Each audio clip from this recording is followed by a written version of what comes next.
Jerusalem, the city of Herod and Saladin. Chapter 1. Introductory. It is our object to write a book which may serve as a historical account, complete so far as it goes, of the principal events with which Jerusalem is concerned, from the time when its history, as connected with the Bible, ceases till the present. That is to say, from the year AD 33 downwards, but it is difficult to take up the thread of the story at this date, and we are forced either to go as far back as Herod the Great, or to begin our narrative with the events which preceded the siege of Jerusalem by Titus. No date seems to us more ready to our hand than that of the death of Herod Agrippa. Even then we may seem beginning to tell a thrice-told tale. The revolt of the Jews, their defeat of Cestius, the siege of Titus, are surely, it may be objected, too well known to require telling again. They are not well known, though they have been told again and again, and told with 10 times the force, the vigor, the originality which we can put into these pages. But they are told here again because our central figure is Jerusalem. We have to show her first in all her pride, the joy of the Jews, the visible mark of their greatness, and then we have to follow her through 2,000 years of varying fortune, always before the eyes of the world, always too the object of tender pity and reverence, always the center of some conflict, the scene of some religious contention. Frequent as were the sieges of the city in the olden days, they have been more frequent since. Titus took Jerusalem, Barcachebas took it, Julius Severus took it, Chosroes, Heraclius, Omar, the Chersmians, Godfrey, Saladin, Frederick, all took it by turns, all after hard fighting and with much slaughter. There is not a stone in the city but has been reddened with human blood, not a spot but where some hand-to-hand conflict has taken place, not an old wall but has echoed back the shrieks of despairing women. Jew, pagan, Christian, Mohammedan, each has had his turn of triumph, occupation and defeat, and were all those ancient cemeteries outside the city emptied of their bones, it would be hard to tell whether Jew or pagan or Christian or Mohammedan would prevail, for Jerusalem has been the representative sacred place of the world. There has been none other like unto it, or equal to it, or shall be, while the world lasts. So long as men go on believing that one spot in the world is more sacred than another, because things of sacred interest have been done there, so long Jerusalem will continue the holy city. That this belief has been one of the misfortunes of the human race, one of the foremost causes of superstition, some of the pages which follow may perhaps help to show. But, in our capacity as narrators only, let us agree to think and talk of the city apart, as much as may be, from its sacred associations, as well as from its ecclesiastical history. The fatal revolt of the Jews, which ended in the fall of their city and the destruction of their temple, was due, among many other causes, to the teaching of Judas the Galilean acting on minds inflated with pride in the exaggerated glories of the past, looking to national independence as the one thing needful, and wholly ignorant of the power and resources of the mighty empire, which three held them in subjection. Judas, himself in spirit a worthy descendant of the Maccabans, had taught that Jehovah was the only king of the Jews, who were his chosen people. That submission to a foreign yoke involved not only national degradation, but treason to the lawful powers. That tribute, the badge and sign of slavery, ought to be refused at any cost. "We have no Lord and Master but God," was the cry of his party. With that cry he and his followers assembled to do battle against the world. With that cry on their lips they died. But the cry and its idea did not die. For from that time a fourth sect was among the Jews, more powerful than all the rest put together, containing the great mass of the people, who had no education to give them common sense, and whose ignorance added fuel to the flames of a religious enthusiasm almost without parallel in the history of the world. The Pharisees and the Sadducees still continued for a time in the high places, the Essenes still lived and died apart from the world, the Shakers of their time, a small band with no power or influence, but all around them was rising a tide destined to whelm all beneath the waves of fanaticism. The followers of Judas became the zealots and the Sicarii of later times. They were those who looked daily for the Messiah, whom false Christs led astray by thousands, who thought no act too daring to be attempted in this sacred cause, no life too valuable to be sacrificed. They were those who let their countrymen die of starvation by thousands while they maintained a hopeless struggle with Titus. When Herod Agrippa died, his son, who was only 17 years of age, was in Rome, and as he was too young to be entrusted with the conduct of the turbulent province of Judah, Cuspius Fadus was sent there as governor. He found that Agrippa had allowed the robbers who always infested the country east of Jordan to gain head. He put them down with a strong arm, and turned his attention to things of domestic importance. By the permission of Vitellius, The custody of the sacred robes had been surrendered to the high priest. Cuspius Fadus ordered that they should be restored to the fortress of Antonia. The Jews appealed to Caesar, and by the intercession of young Agrippa, they carried their point and retained the possession of the robes. Under Fadus, one Theudas, whom Josephus calls a magician, persuaded multitudes of the Jews to go with him to the Jordan, which he pretended would open its waters to let him pass. Cuspius Fadus sent out a troop of cavalry, who took Theudas alive, cut off his head and brought it to Jerusalem. Under Cuspius, too, occurred a great famine in Judah, which was relieved by the generosity of Queen Helena of Adiabene, the proselyte one. The story of Queen Helena is told by Josephus Antic. Roman 20, 2, 3, 4 and in Milman Hist. Of the Jews, Roman 2, p. 200, and see also, for the whole of this period, Williams's Holy City Vol. ip 150 et seq. When Fadus either died or was recalled, Tiberius Alexander, a renegade Jew nephew of Philo, succeeded him for a short time. It is not stated how long he continued in power.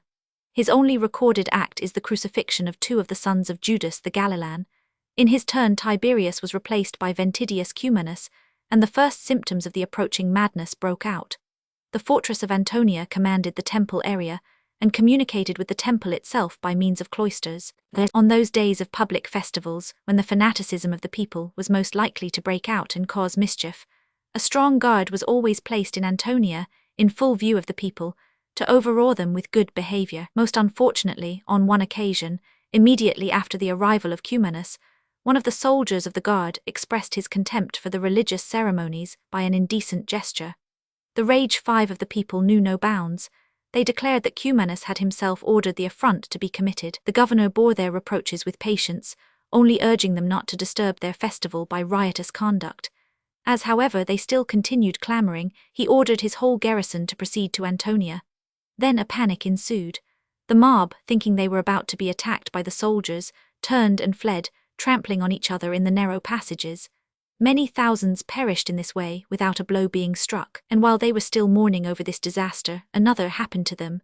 Some of the very men who had raised the first tumult, probably countrymen on their way home, fell on and robbed Stephanus, a slave of the emperor. Cumanus, obliged to punish this, sent soldiers to bring in the chief men of the village. One of the soldiers tore up a book of the law with abuse and scurrility.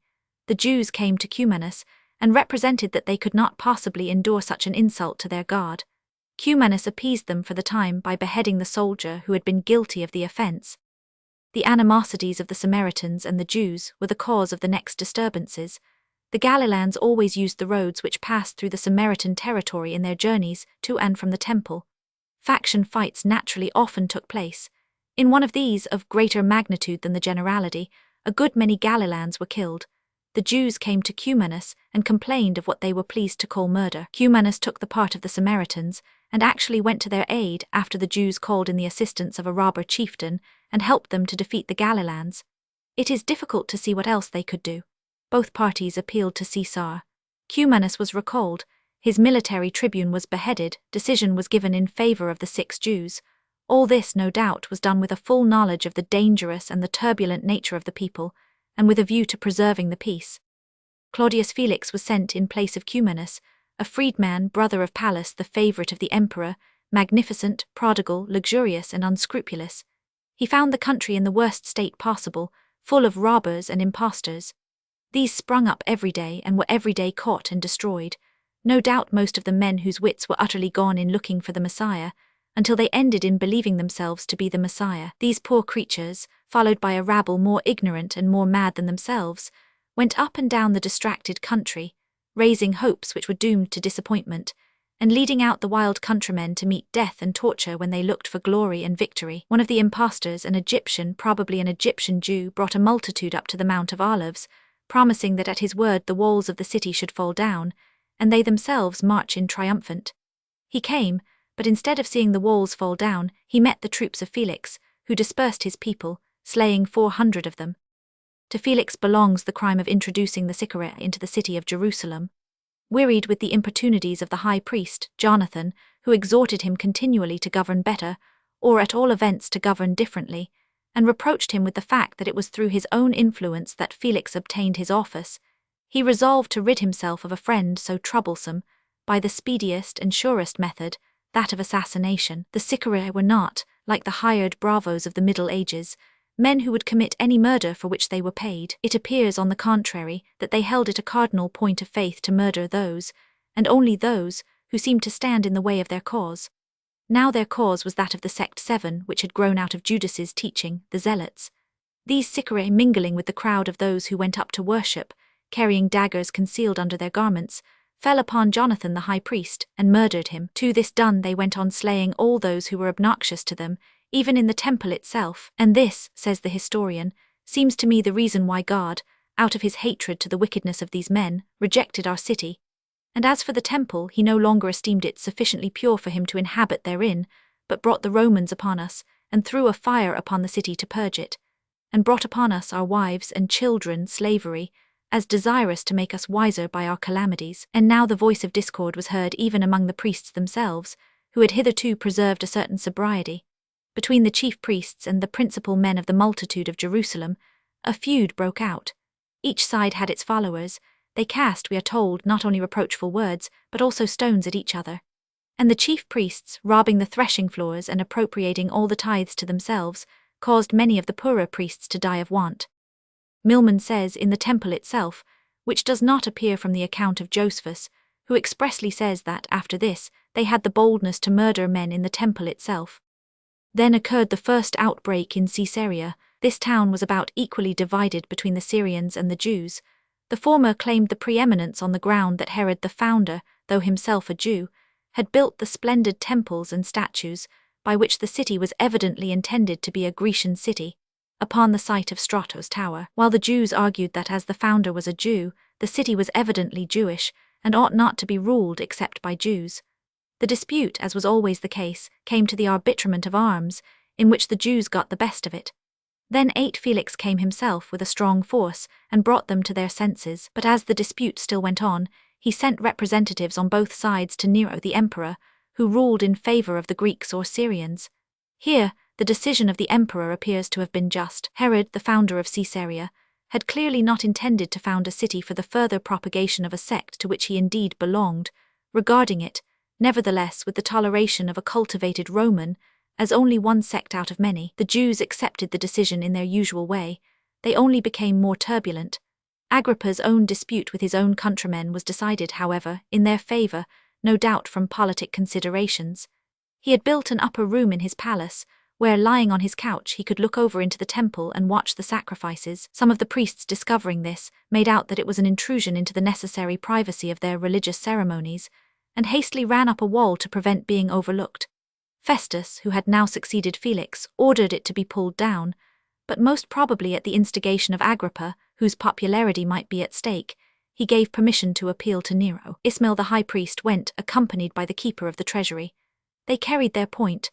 The wall was allowed to stand, but Ismail was detained in Rome, and Agrippa appointed and deprived 3 high priests in succession, Joseph, Annas, and Jesus son of Damai.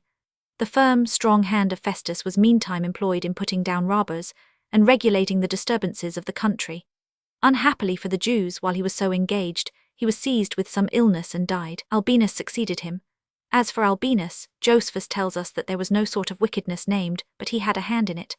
Not only did he steal and plunder everyone's substance, not only did he burden the whole nation with taxes, but he permitted the relations of such as were in 9 prison for robbery to redeem them for money, and nobody remained in the prisons as a malefactor but he who gave him nothing. The principal men among the seditious purchased leave of Albinus to go on with their practices, and every one of these wretches was encompassed with his own band of robbers.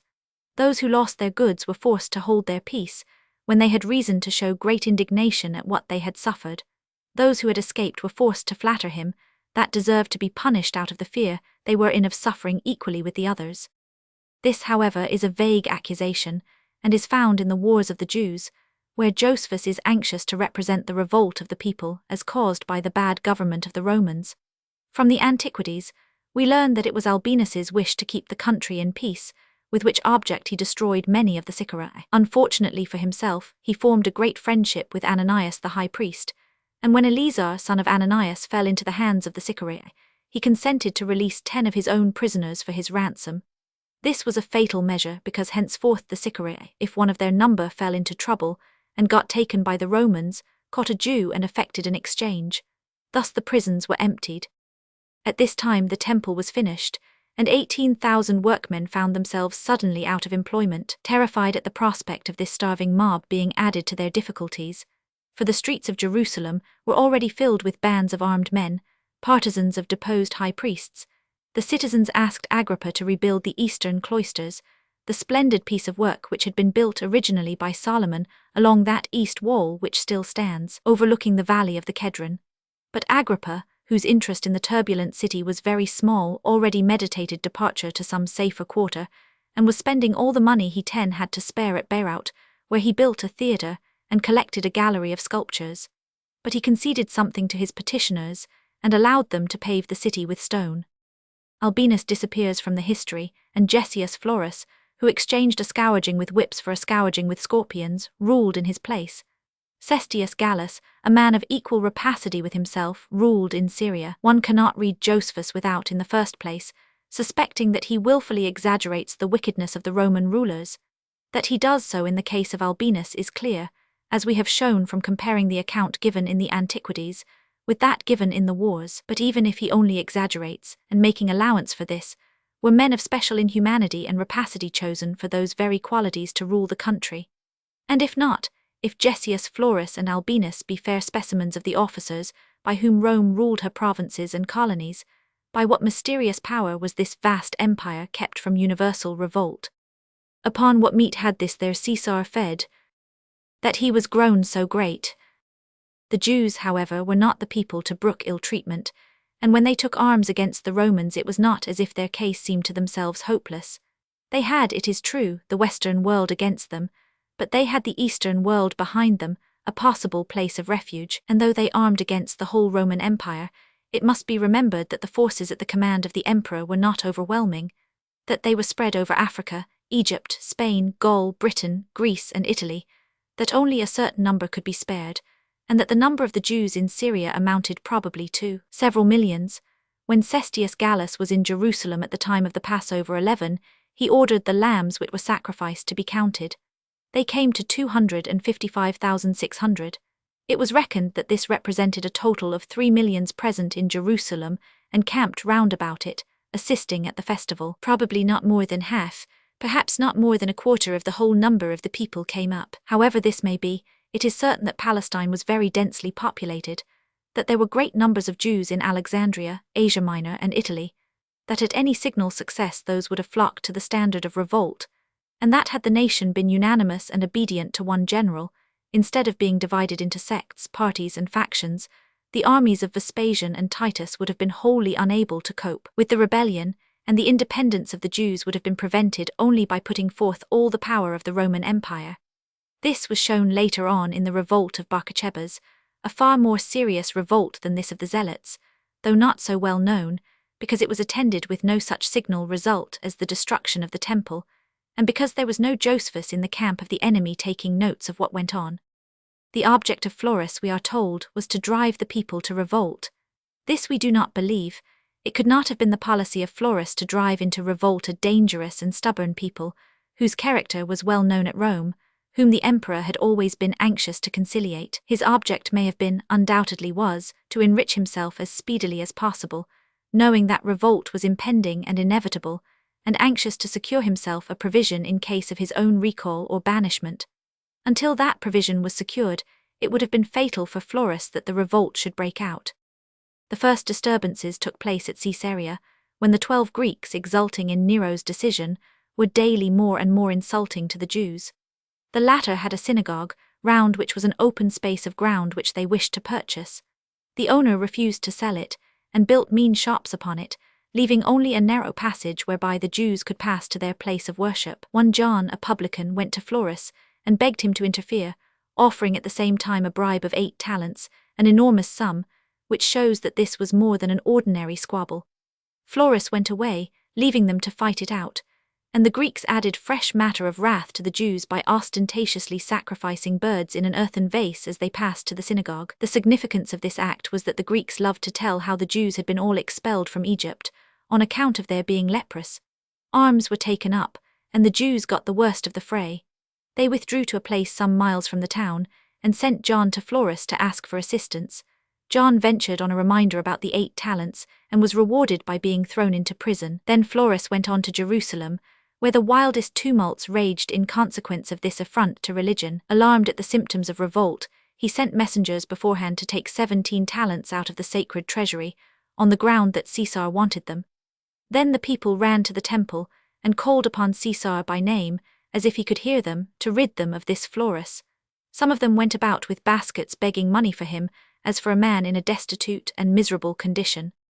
The next day news came that Florus was advancing to the city, and the people thought they had better go out and speak him fair, but he was not disposed to receive their salutation, and so sent on Capito, a centurion with 50 soldiers, bidding them go back and not pretend to receive him, as if they were delighted to see him among them again.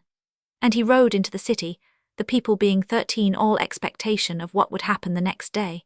And in the morning the tribunal of Florus was erected before the gates of his palace. The high priest was summoned to attend, and ordered to give up those who had led the tumult. He urged in extenuation that he did not know the ringleaders, that the act of a few hot-headed youths ought not to be visited on the whole city, and that in short, he was very sorry for the whole business, and hoped Florus would overlook it. Florus gave orders to his soldiers to pillage the upper market. They did so, scourging, pillaging, and murdering. Berenice, the sister of Agrippa, came herself barefoot with shorn head and penitential dress before Florus, urging him to have pity. But the inexorable Roman, bent on revenge, allowed the soldiers to go on. Next day he sent again for the high priest, and told him that as a sign of the loyalty of the people, and their sorrow for the late tumults, he should expect them to go forth and meet the 2 cohorts who were advancing to Jerusalem with every sign of joy. The seditious part of the citizens refused. Then the chief priests, with dust upon their heads and rent garments, brought out the holy vessels and the sacerdotal robes with their harpers and harps, and implored the people not to risk a collision with the Romans. They yielded and went out to welcome the cohorts, but the soldiers preserved a gloomy silence.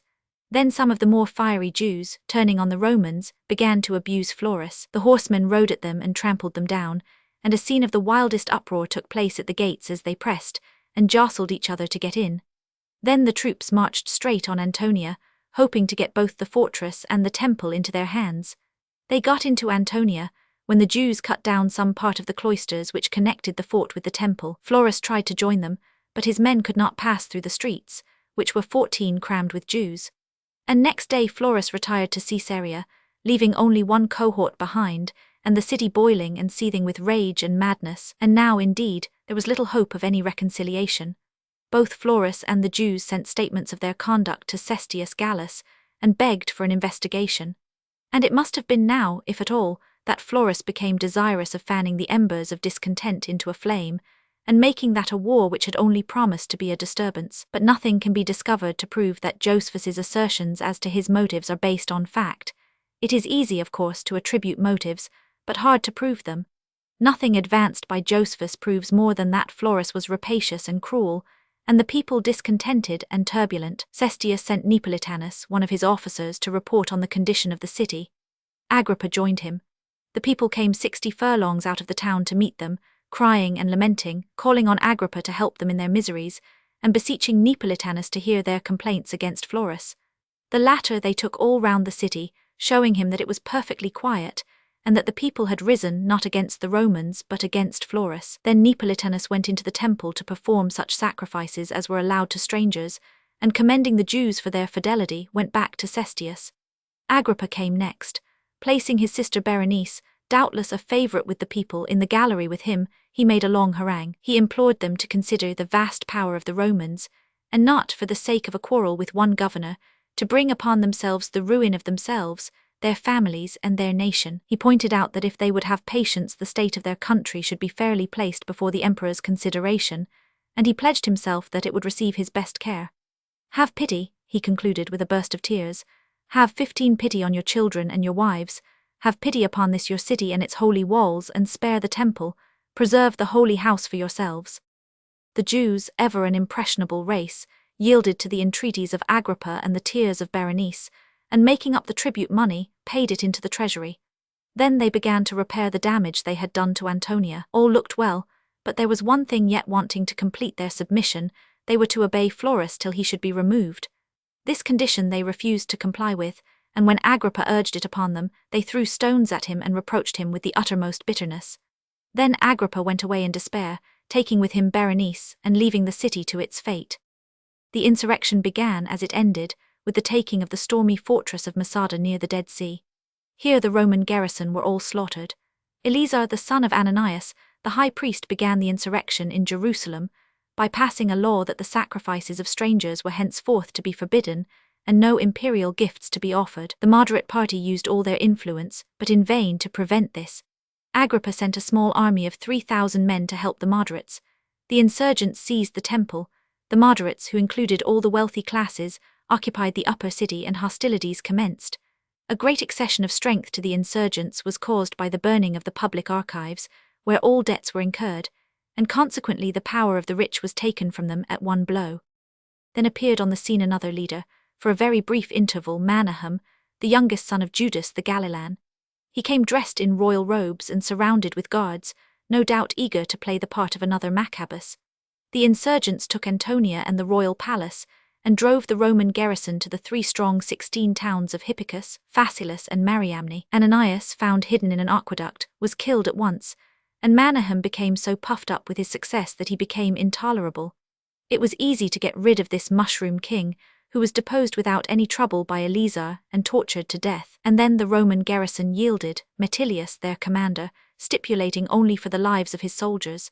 This was granted, but no sooner had they laid down their arms than the Jews fell upon them, vainly calling on the faith of a treaty, and murdered them all except Meticulous. Him they spared on condition of his becoming a proselyte. On that very day and hour, while the Jews were plunging their daggers in the hearts of the Romans, a great and terrible slaughter of their own people was going on in Caesarea, where the Syrians and Greeks had risen upon the Jews, and massacred 20,000 of them in a single day. And in every Syrian city the same madness and hatred seized the people, and the Jews were ruthlessly slaughtered in all. No more provocation was needed, no more was possible.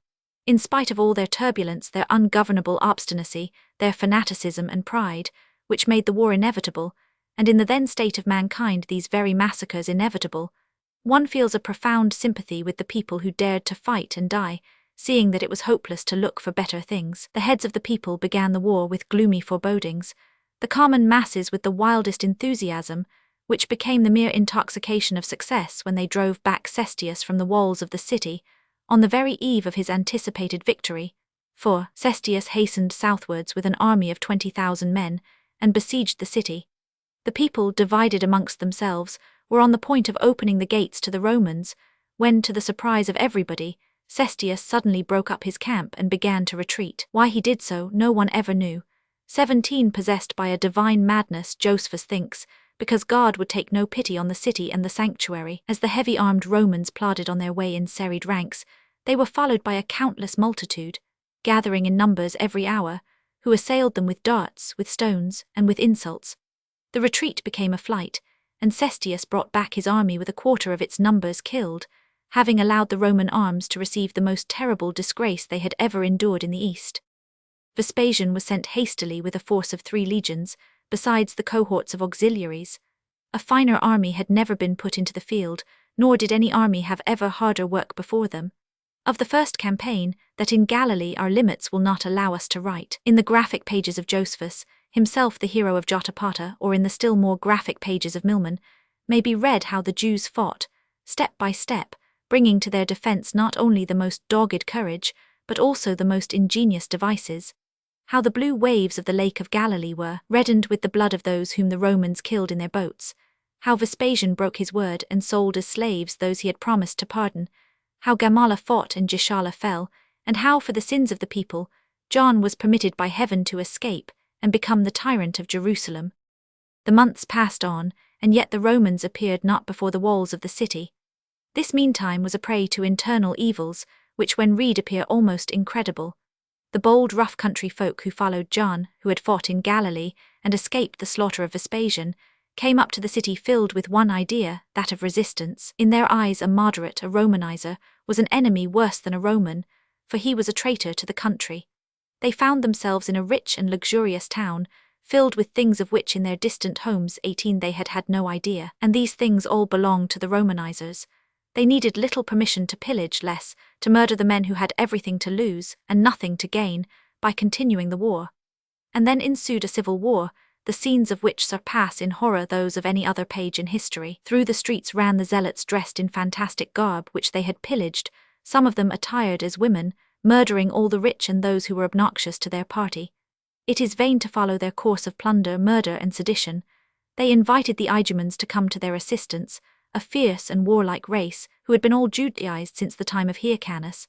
These gladly came by night while a dreadful tempest raged overhead, a sign of God's wrath, and amid the shrieks of wounded men and despairing women, the Igumans attacked and gained possession of the temple, and when the day dawned 8,000 bodies lay piled within the sacred area. Among them were those of Ananias and Jesus the son of Gamala, the high priests. Stripped naked, their corpses were thrown out to the dogs, and it was forbidden even to bury them. Simon ben Gioras, who had first signalized himself in the defeat of Cestius, came to the city to add one more to the factions. The moderate party were stamped out and exterminated, and the city divided between John and Simon, who fought incessantly till Titus's legions appeared before the walls. Note: the materials for this chapter were chiefly found in Josephus and Milman's History of the Jews. In the chapters which follow, it has not been thought necessary to name the authorities for each chapter. References will be found occasionally, among other books, to Williams's Holy City and Lewin's Siege of Jerusalem. Chapter 2. The Siege of Jerusalem. Bella sublimis inclita divities, alim fuisti celsa difficias, nibus clara, sed magis innumerum, civium termes. The events at Rome which elevated Vespasian to the throne were the principal reasons that the siege of Jerusalem was not actually commenced till the early summer of the year 70, when, in April, Titus began his march from Caesarea. His army consisted of 4 legions, the 5th under Sextus Cerealis, the 10th under Lartius Lepidus, the 12th that which had suffered defeat under Cestius and was still in disgrace, and the 15th. Besides this formidable force of regulars, he had a very large number of auxiliaries. The exact number of his troops is not easy to estimate. We may at once put aside, as clearly below the mark, the estimate which puts Titus's army at 30,000. For if we agree in accepting Josephus's statement 3 with 20 regard to Vespasian's army in the year 67, it consisted of 60,000 including the auxiliaries. The campaign in Galilee cost him a few but not many killed in the sieges. We may deduct a small number too but not many for garrison work, for the conquest of the country had been, after the usual Roman fashion, thorough and complete. Not only were the people defeated, but they were slaughtered. Not only was their spirit crushed, but their powers of making even the feeblest resistance were taken away from them. For, and all those who were yet desirous of carrying on the war, those of the fanatics who escaped the sword of Vespasian, had fled to Jerusalem to fall by the sword of Titus. A very small garrison would be required for Galilee and Samaria, and we may be very sure that the large army which was with Vespasian in 67 nearly all followed Titus in 70. The legions had been filled up, and new auxiliaries had arrived, 5 besides these. Josephus expressly says that the army of Vespasian, and therefore that of Titus, was accompanied by servants 6 in vast numbers, who, because they had been trained up in war with the rest, ought not to be distinguished from the fighting 21 men. For as they were in their masters' service in times of peace, so did they undergo the like danger with them in time of war, insomuch that they were inferior to none either in skill or in strength, only they were subject to their masters. Let us take the opportunity of stating our opinion that Josephus's testimony may generally be relied upon. It was for a long time the fashion to hold up his exaggerations to ridicule. Thus, when he spoke of the height of the wall as being such as to make the head reel, travellers remembered the 50 feet of wall or so at the present day and laughed, but Captain Warren has found that the wall was in parts as much as 200 feet high. Surely a man may be excused for feeling giddy at looking down a depth of 200 feet. Whenever Josephus speaks from personal knowledge, he appears to us to be accurate and trustworthy. There is nothing on which he could speak with greater authority, which would sooner have been discovered than a misstatement as regards the Roman army. Milman gives a list of the losses of the Jews in this war compiled from the numbers given by Josephus. It amounts to more than 3 millions. Deductions must of course be made. No argument ought to be founded on the supposed numbers of the legions. The number generally composing a legion in the time of the empire was 6,000, and before the empire was 4,000. But at Pharsalia, Caesar's legions were only 2,000 each, while Pompey's were 7,000. It is very curious that these servants are not mentioned either by Mr. Lewin or Mr. Ferguson. Mr. Williams puts down the number of the legions at 10,000 each, perhaps including the servants. It is not easy to make any kind of estimate of the number of these servants. Perhaps, however, we shall be within the mark if we put down the whole number of forces under Titus's command at something like 80,000, an army which was greatly superior in numbers to that of the besieged. It was also fully provided and equipped with military engines, provisions and material of all kinds. It marched without meeting any enemy from Caesarea to Jerusalem, where it arrived on the 11th of April 7. The city, meanwhile, had been continuing those civil dissensions which hastened its ruin. John, Simon Bar Joras and Eleazar, each at the head of his own faction, made the streets run with blood. John, whose followers numbered 6,000, held the lower, new and middle city. Simon, at the head of 10,000 Jews and 5,000 Idumeans, had the strong post of the upper city, with a portion of the third wall. Eleazar, with 2,000 zealots, more fanatic than the rest, had barricaded himself within the temple itself. There they admitted, it is true, unarmed worshippers, but kept out the rest. The stores of the temple provided them with abundance of provisions, and while the rest of the soldiers were starving, those who were within the temple walls ate were well fed and in good case. This was, however, the only advantage which Eleazar possessed over the rest. Their position, cooped up in a narrow fortress, for such the temple was, and exposed to a constant shower of darts, 22 stones, and missiles of all sorts from John's men, was miserable enough. John and Simon fought with each other in the lower ground, the valley of the Tyropon, which lay between the temple and Mount Zion. Here were stored up supplies of corn sufficient, it is said, for many years' supply. But in the sallies which John and Simon made upon each other, all the buildings in this part of the town were destroyed or set on fire, and all their corn burned, so that famine had actually begun before the commencement of the siege. The dates of the siege are all taken from Professor Willis's journal, given in Williams's Holy City, Vol. IP 478. After Eleazar had succumbed to John. And now, to quote the words of the historian, the people of the city were like a great body torn in pieces. The aged men and the women were in such distress by their internal calamities that they wished for the Romans, and earnestly hoped for an external war, in order to deliver them from their domestic miseries. The citizens themselves were under a terrible consternation and fear, nor had they any opportunity of taking counsel and of changing their conduct. Nor were there any hopes of coming to an agreement with their enemies, nor could such as wished to do so flee away, for guards were set at all places, and the chiefs of the robbers agreed in killing those who were for peace with the Romans. Day and night, he goes on to tell us, the wretched inhabitants were harassed with the shouts of those who fought, and the lamentation of those who mourned, until through the overwhelming fear, every one for himself, relations ceased to care for each other, the living ceased to mourn for the dead, and those who were not among the defenders of the walls ceased to care for anything or to look for anything except for speedy destruction, and this even before the siege began. And yet, with the city in this miserable and wretched condition, with the certain knowledge that the Romans were coming, the usual crowds of Jews and Idumeans flocked to the city to keep the feast of the Passover. 23. Their profound faith was proof against every disaster. That the temple should actually fall, actually be destroyed, seems never even to have entered into their heads. And there can be little doubt that the rude, rough country people, coming to keep the Passover with their wives and children, were filled with a wild hope that the God of Joshua was about to work some signal deliverance for them. The population thus crowded into the city is estimated by Tacitus at 600,000, by Josephus at more than double that number. There are reasons for believing the number at least as great as that stated by Tacitus. A register of the buried had been kept in the city, and the registrar of one gate, out of which the dead were thrown, gave Josephus a note of his numbers. The historian conversed with those who escaped. A list of the captives would be, no doubt, made. The Romans were not in the habit of doing things carelessly, even after a great victory, and they would be accessible to Josephus. So far as these go, we ought to allow Josephus's right to the consideration due to an eyewitness, and it seems to us absolutely unwarranted by any historical or other arguments, to put down, as has been done, the population of this city during the siege at 60 or 70,009. This was doubtless something like the ordinary population, but it was swelled tenfold and twentyfold by the crowds of those who came yearly to keep the feast. Again, the argument based by Mr. Ferguson on the area of the city fails for the simple reason that it is founded on wrong calculations 10 as to the number of 24 square yards. Moreover, it seems to assume the besieged to have been all comfortably lodged.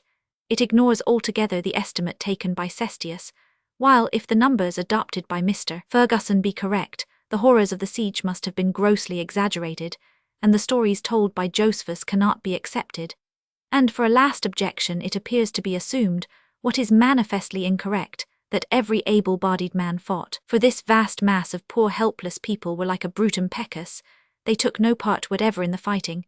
Nothing is clearer than the statement made by Josephus of the fighting men. They were 23,000 in all at the beginning. They did not invite help, and probably would not allow it, from the population within the walls. These, who very speedily found relief in the thinning of death for their first lack of accommodation, sat crouching and cowering in the houses, desperately hoping against hope, starving from the very commencement, beginning to die in heaps almost before the camp of the 10th Legion was pitched upon the Mount of Olives. The numbers given by Josephus may not be correct within a great many thousands. There is reason enough, however, to believe that, within limits very much narrower than some of his readers are disposed to believe, his numbers may be fairly depended on. After all, it matters little enough what the numbers really were. And even if we let them be what anyone chooses to call them, there 25 yet remains no doubt that the sufferings of the people were very cruel, and that, of all wretched and bloody sieges in the world's history, few, if any, have been more wretched or more bloody than the siege of Jerusalem by Titus. Ferguson's Art, Jerusalem Biblical Dictionary. Taking the shape of the city to be circular, and 33 stadia in circumference, it was more nearly circular than square. We find its area to have been rather more than 3,500,000 square yards. This, at 30 square yards to one person, gives about 120,000 for the ordinary population. And there were extensive gardens and numerous villas to the north and east, which contained another population altogether, quite impossible to estimate. And it must not be forgotten that Cestius Joseph Bell, Judd, Roman 6, Roman 9, 3, caused an estimate to be made, a very few years before the siege, of the numbers actually present at the Passover, and that the official return was 2,560,500 persons. The whole question is clearly stated by Mr. Williams, Holy City, Vol. IP 481. And, as he points out very justly, it is not a question how many would be comfortably accommodated in Jerusalem, but how many were actually crammed into it. The people knew full well, of course, that the Romans were coming. Fear was upon all, and expectation of things great and terrible. As in all times of general excitement, signs were reported to have been seen in the heavens, and portents which, however, might be read both ways were observed. A star shaped like a sword, and a comet stood over the city for a whole year. A great light had shone on the altar at the 9th hour of the night. A heifer, led up to be sacrificed, brought forth a lamb in the midst of the temple. The eastern gate of the inner court, so heavy that it required 20 men to move it, flew open of its own accord in the night. Chariots and troops of soldiers in armor were seen running about in the clouds and surrounding cities. When the priests were one night busy in their sacred offices, they felt the earth quaking beneath them, and heard a cry as of a great multitude, "Let us remove hence." And always up and down the city wandered Jesus, the son of Ananus, crying, "Woe, woe to Jerusalem," until the siege began in earnest, when he ceased, for being on the wall he cried, "Woe, woe to the city" again, and to the people and to the holy house. And then, as he added, "Woe, woe to myself also," a stone from one of the engines smote him and he died. Titus posted the 10th Legion on the Mount of Olives, and the 12th and 15th on Mount Scopus, the 5th remaining some little distance behind. As the 10th were engaged in pitching their camp, the Jews, whose leaders had hastily patched up a kind of peace, suddenly sallied forth from the eastern gate, and marching across the valley of the Kedron, charged the Romans before they had time to form in battle. April 11, Titus himself brought a 26 chosen body to their relief, and the Jews were with great difficulty driven back. The next 4 days were spent in clearing the ground to the north of the city, the only part where an attack could be made. They 11 threw down the hedges and walls which the people had made about their gardens and groves of trees, and cut down the fruit trees which lay between them and the wall of the city. Joseph Bell Judd, v. Roman 3:2. The Jews, furious at sight of this destruction, made a sally, pretending at first to be outcasts from the city, and hiding their weapons until they were close upon the enemy. On this occasion the Romans were utterly routed and fled, pursued by the Jews as far as Helen's monument. It was a gleam of sunshine, and nearly the only gleam that fell to the lot of the besieged. Titus removed his camp to the north side of the city, and, leaving the 10th still on the Mount of Olives, placed the 5th on the west of the city, over against the towers of Hippicus and Pharsalus, and the 12th and 15th on the north. A cordon of men, 7 deep, was drawn round the north and west of the city. This must have taken some 25,000 men to effect. April 23. On the morning of the Passover, John contrived, taking advantage of the permission freely granted to all who chose to enter the temple unarmed, to send in his own men, choosing those whose features were not known to Eleazar's followers, with concealed weapons. Directly they got into the inner temple, they made an attack on the men of the opposite faction. A good many were slaughtered, and the rest, finding it best to yield, made terms with their conquerors, Eleazar's life being spared. There now remained only 2 factions in the city, Simon holding the strongest place, the palace of Herod, which commanded the upper town, and John the temple 27 fortress, without which the lower town could not be taken. It was determined to begin the assault with the northwestern part of the wall, that part of it where the valley turns in a northwesterly direction and leaves a level space between the wall and its own course. The engines used by the Romans were those always employed in the conduct of a siege, the ballist, the towers, and the battering rams. Then banks were constructed, on each of which was a tower and a ram. In the construction of these last, all the trees round Jerusalem were cut down, nor have they ever been replanted, and 1,000 years later, on the siege of the city by the Crusaders, only inferior in horror to that of Titus, nearly miscarried for want of timber to construct the towers of assault. As soon as the banks were sufficiently advanced, the battering rams were mounted, and the assault commenced. The Jews, terrified by the thunder of the rams against the city, annoyed too by the stones which came into the city from the ballist, joined their forces and tried a sortie from a secret gate near Hippicus. Their object was to destroy the machines by fire, and in this they well nigh succeeded, fighting with a desperation and courage which no Roman troops had ever before experienced. Titus himself was in the conflict. He killed 12 Jews with his own hands, but the Romans would have given way had it not been for the reinforcement of some Alexandrian troops who came up at the right moment and drove back the Jews. On the 15th day of the siege, the biggest battering ram, Nikon, the conqueror, effected a breach in the outer wall. The Jews, panic-stricken, forgot their wonted courage and took refuge within the second wall. Titus became therefore master of Bezetha in the new town, forming about 1/3 of the city.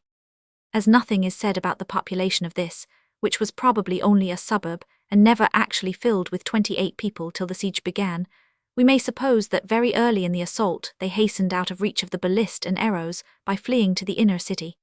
And by this time, a fortnight of the siege had passed away, and already their numbers were grievously thinned by starvation. Between the palace of Herod and the temple area, there stretched the second wall across the Tyrapon valley, which was filled, before the faction fights of Simon and John, with houses of the lower sort of people. This was the most densely populated part of the city. The wall which defended it was not so strong as the rest of the fortifications, and in 5 days, including an unsuccessful attempt to storm the palace of Herod, a breach was effected and the Romans poured into the town, Titus at their head. In hopes of detaching the people from the soldiers, Titus ordered that no houses should be destroyed, no property pillaged, and the lives of the people spared. It was an act of mercy which the fierce passions of the Jews interpreted as a sign of weakness, and renewing their contest, fighting hand to hand in the streets, from the houses, from the walls, they beat the Romans back, and recaptured their wall, filling the breach with their own bodies. The battle lasted for 4 days more, when Titus, entering again, threw down the whole northern part of the wall and became master of the whole lower town. Partly to give his troops rest, partly to exhibit his power before the Jews, Titus gave orders that the paying of the troops should be made the opportunity for a review of the whole army almost under the walls of the city, and in full view of the besieged. The pageant lasted 4 days, during which there was a grand march-past of the splendid Roman troops, with burnished armor and weapons, and in full uniform. So the soldiers, according to custom, opened the cases where their arms before lay covered, and marched with 29 their breastplates on, as did the horsemen lead the horses in their fine trappings. The whole of the old wall and the north side of the temple were full of spectators, and one might see the houses full of such as looked at them, nor was there any part of the city which was not covered over with their multitudes. Nay, a great consternation seized upon the hardiest of the Jews themselves, when they saw all the army in the same place, together with the success of their arms and the good order of the men. 12. Joseph Bell Judd v. Roman 9:1. The Jews saw and trembled, but they did not submit. There could be no longer any hope. The multitude, pent up in limits too narrow for 1/10 of their number, daily obtained more room by death, for they died by thousands. The bodies were thrown out into the valleys, where they lay rotting, a loathsome mass. Roaming bands of soldiers went up and down the city looking for food. When they came upon a man who looked fat and well-fed, they tortured him till he told the secret of his store. To be starving or to appear to be starving was the only safety. And now, says Josephus, all hope of escaping was cut off from the Jews, together with their liberty of going out of the city. Then did the famine widen its progress, and devoured the people by whole houses and families. The upper rooms were full of women and children that were dying by famine, and the lanes of the city were full of the dead bodies of the aged. The children also and the young men wandered about the marketplaces like shadows, all swelled with the famine, and fell down dead wheresoever their misery seized them. As for burying them, those that were sick themselves were not able to do it, and those that were hearty and well were deterred from doing it by the great multitude of those dead bodies, and by the uncertainty there was how 30 soon they should die themselves. For many died as they were burying others, and many went to their coffins before that fatal hour was come. Nor was there any lamentation made under these calamities, nor were heard any mournful complaints. But the famine confounded all natural passions, for those who were just going to die looked upon those that were gone to their rest before them with dry eyes and open mouths. A deep silence also, and a kind of deadly night, had seized upon the city, while yet the robbers were still more terrible than these miseries were themselves. For they brake open those houses which were no other than graves of dead bodies, and plundered them of what they had, and carrying off the coverings of their bodies, went out laughing, and tried the points of their swords on their dead bodies, and in order to prove what metal they were made of, they thrust some of those through that still lay alive upon the ground. But for those that entreated them to lend them their right hand, and their sword to dispatch them, they were too proud to grant their requests, and left them to be consumed by the famine. Now every one of these died with their eyes fixed upon the temple. Children pulled the very morsels that their fathers were eating out of their very mouths, and what was still more to be pitied, so did the mothers do as to their infants. And when those that were most dear were perishing under their hands, they were not ashamed to take from them the very last drops that might preserve their lives. And while they ate after this manner, yet were they not concealed in so doing. But the seditious everywhere came upon them immediately, and snatched away from them what they had gotten from others. For when they saw any house shut up, this was to them a signal that the people within had gotten some food. Whereupon they broke open the doors and ran in and took pieces of what they were eating, almost up out of their very throats, and this by force. The old men, who 31 held their food fast, were beaten, and if the women hid what they had within their hands, their hair was torn for so doing. Nor was there any commiseration shown either to the aged or to infants, but they lifted up children from the ground, as they hung upon the morsels they had gotten, and shook them down upon the floor. But still were they more barbarously cruel to those that had prevented their coming in, and had actually swallowed down what they were going to seize upon, as if they had been unjustly defrauded of their right. They also invented terrible methods of torment to discover where any food was, and a man was forced to bear what it is terrible even to hear, in order to make him confess that he had but one loaf of bread, or that he might discover a handful of barley meal that was concealed. This was done when these tormentors were not themselves hungry, for the thing had been less barbarous had necessity forced them to it, but it was done to keep their madness in exercise, and as making preparation of provisions for themselves for the following days. At night the miserable wretches would steal into the ravines, those valleys where the dead bodies of their children, their wives and kin, were lying in putrefying masses, to gather roots which might serve for food. The lot of these was pitiable indeed. If they remained outside, they were captured by the Romans, and crucified, sometimes 500 in a morning, in full view of the battlements. If they went back laden with a few poor roots of the earth, they were robbed by the soldiers at the gate, and sent home again to their starving children, starving themselves, and unable to help them. The cruelty of Titus, designed to terrify the Jews, only stimulated them to fresh courage. Why indeed should they surrender? Death was certain for all. It was better to die fighting, to kill one of the enemy at least, than to die amid the jeers of the triumphant soldiers. Besides, 32 we must remember that they were defending their sacred mountain, their temple, the place to which every Jew's heart looked with pride and fondness, whither turned the eyes of those who died with a sort of sad reproach. Simon and John were united in this feeling alone, that it was the highest duty of a Jew to fight for his country. The portraits of these two commanders have been drawn by an enemy's hand. We must remember that the prolonged resistance of the Jews was a standing reproof to Josephus, who had been defeated, captured, and taken into favor. No epithets on his part can be too strong to hurl at John and Simon. It is impossible now to know what were the real characters of these men, whether they were religious patriots, or whether they were filled with the basest and most selfish motives. One thing is quite certain and may be said of both: if John hated Simon much, he loved the city more. Neither, at the worst moment, hinted at a surrender of the town, neither tried to curry favour for himself by compassing the fall of his adversary. And the Jews, though emaciated by hunger, reeling and fainting for weakness, were yet full of courage and resource. While Titus was spending 17 days of arduous labour in getting ready his new banks against the temple, the Jews were busy burrowing beneath his feet. And when the rams had been mounted and already were beginning to play, a subterranean rumbling was heard, and the works of weeks fell suddenly to the ground.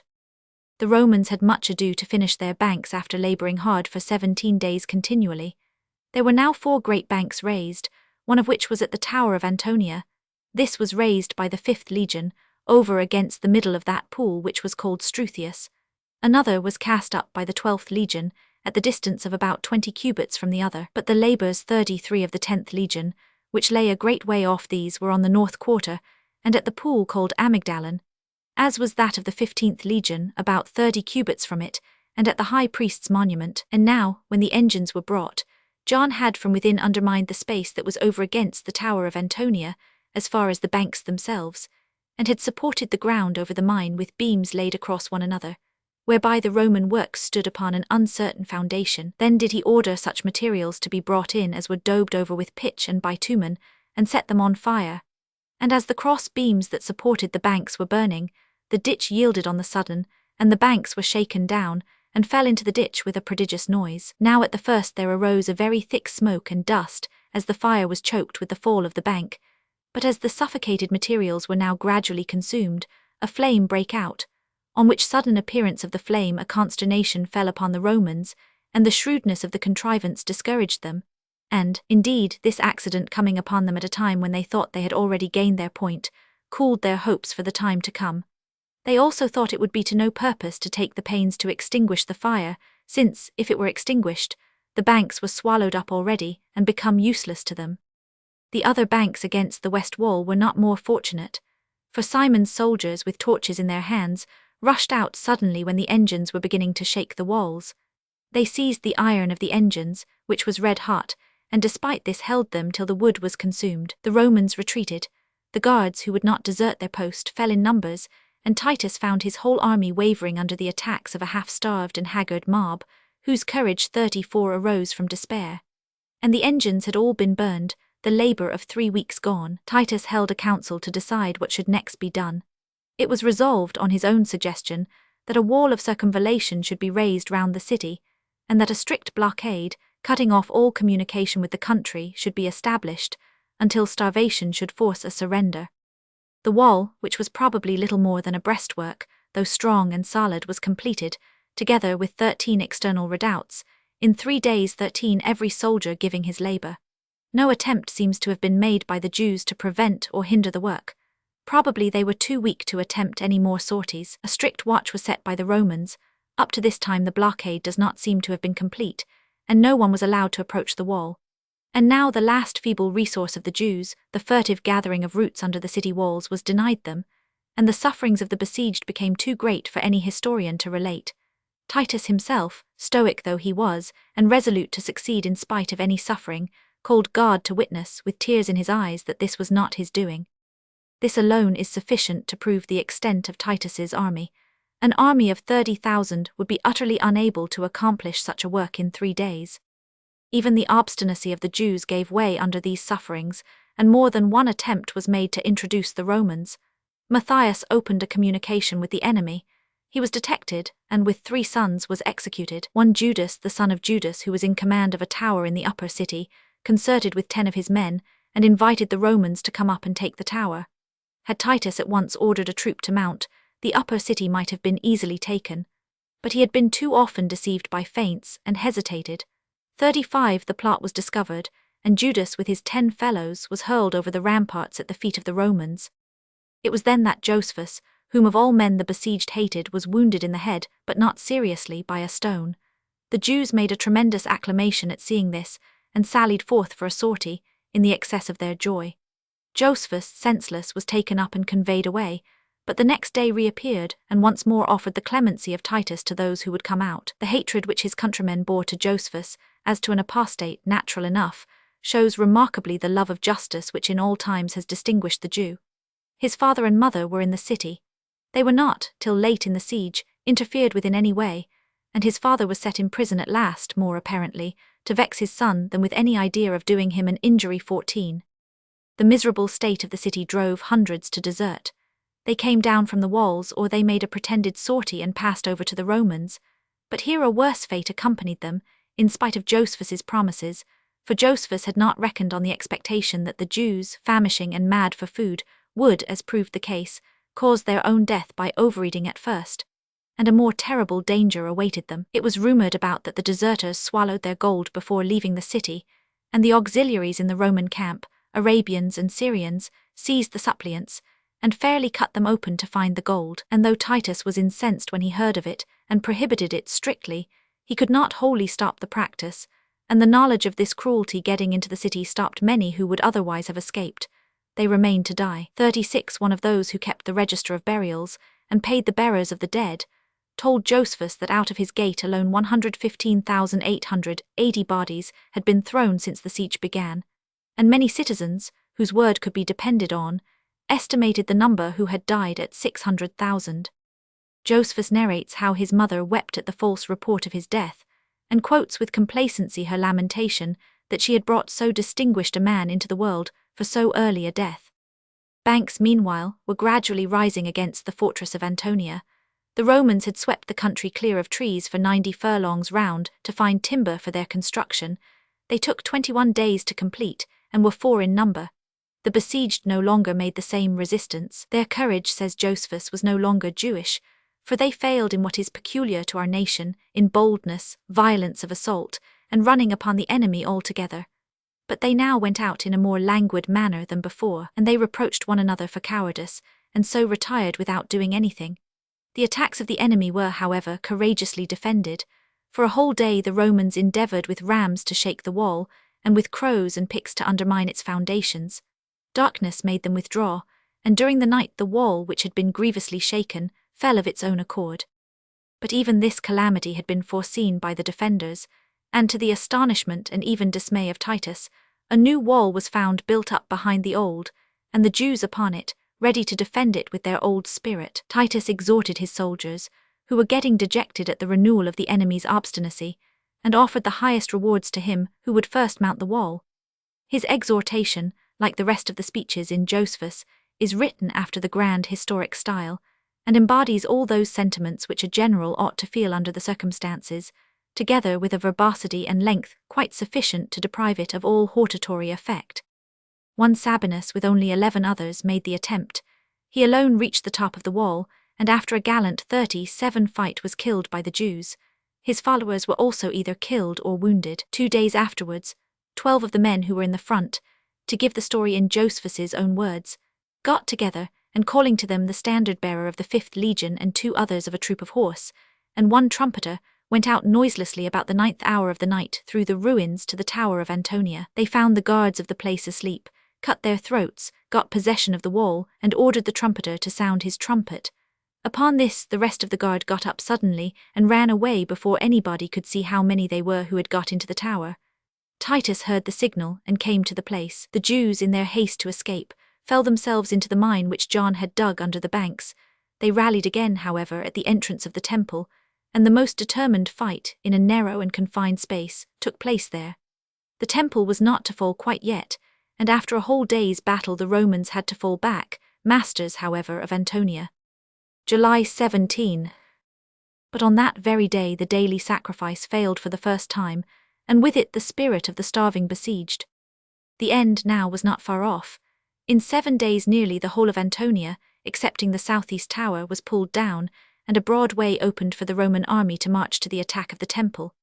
Cloisters, as we have seen, united the fortress with the temple, and along these either on the flat roofs or along the galleries 15.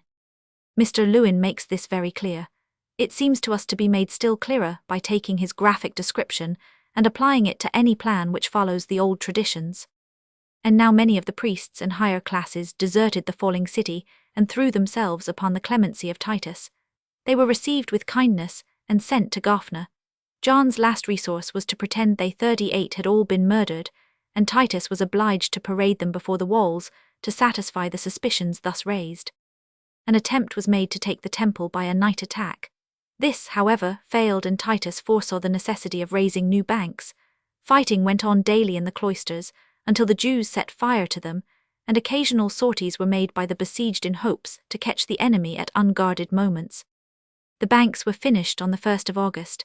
Titus ordered that they should be brought and set over against the western wall of the inner temple. For 6 days the battering rams played against the masonry of the inner temple, for by this time the beautiful cloisters which surrounded it and ran from east to west were all destroyed, and the inner temple, a fortress in itself, stood naked and alone, the last refuge of John and his men. Had they yielded, this at least would have been spared, but it was not to be. With a pertinacity which had no longer any hope in it, the obstinate zealots held out. On the north side the Romans undermined the gate, but could not bring it down. They brought ladders and endeavored to tunnel the wall. The Jews allowed them to mount, and then killed everyone and captured their ensigns. And thus it was that Titus, fearing perhaps that the spirit of his own troops would give way, ordered the northern gate to be set on fire. This was done, and the cloisters, not those of the outer court but of the inner, were soon destroyed. But Titus resolved still to save the Holy of Holies. Aug. 9. It was the day on which Nebuchadnezzar had burned the Temple of Solomon. The Jews made another sortie, their last but one. They could effect nothing, and retired after 5 hours, fighting into their stronghold, the desecrated temple, on whose altar no more sacrifices were now made, or ever would be made again. Titus retired to Antonia, resolving to take the place the next day, but the Jews would not wait so long. They 39 made a last sortie which was ineffectual. The Romans put the Jews to flight, and proceeded as far as the Holy House itself, at which time one of the soldiers, without staying for any orders, and without any concern or dread upon him at so great an undertaking, and being hurried on by a certain divine fury, snatched somewhat out of the materials that were on fire, and being lifted up by another soldier, set fire to a golden window, through which there was a passage to the rooms that were round about the Holy House on the north side of it. As the flames went upward, the Jews made a great clamour, such as so mighty an affliction required, and ran together to prevent it, and now they spared not their lives any longer, nor suffered anything to restrain their force, since that holy house was perishing, for whose sake it was that they kept such a guard about it. 16. Joseph, Roman 6, Roman 4, 5. Titus with all his staff hastened to save what he could. He exhorted the soldiers to spare the building. He stood in the Holy of Holies itself, and beat back the soldiers who were pressing to the work of destruction. But in vain. One of the soldiers threw a torch upon the gateway of the sanctuary, and in a moment the fate of the building was sealed, and while the flames mounted higher the carnage of the poor wretches within went on. None was spared. 10,000 were killed that were found there, children, old men, priests and profane persons, all alike. 6,000 fled to the roof of the royal cloister, that glorious building which crowned the temple wall to the south, stretching from Robinson's Arch to the valley of the Kedron. The Romans fired that too, and the whole of the multitude perished together. One would have thought that the hill itself, on which the temple stood, was seething hot, full of fire in every part, that the blood was larger in quantity than the fire, 40, and those that were slain more in number than those that slew them, for the ground nowhere appeared visible for the dead bodies that lay on it. But the soldiers went over heaps of these bodies, as they ran from such as fled from them. Joseph, Roman 6, v1. The really guilty among the Jews, the fighting men, had cut their way through the Romans and fled to the upper city. A few priests either hid themselves in secret chambers or crouched upon the top of the wall. On the 5th day they surrendered, being starving. Titus ordered them to execution. And so the temple of Herod fell. The Roman army flocked into the ruins of the temple which it had cost them so many lives to take. Sacrifices were offered, and Titus was saluted as imperator. An immense spoil was found there, not only from the sacred vessels of gold, but from the treasury in which vast sums had been accumulated. The upper town, Zion, still held out. Titus demanded a parley. Standing on that bridge, the ruined stones of which were found by Captain Warren lying 80 feet below the surface of the ground, he for the last time offered terms to the insurgents. He explained that they could no longer entertain any hope, even the slightest, of safety, and renewed his offers of clemency to those who should yield. But the offers of Titus were supposed to be the effect of weakness. Again the insurgents, now indeed possessed with a divine madness, declined them, They demanded that they might be allowed to march out with all their arms, and what would now be called the honors of war. This proposition from a handful of starved soldiers, surrounded by the ruins of all that they held dear, with a triumphant army on all sides, was too monstrous to be accepted even by the most clement of conquerors, and Titus resolved with reluctance on the destruction of the 41 whole people. The royal family of Adiabene, descendants of Queen Helena, had not left Jerusalem during the siege. On the contrary, they had lent every aid in their power to the Jews. Now, however, seeing that no hope was to be got from any but Titus, they went over in a body to the Romans and prayed for mercy. Out of consideration for their royal blood, this was granted, but the Jews revenged the faint-hearted conduct of these royal proselytes by an incursion into the lower new town on the hill of Offal, burning their palace and sacking the rest of the town. The last part of the siege, which Mr. Lewin finally calls the fifth act of a bloody tragedy, was commenced by the usual methods of raising banks, all attempts to carry the upper city by assault being hopeless. These were raised over against the palace of Herod on the west, and at a point probably opposite Robinson's Arch in the east. And now, at the last moment, no longer sustained by any hopes of miraculous interference, for if their God had allowed his temple to fall, why should he be expected to spare the citadel? The Jews lost all courage and began to desert in vast numbers. The Idumeans, finding that Simon and John remained firm in their resolution of defense to the last, sent 5 of their chiefs to open negotiations on their own account. Simon and John discovered the plot. The 5 commissioners were executed.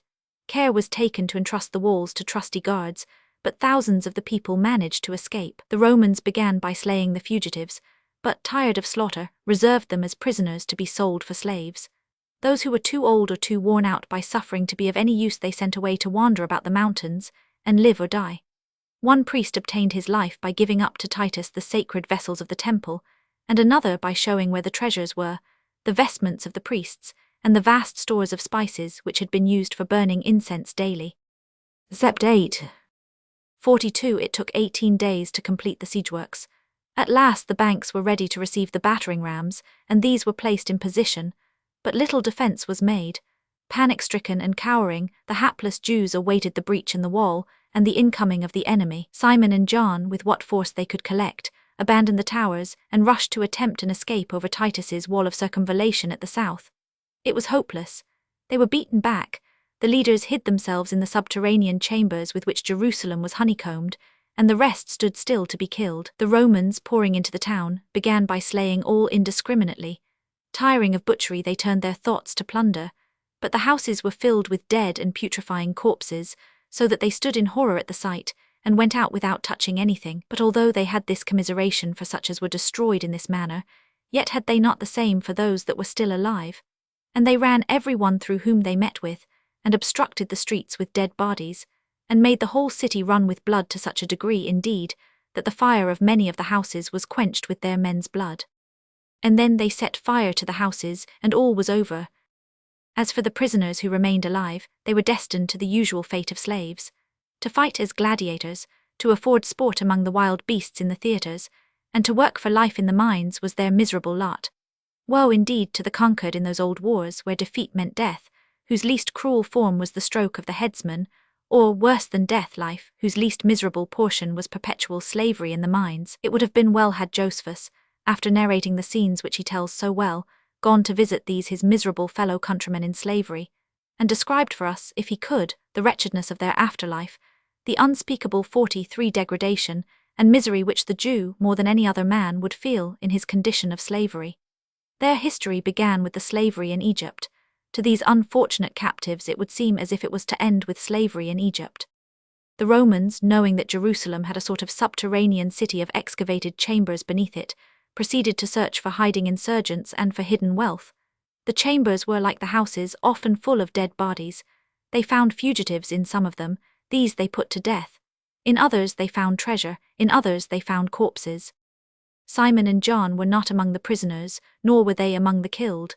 John, several days after the capture of the city, came out voluntarily from his hiding place and gave himself up to Titus. He was reserved for the triumph, and then came the grand day of rejoicing for the conquerors. Titus made a long and laudatory oration to the army, adjudged promotions, coronets, necklaces, and other prizes of valor, and with lavish hand distributed the spoils among his soldiers. For 3 days the troops banqueted and rejoiced.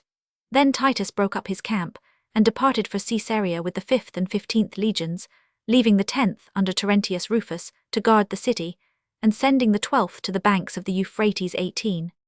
Joseph, Romans 7, v3. It was not till October that Simon gave himself up. To prevent being killed at once, he emerged by night from his hiding place dressed in a long white robe, so that the astonished soldiers took him for a ghost. "I am Simon, son of Gioras," he cried. "Call hither your general." Terentius received him as a prisoner and sent him to Titus. One of the most important things in the conduct of a 44 triumph at Rome was the execution of the general of the vanquished army. Titus had both generals to grace his procession. He assigned to Simon the post of honor. At the foot of the Capitoline Hill, the intrepid Jew was led to the block, with a halter round his neck, and scourged cruelly. He met his death with the same undaunted courage as he had defended his city. John of Giscala remained a prisoner for life. No historian, except perhaps Milman, whose sympathies are ever with the fallen cause, seems to us to have done justice, not only to the bravery and heroism of the Jews, but also to the heroism of their leaders. Their leaders have been described by an enemy and a rival, that Josephus, son of Matthias, who, after making an heroic resistance at Jotapata, obtained his life by pretending to be a prophet, and continued in favor with the conquerors by exhorting his fellow countrymen to submission. That Simon and John were men stained with blood, violent, headstrong, we know well, but it does not seem to us that they were so bad and worthless as Josephus would have us to believe. After the siege fairly began, they united their forces. We hear no more of the faction fights. If their soldiers committed excesses and cruelties, they were chiefly for food, and everything was to give way to the preservation of the defenders. Moreover, discipline was not thought of among the Jews, whose notion of fighting was chiefly a blind and headlong rush. But we must again recall the religious side of the defense. To the Jew his temple was more, far more than Mecca can ever be to a Mohammedan. It had traditions far higher and more divine. The awful presence of Jehovah had filled the sanctuary as with a cloud. His angels had been seen on the sacred hill. There, for generation after generation, the sacrifice had been offered, the feast kept, the unsullied faith maintained. The temple was a standing monument to remind them by whose aid they had escaped captivity. 45, it taught them perpetually that freedom was the noblest thing a man can have. It was the glorious memorial of a glorious history. It was a reminder that theirs was a nation set apart from the rest of the world. To defend the temple from outrage and pollution was indeed the bounden duty of every Jew. And these Romans, what would they do with it? Had they not the keys of the treasury where the vestments of the priests were laid up? Had not one of their emperors ordered a statue of himself to be set up, an impious idol, in the very holy of holies? A handful of men, they offered war to the mistress of the world. True, the insurgents were rude and unlettered, who knew nothing of Rome and her power. Even if they had known all that Rome could do, it would have mattered nothing, for they were fighting for the defense of all that made life sweet to them, and they were sustained by false prophets, poor brain-struck visionaries, who saw the things they wished to see and foretold what they wished to happen. God might interfere. The mighty arm which had protected them of old might protect them again. The camp of the Romans might be destroyed like the camp of the Assyrians, and because these things might happen, it was a natural step, to an excited and imaginative people, to prophesy that they would happen. But when the time passed by, when none of these things came to pass, and the deluded multitude hoped that submission would bring safety at least, the tenacity of their leaders held them chained to a hopeless defense. Whether Simon and John fought on with a stronger faith, and still in hope that the arm of the Lord would be stretched out, or whether they fought on with the desperate courage of soldiers who preferred death by battle to death by execution, it is impossible now to say. It has been suggested by Josephus, as well as by modern writers, that the courage of the Jews was shaken by predictions, omens, and rumors. But if there were predictions 46 of disaster, there were also predictions of triumph.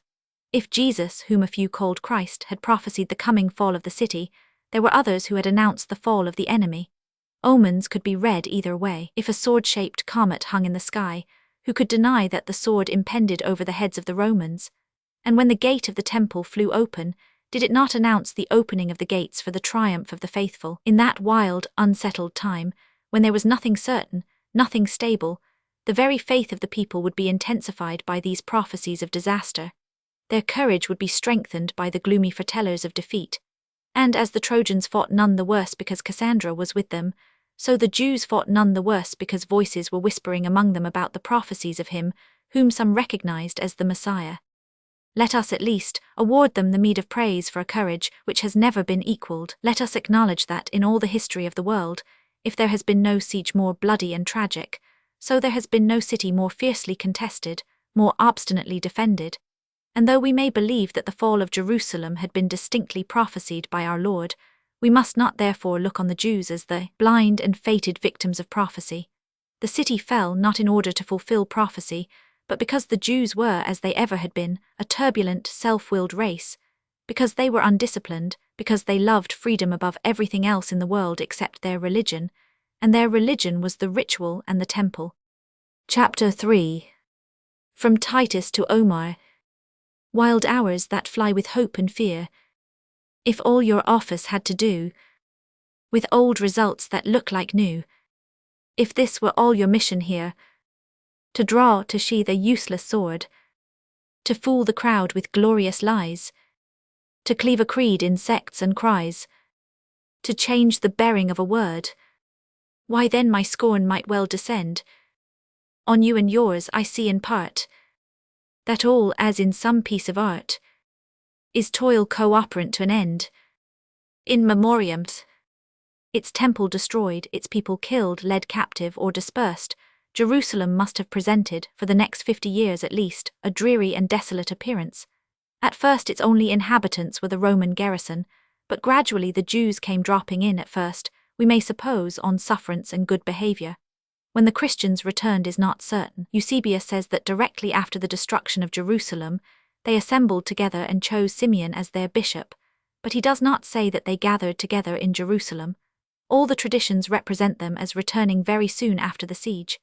As for the Jews, the destruction of the temple, that symbol of the law, only made them more scrupulous in their obedience to the law. The great school of Gamaliel was set up at Jabneh, where lectures were delivered on all the minutiae of rabbinical teaching, and the Jews were instructed how to win the favor of Jehovah by carrying out to its last letter the smallest details of the law. And because this, minute as it was, did not comprehend all the details of life, there arose a caste, recruited from all tribes and families alike, which became more holy than that of the priests and Levites, the caste of the rabbis, the students and interpreters of the law. The rabbi had, besides the written law, the tradition, Masorah or Kabbalah, which was pretended to have been also given to Moses on Mount Sinai, and to have been handed down in an unbroken line through the heads of the Sanhedrim. The growth of the rabbinical power does not date from the destruction of the temple. It had been slowly developing itself for many centuries before that event. In the synagogues which were scattered all over Palestine, and wherever the Jews could be got together, the learned rabbi, with his profound knowledge of the law, written and oral, had already, before the destruction of Jerusalem, taken the place of the priests and their sacrifices, so that, in spite of the fall of the temple, the spiritual life of the Jews was by no means crushed out of them. Rather was it deepened and intensified, and their religious observances more and more invaded the material life. The rabbinical tribunals usurped entire rule over the Jews. Like the Scotch elders, they had power to summon before them persons accused of immorality, persons who neglected their children, persons who violated details of the law. They could also impose on offenders punishment by scourging, by censure, by interdict, by the cherem or excommunication which inflicted civil death, but for which pardon might be obtained 49 on repentance and submission, and lastly by the fatal shamata, the final curse after which there was no pardon possible. Let nothing good come out of him, let his end be sudden, let all creatures become his enemies, let the whirlwind crush him, let fever and every other malady and the edge of the sword smite him, let his death be unforeseen and drive him into outer darkness. 19. With this machinery of internal government, the Jews were not only united together and separated from the rest of the world in each particular town, not only did they maintain their nationality and their religion, but, which was of much more importance to their conquerors, they were able to act in concert with each other, to demand redress together, to give help to each other, to rise in revolt together. Milman hissed of the Jews, Roman 3, 146. As for their treatment by the Romans, it is not certain that they were at first persecuted at all. A tax of 2 drams was levied by Vespasian on every Jew for the rebuilding of the temple of Jupiter Capitolinus, and was exacted with the greatest rigor. He also searched everywhere for descendants of the house of David, in order to extinguish the royal line altogether. Otherwise there is no evidence to show that the Jews were ill-treated by the conquerors, but rather the contrary, because the policy of the Romans was always to treat the conquered nations with consideration and humanity, and to extend to them the privilege of citizenship. But whether they were persecuted or not, and whatever the cause, the whole of the Jews in Egypt, Cyrene, Babylonia, and Judah rose in universal revolt in the time of Trajan. Perhaps they had experienced some affront to their religion, perhaps they had been persecuted with the Christians, perhaps they expected the Messiah, perhaps their fanatical and turbulent spirit was the cause of the rising, perhaps the stories 50 told in the rabbinical accounts contain some truth. In these it is related how the birthday of an imperial prince fell on the 9th of August, the anniversary of the taking of Jerusalem, and the Jews in Rome were wailing and lamenting while the rest of the world was rejoicing. Also, on another occasion, while the imperial family were lamenting the death of a daughter, the Jews were celebrating, with the customary semblance of joy, their Feast of Lamps. Heavy persecution followed these unfortunate coincidences. The hostility of the Jews was manifested against the Greeks rather than against the Romans. In Alexandria the Greeks massacred all the Jews. In return the Jews under Lucius and Andrew spread themselves over the whole of Lower Egypt and perpetrated ghastly atrocities. The Roman governor, meantime, could do nothing for want of troops. In Cyprus the Jews are said to have killed 240,000 of their fellow citizens. Hadrian came to their rescue and fairly swept the insurgents out of the island, where in memory of these troubles no Jew has ever since been allowed to reside. Martius Turbo quieted the insurrection in Cyrene, and then marched into Egypt where he found Lucius at the head of an enormous army. Mindful, as all Jewish insurgents, of his people's traditions, and no doubt hoping for another miracle, Lucius tried to pass by way of Suez into Palestine.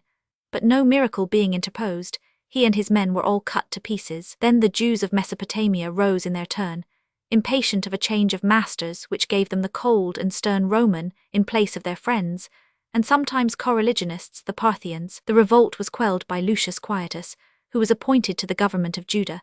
And when Trajan died and Hadrian ascended the throne, all the conquests in the east beyond the Euphrates were abandoned. The Jews across that river settled peacefully down with their old masters again, and henceforward the tranquility of these trans-Euphrates Jews wonderfully 51 contrasts with the turbulence and ferocity of their Syrian brethren. But Hadrian resolved to suppress this troublesome and turbulent Judaism altogether.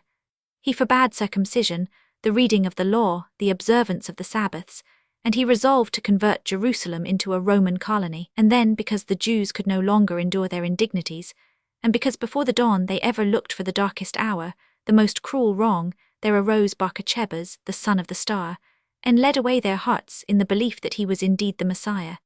This, the last, was the wildest and the most bloodthirsty of all the Jewish revolts.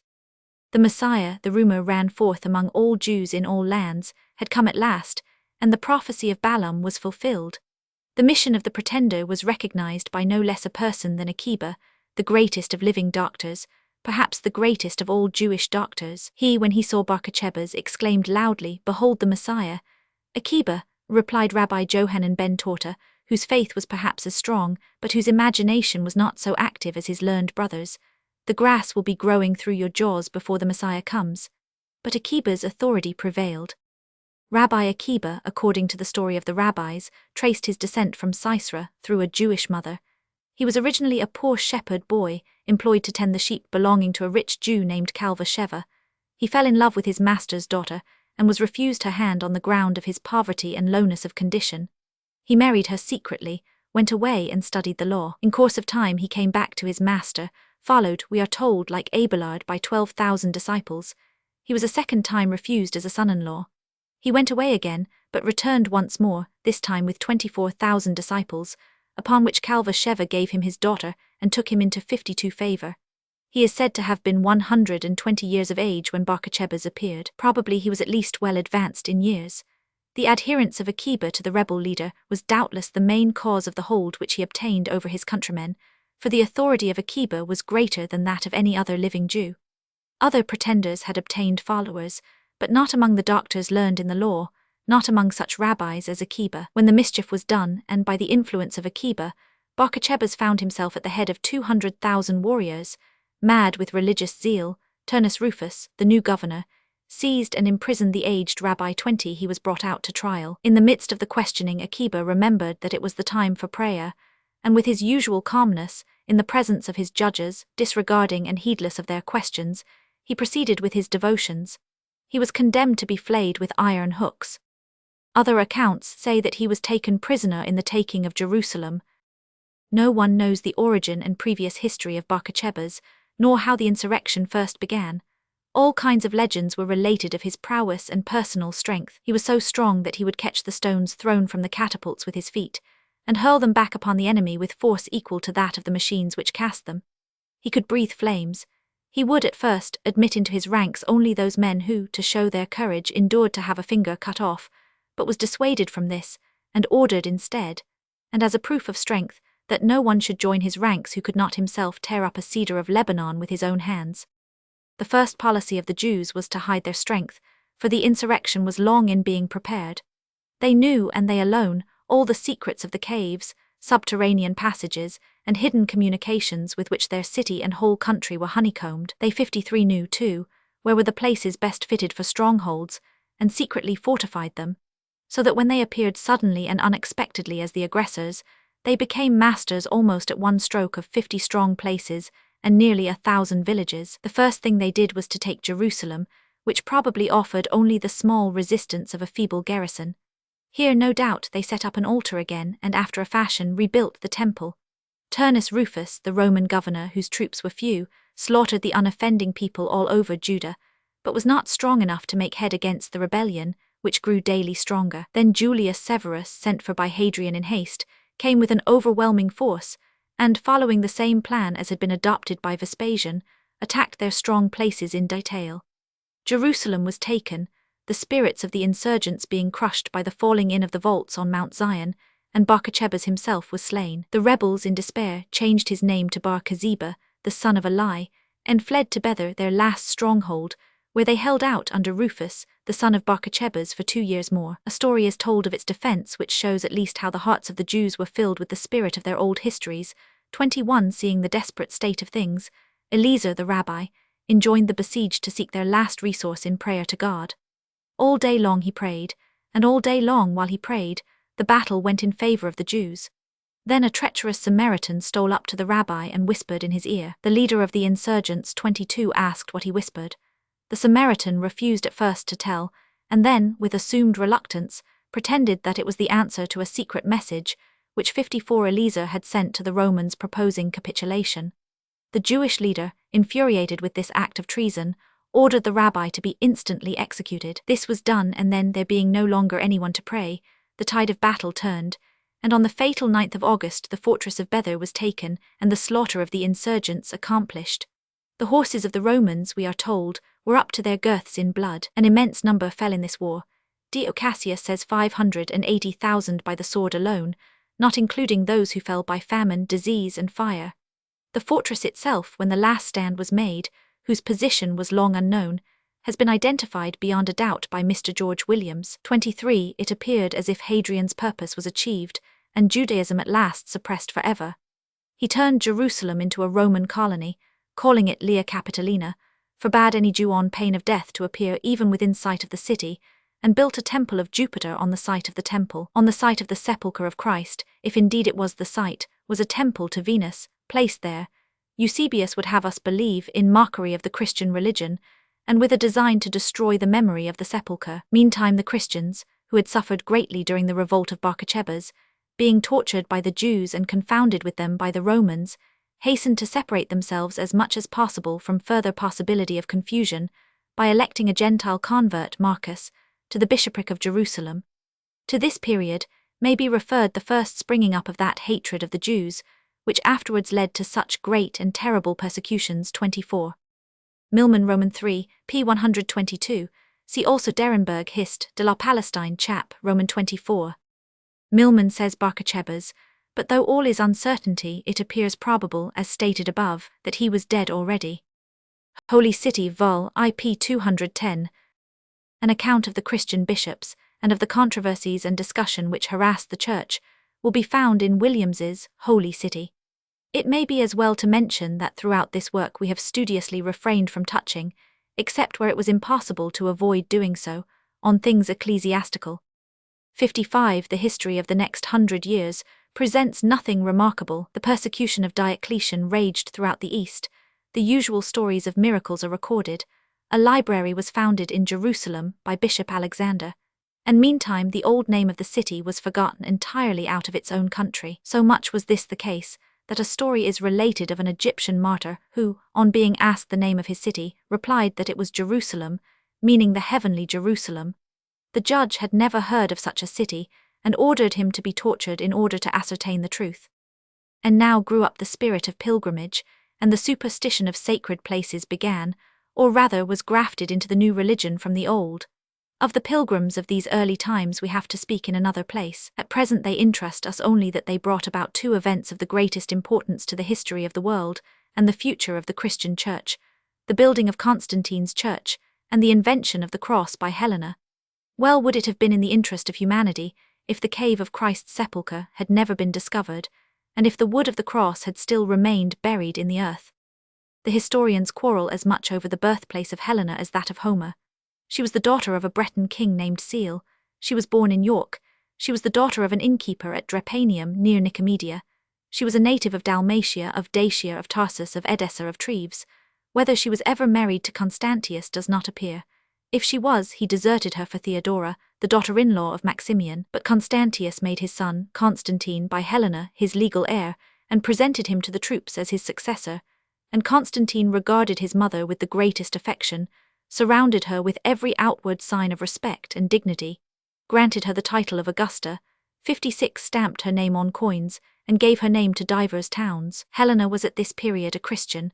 Whether born in the new religion or a convert does not appear, nor is it clear that she had anything to do with the conversion of her son, this illustrious and imperial convert, stained with the blood of his father-in-law, whom he strangled with his own hands, of his son, whom he sacrificed at the lying representations of his wife, and of that wife herself, whom he executed in revenge for the death of his son, was converted, we are informed by some historians, through a perception of the beauty and holiness of the teaching of Christ.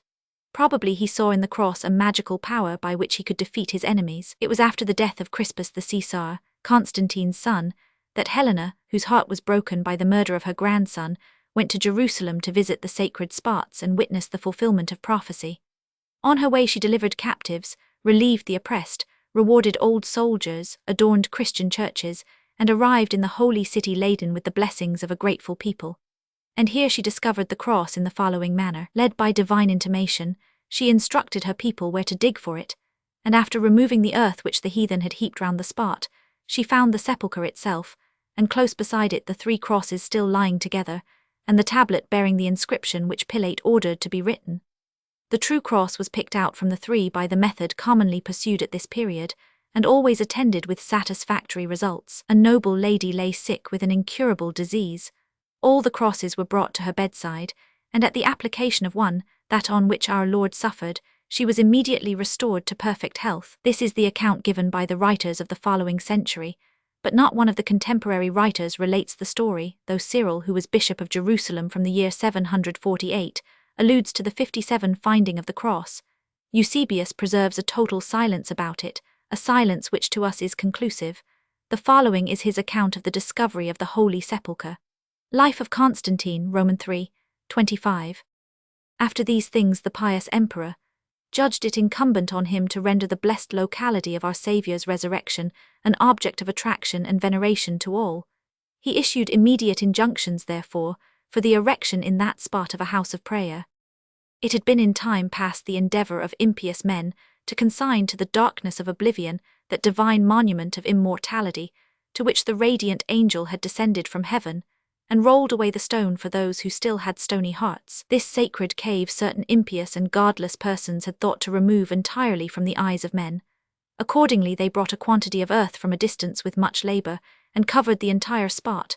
Then, having raised this to a moderate height, they paved it with stone, concealing the holy cave beneath this massive mound. Then they prepare on the foundation a truly dreadful sepulchre of souls, by building a gloomy shrine of lifeless idols to the impure spirit whom they call Venus. These devices of impious men against the truth had prevailed for a long time, nor had any one of the governors, or military commanders, or even of the emperors themselves, ever yet appeared with ability to destroy those daring impieties, save only our prince. As soon as his commands were issued, these engines of deceit were cast down from their proud eminence to the very ground, and the dwelling place of error was overthrown and utterly destroyed. Nor did the emperor's zeal stop here, but he gave further orders that the materials of what was thus destroyed should be removed and thrown from the spot as far as possible, and this command was speedily executed. The emperor, however, was not satisfied with having proceeded 58 thus far. Once more, fired with holy ardor, he directed that the ground should be dug up to a considerable depth, and the soil which had been polluted by the foul impurities of demon worship transported to a far distant place. But as soon as the original surface of the ground, beneath the covering of earth, appeared, immediately and contrary to all expectation, the venerable and hallowed monument of our Saviour's resurrection was discovered. Then, indeed, did this most holy cave present a faithful similitude of return to life, in that after lying buried in darkness, it again emerged to light, and afforded to all who came to witness the sight a clear and visible proof of the wonders of which that spot had once been the scene. In other words, in the time of Constantine, a report existed that the spot then occupied by a temple of Venus was the site of our Lord's burial place. Constantine took down the temple, meaning to build the church upon it. Then, in removing the earth, supposed to be defiled by the idol worship which had taken place upon it, they found to their extreme astonishment the cave or tomb which is shown to this day. Then came the building of the basilica. First of all 25, he adorned the sacred cave itself, as the chief part of the whole work, and the hallowed monument at which the angel, radiant with light, had once declared to all that regeneration which was first manifested in the Saviour's person. This monument, therefore, as the chief part of the whole, the emperor's zealous magnificence beautified with rare columns, and profusely enriched with the most splendid decorations of every kind.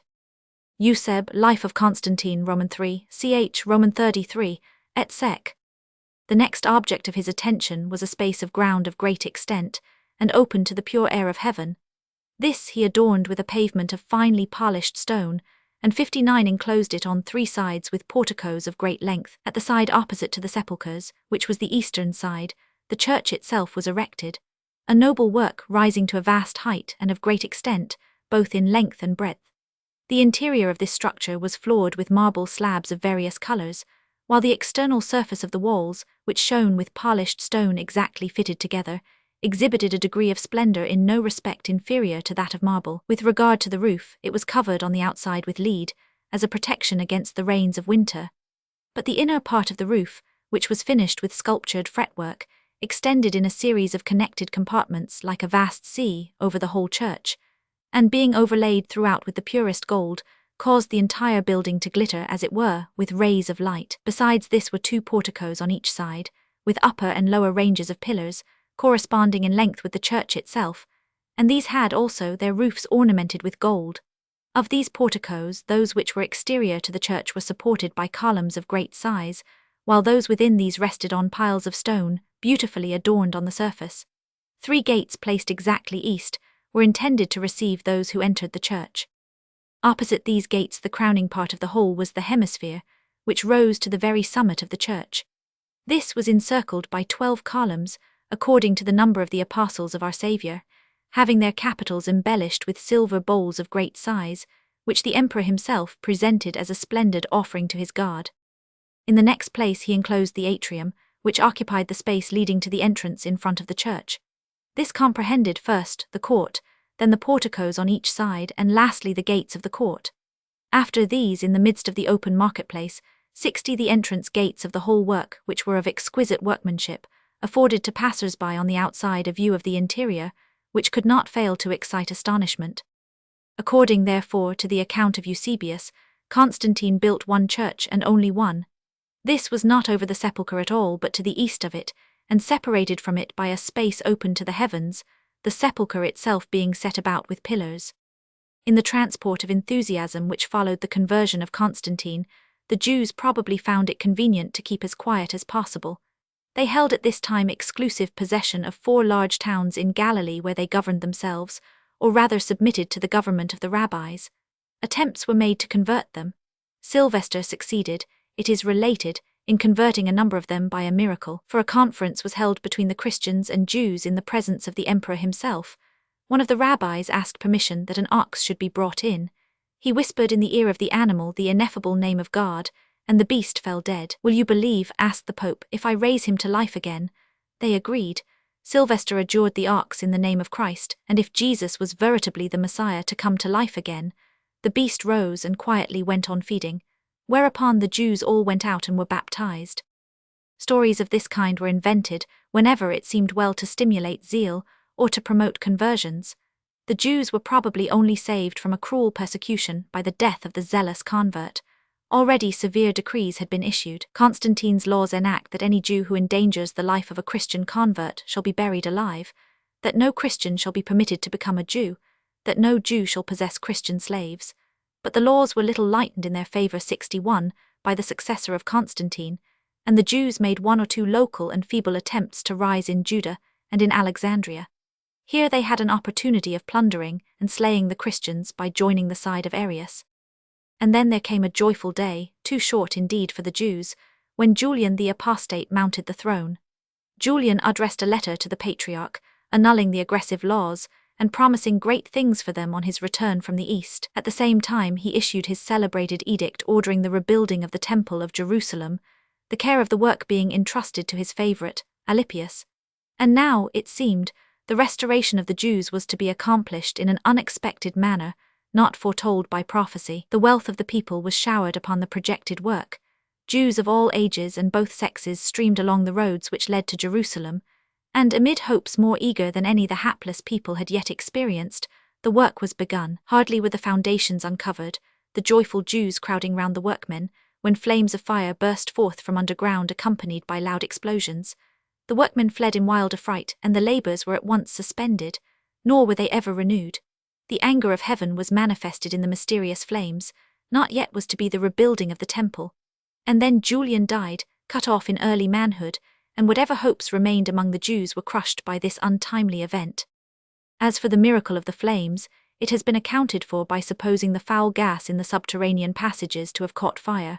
Perhaps it has been maliciously suggested the flames were designed by the Christians themselves, eager to prevent the rebuilding of the temple. In any case, there seems no reason to doubt the fact. And now for 300 years, the history of Jerusalem 62 is purely ecclesiastical. The disputes of the Christians, the quarrels among the bishops over the supremacy of their sees, the bitter animosities engendered by Arius, Pelagius and other heretics, and leaders of heterodox thought, made Palestine a battlefield of angry words, which the disputants would gladly have turned into a battlefield of swords. The history of their controversies does not belong to us, and may be read in the pages of Dean Milman and the Rev. George Williams. The Samaritans gave a good deal of trouble in the time of Justinian by revolting and slaughtering the Christians in their quarter.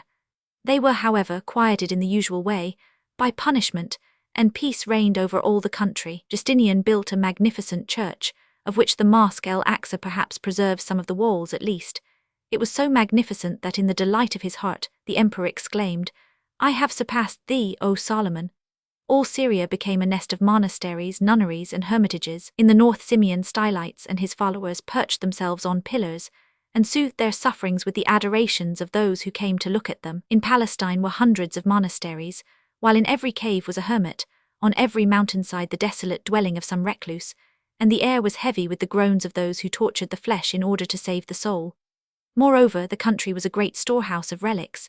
To manufacture them, or rather to find them, was a labour of love and of profit for the people. It was not difficult, because bones of saints were known always to emit a sweet and spice-like odour. They were thus readily distinguished. No doubt the aid of history was resorted to in order to determine whose bones they were. Nor was it at all a matter to disturb the faith of the holder if another man possessed the same relic of the same saint. Meantime, the wood of the cross was discovered to have a marvellous property. It multiplied itself. If 63 you cut a piece off to sell to a distinguished pilgrim, or to send to a powerful prince for a consideration, this invaluable relic, by a certain inherent vis viva, repaired itself and became whole again, as it had been before, so that, if the owners had chosen, a piece might have been cut off for every man in the world, and yet there would have been no smaller. But the holders of the cross were not so minded. So the time went on, and pleasant days, with leisure for theological quarrelling, were enjoyed in the Holy Land. The litanies of the church were heard, and said night and day, and no part of the country but resounded with the psalms and hymns of Christ, the intervals of the services being occupied by the monks in the finding and sale of relics, and in bitter dissensions between those who held views contrary to themselves. It was a land given over to monks, with a corrupt and narrow-minded church daily growing more corrupt and more narrow, and when its fall took place, the cup of its corruptions appears to have been full. King Chosroes, the Persian conqueror, advanced into Syria, and the Jews, eager for some revenge for all their miseries, gladly joined his victorious arms. With him would be, without doubt, many of their own countrymen, the brethren of the captivity, and the Mesopotamian Jews. Those in Tyre sent messengers to their countrymen in Damascus and other places, urging them to rise and massacre the Christians. The messengers were intercepted. The Christians in Tyre put the leading Jews in prison and barred the gates. Then the insurgents appeared outside and began to burn and waste the suburbs. For every Christian church burned, the Christians beheaded 100 prisoners and threw their heads over the wall. The Jews burned 20 churches, and 2,000 heads were thrown over 26. Then came the news that Chosroes 64 was marching on Jerusalem, and all the Jews flocked with eager anticipations to follow him. The city, feebly defended, if at all, by its priestly inhabitants, was taken at once. 90,000 Christians are reported as having been slaughtered. It matters little now whether the number is correct or not. So large a number means nothing more definite than the indication of a great massacre. The Church of the Holy Sepulchre, i.e., what Eusebius calls, speaking of it as a whole, the temple, the basilica with its porticos and pillars, and the decorations of the sepulchre were all destroyed. The churches built by Helena on the Mount of Olives shared the same fate. The sacred vessels were carried off by the conquerors. The wood of the true cross was part of the booty, and the patriarch Zacharias was made prisoner and carried away with it. But the wife of Chosroes was a Christian. By her intercession, Zacharias was well treated and the wood of the cross preserved. And immediately after the retreat of the Persians, one Modestus, aided by gifts from John Eleman of Alexandria, began to repair and rebuild, as best he might, the ruined churches. 15 years later Heraclius reconquered the provinces of Syria and Egypt, regained the wood of the cross, and in great triumph, though clad in mean and humble dress, and as a pilgrim, entered Jerusalem, Sept 14, AD 629, bearing the wood upon his shoulder. The restoration of the cross was accompanied also by revenge taken upon the Jews. Henceforth in the annals of Christendom, every revival of religious zeal is to be marked by the murdering and massacring of Jews. Milman Roman 3, 238. What little we have to say on the vexata quaestio of the topography of Jerusalem will be found further on see Appendix. But on leaving this, the second period of our history, one remark must be made, which may help to explain the uncertainty which rests upon the sites of the city. The destruction of the buildings, first under Titus, 65, and next under Chosroes, appears to have been thorough and complete. Pillars may have remained standing with portions of walls. Foundations, of course, remained, these being covered up and buried in the debris of roofs, walls, and decorations. On these foundations the Christians would rebuild, imitating, as far as possible, the structures that had been destroyed. In many cases they would have the very pillars to set up again, in all cases they would have the same foundations, but there was no time between the conquest by Heraclius and that by Omar to repair and restore the whole, and perhaps nothing was actually built, except a church over the site of the Holy Sepulchre, formed of the materials which remained of the Basilica of the Martyrium. This theory would partly account for the silence about Justinian's basilica, and for the apparent discrepancy between the statement made by Eusebius of decorations only having been set round the sepulchre itself, contrasted with his admiration of the splendid church of the Martyrium. However all this may be, Jerusalem presents in history three totally distinct and utterly unlike appearances. It has one under Herod, one under Justinian, and one under Saladin. Under the first it possesses one building splendid enough to excite the admiration of the whole world. Under the second it has its clustered churches as splendid as the art of the time would admit. Under the third it has its two great buildings, the Dome of the Rock and the Church of the Sepulchre, standing over against each other, two enemies bound by mutual expediency to peace. Only one of these buildings is ancient, but somewhere in the ruins and rubbish in which the whole city is buried lie the foundations of those which have been destroyed. Chapter 4. The Mohammedan Conquest, AD 630–1104. To the Arab wanderer on the barren and sun-stricken plains of the Hejaz, the well-watered, fertile land of Syria had always been an object of admiration and envy. As Mohammed the camel-driver sat on the hill which overlooks Damascus, and gazed upon the rich verdure of that garden of the East, his religious frenzy, his visionary schemes for the unity and regeneration of his race had well-nigh yielded to the voluptuous fascination of the scene. But enthusiasm and ambition triumphed. his eyes filled with tears and exclaiming, "Man can enter paradise but once," he turned sorrowfully back, and in that moment changed the fortunes of the world.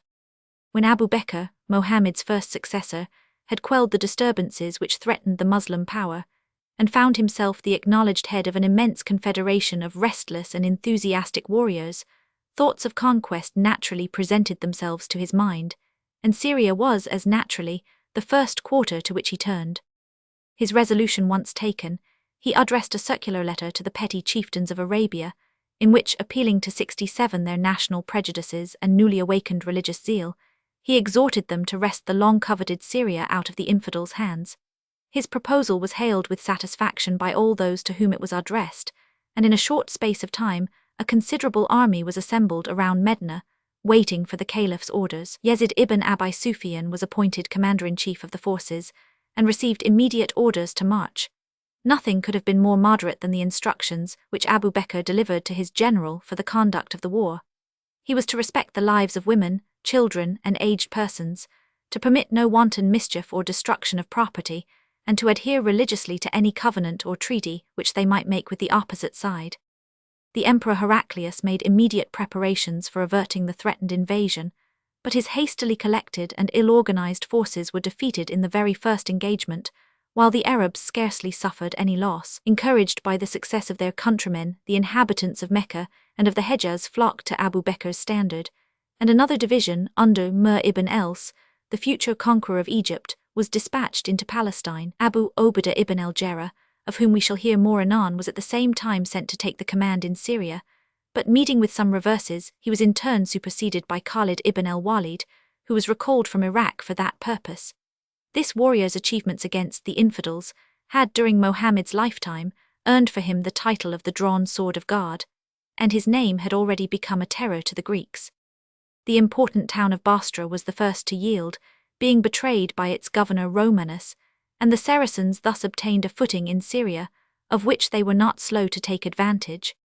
68 The forces now marched upon Damascus, when a change took place in the relative position of the generals. Abu Bakr, shortly before his decease, which happened in 634 AD, had appointed Omar ibn al-Khattab his successor. The first act of the new caliph on assuming the reins of government was to depose Khalid from the command of the army in Syria, and to appoint Abu Obadah generalissimo in his stead. Omar's letter containing these commands reached them outside Damascus, and Abu Obadah, immediately upon receiving it, posted himself with his division at the Bab el-Jabi. Khalid occupied the eastern gate, and the two remaining chiefs, Yazid ibn Abi Sufyan and Mir ibn Els, having disposed their forces on the north and south sides respectively, a strict blockade was commenced. For 70 days Damascus held out. When Khalid, having forced his position, the inhabitants retreated to the opposite side of the city, and, finding further resistance impossible, admitted Abu Obadah peaceably within the walls, the two generals thus met in the center of the city. The conquest of Damascus was followed by the taking of Homs after a protracted siege. Hamath and Maara surrendered without a blow. Laodicea, Jebele, Tarsus, Aleppo, Antioch, Caesarea, Sebastia, Nablus, Lydda and Jaffa, one after another, fell into the hands of the invaders. But it was at the Battle of Yarmouk, AD 636, that the Christian power in Syria experienced the most fatal blow. The Emperor Heraclius, driven to desperation by the continued successes of the enemy, had determined upon making a great and final effort for the preservation of his empire in the east. He had accordingly raised an immense army from all parts of his dominions, and dispatched the main body to give battle to the Saracens, while the remaining portion, which was still very considerable in point of numbers, received instructions to defend the seaboard of Syria. On the approach of the Greek army, the Arab generals, 69 who were at Homs, the ancient Emesa, retreated toward Yarmouk, where they would be in a better position for receiving reinforcements from home, and Mahan or Manuel, the Greek general, followed them in hot pursuit. At first their progress was opposed by the Christian Arabs under Jebel ibn Aham, but this chief was defeated with little loss to the Muslims, although some men of note, and amongst them Yazid ibn Abi Sufyan, were taken prisoners. Abu Obadah now sent a message to the caliph, urging him to send them immediate reinforcements, and another army of 800 men was quickly levied in Arabia, and sent to the relief of the Syrian generals. When Mahan's army reached Yarmouk, some negotiations were opened between the Greeks and Christians.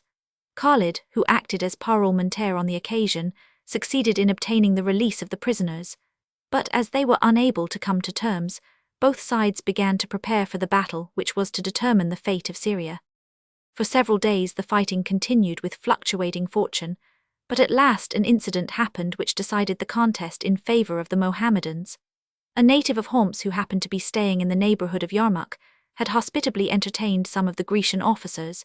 This kindness they requited by the violation of his wife and the murder of his infant son. Maddened by his wrongs and unable to obtain redress from the Greek general, he went over to the Mohammedans, and having betrayed the Christians into an ambuscade near the ford of the river, they were attacked and completely routed by their enemies, more than 40,000 men perishing by the sword or being whirled away by the resistless stream and drowned.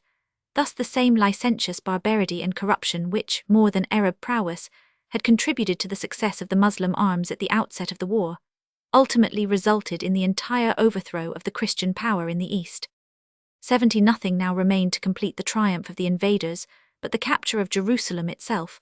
Accordingly, a little time after the decisive Battle of Yarmouk, AD 636, Abu Ubaidah prepared to march upon the Holy City.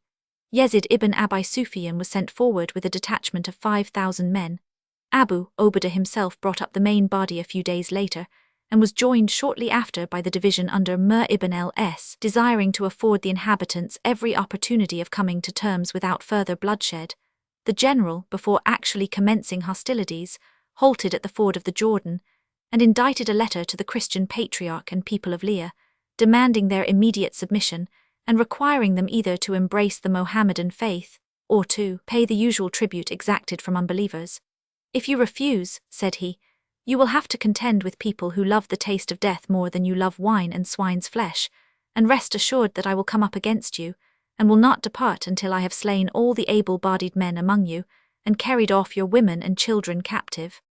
To this message a decisive refusal was returned, and Abu Ubaidah, in accordance with his threat, marched upon Jerusalem and besieged the town. The Christians, after several unsuccessful sallies, finding themselves reduced to great straits by the protracted siege, made overtures for capitulation, but refused to treat with any but the Caliph himself, having exacted a solemn oath from them that they would hold to the proposed conditions in case of his sovereign's arrival. The general sent a message to Omar, inviting him to leave Medina and receive in person the capitulation of the town. The messengers from Abu Ubaidah's camp were accompanied by some representatives of the Christian community, and the latter were much astonished at the stern simplicity and comparative retirement in which the Caliph was 71 living, which but ill accorded with their previously conceived ideas of the great monarch who had conquered the whole of Arabia and Syria, and made even the emperors of Greece and Persia to tremble on their thrones. The meeting between the Caliph and his victorious general was still further calculated to impress them. Omar was mounted on a camel and attired in simple Badawi costume, a sheepskin cloak and coarse cotton shirt. Abu Ubaidah was mounted on a small she-camel, an aba or mantle of haircloth folded over the saddle, and a rude halter of twisted hair forming her only trappings. He wore his armor and carried his bow slung across his shoulder. Abu Ubaidah, dismounting from his beast, approached the Caliph in a respectful attitude. But the latter, dismounting almost at the same moment, stooped to kiss his general's feet, whereupon there ensued a contest of humility, which was only put an end to by the two great men mutually consenting to embrace after the usual fashion of Arab sheiks when meeting upon equal terms. A story of Omar's compensating a man for some grapes which his followers had heedlessly plucked as they came in from their thirsty ride, and several other instances of his great integrity and unassuming manners, are related by the Arab historians. No doubt these incidents were, to some extent, the offspring of the pride that apes humility. Yet the Muslim sovereign really seems to have possessed some good and amiable qualities. Omar pitched his camp upon the Mount of Olives, where he was immediately visited by a messenger from the Patriarch of Jerusalem, who sent to welcome him and renew the offers of capitulation. This patriarch was named Sophronius, and was a native of Damascus. He was as remarkable for his zeal and erudition as for the purity of his life, which presented a striking contrast to the prevailing immorality of the age. The patriarch's 72 observation upon first setting eyes on Omar was anything but complimentary, though perhaps justified by the meanness of the Caliph's attire. "Verily," said he, "this is the abomination of desolation, spoken of by Daniel the prophet, standing in the holy place." The commander of the faithful was rather flattered by the remark, which the Arab historians have construed into an admission on the part of Sophronius that the conquest of Omar was foretold in Holy Writ, the armistice previously granted having been confirmed, and the personal safety of the patriarch and his immediate followers being guaranteed. That dignitary set out with a large company of attendants for the caliph's tent, and proceeded to confer with him personally and to draw up the articles of peace. These terms, exacted from Jerusalem in common with the other conquered cities, were, in spite of Omar's boasted generosity and equity, extremely hard and humiliating for the Christians. They ran as follows: the Christians shall enjoy security both of person and property, the safety of their churches shall be, moreover, guaranteed, and no interference is to be permitted on the part of the Mohammedans with any of their religious exercises, houses or institutions, provided only that such churches or religious institutions shall be open night and day to the inspection of the Muslim authorities. All strangers and others are to be permitted to leave the town if they think fit, but anyone electing to remain shall be subject to the herein mentioned stipulations. No payment shall be exacted from anyone until after the gathering in of his harvest. Mohammedans are to be treated everywhere with the greatest respect. The Christians must extend to them the rights of hospitality, rise to receive them, and accord them the first place of honor in their assemblies. The Christians are to build no new churches, convents, or other religious edifices, either within or without the city, or in any other part of the Muslim territory. 73. They shall not teach their children the Koran, but on the other hand, no one shall be prevented from embracing the Mohammedan religion. No public exhibition of any kind of the Christian religion is to be permitted. They shall not in any way imitate the Muslims, either in dress or behavior, nor make use of their language in writing or engraving, nor adopt Muslim names or appellations. They shall not carry arms, nor ride astride their animals, nor wear or publicly exhibit the sign of the cross. They shall not make use of bells, nor strike the nexus wooden gong, except with a suppressed sound, nor shall they place their lamps in public places, nor raise their voices in lamentation for the dead. They shall shave the front part of the head and gird up their dress, and lastly, they shall never intrude into any Muslim's house on any pretext whatever. To these conditions, Omar added the following clause to be accepted by the Christians: that no Christian should strike a Muslim, and that if they failed to comply with any single one of the previous stipulations, they should confess that their lives were justly forfeit, and that they were deserving of the punishment inflicted upon rebellious subjects. When these terms had been agreed upon by both sides and the treaty signed and sealed, Omar requested the patriarch to lead him to the mosque, masjid, or place of adoration, of David. The patriarch acceding to this request, Omar, accompanied by 4,000 attendants, was conducted by him into the holy city. They first proceeded to the church of the Holy Sepulchre 27, which the patriarch pointed out as the site of David's temple. "Thou least," said Omar curtly, and was proceeding to 74 leave the spot when the hour of prayer arrived, and the caliph declared his intention of retiring to perform his religious duties. The patriarch invited him to pray where he stood, in the church itself. This Omar refused to do, and was next led to the church of Constantine, where a sejadah or prayer mat was spread for him. Declining this accommodation also, the caliph went outside the church, and prayed alone upon the doorsteps. When asked the reason for his objection to pray within the church, he told the patriarch that he had expressly avoided doing so, lest his countrymen should afterwards make his act a precedent, and an excuse for confiscating the property. So anxious was he not to give the least occasion for the exercise of injustice, that he called for pen and paper, and then and there wrote a document, which he delivered to the patriarch, forbidding Moslems to pray even upon the steps of the church, except it were one at a time, and strictly prohibiting them from calling the people to prayer at the spot, or in any way using it as one of their own mosques. In the original El-Kamama, dung, which is explained a little further on to be a designed corruption of the word Kayama, Anastasis, these words are at the present day applied by the Muslim and Christian population respectively to the Church of the Holy Sepulchre. This honorable observance of the stipulations contained in the treaty, and careful provision against future aggression on the part of his followers, cannot but excite our admiration for the man, in spite of the great accession to our knowledge of the literature of this period, which has been made during the last century. We doubt if the popular notions respecting the Saracen conquerors of Jerusalem have been much modified, and many people still regard them as a fierce and inhuman horde of barbarous savages, while the Crusaders are judged only by the saintly figures that lie cross-legged upon some old cathedral brasses, and are looked upon as the beau ideals of chivalry and gentle Christian virtue. but we shall have occasion to recur to this subject further on. Leaving the church of Constantine, they next visited that called Sion, which the patriarch again pointed out 75 as the Mosque of David, and again Omar gave him the lie. After this they proceeded to the Masjid of Jerusalem, and halted at the gate called Bab Mohammed. Now the dung in the mosque had settled on the steps of the door in such quantities that it came out into the street in which the door is situated, and nearly clung to the roofed archway of the street 28. Hereupon the patriarch said, "We shall never be able to enter unless we crawl upon our hands and knees." "Well," replied the caliph, "on our hands and knees be it." So the patriarch led the way, followed by Omar and the rest of the party, and they crawled along until they came out upon the courtyard of the temple, where they could stand upright.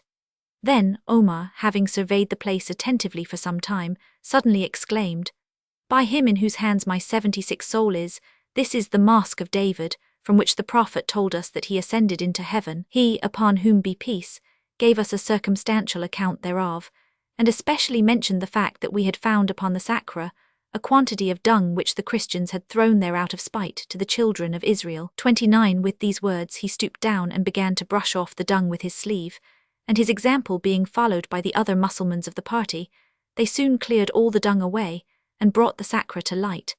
Having done so, he forbade them to pray there until 3 showers of rain had fallen upon it. This important passage has been but imperfectly understood. Reynolds, in his translation of Jelal ed-Din, makes absolute nonsense of it, rendering the words, "He went with him to the mosques of the holy city, until he came at last near unto a gate, called the Gate of Mohammed, and he drew down all the filth that was on the declivity of the steps of the gate, until he came to a narrow passage, and he went down a number of steps until he almost hung upon the top of the interior or upper surface. So Omar went upon his hands, and we went upon our hands and knees after him until we came to the central sewer, and we stood here upright." The word here rendered mosques is in the singular, not in the plural, and plainly refers to a spot well known as the temple Masjid of Jerusalem. The word rendered, he drew down, is passive, and implies that the dirt had collected in such quantities upon the raised platform as to run down the steps into the street, where it had made a heap high enough to reach the arched roof of the public way. Not to mention the difficulty of 4,000 men standing upright in a sewer, I may remark that the word rendered, central sewer, is san, an open court, the name applied at the present day to the platform upon which the Kubit-es Sacra stands. Reynolds's translation would imply that the site of the Sacra was in a sewer below the level of the rest of the city, as it then stood. It needed no prophetic inspiration to acquaint Mohammed with this fact.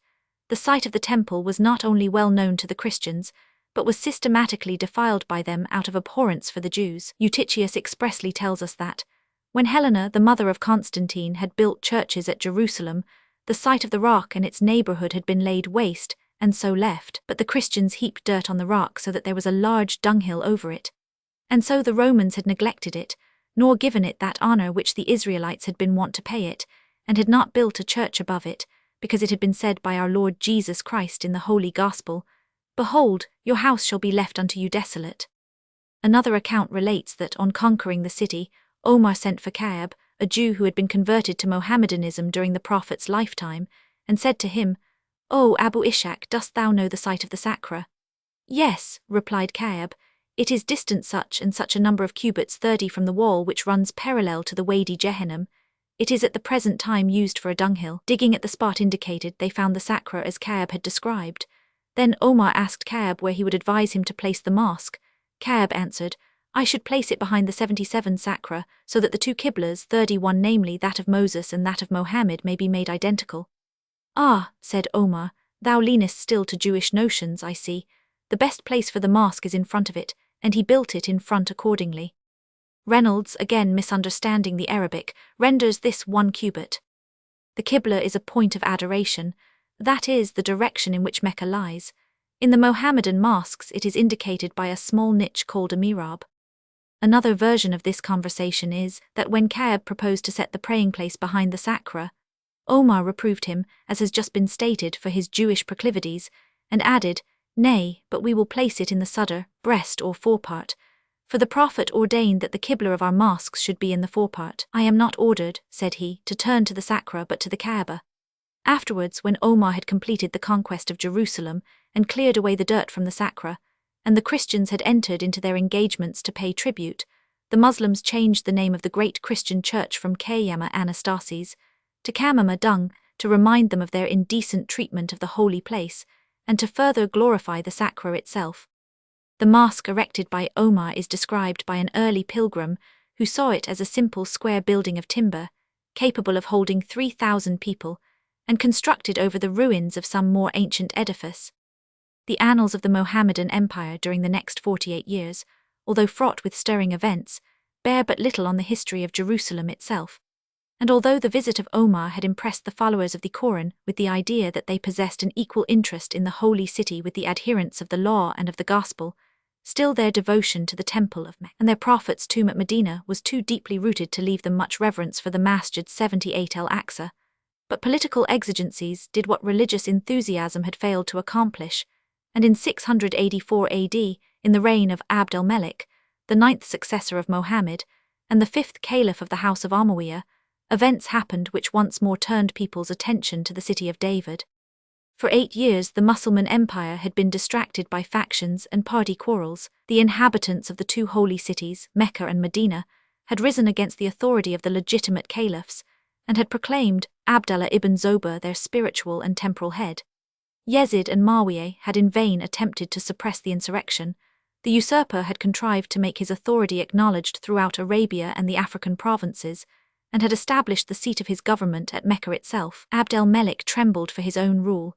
Year after year crowds of pilgrims would visit the Kaaba, and Ibn Zoba's religious and political influence would thus become disseminated throughout the whole of Islam. In order to avoid these consequences, and at the same time to weaken his rival's prestige, Abd al-Malik conceived the plan of diverting men's minds from the pilgrimage to Mecca and inducing them to make the pilgrimage to Jerusalem instead. This was an easier task than might have been at first supposed. The frequent mention of Jerusalem in the Quran, its intimate connection with those scriptural events which Mohammed taught as part and parcel of his own faith, and lastly, the Prophet's pretended night journey to heaven from the holy rock of Jerusalem, these were points which appealed directly to the Mohammedan mind, and to all these considerations was added the charm of novelty, too, with the sanction of antiquity. And we need not, therefore, wonder that the caliph's appeal to his subjects met with a ready and enthusiastic response. 79 Having determined upon this course, he sent circular letters to every part of his dominions, couched in the following terms. Abd al-Malik desiring to build a dome over the holy rock of Jerusalem, in order to shelter the Muslims from the inclemency of the weather, and moreover, wishing to restore the masjid, requests his subjects to acquaint him with their wishes on the matter, as he would be sorry to undertake so important a matter without consulting their opinion. Letters of approval and congratulation flowed in upon the caliph from all quarters, and he accordingly assembled a number of the most skilled artisans, and set apart for the proposed work a sum of money equivalent in amount to the whole revenue of Egypt for 7 years. For the safe custody of this immense treasure he built a small dome, the same which exists at the present day to the east of the Kubbat-e-Sakra, and is called Kubbat-e-Silsila. This little dome he himself designed, and personally gave the architect instructions as to its minutest details. When finished, he was so pleased with the general effect that he ordered the Kubbat-e-Sakra itself to be built on precisely the same model. Having completed his treasure house and filled it with wealth, he appointed Rija ibn Hayya al-Kendi controller thereof, with Yazid ibn Salam, a native of Jerusalem, as his coadjutor.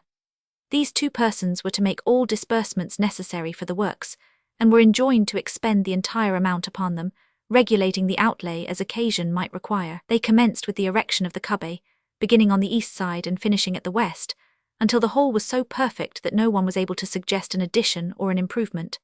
Similarly in the buildings in the forepart of the Masjid 32, that is, on the south side, they worked from 80 east to west, commencing with the wall by which is the Met, Asa, cradle of Jesus, and carrying it on to the spot now known as the Jami el-Magharibi. CP AD 3. On the completion of the work, Rija and Yazid addressed the following letter to Abd al-Malik, who was then at Damascus. In accordance with the orders given by the commander of the faithful, the building of the Dome of the Rock of Jerusalem and the Masjid el-Aqsa is now so complete that nothing more can be desired. After paying all the expenses of the building, there still remains in hand 100,000 dinars of the sum originally deposited with us. This amount the commander of the faithful will expend in such manner as may seem good to him. The caliph replied that they were at liberty to appropriate the sum to themselves in consideration of their services in superintending the financial department of the works. The two commissioners, however, declined this proposition and again offered to place it at the caliph's disposal, with the addition of the ornaments belonging to their women and the surplus of their own private property. Abd el-Melik, on receipt of their answer, bade them melt up the money in question and apply it to the ornamentation of the Kaaba. This they accordingly did, and the effect is said to have been so magnificent that it was impossible for any to keep his eyes fixed on the dome, owing to the quantity of gold with which it was ornamented. They then prepared a covering of felt and leather, which they put upon it in winter time to protect it from the wind and rain and snow. Rija and Yezid also surrounded the sacra itself with a latticed screen of ebony, and hung brocaded curtains behind the screen between the columns. It is said that in the days of Abd el-Melik a precious pearl, the horn of Abraham's ram, and the crown of the Khosrows, were attached to the chain which is suspended in the center of the dome. But when 81 the caliphate passed into the hands of the Bani Hashim, they removed these relics to the Kaaba. When the masjid was quite completed and thrown open for public service, no expense or trouble was spared to make it as attractive as possible to the worshippers. Every morning a number of attendants were employed in pounding saffron and in making perfumed water with which to sprinkle the mosque, as well as in preparing and burning incense. Servants were also sent into the Hammam Suleiman, Solomon's bath, to cleanse it out thoroughly. Having done this, they used to go into the storeroom in which the Karluk 33 was kept, and changing their clothes for fresh ones of various costly stuffs, and putting jeweled girdles round their waists, and taking the Karluk in their hands, they proceeded to dab it all over the sacra as far as they could reach. And when they could not reach with their hands, they washed their feet and stepped upon the sacra itself until they had dabbed it all over, and emptied the pots of Karluk. Then they brought censers of gold and silver filled with oud perfumed aloes wood, and other costly kinds of incense, with which they perfumed the entire place, first letting down the curtains round all the pillars, and walking round them until the incense filled the place between them and the dome, and then fastening them up again, so that the incense escaped and filled the entire building, even penetrating into the neighboring bazaar, so that anyone who passed that way could smell it. After this, proclamation was made in the public market: the sacra is now open for public worship, and people would run in such crowds to pray there, that 2 rak'ahs was as much as most men could accomplish, and it was only a very few who could succeed in performing 4. A species of aromatic plant, rather larger than saffron. So strongly was the building perfumed with the incense, 82, that one who had been into it could at once be detected by the odor, and people used to say as they sniffed it, "Ah, so-and-so has been in the sacra." So great, too, was the throng that people could not perform their ablutions in the orthodox manner, but were obliged to content themselves with washing the soles of their feet with water, wiping them with green sprigs of myrtle, and drying them with their pocket handkerchiefs. The doors were all locked, 10 chamberlains were posted at each door, and the mosque was only opened twice a week, namely on Mondays and Fridays. On other days none but the attendants were allowed access to the buildings. Ibn Asakir, who visited Jerusalem early in the 12th century of the Christian era, tells us that there were 6,000 planks of wood in the masjid used for roofing and flooring, exclusive of wooden pillars. It also contained 50 doors, amongst which were Bab el-Kortobai, the gate of the Cordovan; Bab Dod, the gate of David; Bab Suleiman, the gate of Solomon; Bab Mohammed, the gate of Mohammed; Bab Heta, the gate of remission 34; Bab el-Tawbah, the gate of reconciliation, where God was reconciled to David after his sin with Bathsheba; Bab Rahmeh, the gate of mercy; 6 gates called Abwab al-Asbat, the gates of the tribes; Bab el-Walid, the gate of Walid; Bab el-Hashimi, the gate of the Hashim family; Bab el-Kidhir, the gate of St. George or Elias; and Bab-es Shekinah, the gate of the Shekinah. There were also 600 marble pillars, 7 mihrabs or prayer niches, 385 chains for lamps, of which 230 were in the Masjid el-Aqsa, and the rest in the Kubbat-es Sacra. The accumulative length of the chains was 4,000 cubits, and their weight 43,000 rattles Syrian measure. There were also 5,000 lamps, in addition to which they used to light 1,000 wax candles every Friday, AD 3, and on the night of the middle of the months Rajab, Shaban and Ramadan, as well as on the nights of the 2 great festivals. There were 15 domes or oratories exclusive of the Kubbat-es Sacra, and on the roof of the mosque itself were 7,700 strips of lead, and the weight of each strip was 70 Syrian rattles. This was exclusive of the lead which was upon the Kubbat-es Sacra. There were 24 large cisterns in the masjid, and 4 minarets, 3 in a line on the west side of the masjid, and 1 over the Bab el-Esbat. Cf. Quran Cap Roman 2 v 55, enter the gate with adoration and say remission. All the above work was done in the days of Abd el-Melik ibn Marwan. The same prince appointed 300 perpetual attendants to the mosque, slaves purchased with a fifth of the revenue, and whenever one of these died, there was appointed in his stead either his son, grandson, or someone of the family, and the office was made hereditary so long as the generation lasted. There were also Jewish servants employed in the masjid, and these were exempted on account of their services from payment of the capitation tax. Originally they were 10 in number, but as their families sprung up, they increased to 20.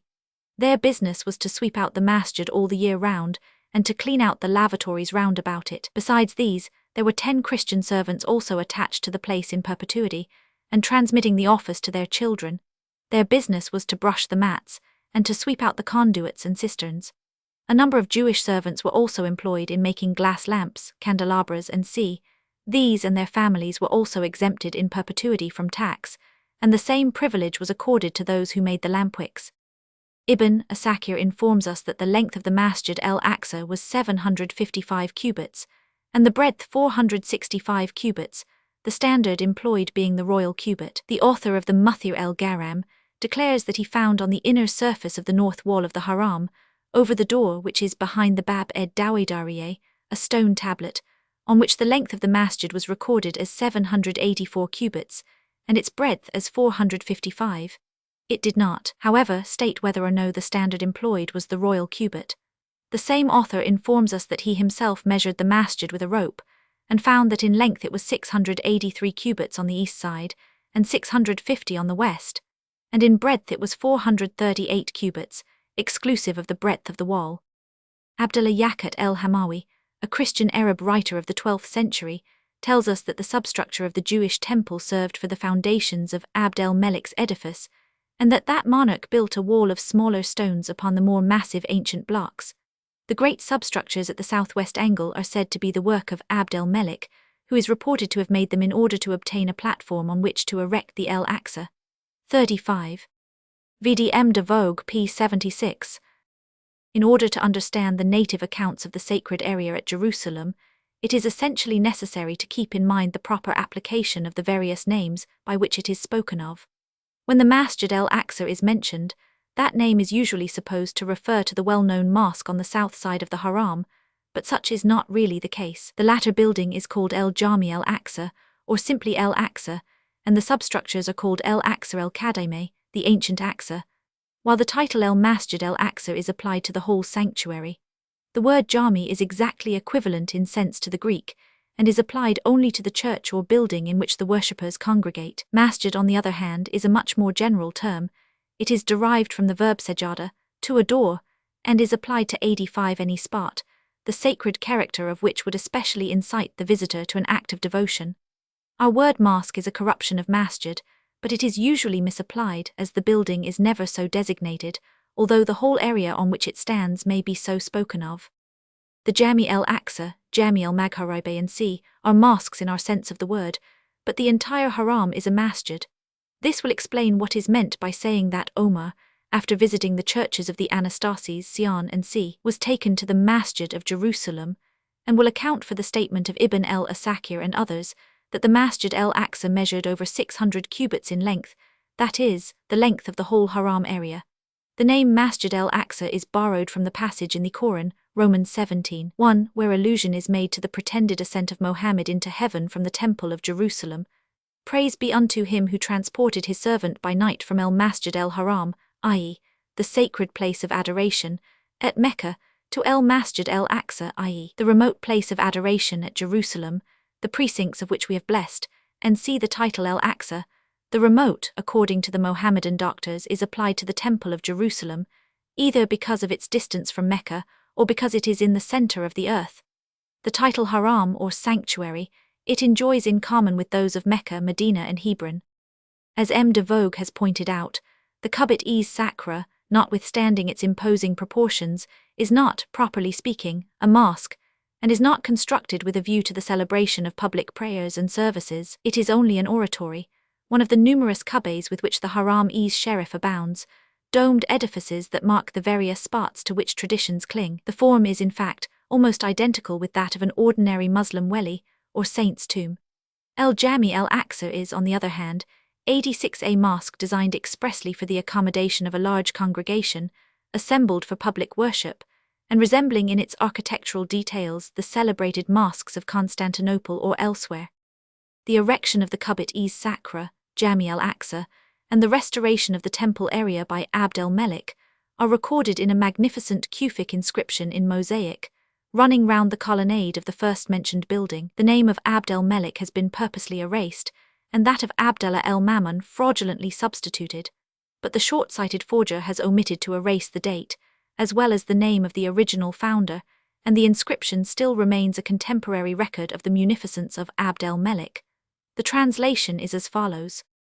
In the name of God, the merciful, the compassionate, there is no God but God alone, he hath no partner, his is the kingdom, his the praise. He giveth life and death, for he is the Almighty. In the name of God, the merciful, the compassionate, there is no God but God alone, he hath no partner. Mohammed is the apostle of God, pray God for him. The servant of God Abdallah, the Imam al-Mamun read, Abd el-Melik, commander of the faithful, built this dome in the year 72, AD 691. May God accept it at his hands and be content with him, Amen. The restoration is complete, and to God be the praise. In the name of God, the merciful, the compassionate, there is no God but God alone, he hath no partner. Say he is the one God, the eternal, he neither begetteth nor is begotten, and there is no one like him. Mohammed is the apostle of God, pray God for him. In the name of God, the merciful, the compassionate, there is no God but God, and Mohammed is the apostle of God, pray God for him. Verily, God and his angels pray for the Prophet. O ye who believe, pray for him, and salute ye him with salutations of 87 peace. In the name of God, the merciful, the compassionate, there is no God but God alone, to him be praise who taketh not unto himself a son, and to whom none can be a partner in his kingdom, and whose patron no lower creature can be. Magnify ye him.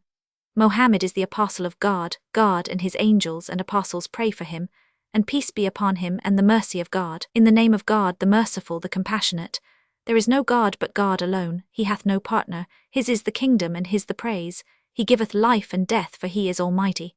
Verily, God and his angels pray for the Prophet. O ye who believe, pray for him, and salute him with salutations of peace. O ye who have received the Scriptures, exceed not the bounds in your religion, and speak not aught but truth concerning God. Verily, Jesus Christ, the Son of Mary, is the apostle of God, and his word which he cast over Mary, and a spirit from him. Then believe in God and his apostles, and do not say there are three gods, forbear, and it will be better for you. God is but one. Far be it from him that he should have a son. To him belongeth whatsoever is in the heaven and in the earth, and God is a sufficient protector. Christ doth not disdain to be a servant of God, nor do the angels who are near the throne. Whosoever then disdains his service and is puffed up with pride, God shall gather them all at the last day. O God, pray for thy apostle Jesus, the Son of Mary. Peace be upon me the day I am born, and the day I die, and the day I am raised to life again. That is Jesus, the Son of Mary, concerning whom ye doubt. It is not for God to take unto himself a son, far be it from him. If he decree a thing, he doth but say unto it, Be, and it is. God is my Lord and yours, serve him, this is the right way. God hath testified that there is no God but he, and the angels and beings endowed with knowledge testify it. He executeth righteousness, there is no God but he, the mighty, the 88 wise. Verily, the true religion in the sight of God is Islam. Say praise be to God, who taketh not unto himself a son, whose partner in the kingdom none can he, whose patron no lowly creature can be. Magnify ye him. 36. This inscription, which is composed chiefly of Quranic texts, is interesting both from a historical point of view, and as showing the spirit in which Christianity was regarded by the Muslims of these early times. It has never before been published in its entirety. Its preservation during the subsequent Christian occupation of the city may occasion some surprise, as the Latins, by whom the Holy Sepulchre was turned into a church, could not but have been offended at quotations which so decidedly deny the divinity of Christ and the doctrine of the Trinity.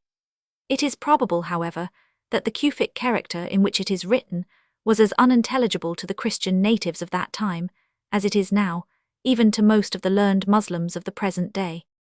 Abd el-Melik died on the 8th of September, 705 AD, and was succeeded by his son Walid. During that prince's reign, the eastern portion of the masjid fell into ruins, and as there were no funds in the treasury available for the purpose of restoring it, Walid ordered the requisite amount to be levied from his subjects. On the death of Walid, the caliphate passed into the hands of his brother Sulayman, who was at Jerusalem when the messengers came to him to announce his accession to the throne. He received them in the masjid itself, sitting in one of the domes in the open court, probably in that now called Kubit Sulayman, which is behind the Kubit-es Sakra, near the Bab-ed-Duwaydariel. He died at Jerusalem after a short reign of 3 years and was succeeded AD 717 by Omar ibn Abd al-Aziz, surnamed al-Mahdi. It is related that this prince dismissed the Jews who had been hitherto employed in lighting up the sanctuary, and put in their places some of the slaves before mentioned as having been purchased by Abd al-Melik at the price of a fifth of the treasury, al-Khums. AD 9 one of these last came to the caliph and begged him to emancipate him. "I have no power to do so," replied Omar, "but look you, if you choose to go of your own accord, I claim no right over a single hair of your head." The following extract from Reynolds's Temple of Jerusalem, purporting to be a translation of this passage, will, I hope, excuse me from again quoting or referring to that valuable work.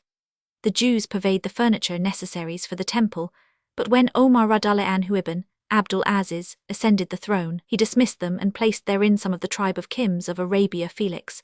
And then came to him a man of the family of Kims and said unto him, "Give me some present." But he said, "How can I give thee?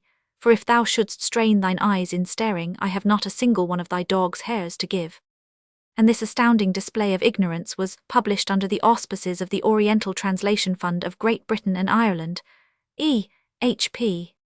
In the reign of the second Abbasid Caliph, Abu Ja'far Mansur, AD 755, a severe earthquake shook Jerusalem, and the southern portion of the Haram-es Sharif, standing as it did upon an artificially raised platform, suffered most severely from the shock. In order to meet the expense of repairing the breaches thus made, the caliph ordered the gold and silver plates, with which the munificence of Abd al-Melik had covered the doors of the masjid, to be stripped off, converted into coin, and applied to the restoration of the edifice. The part restored was not, however, destined to last long, for during the reign of al-Mahdi, his son and successor, the mosque had again fallen into ruins and was rebuilt by the caliph upon a different plan, the width being increased at the expense of the length. The foundation, by the Caliph Mansur, of the imperial city of Baghdad, upon the banks of the Tigris, and the removal of the government from Damascus thither, was very prejudicial to the interests of the Christian population of Syria, who were now treated with great harshness, 90 deprived of the privileges granted them by former monarchs, and subjected to every form of extortion and persecution. In 786, the celebrated Harun-ur-Rashid, familiar to us as the hero of the Arabian Nights, succeeded his father al-Hadi in the caliphate. This prince was illustrious alike for his military successes and his munificent patronage of learning and science, and although his glory is sullied by one act of barbarity and jealous meanness, the murder of his friend and minister, Ja'far al-Barmaki, and the whole of the Barmecide family, he seems to have well merited his title of Ur-Rashid, the orthodox or upright. The cordial relations between the East and West, brought about by his alliance with the Emperor Charlemagne, were productive of much good to the Christian community in Syria and Palestine, and more especially in Jerusalem, where churches were restored, and hospices and other charitable institutions founded by the munificence of the Frank Emperor. In the year 796, new and unexpected troubles came upon Palestine. A civil war broke out between two of the border tribes, the Bani Yaqtan and the Ismailiyeh, and the country was devastated by hordes of savage Bedouin. The towns and villages of the west were either sacked or destroyed, the roads were rendered impassable by hostile bands, and those places which had not suffered from the incursions of the barbarians were reduced to a state of protracted siege. Even Jerusalem itself was threatened, and but for the bravery of its garrison, would have again been pillaged and destroyed. The monasteries in the Jordan Valley experienced the brunt of the Arabs' attack, and one after another was sacked, and last of all that of Mar Saba, which from its position had hitherto been deemed impregnable, succumbed to a blockade, and many of the inmates perished. 91 On the death of Harun, his 3 sons contended fiercely for the throne.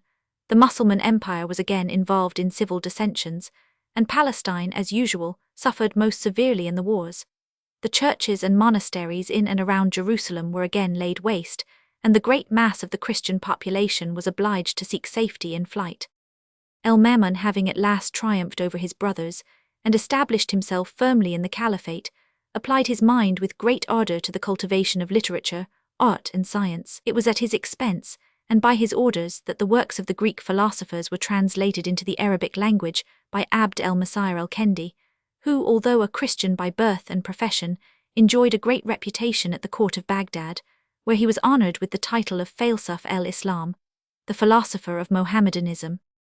Since their establishment on the banks of the Tigris, the Abbasid caliphs had departed widely from the ancient traditions of their race, and the warlike ardor and stern simplicity, which had won so vast an empire for Omar and his contemporaries, presently gave way to effeminate luxury and useless extravagance. But although this change was gradually undermining their power, and tending to the physical degeneracy of the race, it was not unproductive of good, and the immense riches and careless liberality of the caliphs attracted to the court of Baghdad the learned men of the Eastern world.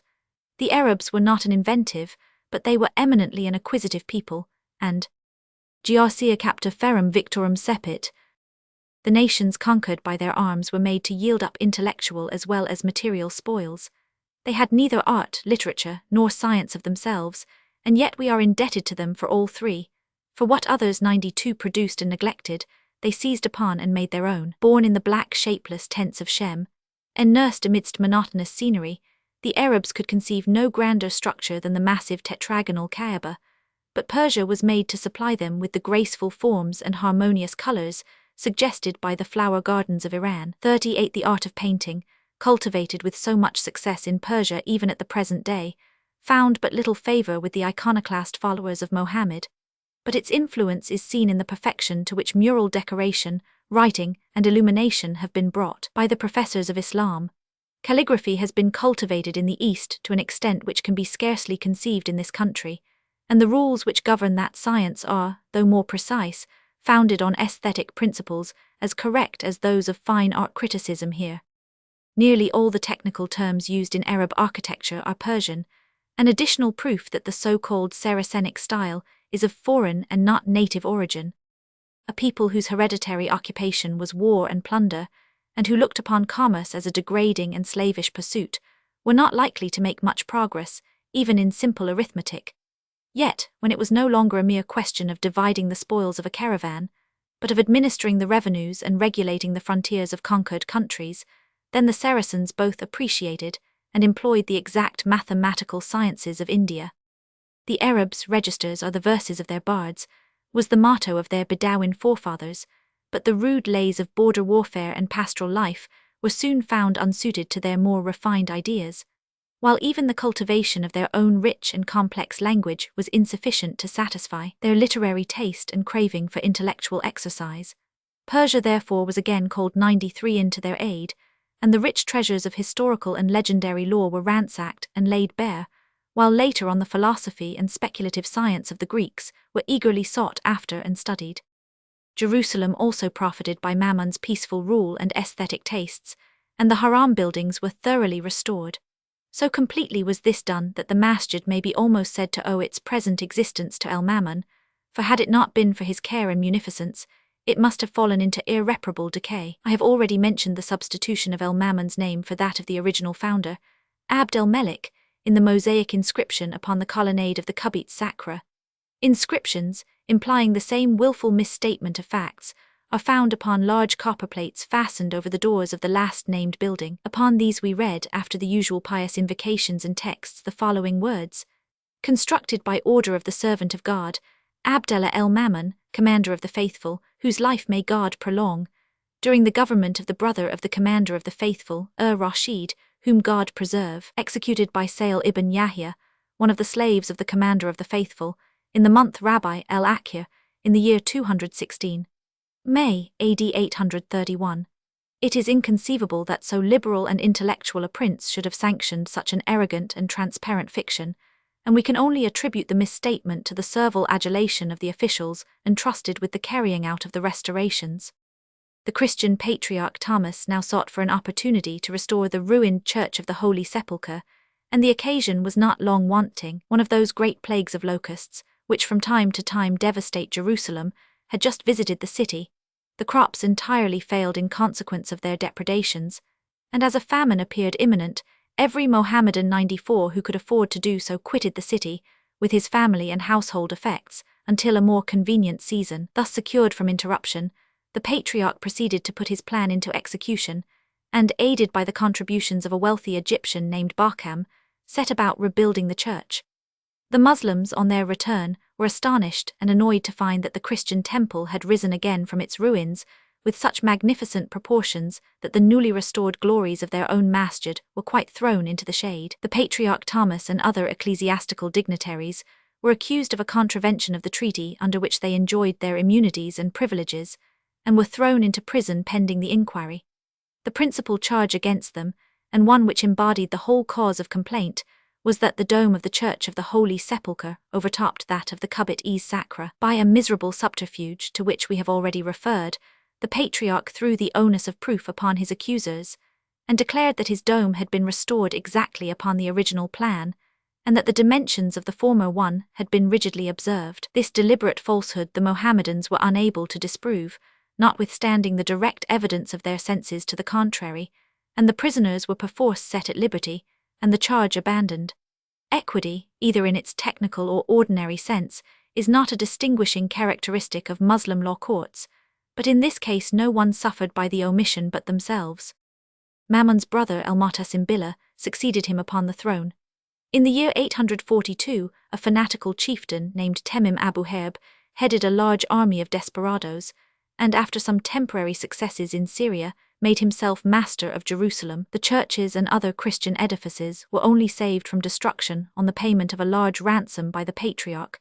95 On receiving this, the insurgents vacated the city, and were shortly afterwards entirely defeated by the Caliph's forces. A wonderful story is told of the great earthquake which took place in the year 846 AD. Namely, that in the night, the guards of the Kubbat-es-Sakra were suddenly astonished to find the dome itself displaced, so that they could see the stars and feel the rain splashing upon their faces.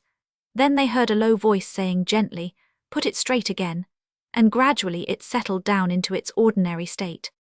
The power of the caliphs was now upon the wane. The disorders consequent upon the introduction of Turkish guards at Baghdad by Al-Mu'tasim first weakened their authority, but the revolt of the Carmathians in 877, during the reign of Al-Mu'tasim Billah, struck the first fatal blow against the house of Abbas.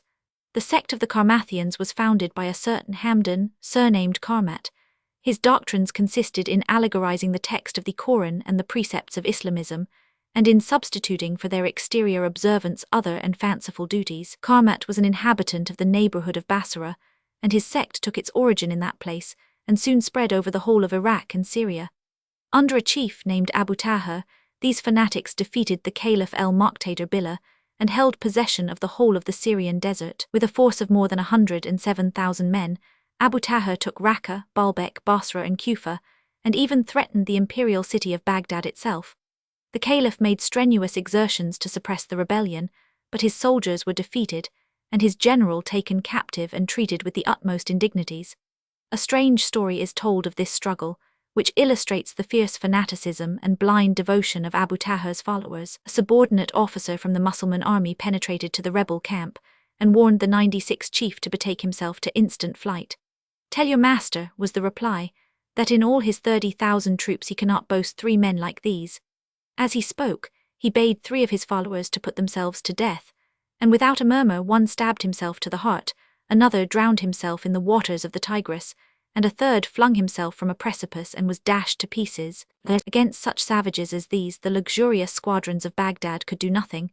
They were ignominiously defeated, and the Carmathians roamed whithersoever they pleased, and devastated the country with fire and sword. In 929 Mecca itself was pillaged, 30,000 pilgrims slain, and the black stone, the special object of adoration to the true believer, was carried off. This circumstance caused another diversion in favor of Jerusalem.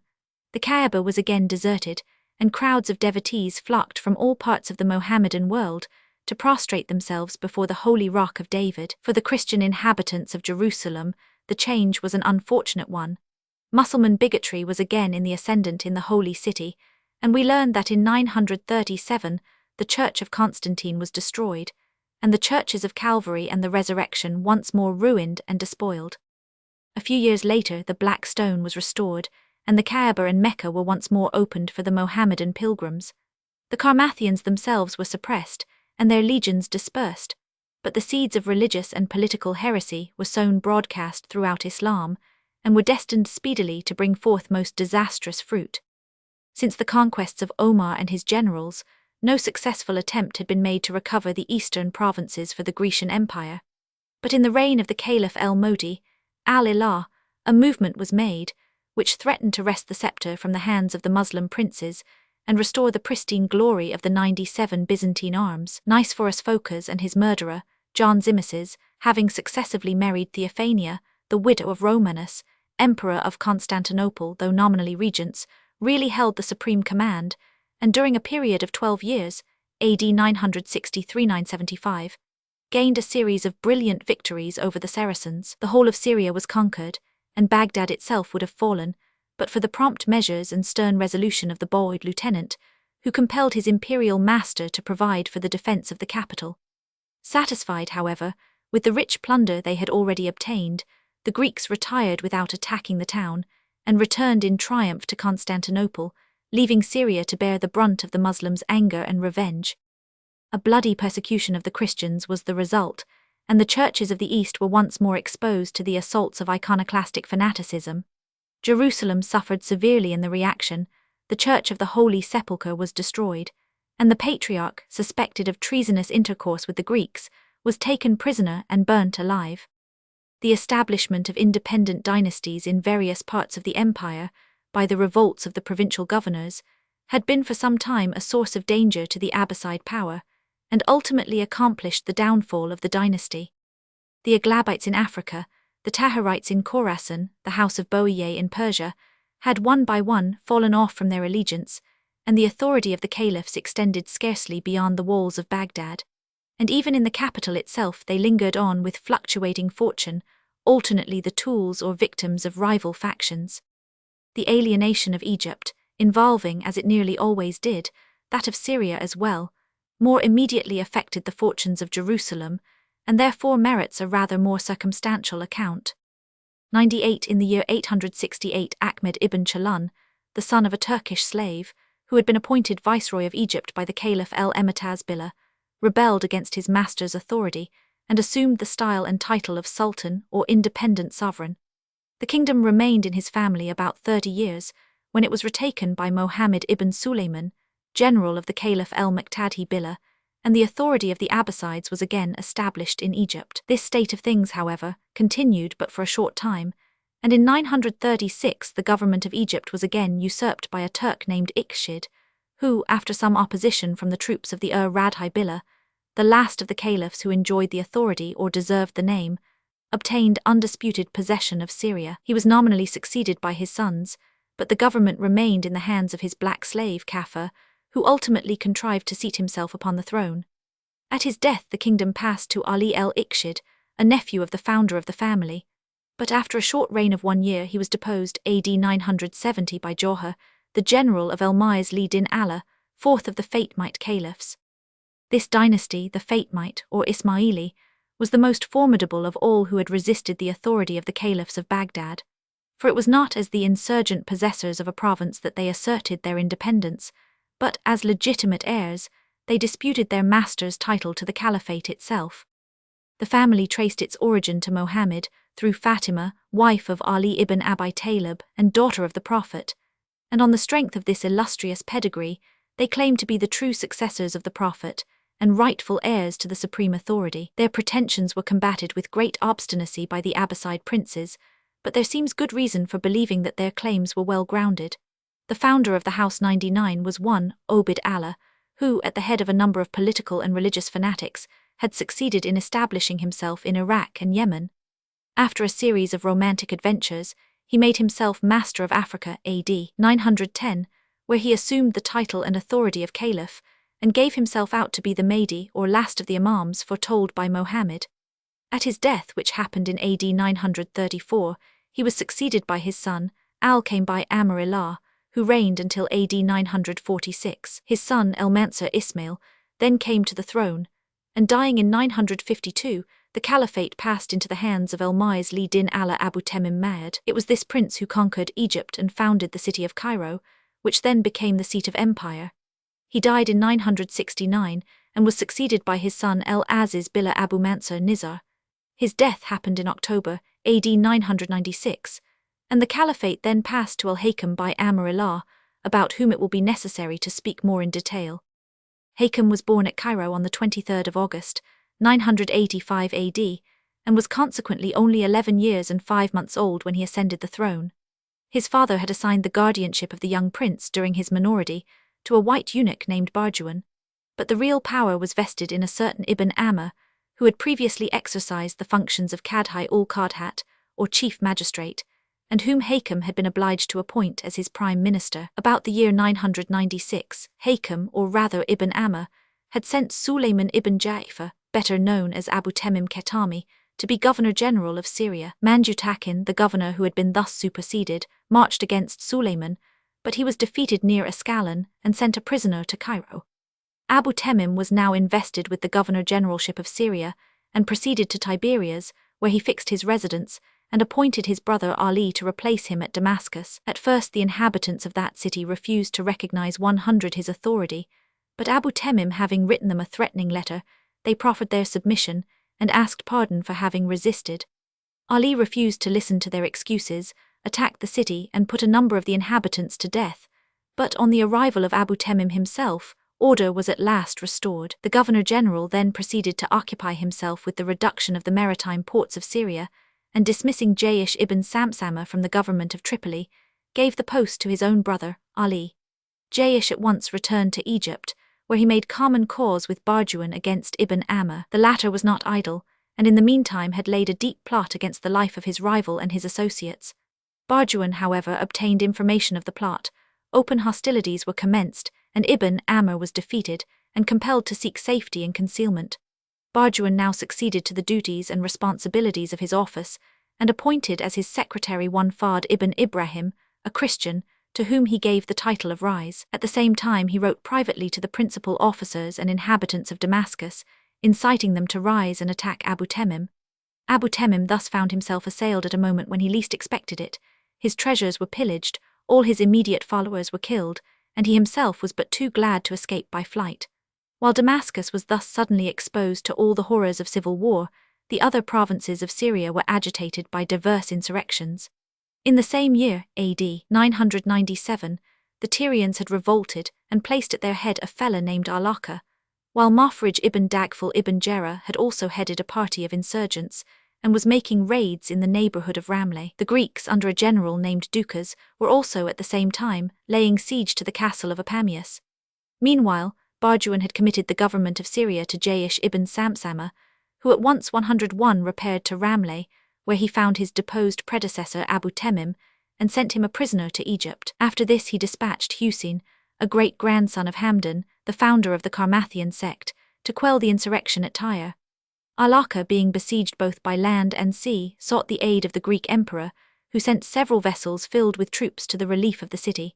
The Mussulman vessels encountered this squadron before their arrival at Tyre. The Greeks were defeated and put to flight with considerable loss. Tyre, thus deprived of its last hope of resistance, fell into the hands of Husain, who sacked the city and put the inhabitants to the sword. Alaka himself fled to Egypt, where he was arrested and crucified. The new governor-general, Jaish, marched against Mafrij ibn Jera, put the latter to flight, and shortly afterwards entered Damascus, where he was received with every mark of submission and obedience. The complete rout of the Grecian army followed shortly afterwards, and Jaish, having, by a coup d'état, massacred all the powerful chiefs at Damascus whom he suspected of disaffection to his rule, established himself firmly in the government of Syria. Barjuan now wielded the sovereign authority, Hakam remaining more of a puppet in his hands than ever he had been in those of Ibn Amr. But the eunuch's triumph was short-lived. Barjuan had frequently applied to Hakam during the infancy of the latter the contemptuous name of the lizard, and this indignity rankled in the young caliph's breast. One morning, on the 15th of April 999 AD, he sent a message to his guardian, Kusht, in the following words: "The little lizard has become a huge dragon and calls for thee." Barjuan hastened, all trembling, into the presence of Hakam, who then and there ordered him to be beheaded. About the year 1000 Hakam began to exhibit those eccentricities of character, which ultimately betrayed him 102 into such preposterous fancies and pretensions. He began to promenade the city on horseback every night, and on these occasions the inhabitants of Cairo vied with each other in illuminations, banquets, and other festive displays. As no limit was observed in these amusements, and a great deal of licentiousness was the natural result, the Caliph forbade any woman to leave her house after nightfall, and prohibited the men from keeping their shops open after dusk. During the next 2 years, Hakam displayed an unbounded zeal for the Shia sect, inflicting indignities upon the enemies of Ali, and even putting many distinguished Sunnis to death. At the same time, he commenced a rigorous persecution of the Jews and Christians. The more eminent persons of both religions were compelled either to embrace the Mohammedan creed or to submit to an entire confiscation of their property, and in many cases to undergo a violent death, while the common people were robbed and ill-treated on all sides, and obliged to wear a ridiculous uniform to distinguish them from their Muslim neighbors. Between the years 1004 and 1005, he became more extravagant and ridiculous in his behavior than before. He prohibited the sale of certain vegetables, ordered that no one should enter the public baths without drawers upon pain of death, and caused anathemas to be written up over the doors of all the mosques against the first 3 caliphs and all those persons whom history mentions as having been inimical to the family and succession of Ali. About this time, he began to hold public assemblies in which the peculiar doctrines of the Fatimite or Baitni sect were taught, and Muslims of all classes and both sexes presented themselves in crowds for initiation. The most ridiculous laws and ordinances were now promulgated. All persons were forbidden to show themselves in the streets after sunset. Strict search was made for vessels containing wine, and wherever found they were broken to 103 pieces, and their contents poured into the road. All the dogs in Cairo were slaughtered because a cur had barked at the caliph's horse. In the year 1007, probably inspired by a revolt which had at one time threatened the total extinction of his power, he began to display some slight signs of moderation, and amongst other things, caused the anathemas against the enemies of Ali to be defaced from the mosques, and otherwise sought to conciliate his Sunni subjects. The Christians, however, in no way profited by the change, and a more rigorous persecution than ever was instituted against them. 3 years later, Hakam gave the order for the destruction of the Church of the Holy Sepulchre at Jerusalem. The excuse alleged by the Mohammedan authorities for this outrage was the caliph's pious horror at the disgraceful orgies and juggling imposture attending the so-called descent of the holy fire at the Easter celebration, on which occasion, as the Arab historian naively remarks, the most frightful and blasphemous enormities are committed before the very eyes of the faithful. The Christians positively make a parade of their misbelief, reading and reciting their books aloud, in a manner too horrible to speak of, while they raise their crucifixes over their heads till one's hair absolutely stands on end. The real cause, however, appears to have been the machinations of a certain monk named John. This man had in vain endeavored to induce his patriarch, Zacharias, to consecrate him to the office of bishop, but his superior had persistently refused to accede to his repeated request. Impelled by ambition and revenge, John came to Egypt, presented himself before Hakam at Jebel Markatam, where the caliph was in the habit of resorting to practice his superstitious and profane ceremonies, and addressed to him a petition filled with the grossest calumnies against the patriarch. "Thou art the king of the country," so 104 the document ran, "but the Christians have a king more powerful than thee, owing to the immense riches which he has amassed, one who sells bishoprics for gold and conducts himself in a manner highly displeasing to God." Hakam, on reading these words, at once commanded that all the churches throughout the kingdom should be closed, and the patriarch himself arrested, and wrote to the governor of Jerusalem in the following terms: "The Imam, the commander of the faithful, orders you so to destroy the church of El-Kamama, 39 that its earth shall become its heaven and its length its breadth."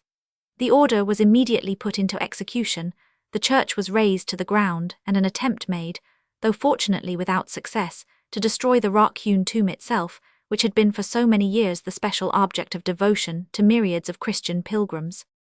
CP 71.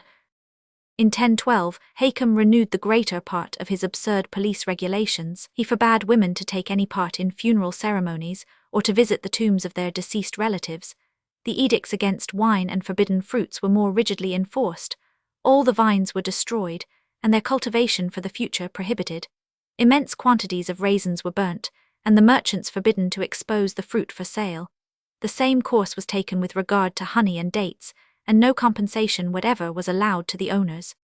In 1014, He ordered all the women of Cairo to confine themselves rigorously to their houses, and forbade them even to appear at the doors or windows, and shoemakers were forbidden to make shoes for them.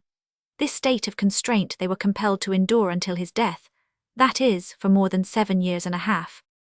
It is related that, passing one day by certain baths, he heard a noise inside, and on being informed that some 105 women were there, in contravention of his law, he ordered the doors and other approaches to be walled up, and the entire number perished of starvation. But it would be tedious to detail the numerous acts of fanaticism and folly of which he was guilty. Suffice it to say that he committed every extravagance which could shock the prejudices or offend the scruples of his subjects. At last his folly reached its height, and he gave himself out to be the deity incarnate, and called upon all men to render him divine honors. In these preposterous pretensions he was supported, perhaps instigated in the first place, by certain Persian dais, or emissaries of the Baytni sect, of whom the principal were Mohammed ibn Ismail ed-Darazi and Hamza ibn Ali ibn Ahmed el-Hadi. These persons endeavored to spread their doctrines in Cairo itself, but although a certain number of persons, impelled either by fear or love of gain, did acknowledge the divinity of the Caliph and abjure the Mussulman religion, yet the greater part of the populace shrank from the profession of such impiety, and Hamza and ed-Darazi were compelled to seek safety in flight. They chose Syria for the next scene of their operations, and found ready believers in the mountaineers of Lebanon and Hermon, men who still clung in secret to the idolatrous sun-worship of their forefathers. Thus was the sect of the Druzes established in Syria. They take their name from ed-Darazi, but they regard Hamza as the true founder of their religion. And for 800 years, a hardy and intelligent race have acknowledged for their god one of the maddest monsters that the world has ever produced. As for Hakem himself, his extravagant conduct could not long go unpunished. In the year 1021 he was assassinated, by the orders of his own sister, while engaged in one of his nocturnal ceremonies in Jebel Markatam, 106, where he was in the habit of retiring, to worship the planet Saturn and hold converse with the devil. It will not be out of place here to give some account of the tenets of the Druzes. 40 This remarkable sect professed to recognize but one God, without seeking to penetrate into the nature of his being and attributes, to confess that he can neither be comprehended by the senses, nor defined by language, to believe that the deity has manifested itself to mankind at different epochs under a human form, without participating in any of the weaknesses and imperfections of human nature, that the last of these avatars descended upon earth in the person of El-Hakem by Amr-Ilah, in whom they ceased for all time, that Hakem disappeared in the year 411 of the Hejra, AD 1021, in order to put the faith of his worshippers to the test, and that he will one day appear again, clothed in majesty and glory, to extend his empire over the whole face of the globe, and to consummate the happiness of those who faithfully believe in him. They believe, moreover, that the universal intelligence is the first of God's creatures, and the immediate production of his omnipotence, and that this intelligence was incarnate in the person of Hamza ibn Ahmed during Hakem's reign,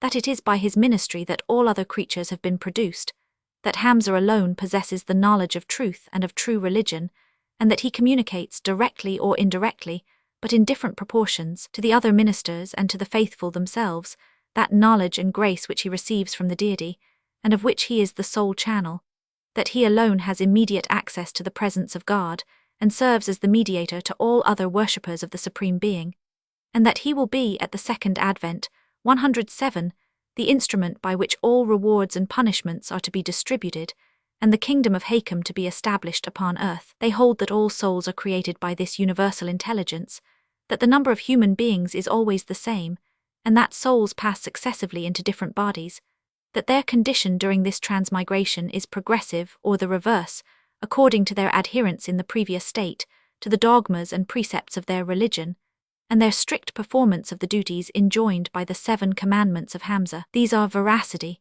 charity, the renunciation of their ancient faith, submission to the will of God, to believe that all preceding religions are but types of the true faith, that all their precepts and ceremonies are allegories, and that their own religion abrogates all other creeds which have gone before. Such are the doctrines taught in the religious works of the Druzes themselves.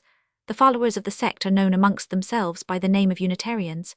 The Druzes are accused of worshipping a small idol in the form of a calf, and it is a well-ascertained fact that they do make use of some such figure in their religious ceremonies. It is, however, the symbol of Iblis, the rival or enemy of Hakem, the calf, Egil being opposed to the universal intelligence, Akil just mentioned. The following account of the Druses, as well as that of the life of Hakem, is abridged from the Expose de la Religion des Druses by the celebrated Orientalist Sylvester de Sacy. Before his death, Hakem appears to have somewhat relaxed in his persecutions of the Jews and Christians. The latter were allowed to rebuild their churches, and many who had become apostates openly renounced Mohammedanism and were rebaptized into the Christian community. The Church of the Holy Sepulchre thus destroyed must have been, CP 133, very speedily repaired, for we find, during the reign of Almostancer Billah, Hakem's grandson, that the fabric was completely restored, the permission of the Caliph having been obtained by the release 108 of 5,000 Muslim prisoners on the part of the Greek emperor. In the year 1016, a fresh earthquake occurred, and the great cupola over the sacra fell down, though without much injury happening to the foundations of the building. The walls at the southwest angle of the Haram-es-Sharif also suffered by the shock, and a Kufic inscription tells us that the damage done in that quarter was repaired by Ed Daherli Ezaz din Allah. The same prince also restored the cupola itself, as we learn from another inscription, engraved upon the wooden framework of the cupola, and repeated at each of the 4 points of the compass. It runs as follows: In the name of God the Merciful, the Compassionate, none repair the mosques of God but such as believe in him. Khor CV, the Imam Abu el-Hasan Ed Daherli Ezaz din Allah, son of el-Hakem by Amr-Ilah, Prince of the Faithful, the blessing of God be upon his noble ancestry, ordered the restoration of this blessed cupola. The work was executed by the servant of God, the Emir, the confidant of the Imams, the prop of the empire, Ali ibn Ahmed Inahit Allah, in the year 413, AD 1022. May God perpetuate the glory and stability of our Lord the Commander of the Faithful, and make him to possess the east and west of the earth. We praise God at the beginning and end of all our works. In 1034 fresh earthquakes devastated Syria and Egypt. Some of the walls of Jerusalem were destroyed, and a large portion of the Mirab Da'ad, that is, the building now called the Kaluat Jalat, fell to the ground. Again, in the year 1060, an accident happened in the Kubbat-es-Sakra. The great candelabra suspended from the dome, and containing 500 candles, suddenly gave way, and fell with an awful crash upon the Sakra, greatly to the consternation of the worshippers assembled in the mosque, who looked upon it as foreboding some 109 great calamity to Islam. Their fears were not unfounded, for the conquest of the Holy City by the Crusaders followed not many years this incident. This period seems to have been especially fertile in volcanic disturbances, for again, in the year 1068, a fearful earthquake convulsed all Palestine.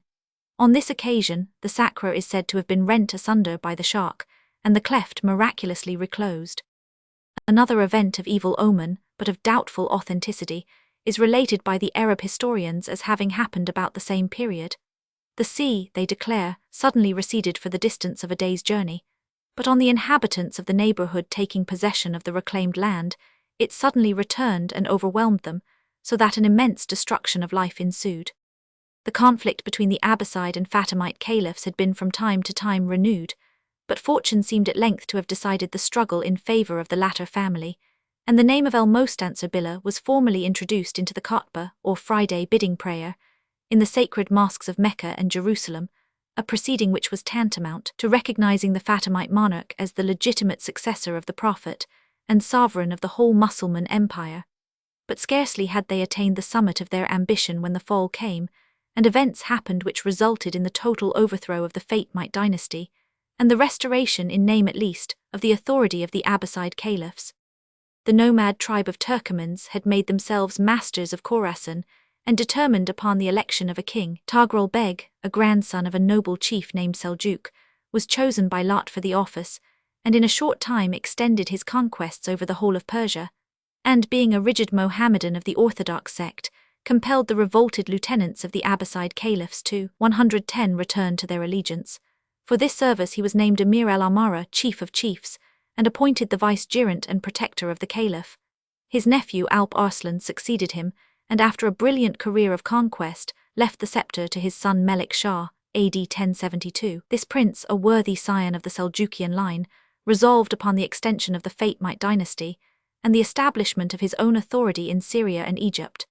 His lieutenant, Atsiz, a native of Kherzm, invaded the former country and took possession of Ramleh and Jerusalem, the latter after a protracted siege. The names of the Abbasid Caliph and of the Sultan Melik Shah were now formally substituted for that of the Egyptian Caliph, El-Mostansir Billah in the Friday Khutbah at the Masjid el-Aqsa. 5 years later he besieged Damascus, and the capital of Syria also fell before his troops.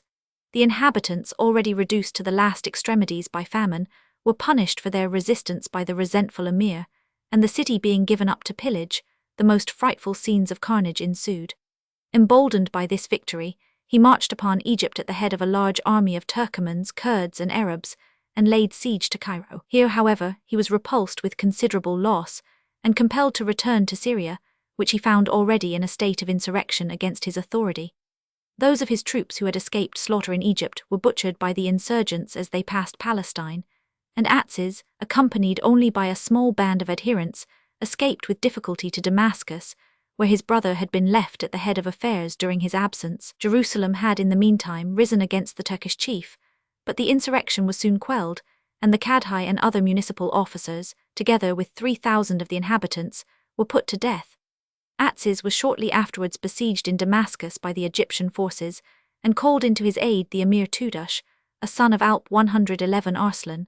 The Egyptians fled without attempting to oppose the advancing army, and Emir Tudush was welcomed by Atsiz at the city gate. Jealous, doubtless, of his subordinates' previous victories and growing influence, the prince commanded him to be seized and executed upon the spot. Alleging, as an excuse for the barbarous act, that the general had been wanting in respect, and had not awarded him the reception to which his rank entitled him, the Emir Tudush now assumed the post of Governor-General of Syria, and assigned that of Jerusalem and Palestine to a Turkish chief, named Ertuk ibn Eksek, who remained in authority until AD 1091. Ertuk was succeeded by his 2 sons, El-Ghazi and Sukman, who ruled Jerusalem until the assassination of Tudush, at Damascus, in AD 1095. Taking advantage of the disturbances which followed upon this event, the Fatimite Caliph of Egypt, El-Mostansir Billah, sent his general, Iftal el-Jamali, with a large force into Syria. Damascus yielded without a blow in the month of July 1096, and Syria and Palestine remained for some time afterwards in the hands of the Egyptian government. Chapter 5. The Christian Pilgrims. Dulce mihi cruciari, parva vis doloris est, malo mori quam eftari, major vis amoris est. Hymn attributed to St. Augustine. At what period in the history of Christianity began the practice of going on pilgrimage, it is difficult to decide. Probably the first places held sacred were those of local martyrs and confessors to the faith. Every part of the civilized world had these in abundance. There was not a village where some saint had not fallen a victim to persecution, not a town which could not boast of its roll of martyrs. When the day of persecution was over, and stories of miracles and wonderful cures at holy shrines began to grow, it was natural that the minds of a credulous age should turn to the holiest place of all, the city of Jerusalem. It had so turned even before the invention of the Holy Cross, for Helena herself was on a pilgrimage when she made her discovery. But the story noised abroad, the building by Constantine of the Church of the Martyrdom, and the immediate fixing, without any hesitation, of all the sacred sites recorded in the New Testament, were the causes of a vast increase in the number of pilgrims who every year flocked to Jerusalem. And then 113 flames, which burst from the foundations of the temple when Julian made his vain attempt to rebuild it, were reported throughout Christendom, and added to the general enthusiasm. For the feeble faith of the nations had to be supported by miracles ever new. Moreover, the dangers of the way were diminished. More countries day by day became Christian. The pagans, who had formerly intercepted and killed the pilgrims on the road, were now themselves in hiding. The Christians destroyed the old shrines and temples wherever they found them, and all the roads were open to the pious worshipper who only desired to pray at the sacred places. But the passion for pilgrimages grew to so great an extent, and was accompanied by so many dangers to virtue and good manners, that attempts were made from time to time to check it. Augustine teaches that God is approached better by love than by long travel. Gregory of Nyssa points out that pilgrimage of itself avails nothing, and Jerome declares that heaven may be reached as easily from Britain as from Jerusalem, that an innumerable throng of saints never saw the city, and that the sacred places themselves have been polluted by the images of idols. But this teaching was in vain. Going on pilgrimage served too many ends and gratified too many desires. Piety, no doubt in greater or less degree, had always something to do with a resolve to undertake a long and painful journey. But there were other motives. The curious man, by becoming a pilgrim, was enabled to see the world, the lazy man to escape work, the adventurous man to find adventures, the credulous and imaginative man to fill his mind with stories, the vain man to gratify his vanity and procure lifelong honor at the cost of some peril and fatigue, the sincere to wipe off his sins, and all alike believed that they were doing an act meritorious in itself and pleasing in the sight of heaven. The doctors of the church protested, but in vain. 114 indeed they often went themselves. St. Porphyry, afterwards Bishop of Gaza, was one of those who went. He had betaken himself to the Thebaid at the age of 20 to become a hermit. There, after 5 years of austerities, he became seized with an irresistible desire to see Jerusalem. Afflicted with a painful disorder, and hardly able to hold himself upright, he managed to crawl across the deserts to the city. As soon as he arrived there, he sent his companion back to Thessalonica, his native place, with injunctions to sell all that he had and distribute the proceeds among the faithful, and then he laid himself down to die. Mark departed. What was his astonishment on returning, his mission accomplished, to find his friend restored to health. Porphyry went no more to the Thebaid, probably but a dull place at best, even for a hermit, and betaking himself to a handicraft, he preached the gospel and became a bishop. St. Jerome himself, in spite of his protests, went to Palestine, accompanied by Eusebius of Cremona. The voice of calumny had attacked Jerome in revenge for his exposure of the sins and follies of the day, and he was pleased to leave Rome. The 2 future saints landed at Antioch, and after seeing Jerusalem went on to Bethlehem, and thence to the Thebaid, where they solaced themselves with admiring the austerities of the self-tormentors, the hermits there. Returning thence to Bethlehem, they resolved on selling their property and forming a monastery in that town. This they accomplished by the assistance of Paula and Eudoxia, 2 noble ladies, mother and daughter, who followed them to Palestine, and passed their lives like Jerome himself, under a rigid rule of prayer and labor. Paula died in Bethlehem. Her daughter and Jerome, less happy, were turned out of their peaceful retreat by a band of Arabs, bribed, we are told, by the heretics in Jerusalem, who burned and pillaged the monastic houses, dispersed the monks and nuns, and drove the venerable Jerome, then 115 past the age of 70 years, to a bed from which he never rose again. The story of the pilgrimage of Paula is useful, because it shows that the multiplication of the sacred sites was not due entirely to the invention of later times. At Caesarea she saw the house of Cornelius the centurion, turned into a church, and here also was the house of Saint Philip, and the chambers of his 4 virgin daughters, prophetesses. On Mount Zion she saw the column where our Lord was scourged, still stained with his blood, and supporting the gallery of a church. She saw, too, the place where the Holy Spirit descended on the apostles. At Bethphage they showed her the sepulchre of Lazarus, and the house of Mary and Martha. On Mount Ephraim she saw the tombs of Joshua and Eleazar, at Shechem the well of Jacob, and the tombs of the 12 patriarchs, and at Samaria the tombs of Elisha and John the Baptist. Hither were brought those possessed with devils, that they might be exorcised, and Paula herself was an eyewitness of the miraculous cure effected. With regard to miracles, indeed, Antoninus Martyr, to whose testimony on the site of the Church of the Holy Sepulchre we have referred in another place, 41, relates many which he himself pretends to have seen. If you bring oil near the true cross, he says, it will boil of its own accord, and must be quickly removed, or it will all escape.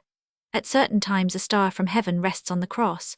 He tells us too that there is on Sinai an idol, fixed there by the infidels in white marble, which on days of ceremony changes colour and becomes quite black. See Appendix. The impending fall of the empire, and the invasion of the hordes of barbarians, proved but a slight check to the swarms of pilgrims, for the barbarians, finding that these unarmed men and women were completely harmless, respected their helplessness and allowed them to pass 116 unmolested. When, as happened shortly after their settlement in Italy and the West, they were gradually themselves brought within the pale of the Christian faith, they made laws which enforced the protection and privileges of pilgrims. These laws were not, it is true, always obeyed. The route was carefully laid down for the pilgrims by numerous itineraries, the most important of which is that called the Itinerary of the Bordeaux Pilgrim. The author starts from Bordeaux, perhaps because it is his own city, perhaps because it was then the most considerable town in the west of Europe. He passes through France by Auch, Toulouse, Narbonne, thence to Béziers, Nimes and Arles. At Arles he turns northwards, and passes through Avignon, Orange and Valence, when he again turns eastwards to Diez, Embrun and Briançon. Thence he crosses the Alps and stops at Susa. In Italy he passes through the towns of Turin, Pavia, Milan, not because Milan was on his way, but because it would be a pity to lose the opportunity of seeing this splendid city, to Brescia, Verona and Aquileia, a town subsequently destroyed by Attila, at the head of the Gulf of Trieste. Crossing the Italian Alps he arrives at the frontiers of the Empire of the East. His course lies next through Illyria, Styria, and along the northern banks of the river Drave, which he leaves after a time and follows the course of the Save, to its confluence with the Danube at Belgrade. He now follows the Danube until he comes to the Great Roman Road, which leads him to Nyssa. Thence, still by the road, to Philippopolis, Heraclea and Constantinople. Across Asia Minor he passes through Nicomedia, Nika, across what is now Anatolia to Ancyra, thence to Tyana and Tarsus. From Tarsus he goes to Iskenderun, thence to Antioch, Tortosa, Tripoli, along the Roman road which lay by the Syrian seaboard, Beirut, Sidon, Tyre, Acre and Caesarea. Here he leaves the direct and shortest way 117 to Jerusalem in order first to visit the Jordan and other places. It is instructive to follow the route of the pilgrim, because this was doubtless the road taken by the hundreds who every year flocked to Jerusalem, and because, as we shall see, nearly the same road was subsequently taken by the Crusaders. Palestine during some centuries enjoyed a period of profound peace, during which the sword was sheathed, and no voice of war save that of a foray of Arabs was heard in the land. Thither retreated all those who, like St. Jerome, were indisposed altogether to quit the world, like the hermits of Egypt, but yet sought to find some quiet spot where they could study and worship undisturbed. Thither came the monks turned out of Africa by Genseric, and when Belisarius in his turn overcame the barbarians, thither were brought back the spoils of the temple which Titus had taken from Jerusalem. Nor was the repose of the country seriously disturbed during the long interval between the revolt of Barkachebas and the invasion of the Persians under Chosroes. But after Heraclius had restored their city to the Christians, a worse enemy even than Chosroes was at hand, and when Caliph Omar became the master of Jerusalem, the quiet old days were gone forever. The Mohammedans were better masters than the Persians. They reverenced the name of Jesus, they spared the Church of the Sepulchre, they even promised to protect the Christians. But promises made by the Caliph were not always observed by his fanatic soldiers. The Christians were pillaged and robbed, they were insulted and abused, they were forced to pay a heavy tribute, forbidden to appear on horseback or to wear arms, obliged to wear a leathern girdle to denote their nation, nor were they even permitted to elect their own bishops and clergy. The pilgrims did not, in consequence of these persecutions, 118 become fewer.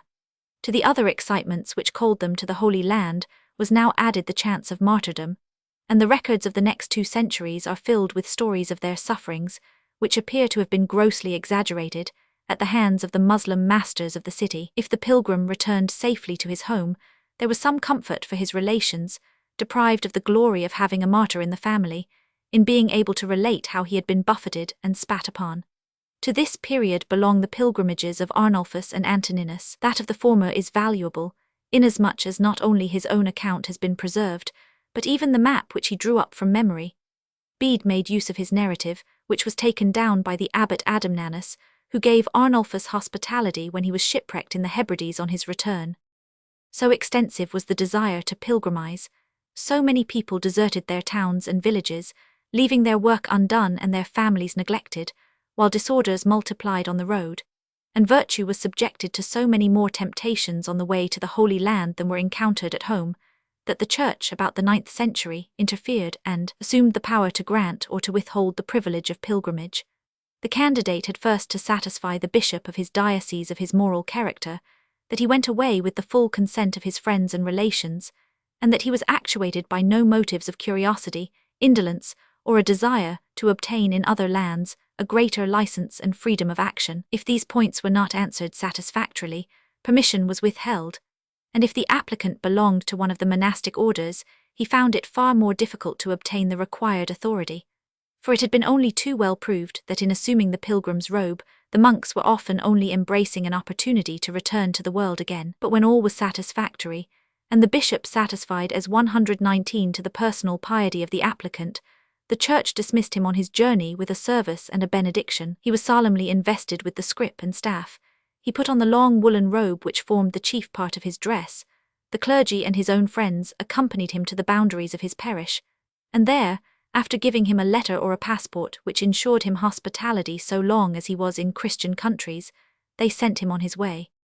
In the name of God, ran the commendatory letter, we would have your Highness or Holiness to know that the bearer of the present letters, our brother, has asked our permission to go peaceably on pilgrimage to Jerusalem, either for his own sins or to pray for our preservation. Thereupon we have given him these present letters in which we salute you, and pray you, for the love of God and Saint Peter, to receive him as your guest, to be useful to him in going and coming back, so that he may return in safety to his house, and as is your good custom, make him pass happy days. May God the Eternal King protect you and keep you in his kingdom. Thus provided, the pilgrim found hostels open for him, and every castle and monastery ready to receive him. Long and weary his journey may have been, but it could not have been tedious to him with eyes to see and observe, when every city was a sort of new world, when a new country lay beyond every hill, and new manners and customs were marked on every day. The perils and dangers of the way were not until the Mohammedan conquest, nor indeed after it, until the time of Hakam, very great. True, the woods harboured wild beasts, but the pilgrims travelled in bands, and there were robbers, but these did not rob those who had nothing. The principal dangers were those of which they knew nothing, the diseases due to malaria, exposure, sunstroke, fatigue and change of climate. These, and not the Turks, were 120 the chief enemies of pilgrims. And in spite of these known and unknown dangers, there cannot be a doubt that the pilgrimage to Syria was a long series of new and continually changing wonders and surprises. The church which blessed the pilgrim also celebrated the act of pilgrimage, and a service has been preserved which was performed on the second Sunday after Easter in the Cathedral of Rouen. Of this the following is an abridgment. In the nave of the church was erected a fort, castellum, representing that house at Emmaus where the two travellers entered and broke bread with Christ. At the appointed time 2 priests of the second seats, appointed for the day, came forth from the vestry, singing the hymn which begins Jesu Nostra Redemptio. They were to be dressed in tunics, et de super capis transversum, were to have long flowing hair and beards, and were each to carry a staff and scrip. Singing this hymn and slowly marching down the right aisle, they came to the western porch, when they put themselves at the head of the procession of choristers waiting for them, and all began together to sing, Nos tu vultus satis. Then the priest for the day, robed in alb and surplice, barefooted, carrying a cross on his right shoulder, advanced to meet them, and suddenly standing before them, asked, What manner of communications are these that ye have one to another as ye walk and are sad? 42. To which the 2 pilgrims replied, Art thou only a stranger in Jerusalem, and hast not known the things which are come to pass there in these days? We take the words of the authorized version. What things? Asked the priest. Concerning Jesus of Nazareth, they replied with the words which follow. O fools, said the priest, and slow of heart to believe all that the prophets have spoken. And then, feigning to retire, the priest would there have 121 left them, but they held him back, and pointing to the castellum, entreated him to enter, singing, Abide with us, for it is towards evening, and the day is far spent. Then singing another hymn, they led him to the fort of Emmaus, when they entered and sat down at a table already spread for supper. Here the priest brake bread sitting between them, and being recognized by this act for the Lord, suddenly vanished out of their sight. The pilgrims, pretending to be stupefied, arose and sung sorrowfully Lamentabiliter, Alleluia, with the verse, Did not our hearts burn within us, while he talked with us by the way, and while he opened to us the Scriptures? Singing this twice they walked to the pulpit, where they sang the verse, Dic nobis Maria. After this another priest, dressed in a dalmatic and surplice, with head muffled up like a woman, came to them and sang, Sepulchrum Christi Angelicos Testes. He then took up a cloth from one place and a second from another place, and threw them before the great door of the choir. And then let him sing, Christ has risen, and let the choir chaunt the 2 other verses which follow, and let the women and the pilgrims retire within, and the memory of this act being thus recalled, let the procession return to the choir, and the vespers be finished. These ceremonies were not, of course, designed to meet the case of pilgrimages undertaken by way of penance. These were of 2 kinds, minors peregrinations, which were pilgrimages on foot to local shrines, such as, later on, that of St. Thomas à Becket for instance, or majors to Rome or Jerusalem, the latter of which Frotman's pilgrimage, which will be described further on, is an example, were for murder, sacrilege, or for any other great crime. One of the rules as regards a murderer was as follows. Let a chain be made of the very sword with which the crime was committed, and let the neck, arms, and body of the criminal be bound round with this chain. 122. Thus let him be driven from his native country, and wander whither the Pope shall direct him, till by long prayer he obtain the divine mercy. The roads were crowded with these miserable wretches, limping along to their shrines. Only the more distinguished, either in rank or enormity of offence, were ordered to go to Palestine. The custom was carried on to comparatively late times, and it was not till the 14th century that a law was passed restraining the practice. Better is it that these criminals should remain altogether in one place, and there work out the sentence imposed upon them by the Church. So long was it before justice was taken out of the hands of the Church. It could not have added greatly to the delights of travelling in these days occasionally to meet bands of these wretches, toiling painfully along, half naked, and dragging the weight of their chains, while they implored the prayers and alms of the passers-by. But the triumph of the pilgrim, not the criminal, was in coming home again. Bearing a palm branch in his hands, as a sign that he had seen the sacred places, he narrated his adventures and gathered, those at least that were poor, alms in plenty. Arrived at his native village, the palm branch was solemnly offered at the altar, and the pilgrim returned to his home to spend the rest of his life in telling of the miracles he had seen wrought. Not all, however, came home. So long as the pilgrim passed the rough lands where his passport was recognized, all was easy enough. He got food to eat and a bed to sleep in.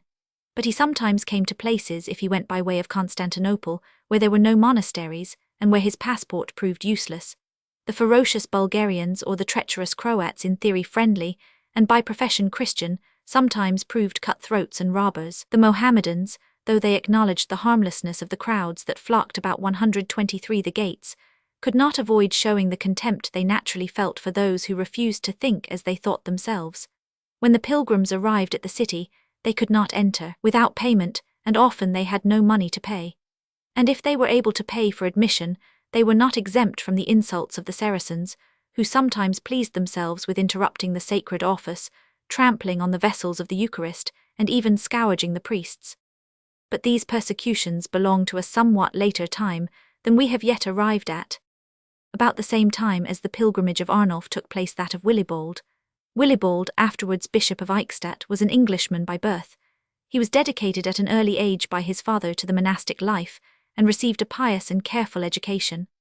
Arrived at the period of manhood, he persuaded his father, his sister Walpurga, and his brother Wonibald, accompanied by a large party of servants and followers, to undertake a pilgrimage to Palestine. In Italy his father died, and his brother and sister left him and returned to England. Willibald with a few companions went on eastward. At Emesa they were detained but not harmed by the emir, but released through the intercession of a Spanish merchant. They proceeded to Jerusalem. Willibald visited the city no less than 4 times. He was once, we are told, miraculously cured of blindness by praying at the church where the cross had been found. Probably he had contracted an ophthalmia, of which he recovered in Jerusalem. About the year 800, Charlemagne conceived the idea of sending a special embassy to the Caliph Harun-ur-Rashid. He sent 3 ambassadors, 2 of whom died on the way. The third, Isaac the Jew, returned after 5 years' absence, bearing the presents of the great Caliph and accompanied by his envoys. The presents 124 consisted of an elephant, which caused huge surprise to the people, carved ivory, incense, a clock, and the keys of the Church of the Holy Sepulchre. Charlemagne sent in return white and green robes, and a pack of his best hounds. He also astonished the Caliph's envoys by the magnificence of his church ceremonials. Charlemagne established a hostel at Jerusalem for the use of pilgrims, and continued to cultivate friendly relations with Harun. The latter, for his part, inculcated a toleration far enough indeed from the spirit of his creed, and ordered that the Christians should not be molested in the exercise of their worship. One of the most singular histories of the time is that, already alluded to, of the pilgrimage of Frotmund. At the death of their father, Frotmund and his brothers proceeded to divide the property which he left behind. A great uncle, an ecclesiastic, in some way interfered with the partition of the estates, and roused them to so great a fury that they killed him. But immediately afterwards, struck with horror at the crime they had committed, they betook themselves to the court of King Lautera, and professed their penitence and resolution to perform any penance. In the midst of an assembly of prelates, the guilty brothers were bound with chains, clothed with hair shirts, and with their bodies and hair covered with ashes, were enjoined thus to visit the sacred places. They went first to Rome, where Benedict Roman III received them and gave them letters of recommendation. Thence they went by sea to Palestine, and spent 4 years in Jerusalem, practicing every kind of austerity and mortification. Thence, because their penance was not hard enough, they went to the Thebaid in Egypt, where they remained 2 years more among hermits the most rigid, and self-tormentors the most cruel. They then wandered along the shores of the Mediterranean to Carthage, where was the tomb of Saint Cyprian. After 7 years of suffering 125 they returned to Rome, and begged for the pardon of the Church. It was in vain. They had murdered a churchman, they were of noble birth, and the example must be striking. And once more they set off for a renewal of their weary travels in lands already familiar to them. This time, after revisiting Jerusalem, they went north to Galilee, and thence south to Sinai, where they remained for 3 years. Again they returned to Rome, and again implored the pardon of the Pope, again to be refused. And then, tired, we may suppose, of sufferings which seemed useless and fatigues without an object, they bent their steps homewards. At Rents the eldest brother died unforgiven. Frotman turned his steps once more towards Rome, but on the way he was met by an aged man. "Return," said he, "to the sanctuary which thou hast quitted. I order thee in the name of the Lord. It is there that absolution waits thee by the mercy of God." He turned back. The weight of his chains had bent him double, he could not stand upright, the sores which the iron had caused were putrefying, and the time of his deliverance from the earth seemed to draw nigh. In the night the same old man appeared again, accompanied by 2 fair youths. "Master," said one, "it is time to restore health to this pilgrim." "Not yet," replied the old man, "but when the monks shall rise to chant the vigils." At the hour of vigils Frotman crawled with the rest into the church. There he fell asleep, and while he slept, the old man appeared again and tore off the chains, which fell to the ground, and by the noise of their falling awakened Frotman. They placed him in a bed, and in 3 days he was well and sound again, miraculously cured of his festering sores. But he was not yet satisfied, and was preparing for a 3rd pilgrimage when he fell ill and died. The old man and the dream, were they his disguise for a resolution to endure no more the tyranny of the Church? Or were they the invention of a later time, and of some bolder spirit than 126 the rest, who would not allow that to Rome alone belonged the power of binding and of loosing? With the passion for pilgrimages grew up the desire to find and to possess relics. These, towards the end of the 10th century, when a general feeling that the end of the world was approaching caused the building of new churches everywhere and the reconstruction of old ones, were found in great abundance. Thanks to certain revelations and some signs, says Rael the Bold, we succeeded in finding holy relics, long hidden from human eyes. The saints themselves, by word of God, appeared to the faithful and reclaimed an earthly resurrection. The revelations began at Saint-Cyrian in Burgundy, where they still show a goodly collection of holy bones, including the finger with which Luke wrote his Gospel, and the chair in which he sat while he was writing it. Archbishop Luteric was so fortunate as to find a piece of Moses' rod. With this many miracles were wrought. Almost every returning pilgrim had something which he had either picked up, or bought, or been instructed in a vision of the night to bring home with him. This treasure he deposited in the parish church. Pious people set it with pearls and precious stones, or enclosed it in a golden casket. Stories grew up about it, sick people resorted to the place to be cured, and one more legend was added to the innumerable fables of relics. It is useful to remember, as regards the pilgrimages, the finding of relics, and the strange heresies of the time, that it was a period of great religious excitement, as well as of profound ignorance. Nothing was too wonderful to be believed, no one so wise as not to be credulous. No one had actually seen a miracle with his own eyes, but everybody knew of countless miracles seen by his neighbor's eyes. Meantime, the toleration granted to the Christians through the wisdom of Harun-ur-Rashid continued pretty well undisturbed for many years, and life at least was tolerably safe, though insult might be probable and even certain. 127 Commerce, the great civilizer, had its own part too in keeping the peace between Christian and infidel. On the 15th of every September there was held a kind of fair in Jerusalem. Thither flocked merchants from Pisa, Venice, Genoa, and Marseille, eager to satisfy at once their desire for gain and their desire to obtain a reputation for piety. And for a short time Jerusalem seems to have served as the chief emporium, whither the East sent her treasures, to sell them to the West.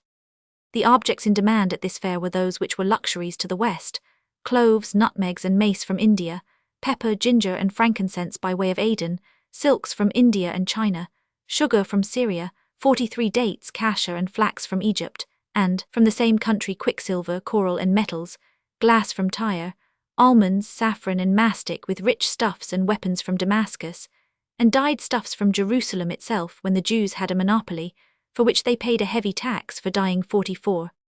Albert of Aix speaks of the Crusaders first coming upon the sugar-cane. The people sucked sweet reeds which were found in abundance in the meadows called zucra. This reed is grown with the greatest care every year. At the time of harvest, the natives crush it in mortars and collect the juice in vessels when they leave it till it hardens and becomes white like snow or salt. See Memoires de l'Académie des Inscriptions, M. de Guines sur l'état du commerce des François, dans le Levant avant les croisades. Gold in the West was scarce, and the trade was carried on either by exchange or by means of silver. The chief traders were the Italians, but the French, especially through the port of Marseille, were great merchants, and we find Guy de Lusignan, king of Jerusalem, according to French traders singular privileges and immunities, solely in reward for their assistance at Saint Jean d'Acre. There can be no doubt that this trade had a great deal 128 to do with pilgrimages. The two motives which most of all persuade men cheerfully to incur danger are religion and gain. When were the two more closely allied than in those comparatively peaceful times when Jerusalem was open both to worshippers and traders?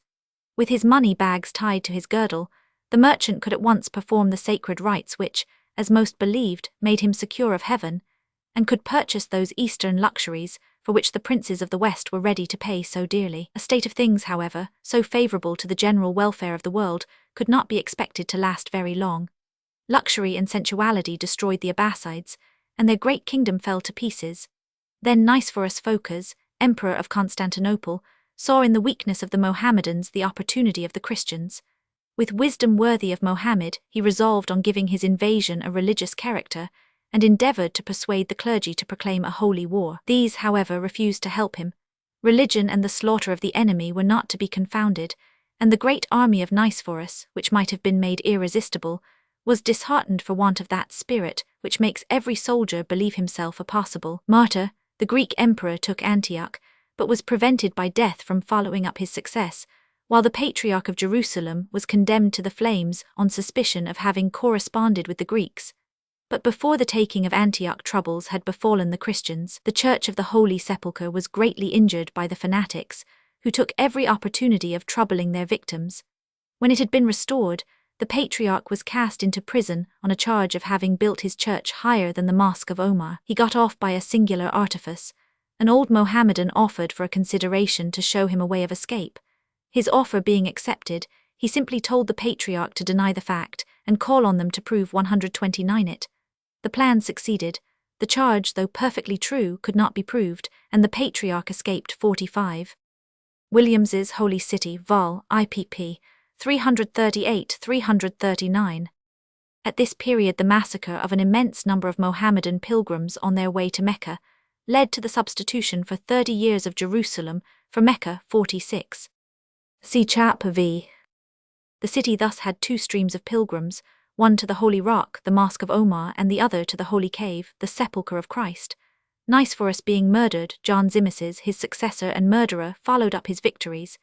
He easily gained possession of Damascus and Syria, and reduced to submission all the cities of Palestine. He did not, however, enter Jerusalem, to which he sent a garrison. Death 47 interrupted his victorious career, and Islam once more began to recover its forces. The Fatimite caliphs, who had succeeded in establishing themselves in Egypt, made themselves masters of Jerusalem, and though for a short time the Christians were treated rather as allies and friends than as a conquered people, the accession of Hakam was an event which renewed all former troubles with more than their former weight. After having murdered Nicephorus, he was himself poisoned by Basil, his grand chamberlain who succeeded him. In the Greek Empire, murder seems to have formed the strongest title to the crown. He ordered that Jews should wear blue robes and Christians black, and in order to mark them yet more distinctively, that both should wear black turbans. Christians, moreover, were at first ordered to wear wooden stirrups, with crosses round their necks, while the Jews were compelled to carry round pieces of wood, to signify the head of the golden calf which they had worshipped in the desert. The destruction of the Church of the Holy Sepulchre by this madman has been already alluded to 48-130, for another account of the same transaction, and of the causes which led to it, we are indebted to Rael the Bold Glaber, who describes the excitement produced in Europe by this act. In the year 1009, he says, though his date appears to be wrong by 1 year, the Church of the Sepulchre was entirely destroyed by order of the Prince of Babylon. The devil put it into the heads of the Jews to whisper calumnies about the servants of the true religion. There were a considerable number of Jews in Orleans, prouder, more envious, and more audacious than the rest of their nation. They suborned a vagabond monk named Robert, and sent him with secret letters, written in the Hebrew character, and for better preservation enclosed in a stick, to the Prince of Babylon. Therein they told how, if the prince did not make haste to destroy the shrine at which the Christians worshipped, they would speedily take possession of his kingdom and deprive him of his honors. On reading the letter, the prince fell into fury, and sent to Jerusalem soldiers charged with the order to destroy the church from roof to foundation. This order was but too well executed, and his satellites even tried to break the interior of the sacred sepulchre with their iron hammers, but all their efforts were useless. A short time after, it was known beyond a doubt that the calamity must be imputed to the Jews, and when their secret was divulged, all Christendom resolved with one accord to drive out the Jews from their territory to the very last. They became thus the object of universal execration. Some were driven out, some massacred by the sword, some thrown into the sea or given up to different kinds of punishment. Others devoted themselves to voluntary deaths, so that, after the just vengeance executed 131 upon them, very few could be seen in the Roman world. These examples of justice were not calculated to inspire a feeling of security in the mind of Robert when he came back. He began by looking for his accomplices, of whom there were still a small number in Orleans. With them he lived familiarly, but he was denounced by a stranger who had made the journey with him, and knew perfectly well the object of his mission. He is seized, scourged, and confesses his crime. The ministers of the king take him without the city, and there, in the sight of all the people, commit him to the flames. Nevertheless, the fugitive Jews began to reappear in the cities, and there is no doubt that, because some must always exist as a living testimony to their shame, and the crime by which they shed the blood of Christ, God permitted the animosity of the Christians to subside. However that may be by the divine will, Maria, mother of the Emir, Prince of Babylon, a very Christian princess, ordered the church to be rebuilt with square and polished stones the same year. And there might have been seen an innumerable crowd of Christians running in triumph to Jerusalem from all parts of the world, and contending with one another in their offerings for the restoration of the house of God. If there is any one fact in history which seems absolutely clear and certain, it is this, that the church of the Holy Sepulchre was destroyed by command of Hakam. William of Tyre expressly describes the reconstruction of the church. Rael, as shown above, tells how the news of the destruction was received. All the Arabic historians record the event. It was an unlucky day for the Jews when Robert went on his embassy, whatever that was, to the east. But a renewal of the religious spirit in the west was always attended by a persecution of the Jews. No story was too incredible to be believed of them, no violence and cruelty too much for them. When the Crusades began, almost the first to suffer were the hapless Jews, and we know how miserable was their situation so long as the crusading spirit lasted. Even when this was dying out, when the Christians and the Saracens were often firm friends, the Jews alone shared none of the benefits of toleration. To be a descendant of that race by whom Christ was crucified, 132 was to be subjected to the very wantonness of cruelty and persecution. One of the principal sights in Jerusalem then, as now, though the Latins have long since given it up, was the yearly appearance of the Holy Fire. Odoric was witness not only of this, but of another and a more unusual miracle. For while the people were all waiting for the fire to appear, a Saracen began to chant in mockery the Kyrie eleison, and snatching a taper from one of the pilgrims, he ran away with it. But immediately, says Rael, he was seized by the devil and began to suffer unimaginable torments. The Christian who had been robbed regained his taper, and the Saracen died immediately after in the arms of his friends. This example inspired a just terror into the hearts of the infidels, and was for the Christians a great subject of rejoicing. And at that very moment the holy fire burst out from one of the same lamps, and ran from one to the other. Bishop Odoric bought the lamp which was first lit for £1 of gold, and hung it up in his church at Orleans, where it cured an infinite number of sick. One can easily understand the growth of stories, such as that of the stricken Saracen. An age like the 10th was little disposed to question the truth of a miracle which proved their faith, nor was it likely to set against the one Saracen who died in torture after insulting the cross the tens of thousands who insulted it with impunity. The series of miracles related by Rael and others are told in perfect good faith, and believed by those to whom they were related as simply as they were believed by those who told them. And we can very well understand how they helped, in a time when hardly any other thing would have so helped, to maintain the faith of a people, coarse, rough, unlettered, and imaginative. The destruction of the Church of the Holy Sepulchre, the stories spread abroad about the miraculous preservation of 133 the cave, and its rebuilding in 1010, all served to increase the ardour of pilgrims. And there had been another cause already mentioned. Throughout Western Christendom, a whisper ran that the end of the world was approaching. 1,000 years had nearly elapsed since the Church of Christ was founded. The second advent of the founder was to happen when this period was accomplished. The advent was to take place in Palestine. Happy those who could be present to welcome their Lord. Therefore, of all conditions and ranks in life, from the lowest to the highest, an innumerable multitude of pilgrims thronged to Jerusalem, and so deep was the feeling that the end of all things was at hand, that legal documents were drawn up beginning with the words, Appropinquante etenim mundi termino, et ruinis crebrescentibus jam certa signa manifestanta, pertimesens tremendi judicidem. Among the best-known pilgrims of the last century before the Crusades is Fulk the Black, Count of Anjou. He was accused, and justly, of numerous acts of violence, but he had also violated the sanctity of a church, and for this pardon was difficult to obtain. Troubled with phantoms which appeared to him by night, the offspring of his own disordered conscience, Fulk resolved to expiate his sins by a pilgrimage. After being nearly shipwrecked on his voyage to Syria, the tempest appeared to him a special mark of God's displeasure. He arrived safely in Jerusalem, and caused himself to be scourged through the streets, crying aloud, Lord, have mercy on a faithless and perjured Christian, on a sinner wandering far from his own country. By a pious fraud he obtained admission to the church of the Holy Sepulchre, and we are told that, while praying at the tomb, the stone miraculously became soft to his teeth, and he bit off a portion of it and brought it triumphantly away. Returned to his own country, Fulk built a church at Largs in imitation of that at Jerusalem. Tormented still by his conscience, he went a second time 134 as a pilgrim to Palestine, and returning safely again, he occupied himself for many years in building monasteries and churches, but he could not rest in quiet, and resolved for the good of his soul to make a third pilgrimage. This he did, but died on his way home at Metz. A very different pilgrim was Raymond of Plaisance. Born of poor parents, and himself apprenticed to a shoemaker, Raymond's mind was distracted from the earliest age by the desire to see Palestine. He disguised his anxiety for a time, but it became too strong for him, and he fell ill and confessed his thoughts to his mother. She, a widow, resolved to accompany him, and they set off together. They arrived safely at Jerusalem, and wept before the sepulchre, conceiving, we are told, a lively desire to end their days there and then. This was not to be, however. They went on to Bethlehem, thence to Jerusalem again, and thence homewards. On board the ship Raymond was seized with an illness, and the sailors wanted to throw him overboard, thinking, according to the usual sailors' superstition, that a sick man would bring disaster.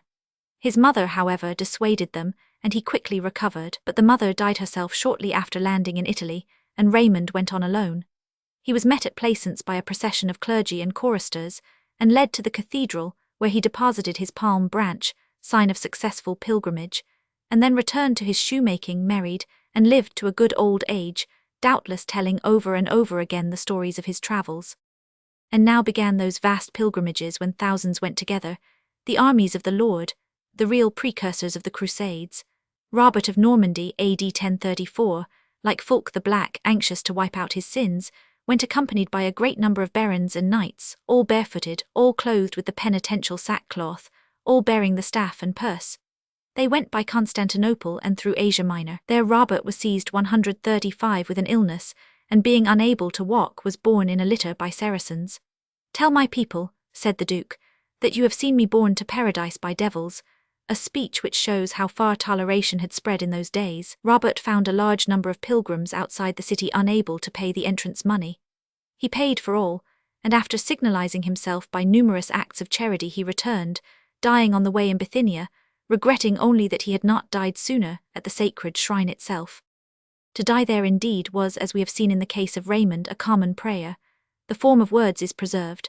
Thou who hast died for us and art buried in this sacred place, take pity on our misery and withdraw us from this vale of tears. And the Christians preserved the story of one Lethbold, whose prayer was actually answered, for he died suddenly in the sight of his companions after crying out 3 times aloud, Glory to thee, O God. Sometimes, but seldom, a sort of missionary spirit would seize a pilgrim, and he would try to convert the infidels. Thus Saint Macarius of Armenia, Bishop of Antioch, learned Arabic and Hebrew, and going to Jerusalem began to preach to the Jews and Saracens. Of course he was beaten and thrown into prison, and we need not record the miracles that happened to him therein. Richard, abbot of St. Vitu, left Normandy at the head of 700 pilgrims, with whom was St. Gervanus. There are accounts preserved of this pilgrimage, which offers little of interest except the miracles which were wrought for Richard. Liutbert in 1054, Bishop of Cambrai, headed a band of no fewer than 3,000. They followed the road which the Crusaders were afterwards to take, through Hungary and Bulgaria. Here many of his men were disheartened and wished to return, but be persuaded them to go on. They passed into Asia Minor, but only got as 136 far as Laodicea, where they heard that the Church of the Sepulchre was finally closed to Christians. Most of the pilgrims set off on their way home. Liutbert persevered and embarked with a few for Jaffa. They were shipwrecked on the Isle of Cyprus. Again they took ship for Jaffa, and again they failed, being landed again at Laodicea. After so many disappointments, Liutbert lost courage and went home again without accomplishing his pilgrimage. The most important of all the pilgrimages, however, was that of the Archbishop of Mayence, accompanied by the bishops of Utrecht, Ramberg and Ratisbon, and by 7,000 pilgrims of every rank.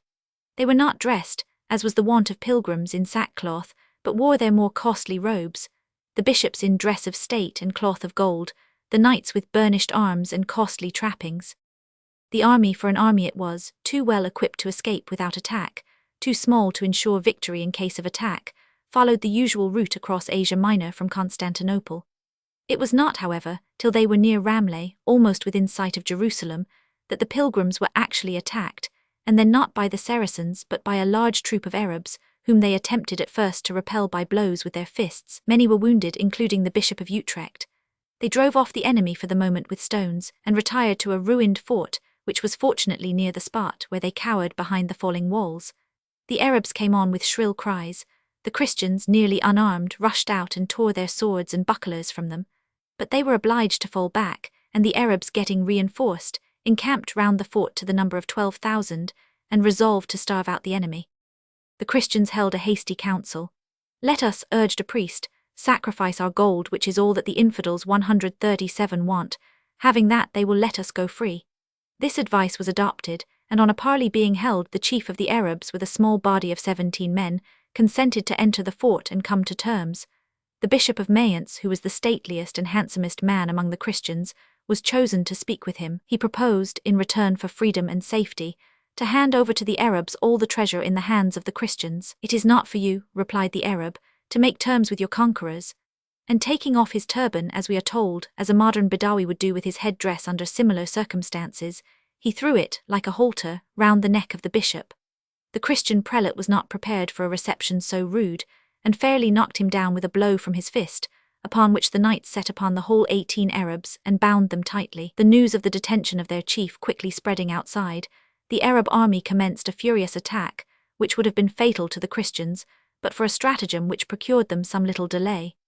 For the Christians, holding swords to the throats of their prisoners, promised to fight with their heads if the attack was continued, and the chieftain's son, in alarm for his father, hastened from rank to rank, imploring the men to desist. And at this juncture arrived the emir of Ramleh with troops, at sight of whom the Arabs turned and fled. The Arab chieftain remained a prisoner. "You have delivered us," said the emir, "from our greatest enemies." And so, with congratulations and in friendship, they marched to Jerusalem, which they entered in a kind of triumph by torchlight, with the sound of cymbals and trumpets. They were received by the patriarch Sophronimus, and made the round next day of the sacred places, still bearing the marks of the destruction wrought by Hakem 50 years before. And now approached the period of the First Crusade. 138 All these pilgrimages were like preparatory and tentative expeditions. The final provocations were yet to come, which should rouse the Christians to unanimous action. In the year 1077, the city had been taken, after holding out till the defenders were in danger of starvation, by Atsiz the Caresmian, and transferred from the Fatimite Caliph of Egypt to the Abbasid Caliph. After the defeat of Atsiz at Gaza, a rebellion was attempted in Jerusalem, which resulted in the massacre of 3,000 of the people. Atsiz called in Tudush, brother of Melek Shah, to his assistance. Tudush came, but instead of helping Atsiz, he arrested and executed him, and proceeded to make himself master of Syria. A Turk named Arstak was made governor of Jerusalem, and fresh persecutions began for the Christians. The Turks had now conquered the whole of Asia Minor. Too few in numbers to occupy the whole country, they held the towns by garrison, the effeminate Greeks having fallen an easy prey to them. But before this event, the Emperor Michael Ducas, foreseeing the conquest of his country unless the Mohammedans were driven back, had written to Pope Gregory Roman VIII, imploring the assistance of the Western Christians, and offering to throw down the barriers which separated the two churches. Gregory quickly matured a complete plan of united action on the part of all the Christians. The price of the assistance of Western Europe was to be the submission of the Eastern Church. The conquest of Palestine was to be the triumph of Rome. Gerbert had entertained a similar dream, but Gregory did more than dream. He exhorted the Christians to unite in the Holy War and obtained 50,000 promises. He was himself to head the crusade, but other schemes intervened, and Gregory died without doing anything. Victor Roman III did more than Gregory. He not only exhorted but persuaded. The Tuscans, Venetians, and Genoese 139 fitted out a fleet, fully manned and equipped, and sent it against the Mohammedans, who were now impeding the navigation of the Mediterranean. A signal triumph was obtained, and the conquerors returned laden with spoils from the towns they had captured and burned. This was the first united effort of the Christians against the Saracens, and perhaps the most successful of any. All then was ripe for the crusade. The sword had been already drawn. The idea was not a new one. Letters imploring help had been received from the Emperor of the Greeks. 3 popes had preached a holy war.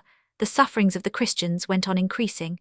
Moreover, the wickedness of the Western Church was very great. William of Tyre declares that virtue and piety were obliged to hide themselves. There was no longer any charity, any reverence for rank, any hesitation at plunging whole countries in war. There was no longer any security for property. The monasteries themselves were not safe against robbers. The very churches were pillaged and the sacred vessels stolen. The right of sanctuary was violated. The highways were covered with armed brigands. Chastity, economy, temperance were regarded as things stupid and worthless. The bishops were as dumb dogs who could not bark, and the priests were no better than the people. The description of William of Tyre is vague, though heavily charged, but there can be no doubt that the times were exceptionally evil.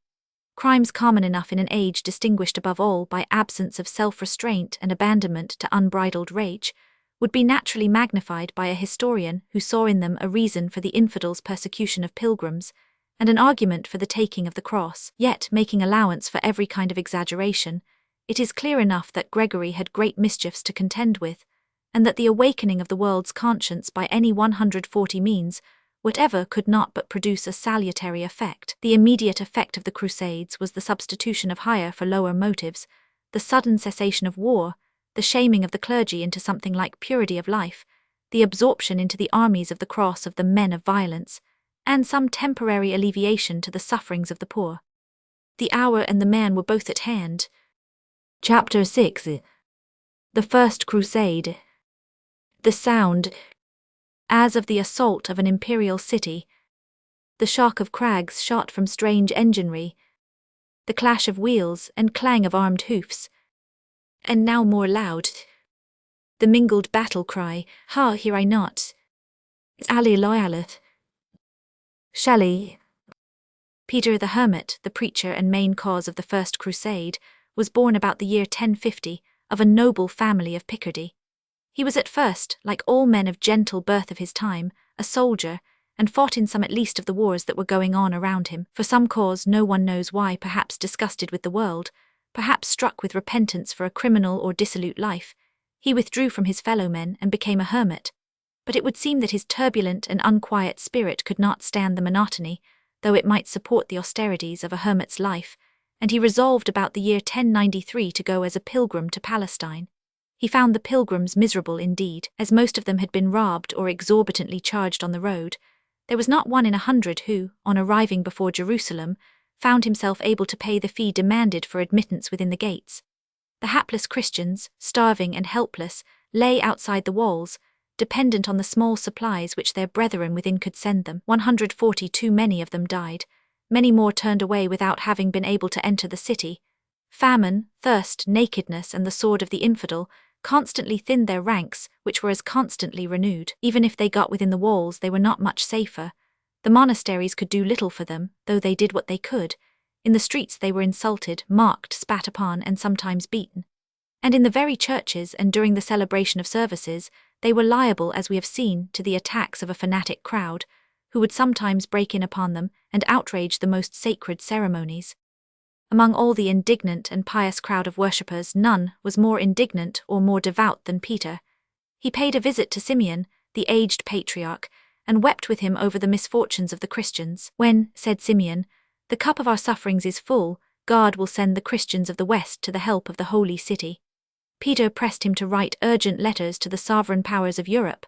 He himself promised to exhort the people to arm for the recovery of Jerusalem and to testify to the statements of Simeon. And then, to the fiery imagination of the hermit, strange voices began to whisper, and strange forms began to be seen. "Arise, Peter," cried our Lord himself to him when he was worshipping at the Holy Sepulchre. "Arise, Peter. Hasten to announce the tribulations of my people. It is time that my servants were succored and my sacred places delivered."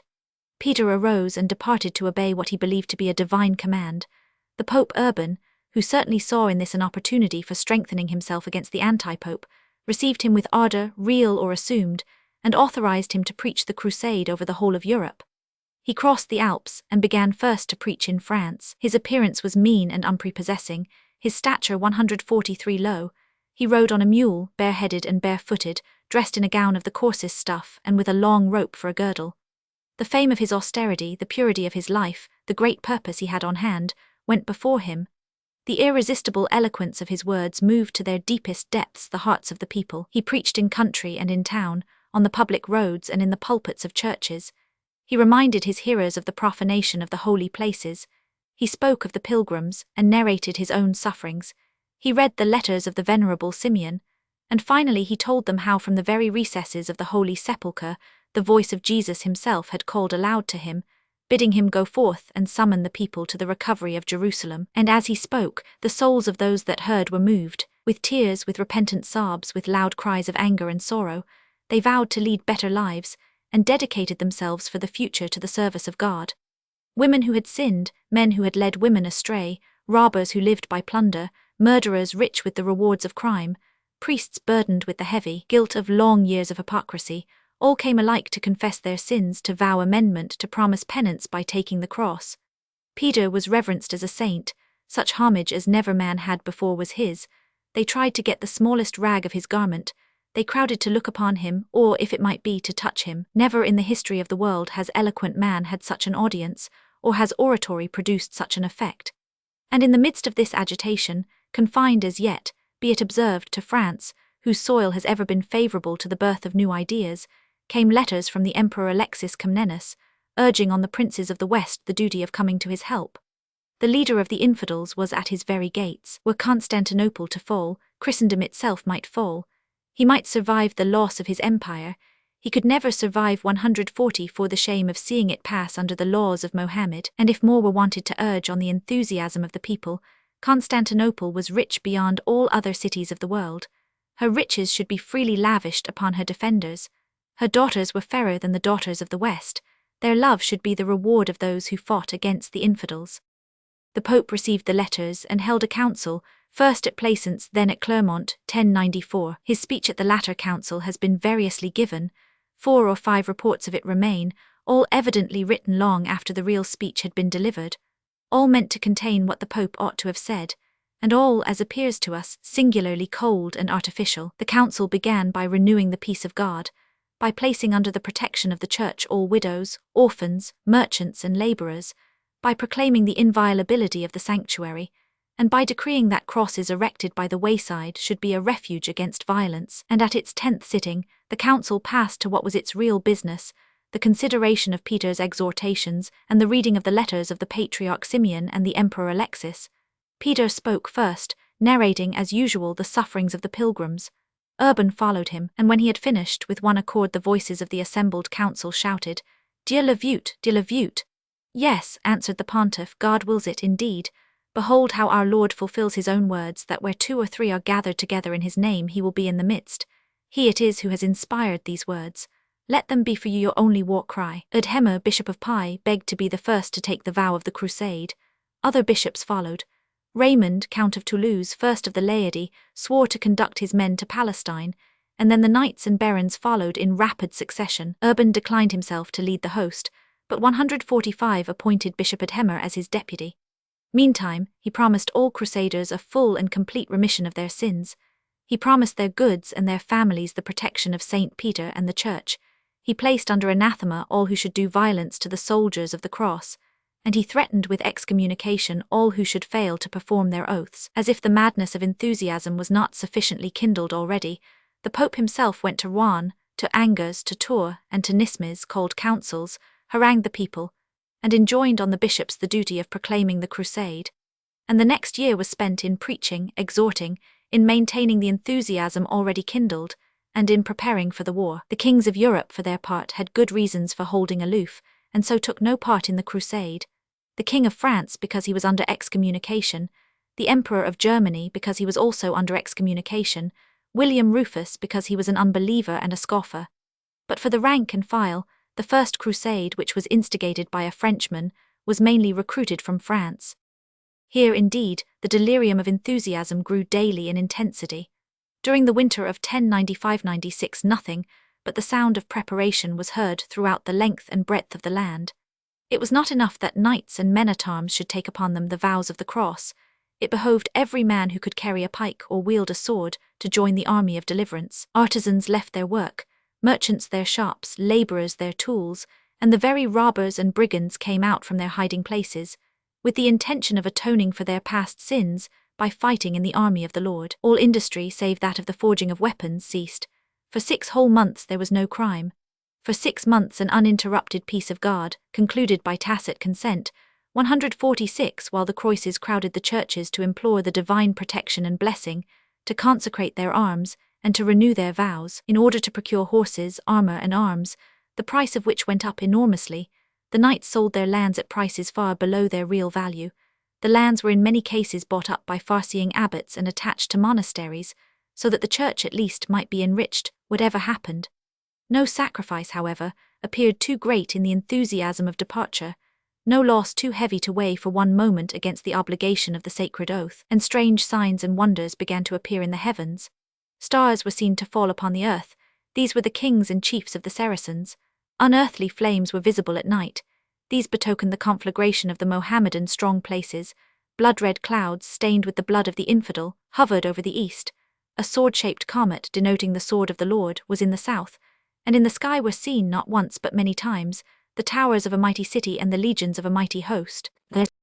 With the first warm days of early spring, the impatience of the people was no longer to be restrained. Refusing to wait while the chiefs of the crusade organized their forces, laid down the line of their march, and matured their plans, they flocked in thousands to the banks of the Meuse and the Moselle, clamoring for immediate departure. Most of them were on foot, but those who by any means could raise the price of a horse came mounted.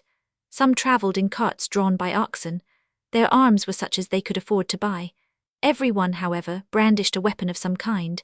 It was either a spear or an axe or sword or even a heavy hammer. Wives, daughters, children, old men, dragged themselves along with the exultant host, nothing doubting that they too would be permitted to share the triumph, to witness the 147 victory.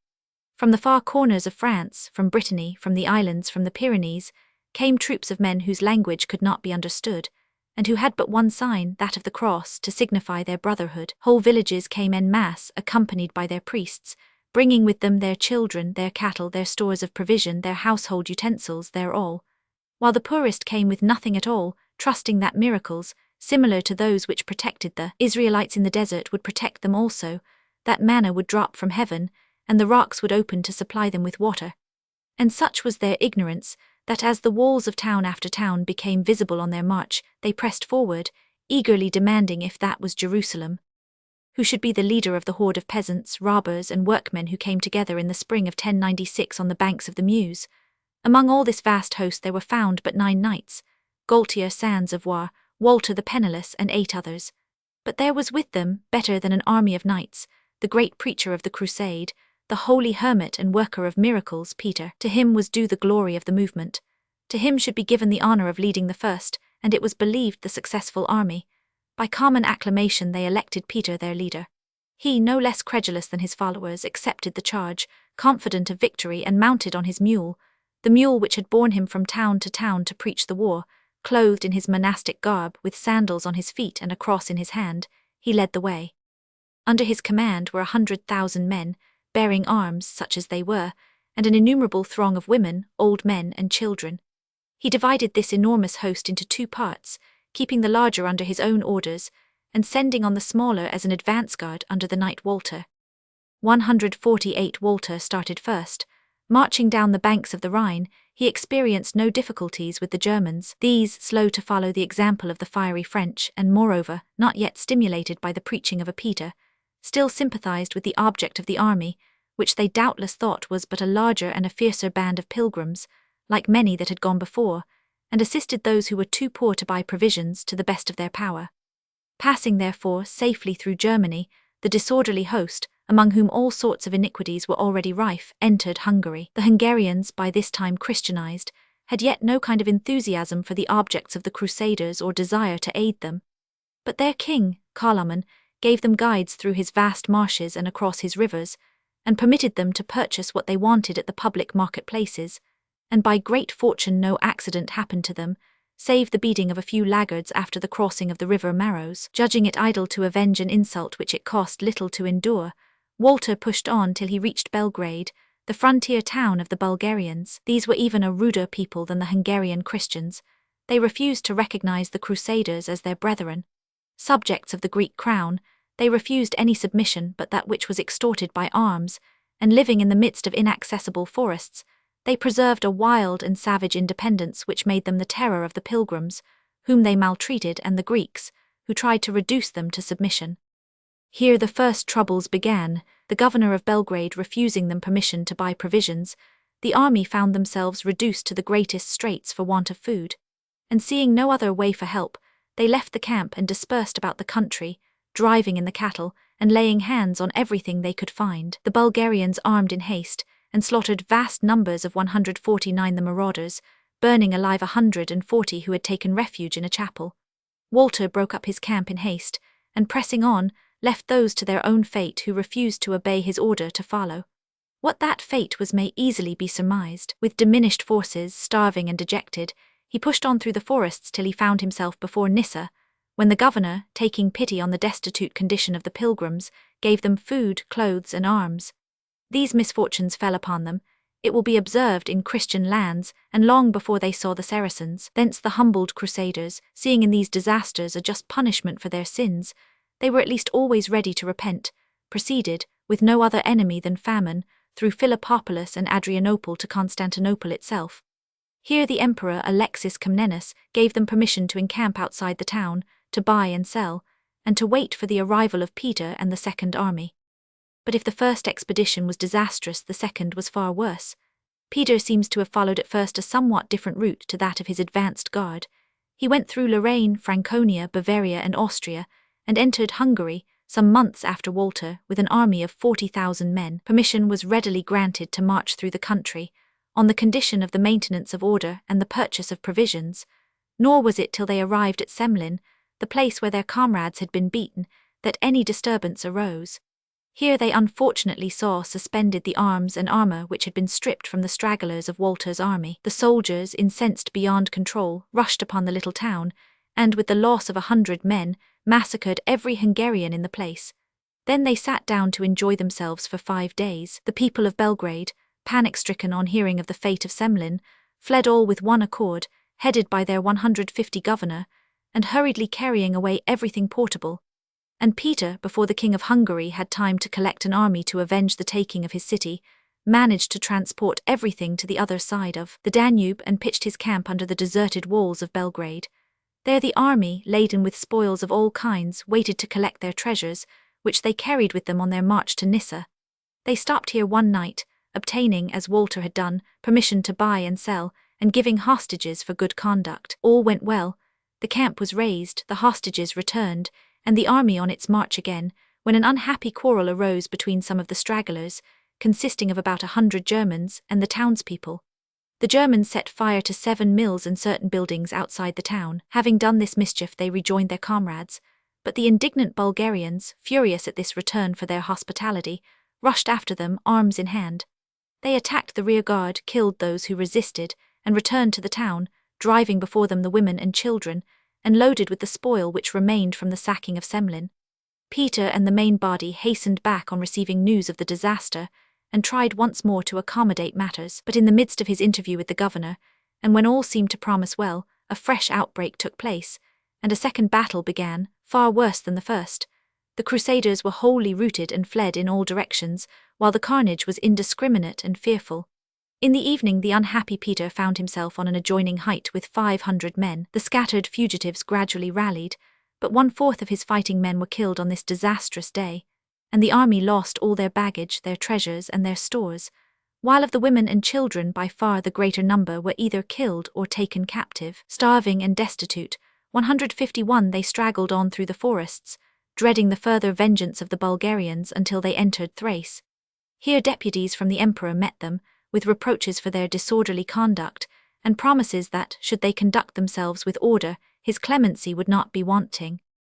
Arrived at Constantinople, and having rejoined Walter, Peter lost no time in obtaining an audience from the emperor. Alexis heard him patiently and was even moved by his eloquence, but he advised him above all things to wait for the arrival of the princes who were to follow. Advice was the last thing these wild hordes would listen to, and eager to be in the country of the infidels, to get for themselves the glory of the conquest, they crossed the Dardanelles and pitched their camp at a place called Gemlik or Gio. The first effervescence of zeal in Europe had not yet, however, worked off its violence. A monk named Gottschalk, emulating the honors of Peter, had raised, by dint of preaching, an army of 20,000 Germans, sworn to the capture of the Holy Land. Setting out as leader of this band, he followed the same road as his predecessors and met with the same disasters. It was in early autumn that they passed through Hungary.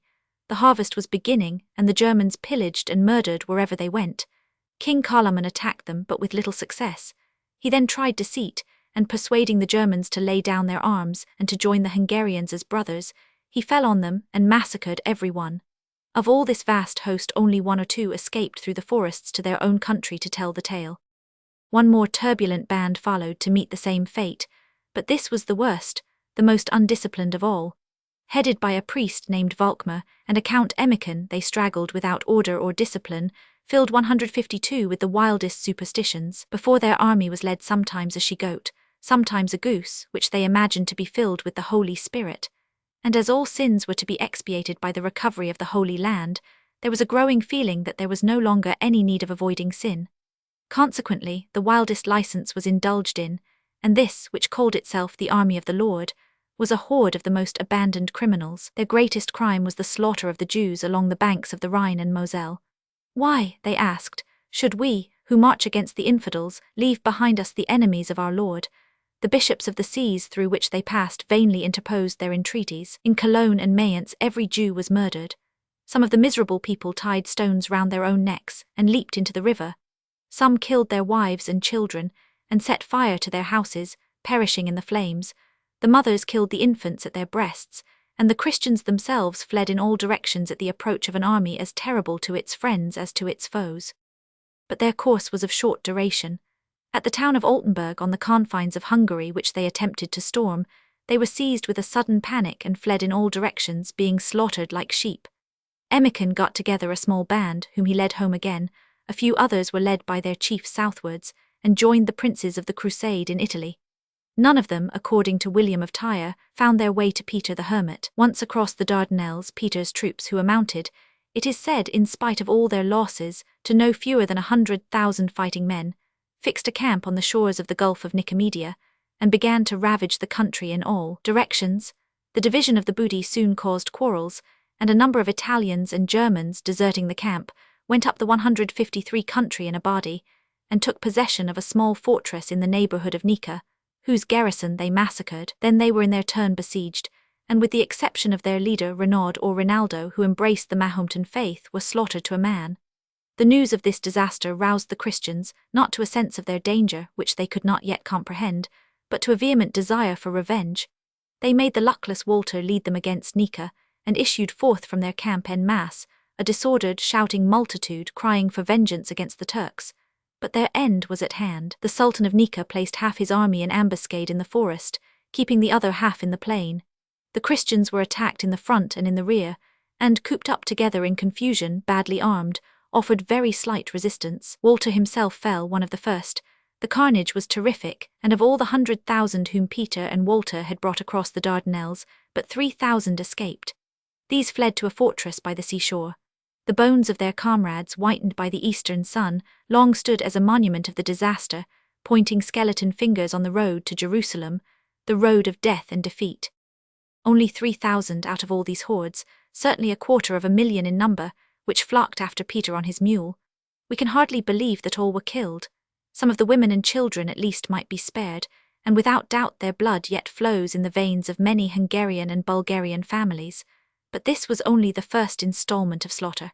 There remained the mighty armies which were even then upon the road. As for Peter, whose courage was as easily daunted as his enthusiasm was easily roused, he fled in dismay and misery back to Constantinople, having lost all authority, even over the few men who remained with him. 154 He inveighed against their disorders and their crimes, and he declared that these were the causes of their defeat. He might have added that his own weakness, the vanity which led him to accept the role, offered him by an ignorant crowd, of general as well as preacher, was no less a cause of disaster than the disorder which it was his business to check and combat day by day. His disappointment was such as would be enough to kill a really proud and strong man. But Peter was not a strong man. In the hour of danger he bent like the reed to the storm. The violence of the tempest once passed, however, like the reed, he lifted up his head again. He could preach endurance, but he could not himself endure. His faith required constant stimulants, his courage the fresh fire of continual success. Peter lifted up his head again when he saw the splendid array of Godfrey and Raymond, but his old authority with the chiefs was gone. Like a worn-out tool, he had served his purpose and was cast aside. He had no more voice in their councils, no more power over their enthusiasm. He lapsed into utter insignificance, save once, when we find him actually trying to desert the army at Antioch and endeavoring to run away. And once, later on, when he received the brief ovation from the native Christians in the hour of final triumph at Jerusalem, he returned, it may be added, in safety to France when the war was over, and spent 16 years more in honorable obscurity, the head of a monastery. Never in the world's history, with the exception of Mohammed alone, has one man produced an effect so great and so immediate, and seldom has one man wielded an instrument so potent as Peter, when he set forth at the head of an army which wanted only discipline to make it invincible. But now vexilla regis produnt, armies of a different character are assembling in the west. Foremost among them is that headed by Godfrey de Bouillon, Duke of 155 Lorraine. Of him, and of his brother Baldwin who accompanied him, we shall have to speak again. A word on the other chiefs of the First Crusade. With the army of Godfrey were joined the troops of Robert, Duke of Normandy, and Count Robert of Flanders. Robert, who had pledged his duchy for 5 years to his brother for 10,000 marks, we all know.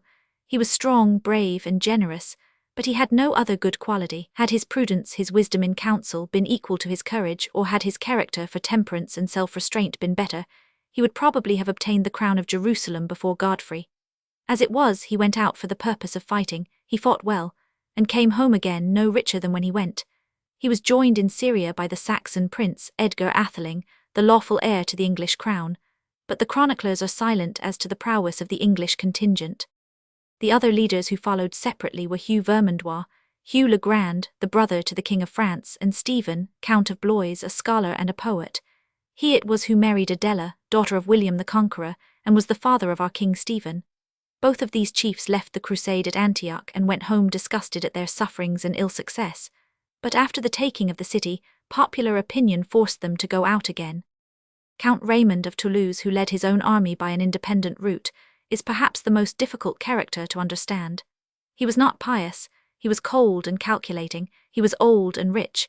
He had already gained distinction by fighting against the Moors, he loved money. Why did he go? It is impossible to say, except that he had vague ambitions of kingdoms in the east more splendid than any in the west. He alienated a great part of his territory to get treasure for the war, and he was by far the richest of the princes. The men he led, the Provençaux, were much less ignorant, less superstitious, and less smitten with the divine fury of the rest. Provence, which in 2 more centuries was to be itself the scene of a crusade as bloody as any in Palestine, was already touched with the heresy which was destined to break out in full violence before very many years. The Provençaux loved music, dancing, good cheer, but they were indifferent to the church. They could plunder better than they could pray, and they were more often gathered round the provisions than the pulpits. It is singular, therefore, that the most signal miracle which attended the progress of the Christian arms should have been wrought among the Provençaux. It was so, however. Peter Bartholomeus, who found the Holy Lance, was a priest of Provence. Adhemer, Bishop of Pi, himself a Provençal, the most clear-headed, most prudent, and most thoughtful of the army, treated the story of Peter, it is true, with disdain. Nor did Raymond believe it. as was evident when, on their appearing shortly afterwards, symptoms that another miracle of which he saw no use was about to happen, he suppressed it with a strong hand. At the same time he did not disdain to make use of the holy lance, and the miracle most certainly contributed very largely, as we shall see, to the success of the Christians. The two remaining great chiefs were Bohemond and Tancred. Bohemond, who was a whole cubit taller than the tallest man in the army, was the son of that Norman, Robert Guiscard, who with a band of some 30 knights managed to wrest the whole of Calabria, Apulia and Sicily from the Greeks. On his father's death he had quarrelled with his brother Roger over the inheritance, and was actually besieging him in the town of Amalfi, when the news of the Crusades reached him. The number of those engaged, the rank of the leaders, the large share taken by the Normans, inspired him with the hope that here at last was the chance of humiliating, and even conquering, his enemy the Emperor of Constantinople. Perhaps, too, some noble impulse actuated him. 157, however that may be, he began himself to preach a crusade to his own army, and with so much success, for he preached of glory and plunder, as well as of religion, that he found himself in a few days at the head of 10,000 horse and 20,000 foot. With these he joined the other chiefs at Constantinople. His life was a long series of battles. He was crafty and sagacious, hence his name of Guiscard, the wise one, quite indifferent to the main object of the Crusaders. In fact, he did not go on with them to Jerusalem itself, and anxious only to do the Greeks a mischief and himself some good. With him went his cousin Tancred, the hero of the Jerusalem Delivered. The history of the First Crusade contains all his history. After the conquest of Jerusalem, and after displaying extraordinary activity and bravery, he was made Prince of Galilee, and his cousin was Prince of Antioch. Tancred is a hero of romance. Apart from his fighting he has no character. In every battle he is foremost, but when the battle is over we hear nothing about him. He appears, however, to have had a great deal of his cousin's prudence, and united with the bravery of the lion some, at least, of the cunning of the fox. He died about the year 1113. Hugh, Count of Vermandois, who was one of the chiefs of the army brought by Robert of Normandy, was the third son of Henry I of France. He was called Le Grand, not on account of any mental or physical superiority, but because by marriage he was the head of the Vermandois house. He was one of the first to desert the crusade, terrified by the misfortunes which overtook the expedition.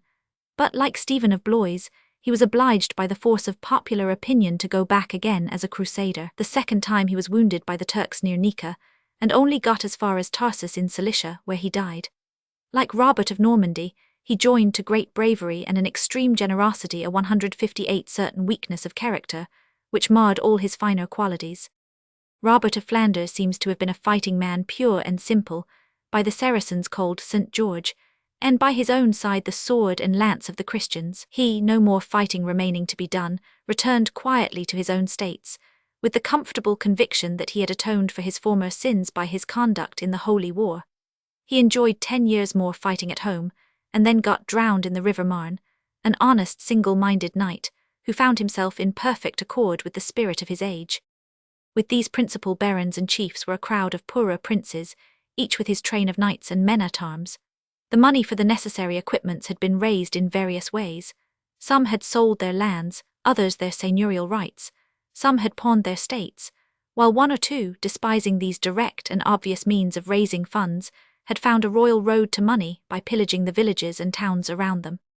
It was not till 8 months after the Council of Clermont 49 that Godfrey's army, consisting of 10,000 knights and 80,000 foot, was able to begin its march. Fortunately, a good harvest had just been gathered in, and food of all kinds was abundant and cheap.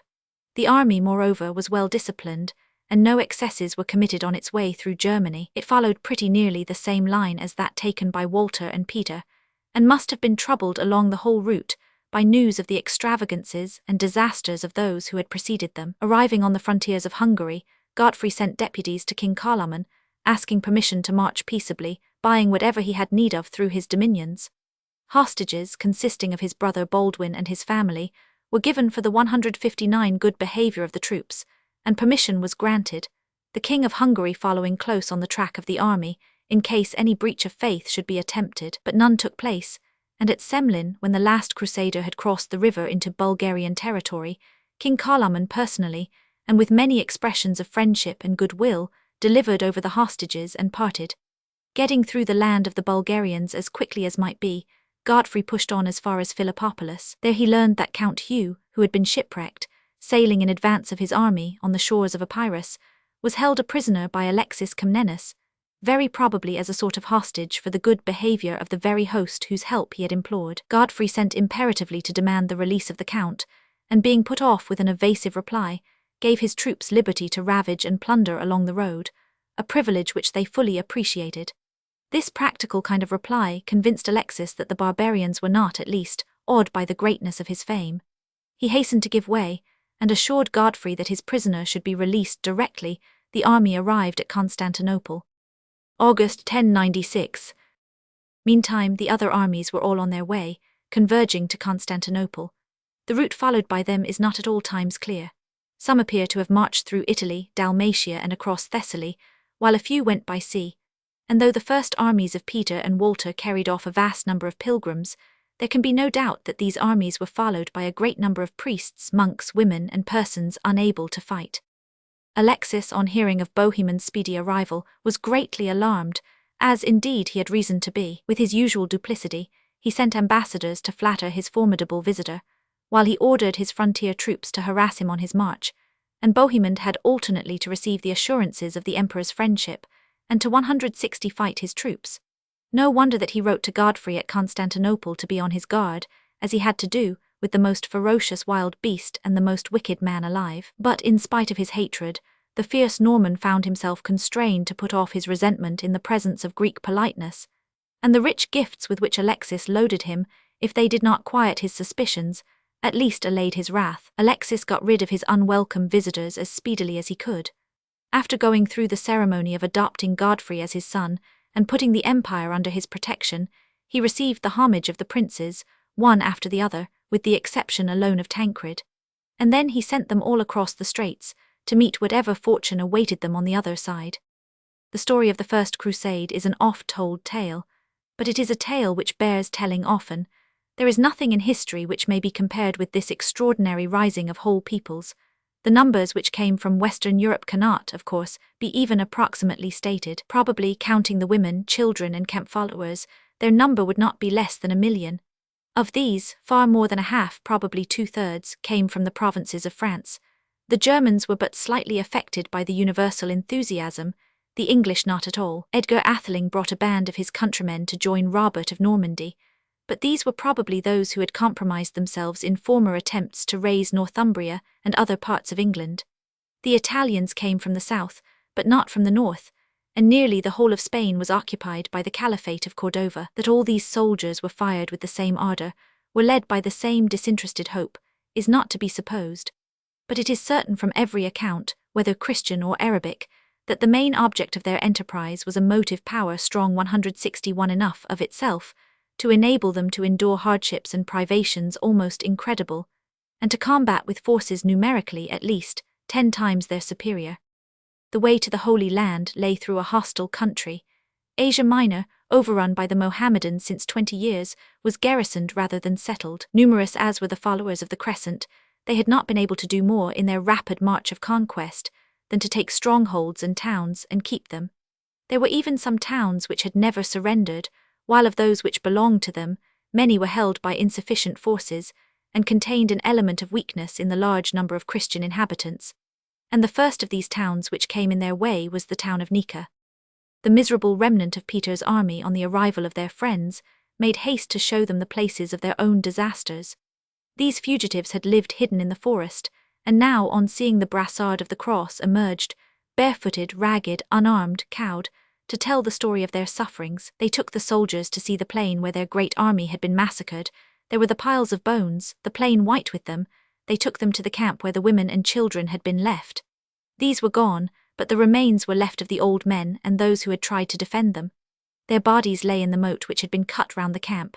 In the centre, like a pillar of reproach, stood the white stones which had served for the altar of the camp. Filled with wrath at the sight of these melancholy objects, the soldiers cried out to be led against their enemy, and the whole army, preceded by 4,000 pioneers to clear the way, was marched in good order towards Nika, where the enemy awaited them.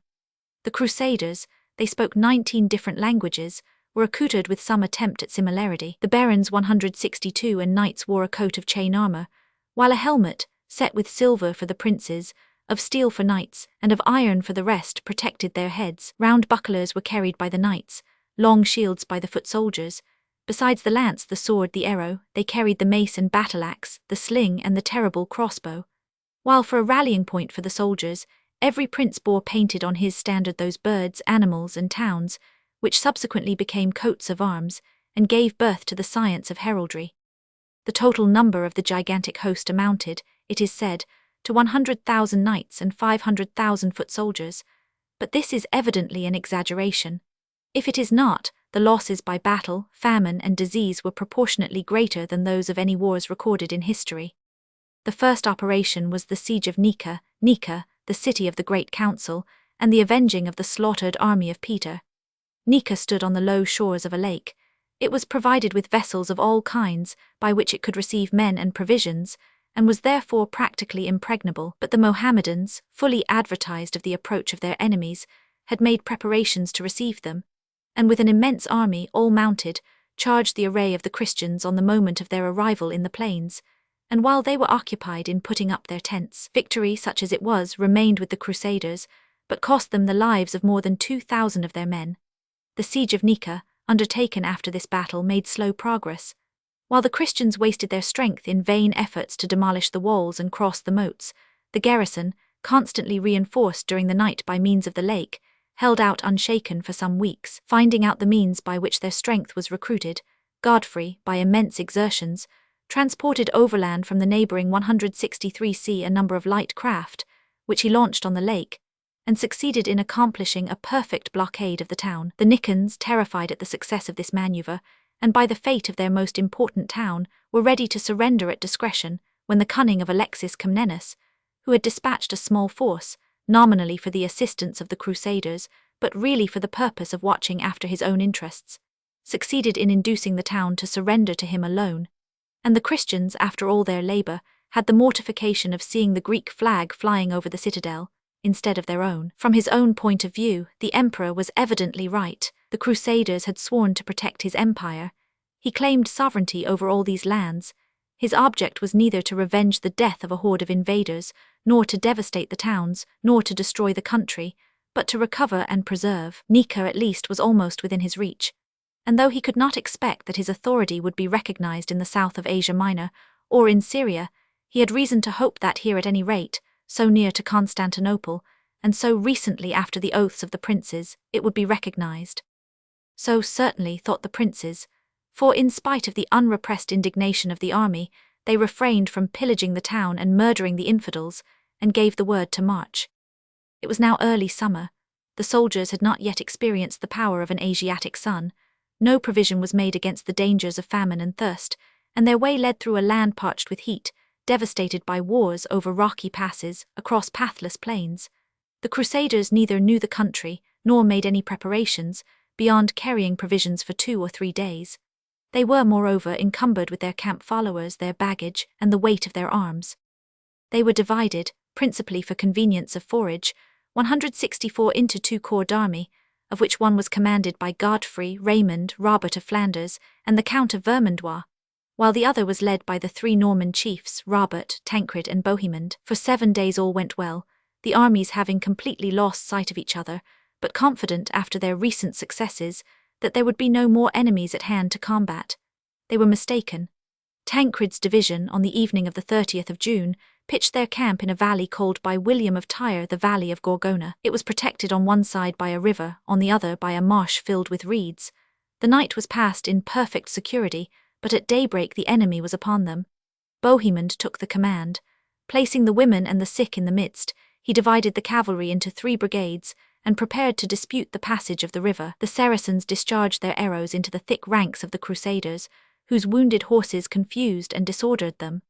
Unable to endure these attacks with patience, the Christians crossed the river and charged their enemies, but the Saracens, mounted on lighter horses, made way for them to pass, and renewed the discharge of their arrows. Another band, taking advantage of the knights having crossed the river, forded it at a higher point, and attacked the camp itself. Then the slaughter of the sick and wounded, and even of the women, save those whose beauty was sufficient to ransom their lives, began. On the other side of the stream, the knights fought every one for himself. Tancred, nearly killed in the melee, was saved by Bohemond. Robert of Normandy performed prodigies. The camp was retaken and the women rescued. But the day was not won. Nor would it have been won but for the arrival of Godfrey, to whom Bohemond, early in the day, had sent a messenger. He brought up the whole of his army, and the Saracens, retreating to the hills, found themselves attacked on all sides. They fled in utter disorder, leaving 23,000 dead on the field, and the whole of their camp and baggage in the hands of the Christians. These had lost 4,000, besides the number of followers killed in the camp. The booty was immense, and the soldiers pleased themselves by dressing in the long silk robes of the Mussulmans, while they refurnished themselves with arms from those they found upon the dead. Conscious, however, of the danger they had escaped, they were careful to acknowledge that they would not have carried the day, had it not been for St. George and St. Demetrius, who had been plainly visible to many fighting on their side. And the respect which they conceived for the Saracens' prowess taught them, at least, a salutary lesson of caution. While they were rejoicing, the enemy was acting. The defeated Turks, retreating southwards, by the way which the Christians must follow, devastated and destroyed everything as they traversed the country, procuring one auxiliary at least in the shape of famine. They had two more, thirst and heat. The Crusaders, once more on the march, resolved not to separate again, and formed henceforth but one army. But they journeyed through a desert and desolate country. There was no food but the roots of plants. Their horses died for want of water and forage. The knights had to walk on foot or to ride oxen and asses. Every beast was converted into a beast of burden, until the time came when the beasts themselves perished by the way, and all the baggage was abandoned. Their path led through Phrygia, a wild and sterile country with no fountains or rivers. The road was strewn as they went along by the bodies of those who died of sunstroke or of thirst. Women, overcome by fatigue and want of water, lay down and were delivered of. Children and there died, mothers and infants. In one terrible day 500 died on the march.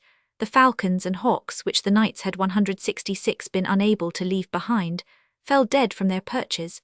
The hounds deserted their masters and went away to seek for water. The horses themselves, in which the hope of the soldier was placed, lay down and died. At last they came to a river. Even this timely relief was fatal, for 300 killed themselves by drinking too much. They rested after this disastrous march at Antiochia, the former capital of Pisidia. Here Raymond fell ill, but happily recovered, and Godfrey was dangerously wounded in a conflict with a bear. To account for the discomfiture of the prince, it is recorded that the bear was the biggest and most ferocious bear ever seen. During their stay at Antiochia, Tancred and Baldwin, the former with a detachment of Italians, the latter with one of Flemings, were sent to explore the country, to bring help to the Christians and report on the means of obtaining provisions. They went first to Iconium. Finding no enemies, they went southwards, and Tancred, leading the way, made an easy conquest of Tarsus, promising to spare the lives of the garrison. Baldwin arrived the next day, and on perceiving the flag of Tancred on the towers, insisted, on the ground that his own force was superior in numbers, on taking it down and replacing it by his own. A violent quarrel arose, the first of the many which were to disgrace the history of the Crusades. Neither would give way.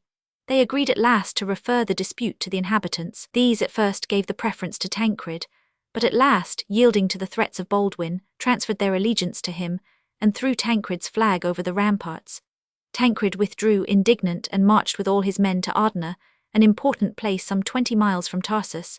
This he found in the possession of a Burgundian adventurer, who had got a company of pilgrims to follow him, and seized the place. History does not deign, unfortunately, to notice the exploits of the viri obscuri, but it is clear 167 enough, that while the great princes were seizing states and cities, bands of armed soldiers, separated from the great army, were overrunning the country, taking possession of small forts and towns where they lived at their own will and pleasure, till the Turks came and killed them all.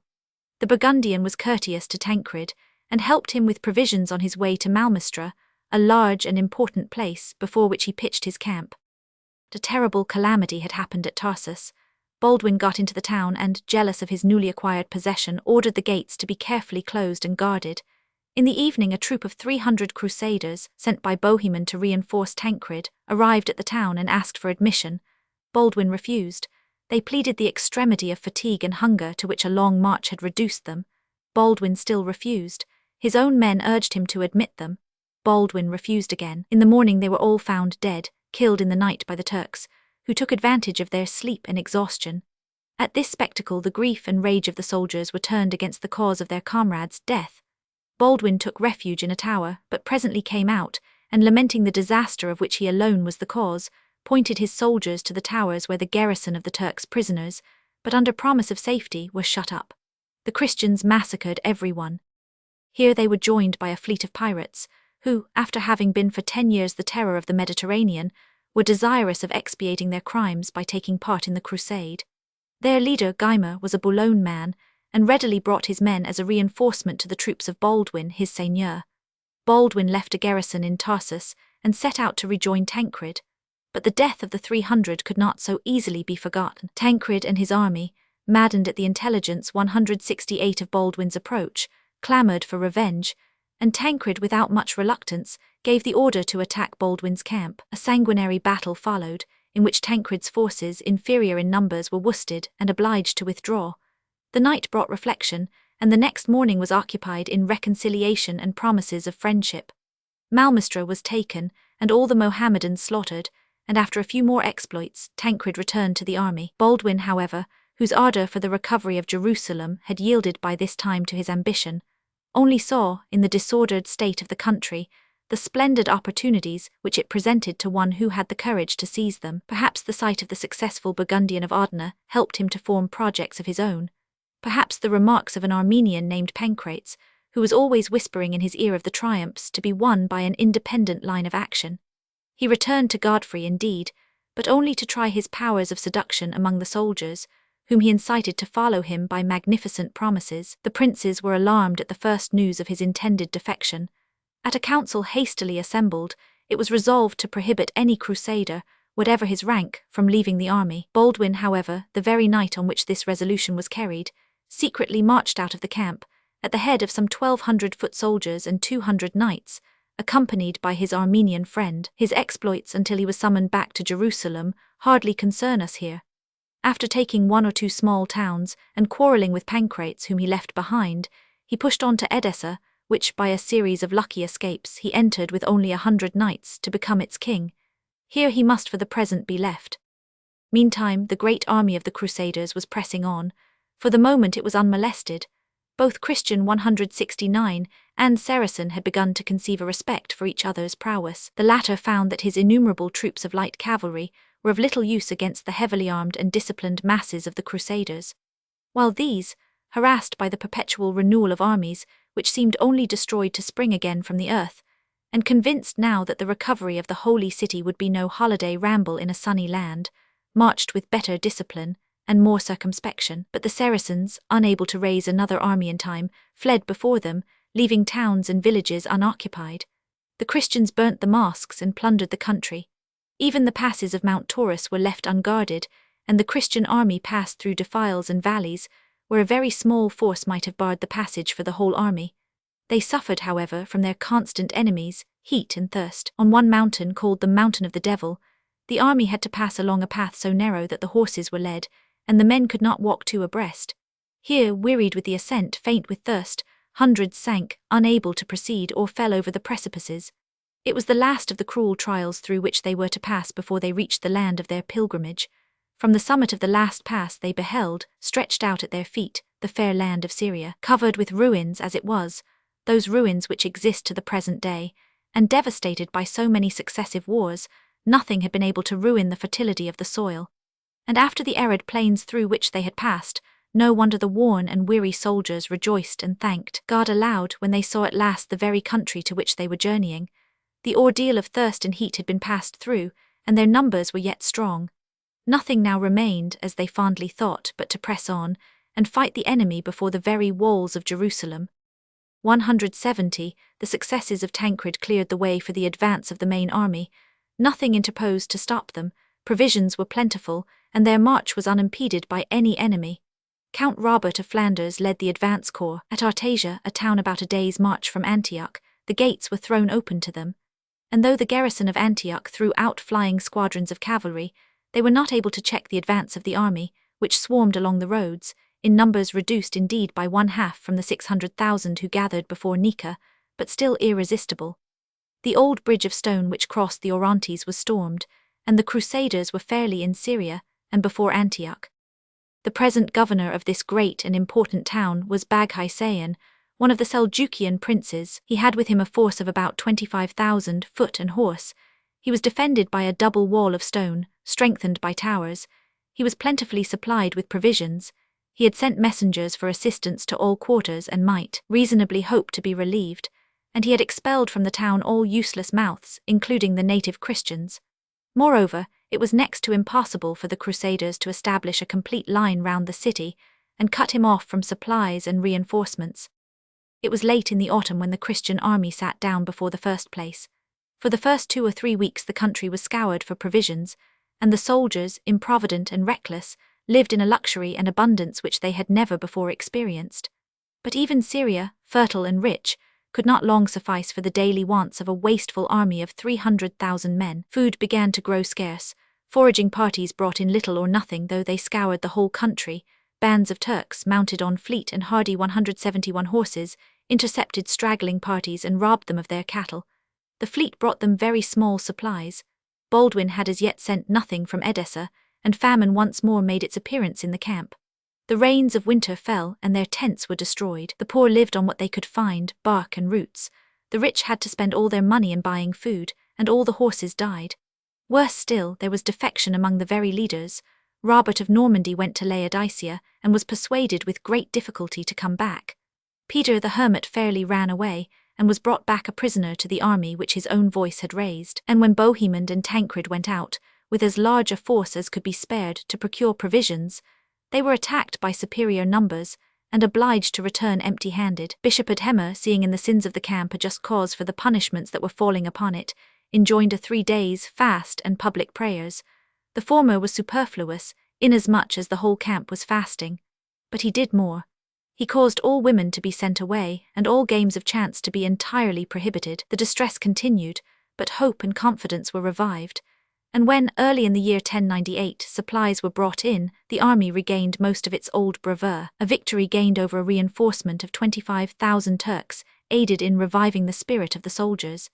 It was in this action that Godfrey is reported to have cut a Turk completely through the body, so that his horse galloped off with the legs, and lower part of the trunk still in the saddle. The camp of the enemy was taken, and for a time there was once more abundance, but the siege was not yet over. For 8 months it lingered on, defended with the obstinacy that the Turks always displayed when brought to bay within stone walls. It was not till June that the town, not the citadel, was taken, by the treachery of one Pyrrhus, an Armenian renegade. He offered 172 secretly to put the town, which was in his charge, into the hands of Bohemond. The Norman chief, always anxious to promote his own interests, proposed at the council of the Crusaders to take the town on condition that it should be given to him. Raymond of Toulouse alone objected. His objection was overruled, and on the night of the 2nd of June, Pyrrhus admitted the Christians. They made themselves masters, under cover of the darkness, of 10 of the towers round the walls, and opening the gates to their own men, made an easy conquest of the town in the morning, slaughtering every Mussulman they could find. Baghaissayan fled, and being abandoned by his guards, was murdered by some Syrian woodcutters, who brought his head to the camp. And then, once more untaught by their previous sufferings, the Crusaders for a few days gave themselves up to the enjoyment of their booty. But the citadel was not taken, and the host of Kerboga was within a short march of the town. He came with the largest army that the Christians had yet encountered. Robert of Flanders defended the bridge for a whole day with 500 men, but was obliged to retire, and the Christians were in their turn the besieged. And then again famine set in. The seashore was guarded by the Turks, and supplies could not be procured from the fleet. The horses and all the beasts of burden were slaughtered and eaten.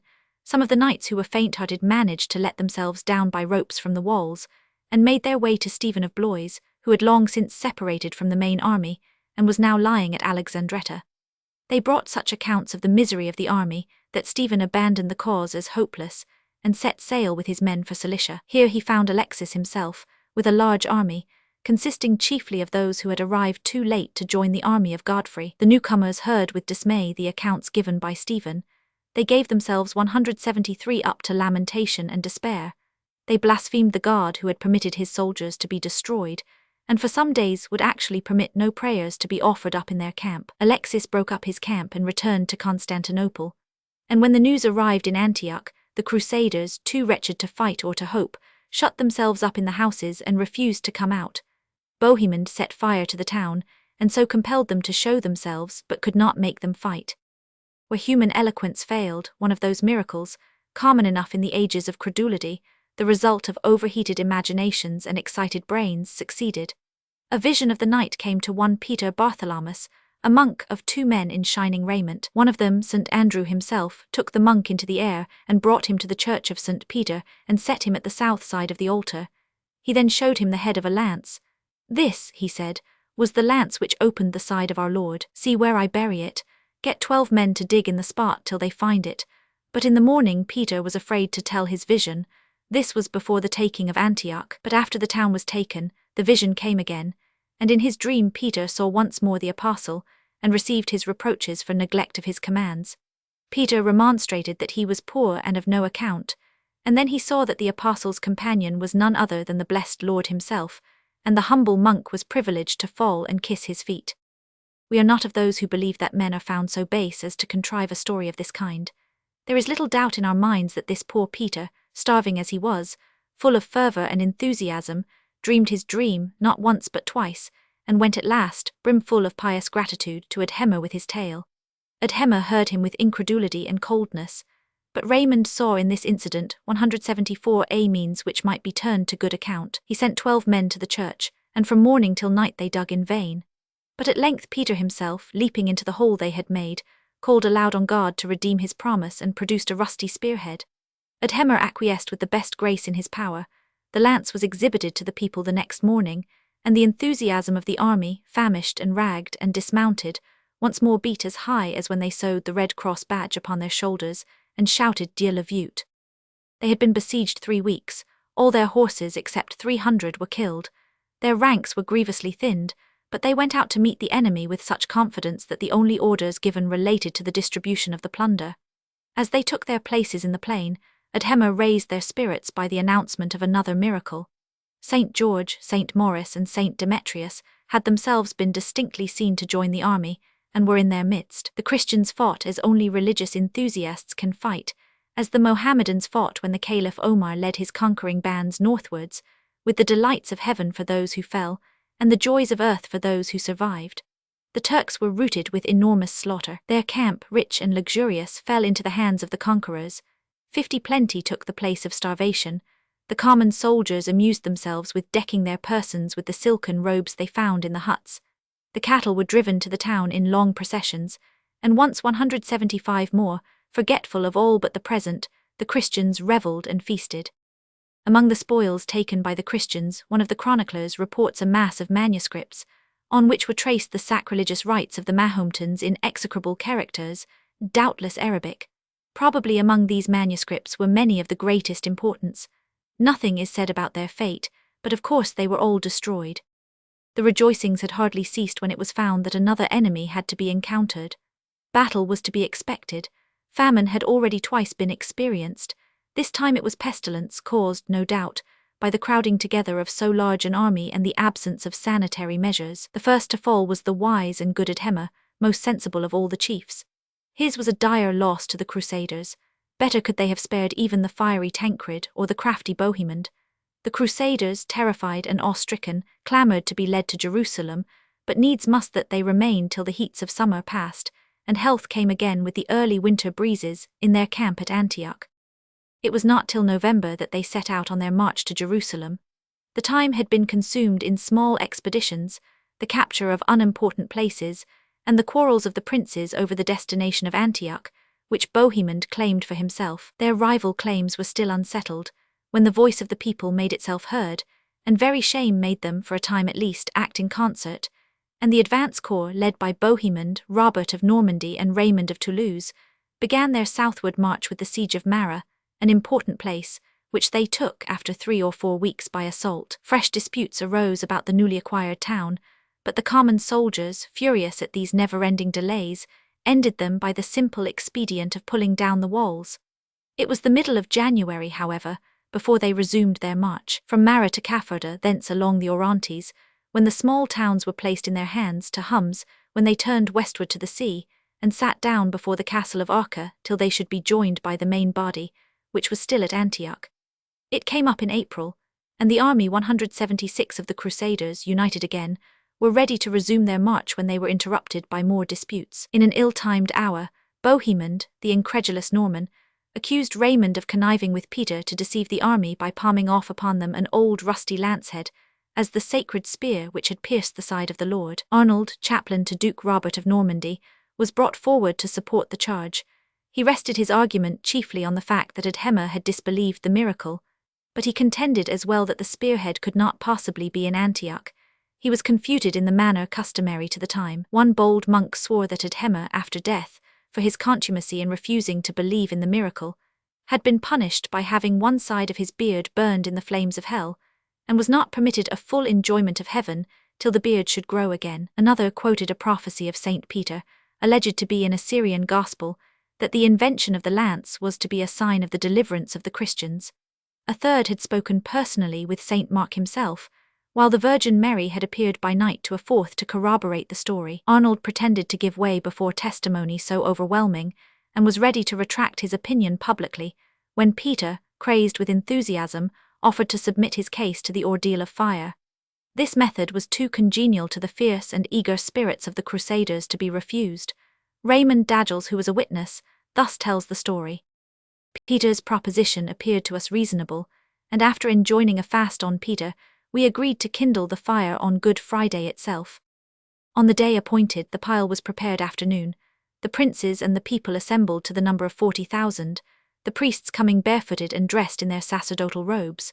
The pile was made with dry branches of olive trees, 14 feet long, and 4 feet 177 high, divided into 2 heaps with a narrow path a foot wide between each. As soon as the wood began to burn, I myself, Raymond, 51, pronounced these words: "If the Lord himself has spoken to this man face to face, and if St. Andrew has shown him the lance of the Lord, let him pass through the fire without receiving any hurt, or if not, let him be burnt with the lance which he carries in his hand."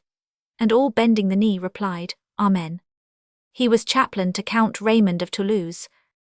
Then Peter, dressed in a single robe, kneeling before the Bishop of Albaric, called God to witness that he had seen Jesus on the cross face to face, and that he had heard from the mouth of the Saviour, and that of the apostles Peter and Andrew, the words reported to the princes.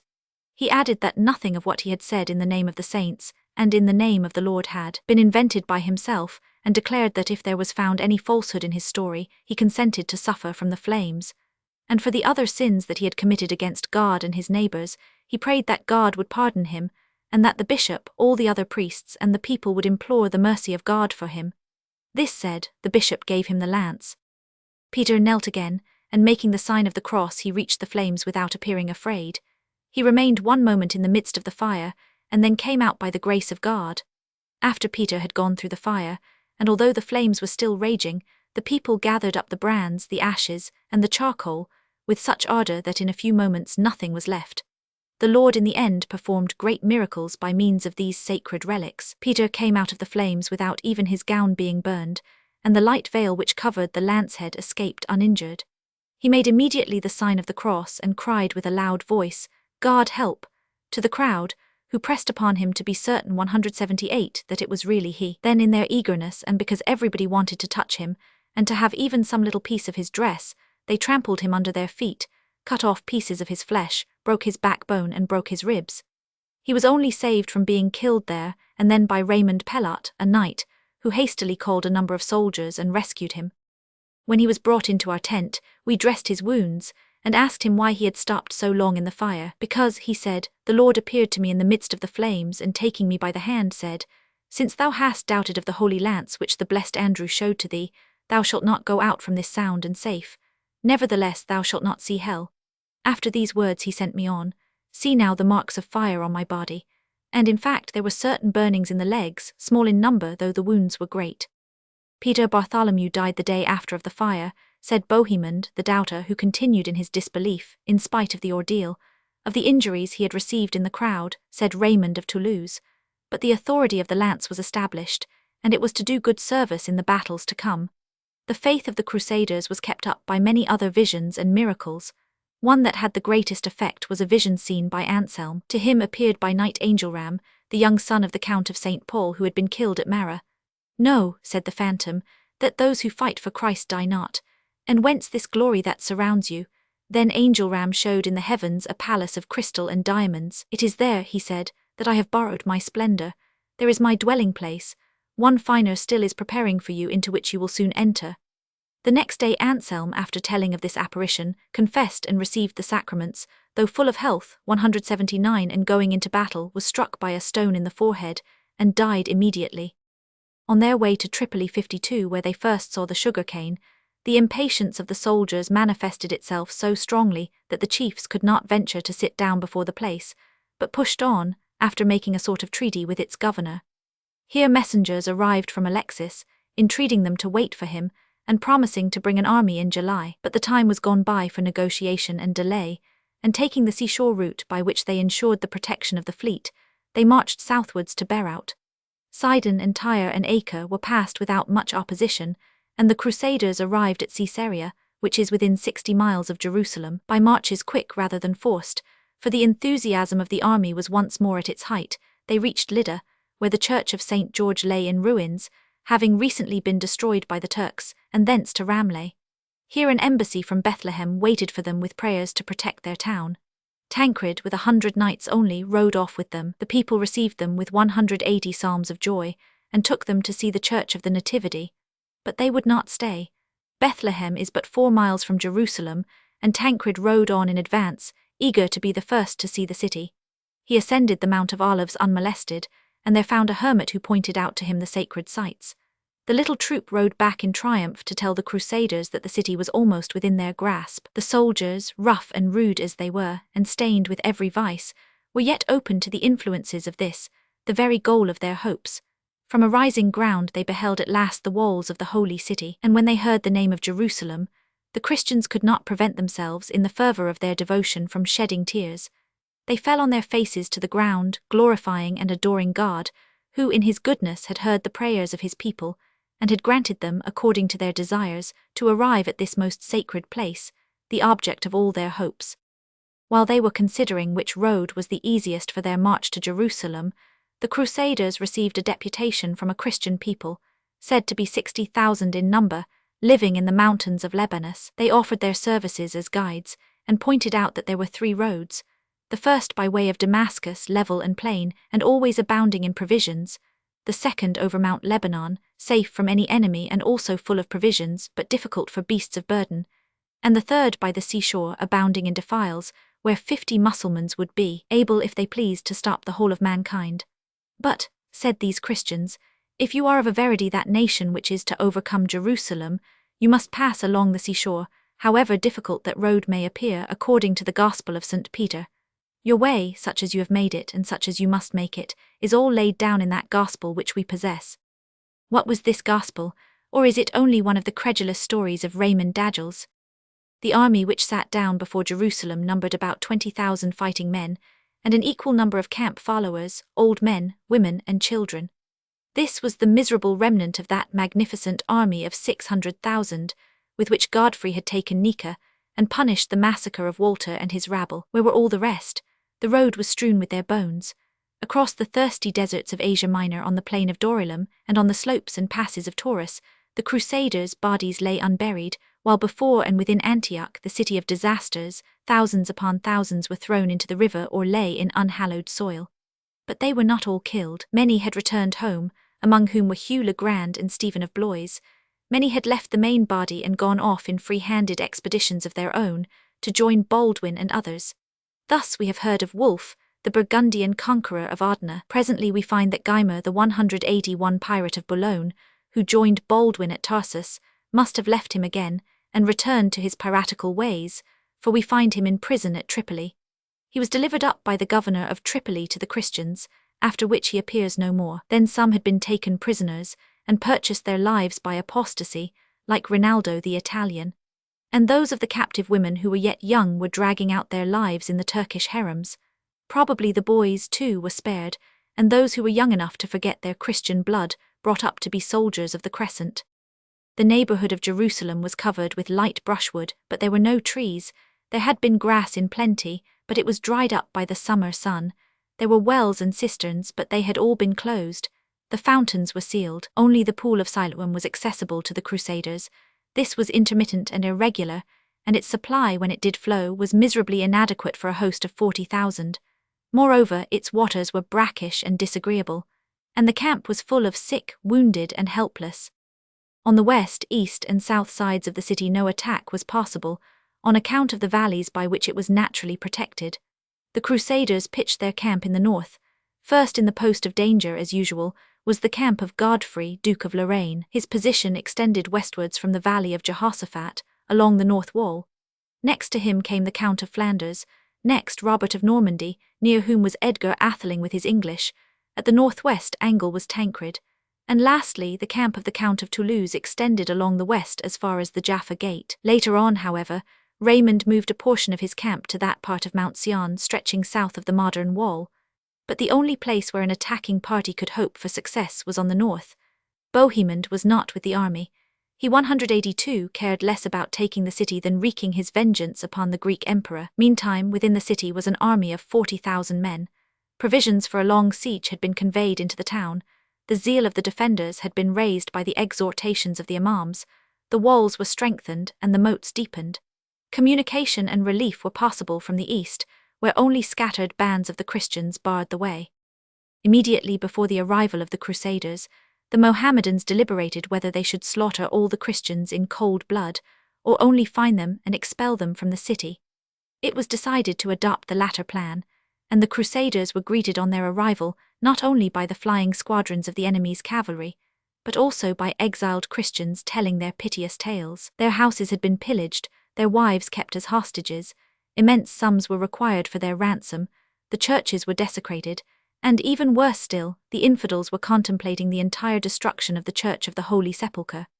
This last charge at least was not true, but it added fuel to a fire which was already beyond any control, and the chiefs gave a ready permission to their men to carry the town if they could by assault. They had neither ladders nor machines, but covering themselves with their bucklers, rushed against the walls and tried to tear them down with pikes and hammers.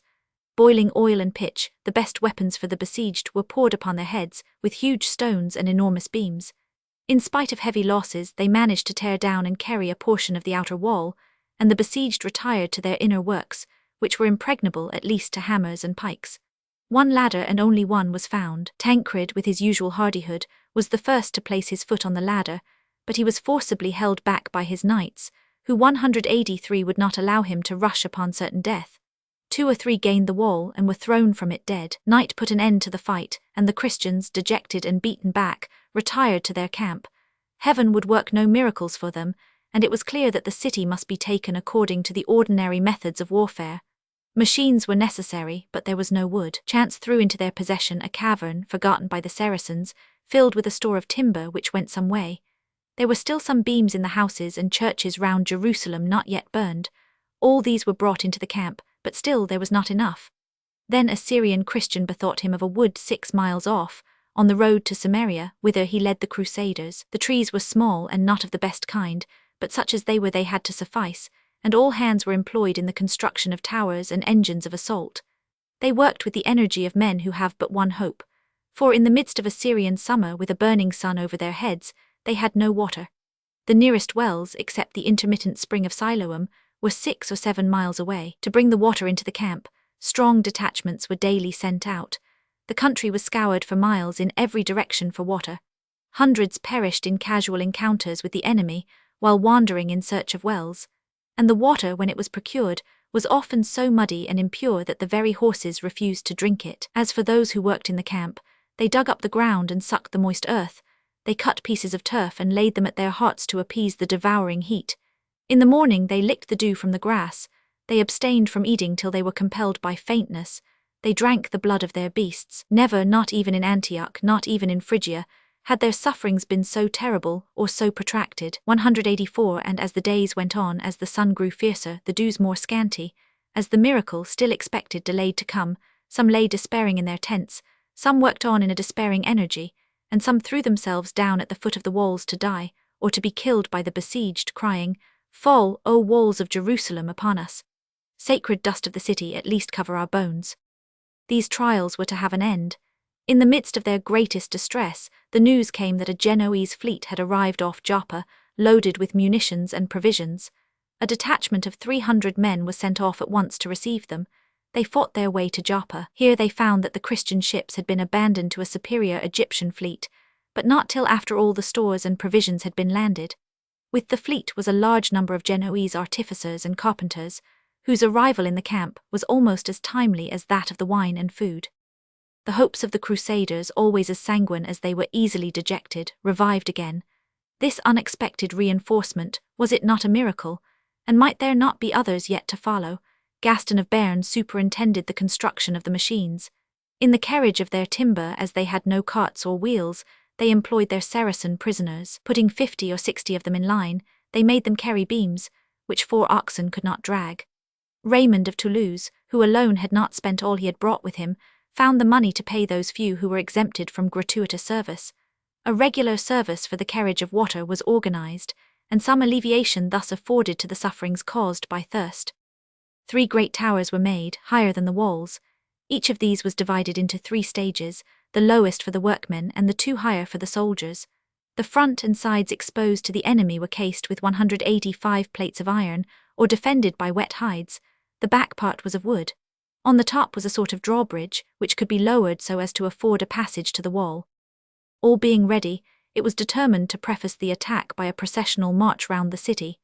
After a fast of 3 days and solemn services, the Crusaders solemnly went in procession, barefooted and bareheaded, round the city. They were preceded by their priests in white surplices, carrying the images of saints and chanting psalms.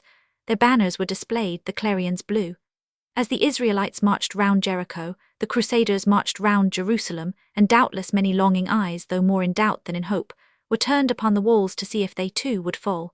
They did not. The besieged crowded upon them, holding crosses which they insulted and discharging their arrows at the procession. But the hearts of the rough soldiers were moved to the utmost, not by the taunts of their enemies, but by the sight of the sacred spots, and the memory of the things which had taken place there. There was Calvary, here Gethsemane where Christ prayed and wept, here the place where he ascended, here the spot on which he stood while he wept over the city. They too could see it lying at their feet, with the church of the Holy Sepulchre, and the great mosque in the midst of the place where had been the temple of the Lord. These places cried aloud to them for deliverance. Or, if they looked behind them to the east, they saw the banks of the river across which Joshua had passed, and the Dead Sea which lay above the cities of the plain. Arnold, chaplain to Duke Robert of Normandy, an eloquent man but of dissolute morals, harangued them. His discourse had been preserved after the manner of historians, that is, we are told what he ought to have said, very likely in substance what he did say. God, he told them, would pardon them all sins in recompense 186 for their recovery of the holy places, and he made the chiefs themselves, who had sinned by quarrelling and dissension, embrace in presence of the whole army, and thereby set the example of perfect union. Then they renewed for the last time their oaths of fidelity to the cross. Peter the hermit, who was with them, harangued them also. And in the evening the soldiers returned to the camp to confess their sins, to receive the Eucharist, and to spend the night in prayer. Godfrey alone was active. He perceived that the Saracens had constructed on the wall opposite to the position of his great tower, works which would perhaps render it useless. He therefore took it down, and transported it with very great labour, and in a single night, to a spot which he considered the weakest in the north wall. Here it was re-erected to the dismay of the besieged. At break of day on Thursday, July 14, 1099, the attack began. The towers were moved against the walls, the mangonels hurled their stones into the city, and the battering rams were brought into play. All day long the attack was carried on, but to little effect, and at nightfall, when the Crusaders returned to their camp, the Tower of Raymond was in ruins. Those of Tancred and Godfrey were so damaged that they could not be moved, and the princes were seen beating their hands in despair, and crying that God had abandoned them. "Miserable men that we are," cried Robert of Normandy. "God judges us unworthy to enter into the holy city and worship at the tomb of his Son." The next day was Friday, the day of the crucifixion. At daybreak the battle began again. It went well for the Crusaders. The wall was broken in many places, and the besieged with all their endeavours could not set fire to the towers. In the middle of the day they brought out 2 magicians, witches it is said, though one hardly 187 believes it. They made their incantations on the walls, attended by their maidens 53. These were all destroyed at once by stones from the mangonels. But the day went on, and the final assault could not be delivered for the courage and ferocity of the Saracens.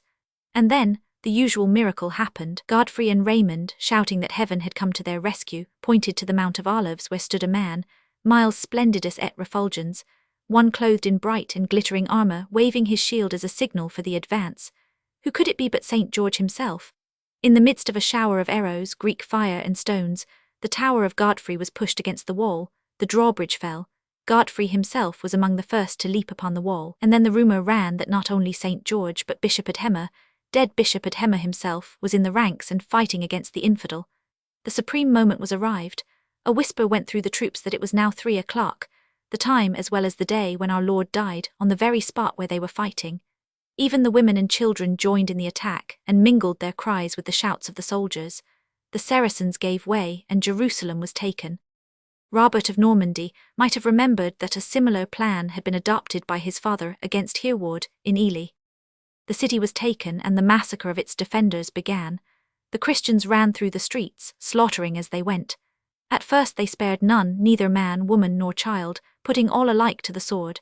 But when resistance had ceased and rage was partly appeased, they began to bethink them of pillage, and tortured those who remained alive to make them discover their gold. As for the Jews within the city, they had fled to their synagogue, which the Christians set on fire, and so burned them all. The chroniclers relate with savage joy how 188 the streets were encumbered with heads and mangled bodies, and how in the Haram area, the sacred enclosure of the temple, the knights rode in blood up to the knees of their horses. Here upwards of 10,000 were slaughtered, while the whole number of killed amounted, according to various estimates, to 40, 70, and even 100,000. An Arabic historian, not to be outdone in miracles by the Christians, reports that at the moment when the city fell, a sudden eclipse took place, and the stars appeared in the day. Fugitives brought the news to Damascus and Baghdad. It was then the month of Ramadan, but the general trouble was such that the very fast was neglected. No greater misfortune, except perhaps the loss of Mecca, could have happened to Islamism. The people went in masses to the mosques. The poets made their verses of lamentation. We have mingled our blood with our tears. No refuge remains against the woes that overpower us. How can ye close your eyes, children of Islam, in the midst of troubles which would rouse the deepest sleeper? Will the chiefs of the Arabs resign themselves to such evils? And will the warriors of Persia submit to such disgrace? Would to God, since they will not fight for their religion, that they would fight for the safety of their neighbours. And if they give up the rewards of heaven, will they not be induced to fight by the hope of booty? 54. From a poem by Mazafar el-Abiwadi. Evening fell and the clamour ceased, for there were no more enemies to kill, save a few whose lives had been promised by Tancred. Then from their hiding places in the city came out the Christians who still remained in it. They had but one thought, to seek out and welcome Peter the Hermit, whom they proclaimed as their liberator. At the sight of these Christians, a sudden revulsion of feeling seized the soldiers. They remembered that the 189 city they had taken was the city of the Lord, and this impulsive soldiery, sheathing swords reeking with blood, followed Godfrey to the church of the Holy Sepulchre, where they passed the night in tears and prayers and services. In the morning the carnage began again. Those who had escaped the first fury were the women and children. It was now resolved to spare none. Even the 300 to whom Tancred had promised life were slaughtered in spite of him. Raymond alone managed to save the lives of those who capitulated to him from the Tower of David. It took a week to kill the Saracens, and to take away their dead bodies. Every crusader had a right to the first house he took possession of, and the city found itself absolutely cleared of its old inhabitants, and in the hands of a new population. The true cross, which had been hidden by the Christians during the siege, was brought forth again, and carried in joyful procession round the city, and for 10 days the soldiers gave themselves up to murder, plunder, and prayers. And the first crusade was finished. Chapter 7. The Christian Kingdom, King Godfrey. A.D. 1099-1100. Signor, cest site vous élèves conquest. Or faut lire un roi dont el soit gardi. Et la terre environ des païens recensi. Romans de Godfrey. For 7 days after the conquest of the city, and the massacre of the inhabitants, the Crusaders, very naturally, abandoned themselves to rest, feasting, and services of thanksgiving. On the 8th day, a council was held to determine the future mode of holding and governing their newly acquired possessions. At the outset a remonstrance was presented by the priests, jealous as usual of their supremacy, against secular matters being permitted to take the lead of things ecclesiastical, and demanding that, before aught else was done, a patriarch should be first elected. But the Christians were a long way from Rome. The conduct of their priests on the journey had not been such as to inspire the laity with respect for their valor, prudence, or morality, and the chiefs dismissed the remonstrance with contempt. Robert of Flanders, in this important council, was the first to speak.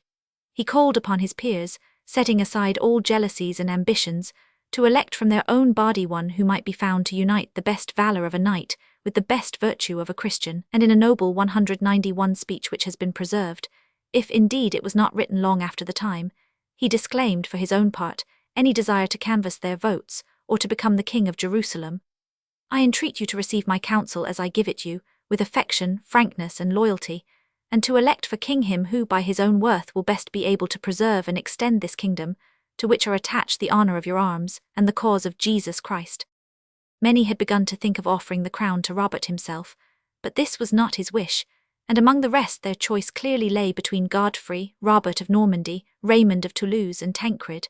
Of these, Tancred and Robert were men ambitious of glory rather than of honors. The latter had thrown away the crown of England once, and was going to throw it away again. With equal readiness he threw away the crown of Jerusalem. Raymond, who had sworn never to return to Europe, was old and unpopular, probably from the absence of the princely munificence and affability that distinguished Godfrey, perhaps also from lack of those personal charms which his rival possessed. To be handsome as well as brave was given to Godfrey, but if it had ever been given to Raymond, his day of comeliness was past. A sort of committee of 10 was appointed, whose business it was to examine closely into the private character of the chiefs, as well as into their prowess. History is prudently silent as to the reports made on the characters of the rest, but we know what was said about Godfrey. Though the Provencal party invented calumnies against him, his own servants were explicit and clear in their evidence. Nothing whatever could be set down against him.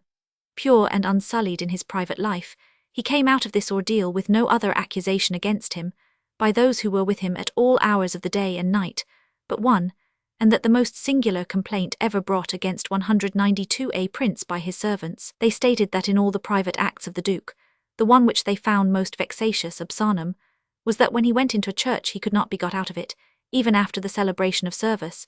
But he was used to stay behind and inquire of the priests and those who seemed to have any knowledge of the matter, about the meaning and history of each picture and image.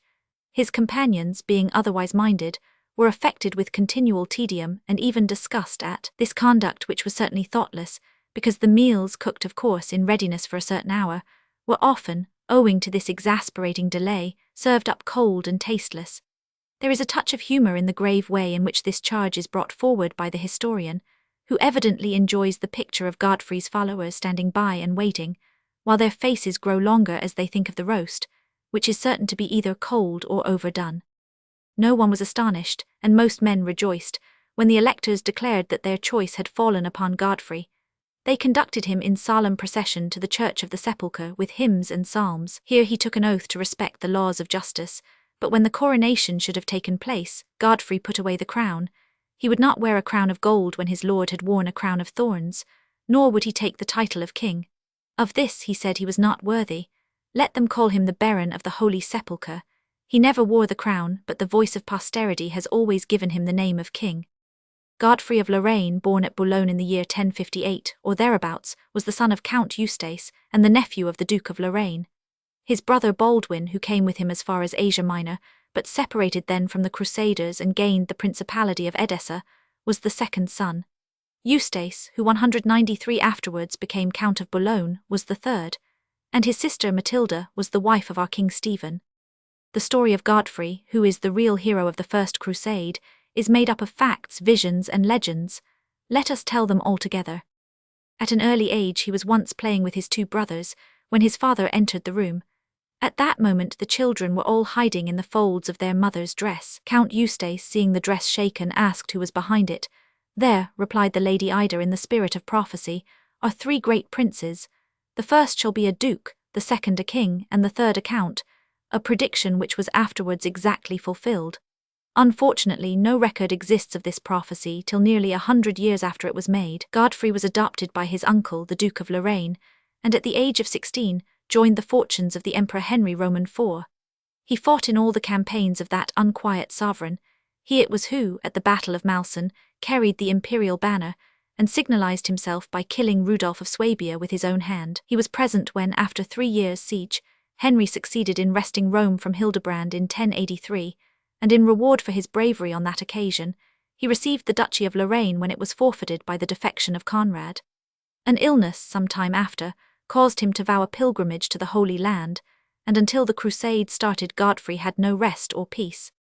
During this period of expectation, a vision related by Albert of Aix came to one of his servants. He saw, like Jacob, a ladder which was all pure gold, ascending from earth to heaven. Godfrey, followed by his servant Rothard, was mounting this ladder. Rothard had a lamp in his hand. In the middle of the ascent the lamp went out suddenly. Dismayed at this accident, Rothard came down the ladder and declined to relight his lamp 194 or to climb up again. Godfrey, however, undaunted, went on. Then the seer of the vision himself took the lamp and followed his master. Both arrived safely at the top, and there, which was no other place than heaven itself, they enjoyed the favours of God. The ladder was of pure gold, to signify that pilgrims must have pure hearts, and the gate to which it led was Jerusalem, the gate of heaven. Rothard, whose light went out halfway, who came down in despair, was an image of those pilgrims who take the cross but come back again in despair. And he who saw the vision and went up with Godfrey typified those crusaders, a faithful few, who endured unto the end. Stories are told to illustrate the prowess of this great and strong man. On one occasion, when he was compelled to defend his rights to some land by the ordeal of battle, his sword broke off short upon the buckler of his adversary, leaving him not more than 6 inches of steel. The knights present at the duel interposed in order to stop a combat so unequal, but Godfrey himself insisted on going on. His adversary pressed him with all his skill and strength, but Godfrey, collecting all his force, sprang upon and literally felled him to the ground. Then, taking his sword from him, he broke it across his knee, and called upon the president of the duel to make such terms as would spare his enemy's life. Again, a noble Arab, desirous of seeing so great a warrior, paid him a visit and asked him as a special favour to strike a camel with his sword. Godfrey, at a single blow, struck off the head of the beast. The Arab begged to speak apart with him, thinking it was the effect of magic, and asked him if he would do the same thing with another sword. "Lend me your own," said Godfrey, and repeated the feat with his guest's own sword. At the time of his election, Godfrey was in the fullness of his strength and vigour, about 40 years of age. He was tall, but not above the stature of ordinarily tall men. 195, his countenance was handsome and attractive, and his beard and hair were a reddish-brown. In manners he was courteous, and in living, simple and unostentatious. The first king of Christian Jerusalem, the only one of all the crusaders whose life was pure, whose motives were disinterested, whose end and aim was the glory of God, was also the only king who came near the standard set up by Robert of Flanders, as one who should be foremost in virtue as well as in arms. The kingdom over which he ruled was a kingdom without frontiers, save those which the sword had made. Right and left of the path of the Crusaders, between Caesarea and Jerusalem, the Saracens had fallen back in terror of the advancing army. The space left free was all that Godfrey could call his own. To the north, Bohemond held Antioch, Baldwin, Edessa, and Tancred was soon to occupy Galilee. Egypt threatened in the south, wild Bedouin in the east, and on the north and northwest were gathering, disorganized as yet, but soon to assume the form of armies, the fanatic Mohammedans, maddened by their loss. It must be remembered that during the whole 80 years of its existence, the kingdom of Jerusalem was never for one single moment free from war and war's alarms. At this time, the joy of the soldiers was increased by the announcement made by a Christian inhabitant of Jerusalem that he had buried in the city, before the Crusaders came, a cross which contained a piece of the true cross. This relic was dug up after a solemn procession, and borne in state to the church of the Holy Sepulchre, where it was entrusted to the care of Arnold, who had been appointed to act in the place of the patriarch. The appetite for relics had grown en main. Besides the Holy Lance, and this piece of the true cross, every knight, almost every common soldier, had been enabled to enrich himself with something precious, a bone or a piece of cloth, which had once belonged to a saint, a nail which 196 had helped to crucify him, or the axe which had beheaded him. And there can be no doubt that the possession of these relics most materially helped to inspire them with courage. While the princes were still deliberating over the choice of a king, came the news that the Egyptian caliph had assembled together a vast army, which was even then marching across the desert, under the command of a renegade Armenian named Uftal. He it was who had taken Jerusalem from the Turks only 11 months before the siege by the Crusaders. The army contained not only the flower of the Egyptian troops, but also many thousands of Mohammedan warriors from Damascus and Baghdad, eager to wipe out the disgrace of their defeats. Tancred, Count Eustace of Boulogne, and Robert of Flanders, sent forward to reconnoitre, dispatched a messenger to Jerusalem with the news that this innumerable army was on its way, and would be, within a few days, at the very gates of the city. The intelligence was proclaimed by heralds through the city, and at daybreak the princes went barefooted to the church of the Sepulchre, where they received the Eucharist before setting out on their way to Ascalon. Peter the Hermit remained in charge of the women and children, whom he led round in solemn procession to the sacred sites, there to pray for the triumph of the Christian arms. Even at this solemn moment, when the fate of the newly born kingdom trembled on the decision of a single battle, the chiefs could not abstain from dissensions. At the last moment, Robert of Normandy and Count Raymond declared that they would not go with the army, the former because his vow was accomplished, the latter because he was still sullen over the decision of the electors. But by the entreaties of their soldiers they were persuaded to yield. The Christian army collected in its full force at Ramleh, attended by Arnold with the true cross, whence they came to the Wadi Sorek. 197. The battle took place on the plain of Philistia, that lovely and fertile plain which was to be reddened with blood in 100 fights between the Christians and their foes. The Christian army had been followed into the plain by thousands of the cattle, which were grazing harmlessly over the country. The dust raised by the march of the men and beasts hung in clouds over these flocks, and made the Egyptian army take them for countless squadrons of cavalry. Hasty arrangements were made. Godfrey took 2,000 horse and 3,000 foot to prevent a sortie of the inhabitants of Ascalon. Raymond placed himself near the seashore, between the fleet and the enemy. Tancred and the two Roberts directed the attack on the centre and right wings. In the first rank of the enemy were lines of African bowmen, black Ethiopians, terrible of visage, uttering unearthly cries and wielding, besides their bows, strange and unnatural weapons, such as flails loaded with iron balls, with which they beat upon the armour of the knights and strove to kill the horses. The Christians charged into the thickest of these black warriors, taking them probably for real devils, whom it was a duty as well as a pleasure to destroy. A panic seized the Mohammedans. Robert Corthos, always foremost in the melee, found himself in the presence of Iftal himself, and seized the grand standard. And then the Egyptians all fled. Those who got to the seashore fell into the hands of Raymond, who killed all except some who tried to swim, and were drowned in their endeavours to reach their fleet. Some rushed in the direction of Ascalon and climbed up into the trees, where the Christians picked them off with arrows at their leisure. And some, laying down their arms in despair, sat still and offered no resistance, while the Christians came up and cut their throats. Iftal, who lost his sword in the rout, fled into Ascalon, and 2,000 of his men, crowding after him, 198 were trampled under foot at the gates. From the towers of Ascalon, he beheld the total rout and massacre of his splendid army and the sack of his camp. "O Mohammed," cried the despairing renegade, "can it be true that the power of the crucified one is greater than thine?" Iftal embarked on board the Egyptian fleet and returned alone. No one has told what was the loss sustained by the Mohammedans in this battle. They were mown down, it is said, like the wheat in the field, and those who escaped the sword perished in the desert. It is well observed by Micolt that this is the first battle won by the Christians in which the saints took no part. Henceforth St. George appears no more. The enthusiasm of the soldiers was kindled by religious zeal, but it is kept alive henceforth by success. When success began to fail, religion could do nothing more for them. Raymond and Godfrey quarrelled immediately after the battle about the right of conquest over Ascalon, which Raymond wished to take for himself, and Godfrey claimed as his own. Raymond, in high dudgeon, withdrew, and took off all his troops like Achilles. Godfrey was obliged to raise the siege of Ascalon, and followed him. On the way Raymond attacked the town of Arsuf, but meeting with a more determined resistance than he anticipated, he continued his march, maliciously informing the garrison that they had no reason to be afraid of King Godfrey. Consequently, when Godfrey arrived, they were not afraid of him, and gave him so warm a reception that he was obliged to give up the siege, and learning the trick that Raymond had played him, flew into so mighty a passion, that he resolved to terminate the quarrel according to European fashion. Tancred and the two Roberts used all their efforts to appease the two princes, and a reconciliation was effected between them. What is more important is that the reconciliation was loyal and sincere.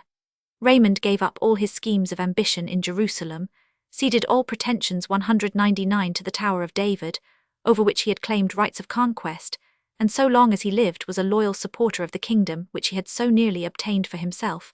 But Ascalon remained untaken, a thorn in the sides of the conquerors for many years to follow, and a standing reminder of the necessity of conquered. The army returned to Jerusalem singing hymns of triumph, and entered the city with sound of clarion and display of their victorious banners. The grand standard and the sword of Uftal were deposited in the church of the Sepulchre, and a great service of thanksgiving was held for their deliverance from the Egyptians. And then the princes began to think of going home again. They had now been 4 years away. Their vow was fulfilled. Jerusalem was freed from the yoke of the Mussulman, and they could no longer be restrained. 300 knights and 2,000 foot soldiers alone resolved to stay with Godfrey and share his fortunes. Among them was Tancred, almost as great a Christian hero as Godfrey himself. Forget not, those who remained cried with tears. These knights were not ashamed to show their emotion to those who went away. Forget not your brethren whom you leave in exile. When you get back to Europe, fill all Christians with the desire of visiting those sacred places which we have delivered. Exhort the warriors to come and fight the infidels by our side. So went back the Crusaders, bearing each a palm branch from Jericho, in proof of the accomplishment of their pilgrimage. It was but a small and miserable remnant which returned of those mighty hosts which, 4 years before, had left the West. There was not a noble family of France, but had lost its sons in the Great War.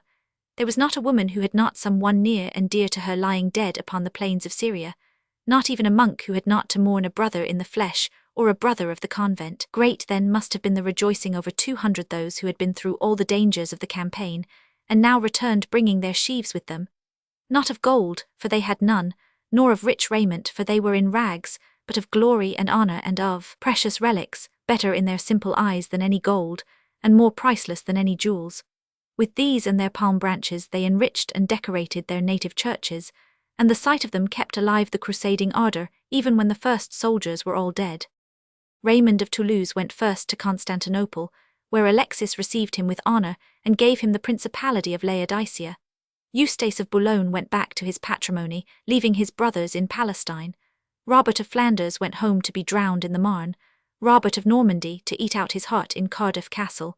Bohemond, Tancred and Baldwin with Raymond remained in the east. The miserably small army left with King Godfrey would have ill sufficed to defend the city, had it not been for the continual relays of pilgrims who arrived daily. These could all, at a pinch, be turned into fighting men, and when their pilgrimage was finished, there were many who would remain and enter permanently into the service of the king, and this seems to have been the principal way in which the army was recruited. It was nearly always engaged in fighting or making ready for fighting, and without constant reinforcements must speedily have come to an end. A great many Christians settled in the country by degrees, and marrying either with native Christians or others, produced a race of semi-Asiatics called Polani, 55 who seem to have united the vices of both sides of their descent, and to have inherited none of the virtues. Perhaps Fulani anybody's. So in modern Arabic the greatest insult you can offer a man is to call him Fulan ibn Fulan so-and-so, the son of so-and-so, i.e. a foundling or bastard. As for the people, not the Saracens, who, it must be 201 remembered, were always the conquerors, but not always the settlers, we have little information about them.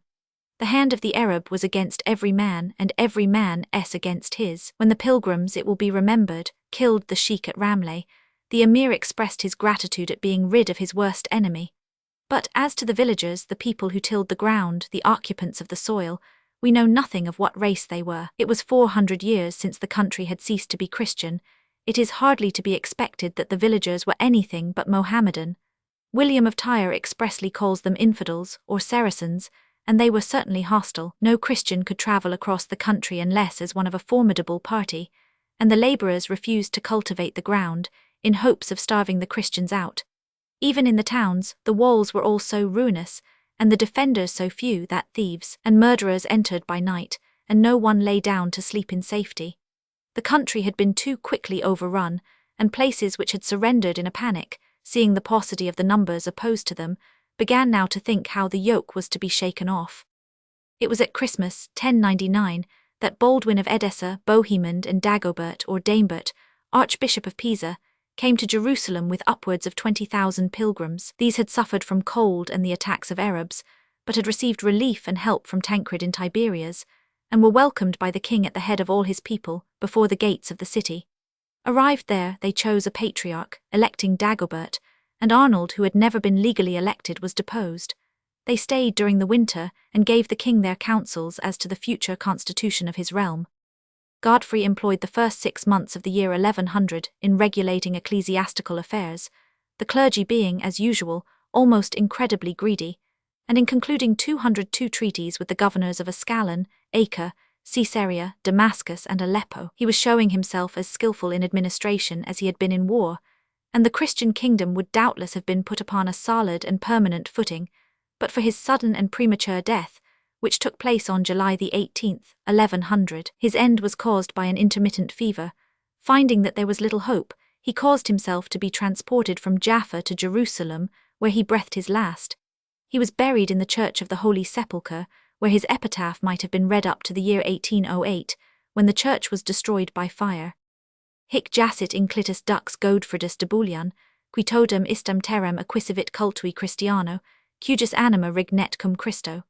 And here, too, were laid up his sword, more trenchant than Excalibur, and the knightly spurs with which he had won more honour than King Arthur. The Assises de Jerusalem, that most curious and instructive code of feudal law, does not belong properly to the reign of Godfrey. As it now exists, it was drawn up in the 14th century, but it embodies, although it contains many additions and interpolations, the code which Godfrey first began and the following kings finished, and it is based upon the idea which ruled Godfrey and his peers. It may therefore fairly be considered in this place. It was highly necessary to have strict and clearly defined laws for this new kingdom. Its subjects were either pious and fanatic pilgrims, or unscrupulous and ambitious adventurers. Bishops and vassals, among whom the conquered lands were freely distributed, were disposed to set their suzerain at defiance, and to exalt themselves into petty kings. The pilgrims were many of them criminals of the worst kind, ready enough, when the old score was wiped out by so many prayers at sacred places, to begin a new one. They were of all countries and spoke all languages. Their presence, useful enough when 203 the Egyptian army had to be defeated, was a source of the greatest danger in time of peace. It is true that the time of peace was never more than a few months in duration. The duties and rights of king, baron, and bourgeois were therefore strictly and carefully laid down in Godfrey's Assises. Every law was written on parchment, in great letters, the first being illuminated in gold, and all the others in vermilion. On every sheet was the seal of the king. The whole was deposited in a great box in the sacred church, and called the Letters of the Sepulchre. The duty of the king was to maintain the laws, to defend the church, to care for widows and orphans, to watch over the safety of the people, and to lead the army to war. The duty of the seigneur towards his people was exactly the same as that of the king. Towards the king it was to serve him in war and by counsel. The duty of a subject to his lord was to defend and to revenge him, to protect the honour of his wife and daughters, to be a hostage for him in case of need, to give him his horse if he wanted one, or arms if he wanted them, and to keep faith with him. There were 3 courts of justice, the first presided over by the king, for the regulation of all differences between the great vassals, the second, formed of the principal inhabitants, a kind of jury, to maintain the laws among the bourgeoisie, and the third, reserved for the Oriental Christians, presided over by judges born in Syria. The king, the summit of this feudal pyramid, who was wont to offer his crown at the Holy Sepulchre, as a woman used to offer her male child at the temple, had immediately under him his seneschal, who acted as chief justice, chancellor of the exchequer and prime minister. The constable commanded the army in the name of or in the absence of the king. He presided over the ordeal by battle and regulated its administration. Under his orders 204 was the marshal, who replaced him on occasion. The chamberlain's duty was about the person of the king. As regards the power and duties of the barons, it was ruled that they were allowed, if they pleased, to give their fiefs to the church, that the fiefs should always descend to the male heir, that the baron or seigneur should succeed to a fief alienated by the failure on the part of the feudatory to perform his duties, that the baron should be the guardian of heirs male and female.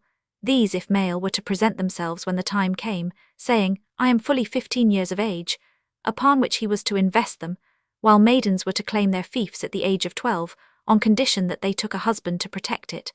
Nor was any woman who remained without a husband to hold a fief until she was at least 60 years of age. In the ordeal of battle, the formula of challenge was provided, and only those were excused who had lost limbs, in battle or otherwise. Women, children, and men arrived at their 60th year. In a criminal case, death followed defeat; in a civil case, infamy. Slaves, peasants, and captives were, like cattle, subject only to laws of buying and selling.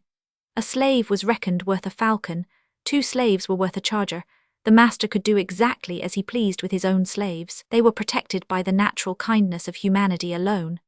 In the days of its greatest prosperity, the different baronies and cities of the Kingdom of Jerusalem could be called upon to furnish in all 3,729 knights. But this was after the time of Godfrey, the David of the New Kingdom. Of course the seigneurs and barons took their titles from the places they held. Thus we hear of the barony of Jaffa, of Galilee, of Acre, and of Nablus, the seigneur of Kerak and of Arsuf. And thus in the soil of Palestine was planted, like some strange exotic, rare and new, the 205 whole of the feudal system, with all its laws, its ideas, and its limitations. The news of the recovery of Jerusalem and the return of the triumphant Crusaders revived the flame of crusading enthusiasm, which in the space of 4 years had somewhat subsided. Those who had not followed the rest in taking the cross reproached themselves with apathy. Those who had deserted the cross were the object of contempt and scorn. More signs appeared in heaven, flames of fire in the east, probably at daybreak, passage of insects and birds, emblematic of the swarms of pilgrims which were to follow. Only when the preachers urged on their hearers to take the cross it was no longer in the minor key of plaint and suffering. They had risen and left the waters of Babylon. They had taken down their harps from the trees and tuned them afresh. They sang now a song of triumph, and in place of suffering, sorrow, and humiliation, they proclaimed victory, glory, and riches. It seemed better to a European knight to be baron of Samaria than lord of a western state. Imagination magnified the splendor of Baldwin and Tancred. Things far off assumed such colors as the mind pleased, and letters read from the chiefs in Palestine spoke only of spoils won in battle, of splendid victories, and of conquered lands. Again the cry was raised of Dieu le Veut, and again the pilgrims, but this time in a very different spirit, poured eastwards in countless thousands. The way was led by Hugh, Count of Vermandois, and the unfortunate Stephen of Blois, whose lives had been a mere burden to them since their desertion of the cross.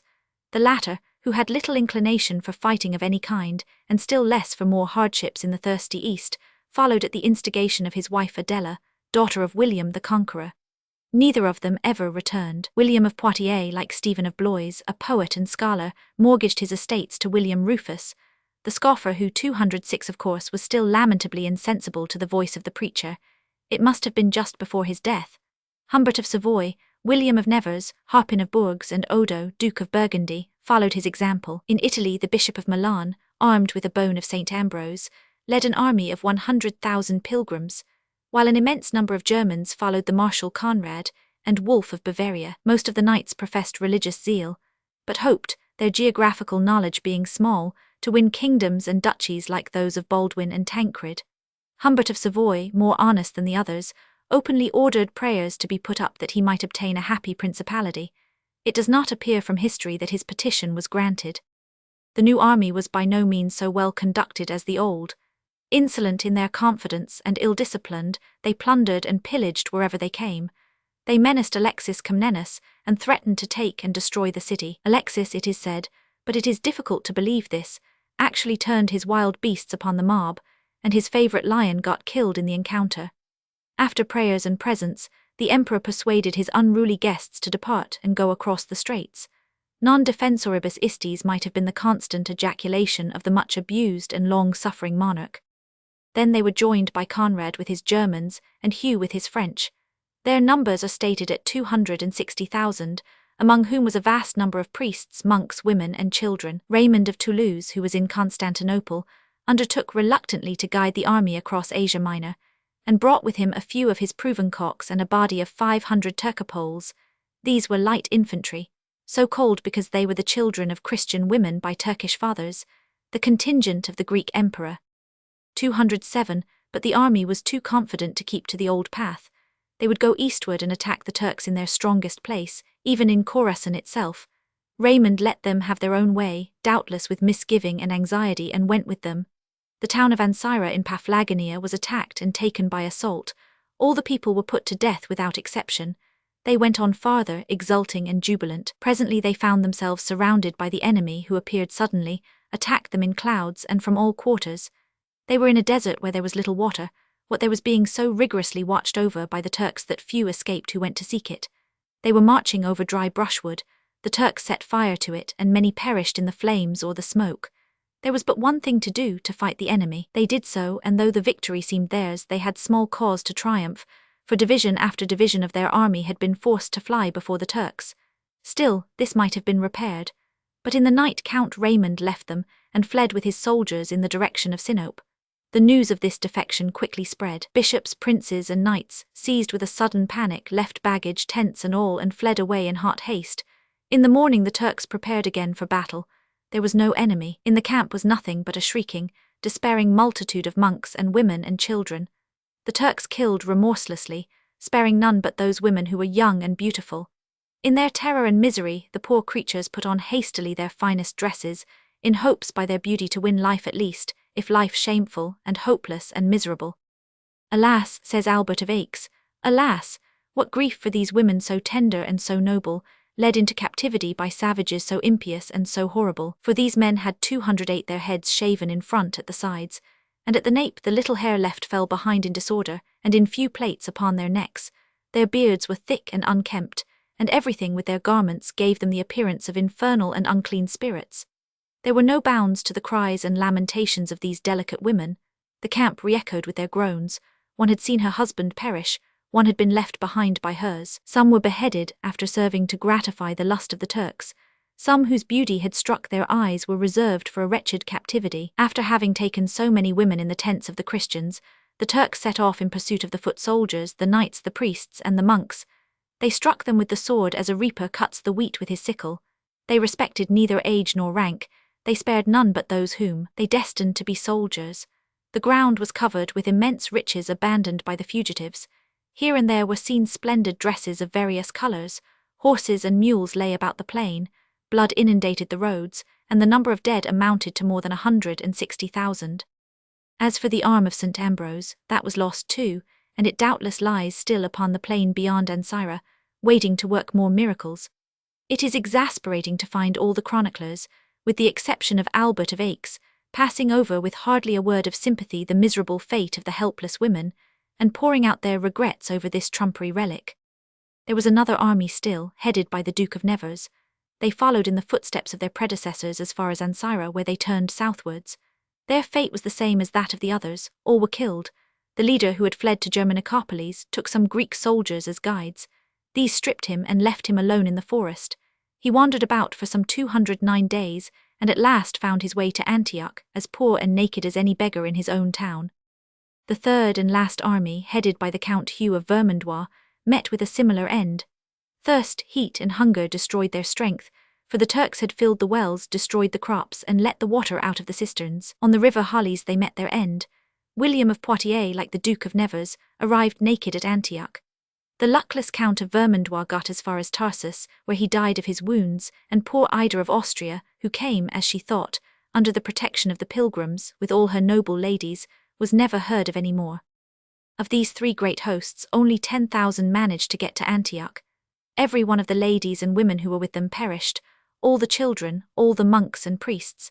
And of the leaders, none went back to Europe except the Count of Blandrat, who with the Bishop of Milan had headed the Lombards, the Duke of Nevers, and William of Poitiers, the troubadour. These were the last waves of the first great storm. With the last of these three great armies died away the crusading spirit proper, that which Peter the Hermit had aroused.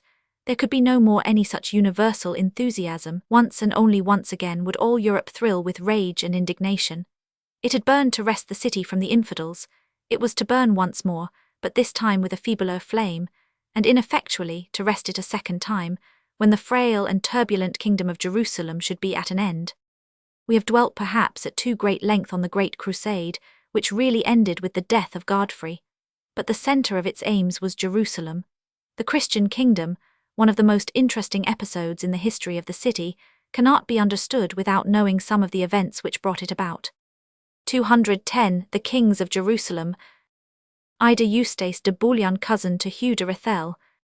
K. Godfrey K. Baldwin I. Eustace. Matilda King Stephen K. Baldwin. Of England du Bourg. K. Fulk Millicent, Alice Bohemond Roman II, Hodion Raymond. Of Antioch of Tripoli. Raymond. K. Baldwin Roman III, Theodora K. Amory Agnes, D. Raymond of Constance Renaud. Of Constantinople of Jocelyn Roman II, Poitou Chatillon. Bohemond Roman III. K. Baldwin William of Sybil K. Guy de Humphrey Isabel K. Conrad de Montferrat. Roman 4 Montferrat, Lusignan, de Toron K. Henry of Champagne. K. Amaury de Lusignan. K. Baldwin v. 2 children died in infancy. K. John de Brienne Constance, Alice Hugh de Lusignan. Yolante K. Frederick Roman 2. Chapter 8. King Baldwin IAD 1111-18. Tell me, said Don Quixote, have you ever seen a more valorous knight than I upon the whole face of the known earth? No sooner was the breath out of Godfrey's body, than according to usual custom, the Christians began to quarrel as to who should succeed him. Count Garnier de Grey, a cousin of Godfrey's, took possession promptly of the Tower of David and other fortified places, and refused to give them up to the patriarch Dagobert, who claimed them as having been ceded to him by the late king. Unfortunately, Count Garnier died suddenly at this juncture, and his death was of course interpreted by the churchmen as a punishment for his contumacy. Dagobert wrote immediately, the letter is preserved to Bohemond, urging him to assert his claims. Hardly was the epistle sent off, when the news came that Bohemond was a prisoner. There was, therefore, nothing to prevent Baldwin from stepping quietly into the throne. Baldwin, the brother of Godfrey, had been originally destined for the church, and received a liberal education. When he abandoned the robe for the sword is not certain, nor indeed do we know anything at all about him until we see him in the crusade following his brother. He was 212 a man of grave and majestic bearing. Taller by a head than other men, he was also of great strength, extremely active and well skilled in all the arts of chivalry. His beard and hair were black, his nose aquiline and the upper lip slightly projecting. He was fond of personal splendor and display. When he rode out in the town of Edessa, a golden buckler, with the device of an eagle, was borne before him, and 2 horsemen rode in front blowing trumpets. Following the Oriental custom, he had allowed his beard to grow, and took his meals seated on carpets. He was not, like his brother, personally pious, nor was he by any means priestridden. His early education had been sufficient to deprive him of any great respect for the cloth, and the facility with which he fell into Oriental customs proves that his Christianity sat lightly enough upon him. As yet, however, there were no declared infidels in the East. His morals were dissolute, but he knew how to prevent scandals arising, and none but those who were immediately about him knew what was the private life of their grave and solemn king. At the same time, he does not appear to have been a hypocrite, or to have claimed any merit at all for piety. The figure of Godfrey is clouded with legends and miraculous stories. We hardly seem to see, through the mist of years, the features of the short-lived David of the New Kingdom, but that of Baldwin, the new Solomon of Jerusalem, stands out clear and distinct. This king, calm, cold of speech, self-reliant like Saul, a head taller than anybody else, who will not be seen abroad without a mantle upon his shoulders, who lets his beard grow, and looks out upon the world with those keen bright eyes of his, and that strong projecting upper lip, is indeed a man, and not a shadow of history. He is a clerk, and is not to be terrified, knowing too much of the church, into giving up his own to the church, as Godfrey did. His, too, is the sharp, clear-cut, aquiline nose of the general, as well as 213 the strong arm of a soldier, and the Turks will not probably greatly prevail against him, and with Godfrey, as we have said before, vanish for ever those shadowy figures of saints and dead bishops who were wont to fight with the army. King Baldwin believed in no saints' help, either in battle or in the world, and did not look for any. Jerusalem henceforth has to get along without many miracles, for the appearance of saints and other ghostly auxiliaries is like the appearance of fairies. They come not when men believe in them no more. Their lives are based upon the fickle faith of men, not measured out against fate's mortal knives. Like human gossamers, they perish when they fade and are forgot in worldly ken. Baldwin did not hesitate one moment to exchange his rich and luxurious principality of Edessa for the greater dignity, with all its thorns and cares, of the crown of Jerusalem. He made over his power to his cousin Baldwin Dubourg, and himself, with a little army of 400 knights and 1,000 foot, started on his perilous journey, through a country swarming with enemies. He got on very smoothly, despite the paucity of his numbers, until he reached Beirut. 5 miles from that town was a narrow pass with the sea on one side and rocks on the other, too difficult to force if it were held by even 100 men. The trouble and anxiety into which the army was thrown are well told by Foucher, the king's chaplain who was with him. The worthy chaplain was horribly frightened. I would much rather, he tells us, have been at Chartres or Orleans. Nowhere was there a place where we could find refuge, no way was open to us to escape death, no passage was left by which we could flee, no hope of safety remained if we stayed where we were.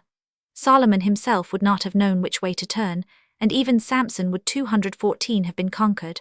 But God, seeing the peril and distress into which we had fallen for his service, and through love of him, rather a daring assertion, considering that Baldwin had deserted the crusade and gone off filibustering entirely on his own account, and was now going to receive a crown for which he certainly had not fought, was touched with pity, and granted in his mercy such an audacity of courage that our men put to flight those who were pursuing them. Some threw themselves from the top of scarped rocks, others rushed to places which seemed to present a little chance of safety, others were caught and perished by the edge of the sword.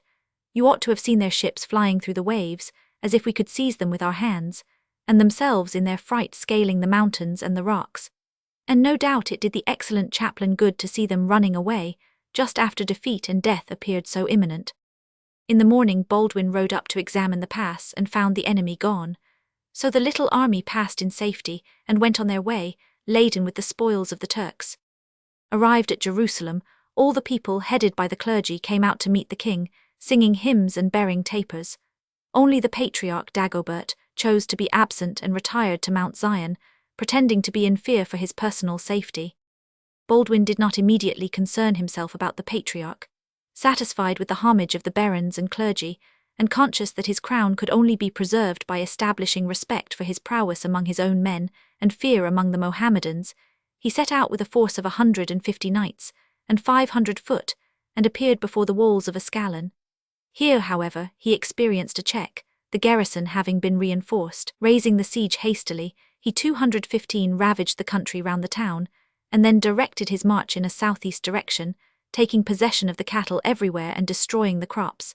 At one place he found a large number of Arabs, robbers, we are told, who had taken refuge in caverns.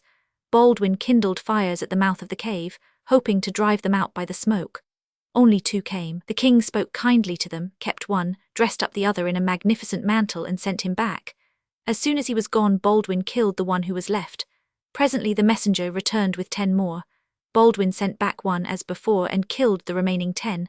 This one returned with 30, one was sent back and the rest beheaded. The next time 230 came out and Baldwin beheaded them all. Then more fire was made, and the miserable wives and children were forced to come out. Some ransomed their lives, the rest were beheaded. Baldwin, after this wholesale slaughter, thence travelled down to the Dead Sea, to the great delight of his chaplain, who describes the places he saw, everywhere inspiring terror of his name, and driving the cattle before him. He returned to Jerusalem laden with booty, 3 days before Christmas, having succeeded in gaining the confidence of his new subjects.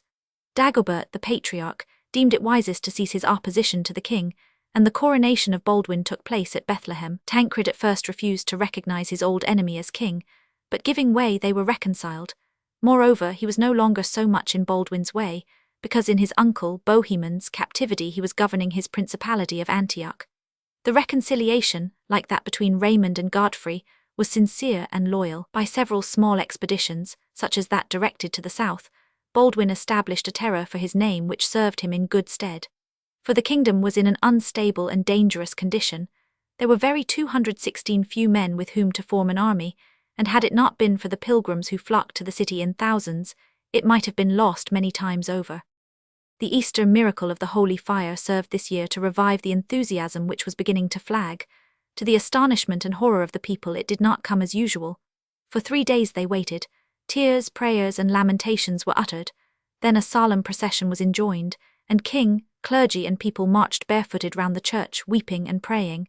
Suddenly a bright light filled the church. The flame had lit one of the lamps, it flew from lamp to lamp, and when in the evening Baldwin sat at dinner in the Temple of Solomon, i.e. the Jami el-Aqsa, 2 lamps were miraculously kindled there also. We can have very little doubt, inasmuch as this impudent imposture is carried on to the present day, avowedly as an imposture, that Baldwin and the clergy devised the scheme as a means to arouse the flagging zeal of the pilgrims, and especially of certain Genoese and Pisans, who had a large fleet with them, the assistance of which he greatly desired. To bring about this fraud, a reconciliation had been effected between Baldwin and the unworthy patriarch, Dagobert. For it was not long after the return of Baldwin from his first expedition when he discovered how Dagobert had endeavoured, by any means in his power, to prevent his accession. Doubtless he was informed by Arnold, 56 the late chaplain to the Duke Robert of Normandy. Arnold, a priest of great ambition, was the heir to Bishop Odo of Bayeux, William the Conqueror's half-brother, who had left him great wealth. The object dearest to his heart was the acquisition of the post of patriarch. After the siege he performed the duties temporarily, as a sort of vicar, but had been displaced on Dagobert's appointment. His morals, we are told by William of Tyre, were so 217 notoriously bad as to be the theme of rough verses among the soldiers. But William of Tyre, whose favourite name for him is that firstborn of Satan, writes from the side of the church as represented by Dagobert. The morals of the patriarch himself, too, appear to have been at least doubtful, even before his accession to his new dignity, as he is roundly accused of appropriating to his own purposes moneys and presents destined for the Pope. But churchmen, when they talk of morality, always mean chastity and nothing else. As soon as Baldwin was informed of Dagobert's opposition, he wrote a letter to Rome, accusing the patriarch not only of opposing the election of the lawful and hereditary king, but also of trying to procure his death on the road, and of exciting discord among the chiefs of the crusade. The Pope sent his own brother, Cardinal Maurice, to Jerusalem as his legate, with authority to suspend the patriarch until he should be able to purge himself of the charges brought against him. Maurice called a court composed of bishops and abbots directly he arrived in the city, and summoned the king to prove, and the patriarch to disprove, his accusations. Baldwin had, meanwhile, found another charge, no doubt invented by Arnold, as it bears all the marks of private malice, to bring against Dagobert. He had, it was said, purloined and concealed a piece of the wood of the cross, in addition to his other offences. The king himself must have known well enough that in the eyes of the church this offence would be far more serious than any of the others. To procure the death of a man would be venial indeed, compared with the abstraction of a relic. Dagobert had very little, it would appear, to say, and an adjournment was granted, to give him time to call witnesses in his own defence. His name is also written Arnulf and Arnul. Came meantime the season of Easter, and that day, Good Friday, when the holy oil was wont to be consecrated for the use of the sick, in place of the patriarch, 218 whom the king assumed to be deposed, but who was really only suspended, the cardinal undertook this duty, and was already on the Mount of Olives, the place assigned to this ceremony, when the patriarch, humiliated beyond all expression by this public degradation from his functions, went to the king and implored him, with tears in his eyes, to reinstate him. For that day only, Baldwin refused. Dagobert urged him again not to inflict this punishment upon him in the face of so many pilgrims, but the king remained obdurate. Then the patriarch changed his line. Instead of entreating, he bribed. He offered Baldwin 300 Byzantines. The royal treasury was empty, the knights were clamouring for their pay, and the patriarch obtained his request.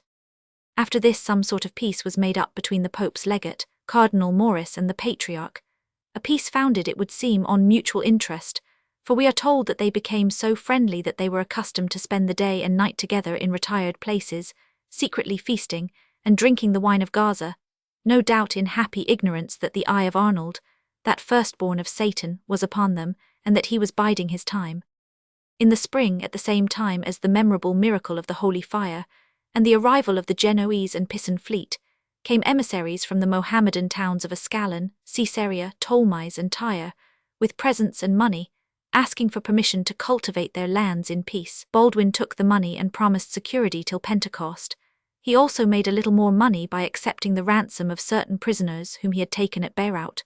With this capital of ready money, he was able to pay his knights at least in part, and to ensure their service for the next campaign. He offered the Genoese, on condition of their granting him their assistance with the fleet, to give up to them a third 219 of the booty in every town which he might take with their assistance, and to name one of the principal streets in it, the Street of the Genoese. They agreed, and Baldwin made his preparations for an attack on Caesarea. The patriarch, bearing the wood of the true cross, all that is that he had not stolen, went with the army. When they arrived before the town, the people of Caesarea, rich merchants who desired nothing but to be left alone, and were a peaceful folk, sent deputies who asked the patriarch the following question: "You, who are the doctors of the Christian law, why do you order your men to kill and plunder us who are made in the image of your God?" The patriarch evaded the point. "We do not desire," said he softly, "to plunder you. This city does not belong to you but to Saint Peter. We have no wish to kill you, but the divine vengeance pursues those who are armed against the law of God." It will be observed that the town was claimed, not for the Christian kingdom, but for the church.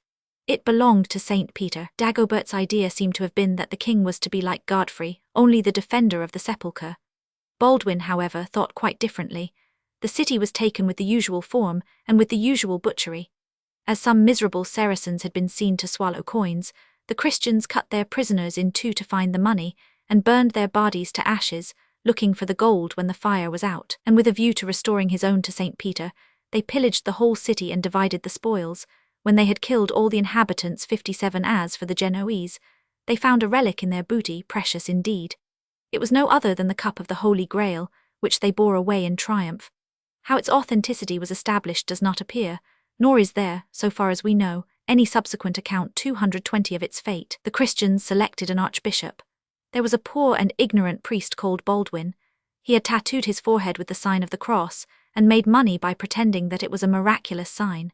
Everybody knew that he was an impostor, but probably because the pilgrims insisted on believing in his sanctity, and in order to conciliate this important element of the population, he was chosen to be the archbishop. They kept the women and made them grind corn all day with the handmills. The Egyptian caliph, whose plan of operation seems to have been to send constant reinforcements to Ascalon, and use that strong place as a center from which to harass the Christians, gave orders to try, with the coming of spring, another incursion. Baldwin met the advanced guard of the Egyptian troops near Ramleh. He had got together 300 knights and 900 foot. The Saracens were 10 times as numerous. The king, tying a white banner to his lance, led the way and performed prodigies of valor, and as usual, the Mohammedans were seized with a panic and fled. It was at this time that the wretched remains of the new armies of pilgrims arrived in Palestine. Their numbers were not large, as we have seen, but their arrival was the most opportune thing that could have happened for Baldwin, for, having seen the sacred places, they were preparing for their return home when the news arrived of the coming into Palestine of another vast army of Egyptians. They were, as usual, in the neighborhood of Ascalon. Baldwin hastened to meet them with a handful of knights, among whom was the unfortunate Count of Blois and the Duke of Burgundy. They were all cut to pieces, Baldwin himself, escaping with the greatest difficulty, and almost alone, to Ramleh. In the morning he found himself, with his little band, in a place without any means of defence, and surrounded by an enormous army, through which it was hopeless to think of cutting away. And then occurred one of the most singular 221 instances of gratitude on record. A stranger, a noble Mohammedan, was introduced to the king. "I am," he said, "one to whom you have shown yourself generous. You took my wife prisoner. On the way she was seized with the pains of labor. You made a tent for her on the wayside, laid her in it, and left her provisions, water, and female slaves to help her. So her life was saved. Now I know the roads which are not guarded. Come with me, but come alone, and I will take you safely through the midst of our army." Baldwin, who had really been guilty of this humanity to a poor Mohammedan woman, was constrained to accept the generous offer. He went away alone with his benefactor. The emir kept his word and escorted him to a place of safety, where he left him. All his companions at Ramleh were put to death before he had time to help them. Meantime, the greatest consternation reigned in Jerusalem. The king was reported to be a captive, the great bell tolled, soldiers and knights gathered together, the gates were shut, and the priests and women betook themselves to prayer. The king, however, at Jaffa, collecting all the troops he could raise, prohibited any pilgrim from leaving the country, and went forth once more with all his force. Their war cry was, "Christ conquers and Christ reigns, Christ commands," in place of the old de la Vute, and your aid. After a battle which lasted a whole day, the spirit of the Egyptians had been raised by their temporary success, victory declared for the Christians, and the Mohammedans fled with a loss of 4,000 men. The smallness of their loss shows that the victory was not one of the fights like that of Ascalon, where a panic made the Mohammedans absolutely helpless. The story of this invasion is much confused, and told by the chroniclers in different ways, only one of them relating the gratitude of the Saracen. But we may 222 fairly assume that another of the periodical invasions took place, which was repelled, though with difficulty, by the valor of Baldwin. The arms of the Christians were not, however, always crowned with success, and an ill-omened defeat took place at Harran, where Baldwin Dubourg and Jocelyn were taken prisoners. Bohemond, who had been released, was there with Tancred, and both escaped with great difficulty. It was evident that the Christian strength lay chiefly in the terror, inspired by a long series of victories. Once defeated, the prestige of the conquerors was gone, and when the Mohammedans managed to recover their old self-confidence, the kingdom of Jerusalem was as good as lost, and its destruction was only a matter of time. Baldwin's chief difficulty was not in raising armies, for there were always plenty of men to be got among the pilgrims, but in paying an army when he had raised it. The pilgrims brought daily large sums in offerings to the Church of the Sepulchre, to which the patriarch acted officially as treasurer. To him the king went in his distress, and demanded that some of the money should be put into his hands to pay the soldiers with. Dagobert asked for a day's delay, and then brought the king 200 marks, with a polite expression of regret that he could do no more. Arnold, who was now Chancellor of the Holy Sepulchre, laughed aloud at the meagreness of this offering, and informed the king that immense treasures had been bestowed upon the church, which were all concealed if not appropriated by the patriarch. Baldwin thereupon urged again on the patriarch the necessity of his contributing towards the support of the army. Dagobert, relying on his friendship with the legate, disdained to take any notice of the king's representation, and continued, with Cardinal Maurice, to use for his own festivals and private luxuries the riches of the church. One day, when Baldwin was at his wits' end 223 for want of money, someone, probably Arnold, brought him a report of the dissolute and selfish life led by Dagobert. "Even at this moment," he said, "the patriarch is feasting and drinking." The king took some of his officers with him, and forcing his way into the patriarch's private apartments, found him and Maurice at a table spread with all the luxuries of the East. Baldwin flew into a royal rage and swore a royal oath.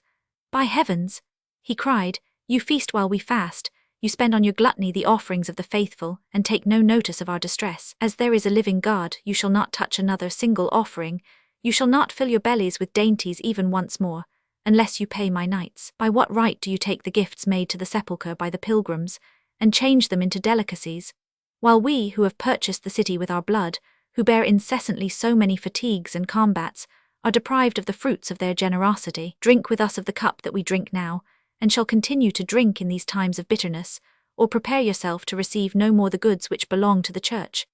Upon which the patriarch, little used to have things set forth in this plain and unmistakable manner, allowed himself to fall into wrath, and made use of the effective but well-worn text, that those who serve the altar must live by the altar. But he hardly as yet knew his man. The king, actually not afraid of a priest, swore again in the most solemn manner, and in spite of the entreaties of the legate Cardinal Maurice, that if the patriarch refused to help him he would help himself. There was indeed little doubt possible but that he would keep his word. Dagobert therefore gave way and promised to maintain 30 knights, but he soon got into arrears, and finally, after repeated quarrels with the king, and after being publicly accused of peculation, very possibly he stole right and left for the glory of the church, he 224 retired to Antioch, hoping that Bohemond would take up his quarrel. In this he was disappointed, for Bohemond had neither the power nor the inclination. Dagobert never returned to the city. Affecting to consider him deposed, the king put in his place a humble and pious monk of great ignorance named Ebremer. He, however, was speedily displaced, and on the deposition of Dagobert, Arnold was at last promoted to the see. He died a year or two afterwards, and in his death William of Tyre sees a plainly marked indication of the divine displeasure. By others it was read differently. The career of Bohemond was drawing to an end. Shut up in Antioch, and attacked both by Greeks and Saracens, he could hardly defend himself, but his spirit was as strong as ever.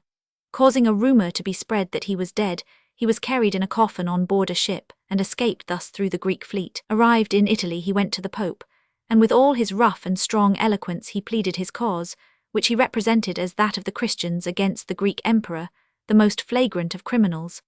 He went thence to France with the Pope's express authority to raise men for another crusade, this time against Alexis. King Philip gave him his daughter Constance in marriage. The princes and knights enrolled themselves in his army. He crossed over to Spain and thence to Italy, finding everywhere the same success and awakening the same enthusiasm. His army assembled. He led them first to the city of Durazzo, which he attacked but without success. The city held out. His troops, who discovered that they had enlisted under his banner solely to advance his personal interest and to gratify his blind and unreasoning hatred against the Emperor of Constantinople, deserted him, and the proud Norman had to return to Tarento no richer, except by Antioch, for all his conquests and ambitions. A treaty was concluded with the Emperor, which gave him 225 this city. He was preparing to break the conditions of the agreement when a fever seized him, and he died, greatly to the relief of Alexis. About the same time died gallant old Raymond of Toulouse, still fighting at Tripoli. He was besieging the town with only 400 men at his back, and with that heroic self-confidence which never deserted the first crusaders, when either some smoke from Greek fire affected him, or he fell from the roof of a house, and so came to an end. Tancred, the bravest, if not the best of all, was to follow within a very few years, and Baldwin found himself for the last 6 years of his reign without a single one of the old princes, except his cousin, Baldwin du Bourg, to quarrel with, to help, or to look to for help, and still more to complicate matters, the crusade, which the ambition of Bohemond had directed against the Greek Empire for his own purposes, had alienated the sympathies, such as they were, and the assistance of the Greek Empire, and deprived the Christian kingdom of every hope from that quarter. Then Tancred and Baldwin du Bourg, as soon as the latter got his release from captivity, began to quarrel, and, turn by turn, called in the assistance of the Saracens. They were persuaded to desist by the exhortations of the king, who told Tancred plainly that unless he ceased to make war against Christians, all the Christians in the East would make common cause against him. The only resources left to the king were those derived from the constant influx of pilgrims, and therefore of fighting men, and the assistance he derived from the annual visit of the Genoese and Pisan fleets. These came, actuated solely by the desire for merchandise and plunder. In return for concessions and the chance of booty, they fought the Egyptian fleets, and co-operated with Baldwin in his operations against seaside places. Thus, in 1104, after an unsuccessful attempt upon the town, Baldwin took 226 advantage of the presence of 66 Genoese galleys to lay siege to Acre. He invited them to assist him in his enterprise, first, for the love of Christ, and secondly, in the hope of reaping a golden harvest out of victory. The Genoese consented, on the condition of receiving a third of the revenue, and perpetual rights which would be obtained by the capture of the place, and of a street being entirely given up to themselves, where they might exercise their own laws and justice. These conditions, exorbitant as they were accepted, and siege was laid in due form, Baldwin investing the place by land and the Genoese by sea. The time was almost gone by for unconditional surrender and capture by assault, and the Christians fought with machines and rams for 20 days before the enemy capitulated. And it was then only on honourable terms. The inhabitants were to take out their wives, families, and whatever they could carry. Those who preferred to remain behind were to be allowed to continue in the peaceful occupation of their homes, on condition of paying an annual tribute to the king. It will be seen that a short space of 5 years had already materially altered the relative positions of Christians and Mohammedans. The conditions were ill kept, for a large number of the Saracens were massacred by the unruly sailors, and Baldwin seems to have been powerless to interfere. This was, however, a most important position, and threw open a convenient harbour for the Genoese. Year after year, an army came from Egypt and attempted an invasion of Palestine, using Ascalon as the basis of operations and the depot of supplies. But every year the attack grew more feeble, and the rout of the Egyptians more easy. The next important place attacked by the help of the Genoese was Tripoli. After the death of Count Raymond, his affairs in the east were conducted by his nephew, William of Cerdagne, until Bertram, Raymond's son, 227 should arrive. He came in 1109, and immediately began to quarrel with his cousin, who called in the aid of Tancred. Baldwin, however, interfered and substituted a settlement of all the disputed points between them. By his arrangement, William kept all the places he had himself conquered, and Bertram had the rest. Moreover, if either died without heirs, Bertram was to have all. A short time after, William was accidentally killed by an arrow in trying to settle a quarrel among his men-at-arms, and tranquillity among the princes was assured. Operations, meantime, had been going on against the little town of Byblios, which succumbed after a show of resistance on the same terms as those obtained by the people of Acre. The strong places which still held out were Tripoli, Tyre, Sidon, Beirut and Ascalon. Baldwin's plan was to take them in detail, and always by the aid of the Genoese fleet. He joined his forces to those of Bertram, and the siege of Tripoli was vigorously taken in hand. It illustrates the untrustworthy character of the materials from which a history of this kingdom has to be drawn that Albert of Aix, one of the most careful of the chroniclers, absolutely passes over the capture of this important place in silence. The inhabitants defended themselves as well as they were able, but seeing no hope of assistance, they capitulated on conditions of safety. These were granted, but pending the negotiations, the savage Genoese sailors, getting over the wall by means of ladders and ropes, began to slaughter the people. Every Saracen, says Foucher de Chartres, who has a touch of humour, who fell into their hands, experienced no worse misfortune than to lose his head, and although this was done without the knowledge of the chiefs, the heads thus lost could not be afterwards put on again. All the chronicles but one agree in preserving silence over a barbarism almost worse than the breaking of a treaty. It was this, the Christians found in Tripoli 228a splendid library. It had been collected in the course of many peaceful years by the family of Ibn Amr, who were the hereditary princes, under the Caliph of Cairo, of the place. It consisted of 100,000 volumes, and a wretched priest blundering into the place, and finding this enormous mass of books written in execrable, because unknown characters, called in the assistance of soldiers as ignorant as himself, and destroyed them all. The Tripolitans had, many years before, placed themselves under the protection of the Egyptian Caliph. They looked now for his help. In the midst of the siege, a ship managed to put in with a message from the sovereign. He promised them no assistance, and encouraged them to no resistance. Only he recollected that there was in the city a beautiful female slave whom he desired to be sent to him, and asked for some wood of the apricot tree to make him lutes. After this, the people capitulated. The next place to fall was Beirut, and through the same assistance. But in this case the place was carried by assault, and a terrible carnage ensued, stayed only by the order of the king. And after the victory and the conquest of Septa, the Genoese retired, carrying with them very many of Baldwin's best auxiliaries, and left him with his usually small force, barely enough for purposes of defence. But fortune favoured him again. The fame of the Crusades had taken a long time to travel northwards, but in time it had reached to Norway and kindled the enthusiasm even of the Scandinavians. Hardly had the Genoese left the shores of Palestine, when Sigurd, son or brother of King Magnus of Norway, arrived at Jaffa with 10,000 Norwegians, among whom were a large number of English. He was a young man, says Fulcher, of singular beauty, and was welcomed by Baldwin with all the charm of manner which made him the friend of all whom he desired to please. The sturdy 229 Norsemen, who desired nothing so much as to fight with the Saracens, met the king's wishes halfway. They were ready to go wherever he pleased, provided it led to fighting, and without any other pay than their provisions. These were better allies than the greedy Genoese, and Baldwin joyfully led them to Sidon, where for a little while they had fighting enough. The Sidonians, seeing no hope of escape, endeavoured, says William of Tyre, to compass their own deliverance by the assassination of the king. Baldwin had a Saracen servant who professed extreme attachment to his person. He had apostatized to the Christian faith, and received the king's own name at the font of baptism. To him, the chiefs of Sidon made overtures. They offered him boundless wealth in their city if he would contrive to assassinate the king. Baldwin the servant agreed to commit the deed, and would have done it, had it not been that certain Christians in the city, getting to know of the plot, conveyed information of it by means of an arrow which they fired into the camp. The king called a council. The unfortunate servant was examined, which probably meant tortured, confessed his guilty intentions and was promptly hanged. This appears to be the first mention of an attempted assassination, a method which the Saracens, by means of the celebrated Ismailite sect, the Assassins, introduced much later on. The story bears the impress of improbability. Moreover, immediately afterwards, we are told that Baldwin granted the city easy terms of capitulation, with permission for the inhabitants to stay where they were, provided only they paid tribute. The conditions were faithfully observed, the Norwegians being either less bloodthirsty or more amenable to discipline, probably both, than the Genoese. They went away after this, and Baldwin, having made an unsuccessful attempt on Tyre, which was too strong for his diminished forces, retired to Acre. In the same year died Tancred, who recommended his young wife, Cecilia, to 230 merry pawns, the son of Bertram, who was already dead as soon as he should be of age.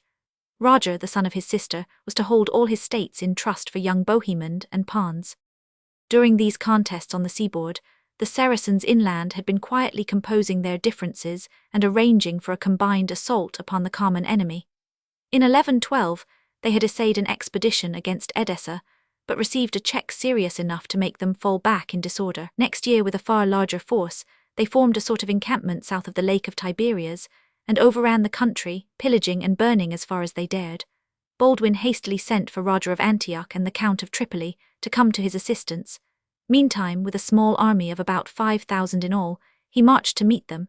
With his usual impetuosity, he charged into a small advance troop of cavalry which the Turks threw out as a trap. These turned and fled. Baldwin pursued but fell into an ambuscade, whence he escaped with the greatest difficulty, leaving his banner, that white streamer which he bore at the head of his troops in every battle, behind him. The patriarch, now that same Arnold, Satan's eldest son, who was with him, had too a narrow escape. In this disastrous day the Christians lost about 1,200 men. Next morning came the king's auxiliaries, and the Christian army, leaving their camp and baggage, retreated into the mountains, where they waited for reinforcements. This was the most serious check yet given to the victorious career of the Christians. The people of Ascalon, as usual, ready to take advantage of every opportunity, sallied forth and invested Jerusalem, now almost entirely without troops. But they do not seem to have attempted a regular siege, or, at least, were unsuccessful, and after ravaging the country for miles round, they retreated to their own city. Probably their experience of Baldwin's vigor was greater than their confidence in the 231 success of their co-religionists, and they thought certain plunder was better than the dubious chances of a protracted siege. Fortunately, it was now late in the summer. With the autumn came the first shiploads of pilgrims, and consequently reinforcements for Baldwin. The Saracens, satisfied with their victory and fearing reprisals, judged it prudent to retire, and accordingly fell back on Damascus, where their general-in-chief, Modud, was murdered. It was well for the Christian kingdom that they went away when they did, for a universal panic had seized on all the cities, and it wanted but an unsuccessful engagement to put an end to the Christian power altogether. More misfortunes fell upon them. There was a terrible famine at Edessa and in Antioch, and an earthquake was felt through the whole of Syria, from north to south.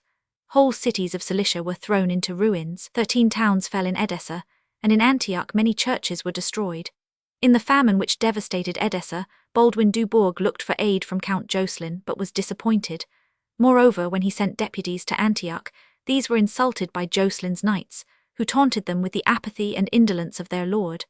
Baldwin Dubourg determined on revenge. Pretending to be sick, he sent for Jocelyn, who came without suspicion, and was received by the other in bed. Then, reproaching him in the bitterest terms for ingratitude, he ordered him to be thrown into prison, loaded with chains, and deprived him of all his possessions. As soon as Jocelyn was free, he went to join the king at Jerusalem, and seems, like an honest knight and good fellow as he was, to have entirely forgiven his ill treatment. Certainly he deserved it. The next year saw another defeat of the Saracens. The emir was accused of complicity in the murder of Modud, and a vast army was gathered together against 232 Damascus in the first instance, and the Christians in the second. Baldwin entered into alliance with the emir, and though the caliph's army avoided a battle, so formidable a coalition sufficed to drive back the invaders. Nevertheless, the Christians looked with horror on an alliance so unnatural. Count Roger of Antioch at the same time dispersed the Turkish army in alliance with Tartagin, and for a time at least, Palestine was free from enemies on the north and east. Baldwin was not, however, disposed to sit down in peace and rest. He employed what little leisure he could get in populating his city of Jerusalem, by persuading the Christians across the Jordan to give up their pastures and meadows, and come under his protection. He founded the stronghold of Montreal in Moab on the site of the old city of Dibon, and he made a second journey to the east and south of his kingdom, with 1,200 horse and 400 foot, penetrating as far, we are told, as the Red Sea, probably to Petra. Albert of Aix says Horeb, where he built in 18 days a new castle. These affairs being settled, and there being every appearance of tranquillity in all directions, he turned his thoughts to the conquest of Egypt, and actually set off to accomplish this with an army of 116 knights and 400 foot soldiers. They penetrated as far as Pharamia, near the ancient Pelusium, which the inhabitants abandoned in a panic. They found here food and drink in plenty, and rested for 2 whole days. On the third, certain of the more prudent came to Baldwin. "We are few in number," they said. "Our arrival is known in all the country. It is only 3 days' march from here to Cairo. Let us therefore take counsel how best to get out of the place." The king, seeing the wisdom of this advice, ordered the walls to be thrown down, and all the houses of the town to be set on fire. But whether it was the heat of the day, or the effect of overexertion, he felt in the evening violent 233 pains, which increased hourly. To be sick in the east was then to be on the point of death, and despairing of recovery he sent for his chiefs, and acquainted them with the certainty of his end. All burst into tears and lamentations, quite selfishly, it would seem, and on their own accounts, for no one had any hope from that moment of ever seeing Jerusalem again. Then the king raised himself and spoke to them, despite his sufferings. "Why, my brothers and companions in arms, should the death of a single man strike down your hearts, and oppress you with feebleness in this land of pilgrimage, and in the midst of our enemies? Remember, in the name of God, that there are many among you whose strength is as great or greater than mine. Quit yourselves then, like men, and devise the means of returning sword in hand, and maintaining the kingdom of Jerusalem according to your oaths." And then, as if for a last prayer, he implored them not to bury his body in the land of the stranger, but to take it to Jerusalem, and lay it beside his brother Godfrey. His soldiers burst into tears. How could they carry in the heat of summer his body so far? But the king sent for Odo, his cook. "Know," he said, "that I am about to die. If you have loved me in health, preserve your fidelity in death. Open my body as soon as the breath is out of it, fill me with salt and spice and bear me to Jerusalem to be buried in the forms of the church." They bore him along, still living. On the third day of the week the end came and Baldwin died. With his last breath he named his brother Eustace as his successor, but if he would not take the crown, he gave them liberty to choose any other. Odo the cook executed his wishes. His bowels were buried at Al Arish, and the little army, in sadness and with misgivings of evil, returned to Jerusalem, bringing with them the king who had so often led them to victory. It was on Palm Sunday when they arrived. They met, 234 in the valley of Jehoshaphat, the people of the city all dressed in festival garb, and singing psalms of joy to celebrate the feast. Joy was turned into mourning, and the procession of clergy which was descending the Mount of Olives met, by express order of God and an inconceivable chance, the little troop which bore back the remains of the king. They buried him beside his brother, Baldwin du Bourg, the Count of Edessa, being the chief mourner, as he was his nearest relation 58. The epitaph on his tomb described him as Jud alter Machabus, Spes Patri Vigor Ecclesi. It was obviously not written by the patriarch Dagobert. So died the greatest of the Christian kings, the strongest as well as the wisest. His faults were those of the age. He was, however, before the age, not so cruel, not so ignorant, not so superstitious, not so bigoted. He was among the first to recognize the fact that a man may be an infidel and yet be worthy of friendship. He was also the first to resist the extravagant pretensions of the church and the greed of the Latin priests. He was, like his brother, the defender by oath of the Holy Sepulchre, but he would not consent to become a mere servant of the patriarch while he was styled the king of the country. We have stated above that his chief fault was an excessive love of women, and this he was wise enough to conceal, but the charge is brought forward by his priestly biographers, who, which is significant, do not advance against him a single definite case to support it. William of Tyre wanted something, perhaps, to allege against a man who dared beard a bishop at his own table, and swear at his gluttony and luxury. In any case, he had very little leisure for indulgence in vice. He married 3 times, his first wife being an Englishwoman, who died on her way out. His second was the daughter of an Armenian prince, whom he divorced on the charge of adultery. Dagobert maintained 235 that she was innocent, probably with a view to blacken the character of the king, but the divorced queen, going to Constantinople, justified by her conduct there the worst accusations that could be brought against her. The third time he married the widow of Roger, Count of Sicily, Adelaide by name. She brought whole shiploads of treasure with her. The marriage was celebrated with every demonstration of joy, and the new queen's generosity caused rejoicing through all the land. But the year before he died, and 3 years after the marriage, Baldwin had an illness which led him to reflect on a marriage contracted while his divorced wife was still living, and he sent her back. It was an unlucky wedding for the country, because the Normans in Sicily could not forgive this treatment of one of their blood, and thus another powerful ally was lost to the kingdom.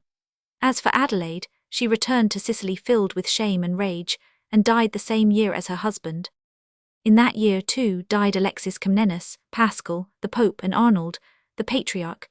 Fulcher of Chartres is careful to tell us that he saw himself that very year a red light in the heavens at dead of night. It certainly portended something, most probably something disastrous. Quite uncertain as to what the event might prove, we left it in all humility and unanimously to the will of the Lord. Some of us nevertheless saw in the prodigy a presage of the deaths of those great persons who died that same year, which doubtless it was. Chapter 9. King Baldwin Roman II, AD 1811-81. Veramente e costui nato all'impero. Si del regnar del commandar sa l'arti. E non minor ci duce e cavaliere. As the soldiers bearing the body of King Baldwin entered the city at one gate, his cousin, Baldwin du Bourg, Count of Edessa, came in at another. He was in time to be present at the funeral. Immediately afterwards a council was held to determine on his successor. On the one hand, by the laws of succession, and in accordance with the king's own request, Eustace, his brother, should have been the heir. But Eustace was in France. It would have been many months before he could be brought to Palestine, and the state of affairs brooked no delay. While the minds of the electing council were still uncertain what to do, Jocelyn stood up and spoke. "We have here," he said, "the Count of Edessa, a just man and one who fears God, the cousin of the late king, valiant in battle and worthy of praise on all points. No country could furnish us a better king. It were better to choose him at once than wait for chances full of peril. Jocelyn was the old enemy of Baldwin. He was supposed, but unjustly, to bear him a grudge for the ill treatment he had received at the Count's hands. His advice, therefore, 237 bore the more weight, as it seemed entirely disinterested. Arnold the Patriarch seconded him, and Baldwin was chosen king unanimously. Whether Jocelyn's advice was altogether disinterested may be doubted. At all events, he received from the new king the investiture of the Principality of Edessa as a reward for his services. Baldwin was crowned, like his predecessor, in Bethlehem on Ascension Day. The new king, the date of whose birth is uncertain, was the son of Count Hugh of Rethel and his wife Millicent. He was the cousin of Godfrey, with whom he started for Palestine. He had 2 brothers, one of whom was the Archbishop of Rheims, and the other succeeded his father, but dying without children, the Archbishop gave up his episcopate and married in order to continue the family. Baldwin himself was above the ordinary stature, wonderfully active, skillful in horsemanship, and of great strength and bravery. His hair, we are told, was thin and fair, and already streaked with grey. He was married to an Armenian princess, by whom he had several daughters but no sons. He wore a long oriental beard, but though he conformed in many respects to Eastern habits, he had not forgotten his early piety and scrupulously obeyed the rules of the Church, insomuch that we are told that his knees were covered with callosities, the result of many prayers and penances. He was already well advanced in years. Count Eustace, hearing in France of his brother's death, set off at once to take possession of the kingdom which was his by right of succession. But on arriving in Apulia, he heard the news of Baldwin's succession, and immediately turned back, content to spend the rest of his days in obscurity, rather than disturb the peace of Palestine by an unseemly rivalry. The first year of the king's reign was marked by the customary invasion of the kingdom from Egypt and the 238 dispersion, this time without a battle, of the invaders. The next was a year of calamity, for Count Roger of Aleppo with his little army was utterly defeated by the Turks, the count himself being slain, and a large number of his knights taken prisoner and treated with the greatest cruelty. Nor was this all. Ilghazi, the prince of Aleppo who had defeated Roger, died, and was succeeded by his much abler nephew, Balak, who made an incursion into the territory of Edessa, and captured Count Jocelyn with his nephew Galeran and 60 knights. Thus the 2 most important outlying provinces were deprived of their rulers. Moreover, the whole country was afflicted with countless swarms of locusts and rats, which devoured every green thing, so that the Christians were threatened with famine. Baldwin called together a general council at Nablus, and the Patriarch preached to the people on the sinfulness of their lives, pointing out that their afflictions were due to their own crimes and excesses, and calling on them to amend and lead better lives. After confession and protestations of repentance, the king and his army moved northwards to Antioch and defeated the Turks in their turn. Certain small changes in the internal administration, only of importance as pointing to the decadence of the old ferocity against the Saracens, were introduced by the king in Jerusalem, for besides remitting the old heavy dues on exportation and importation, so far as the Latins were concerned, Baldwin granted a sort of free trade to all Syrians, Greeks, and even Saracens, to bring provisions of all kinds into the city for sale without fear of exaction. His wise idea was to increase the population of the city, and therefore its strength, by making it the most privileged town in his realm, and the central market of Palestine. But in 1124 a misfortune fell upon him which might have been fatal to his kingdom. For after Jocelyn's 239 capture, he led his forces into Edessa, and there, marching one night in February without taking proper precautions, his men being allowed to disperse in various directions, he fell into an ambuscade and was made prisoner himself by Balak, who sent him in irons to the fortress of Courtbert. And now the country was without a ruler. In this emergency, the barons assembled at Acre and elected as regent Eustace Garnier, the baron of Sidon and Caesarea, who proved worthy of their confidence. The story of the king's captivity is like a chapter of a romance, for while he was in fetters with Jocelyn at Courtbert, certain Armenians, 50 in number, swore a solemn oath to one another that the king should be released. Disguising themselves as monks 59 and hiding daggers under their long robes, they went to the citadel, and putting on a melancholy and injured air, they pretended to have been attacked and robbed on the road, and demanded to be admitted to the governor of the castle, in order to have redress. They were allowed to enter, and directly they got within the walls they drew out their weapons, slaughtered every Saracen, made themselves masters of the place, and released the king from his fetters. But not from his prison, for the Turks, furious at the intelligence, which spread quickly enough, gathered together from all quarters, resolved to bar their escape till Balak could send reinforcements strong enough to retake the place. After a hurried council, it was resolved within the fort that Jocelyn should attempt the perilous task of escaping. 3 men were deputed to go with him, 2 to accompany him on his road, and 1 to return to the king with the news that he had safely got through the enemy. Jocelyn took a solemn oath that he would lose no time in raising an army of assistance, and swore besides that he 240 would neither shave his herd nor drink wine till the king was released. He then slipped out under cover of the darkness, and the king, resolved to defend the castle till the last, set to work on his fortifications. This is William of Tyre's account. He says that, according to others, they were disguised as merchants. That night Balak had a fearful dream. He thought that he met the terrible Jocelyn, alone and unprotected, and that the Christian knight, hurling him to the ground, tore out both his eyes. Awaking with fright, he sent off messengers in hot haste to behead Jocelyn at once. They arrived too late. The castle was taken and the bird was flown. But the flight of the count was full of dangers. He got safely enough to the banks of the Euphrates, but here an unforeseen difficulty met him, for he could not swim. How to cross the river? They had 2 leathern bottles. These inflated, they tied round Jocelyn's body, and the other 2 men who could swim, steering by the right and left, managed to get him across the water. Then they went on, barefooted, hungry and thirsty, till Jocelyn could travel no farther, and covering himself with branches in order to conceal himself, he lay down to sleep. One of the attendants, meantime, was sent off to find some inhabitant of the country, and either beg, buy, or rob provisions of some kind. He met an Armenian peasant loaded with grapes and wild figs, whom he brought along to his master. The peasant knew him. "Hail, Lord Jocelyn," he cried at sight of the ragged knight. At these words, says Fulcher, which the count would fain not have heard, he replied, all in alarm but nevertheless with mildness, "I am not he whom you name. May the Lord help him wherever he be." "Seek not," said the peasant, "to conceal thyself. Fear nothing, and tell me what evil has befallen thee." "Whoever thou art," said the count, "have pity on me. Do not, I pray, make known my misfortune to my enemies. Lead me into some place where I may be in safety. I am a fugitive and a wanderer. Tell me what property 241 thou hast in this place, and what is its value, and I will give thee property of far more worth in my own dominion." "Seigneur, I ask nothing," replied the other. "I will lead thee safe and sound where thou wishest to go. Once thou didst deprive thyself of bread to make me eat. It is now my turn. I have a wife, an only daughter of tender years, an ass, 2 brothers, and 2 oxen. I will go with thee and carry everything away. I have also a pig, which I will bring here immediately."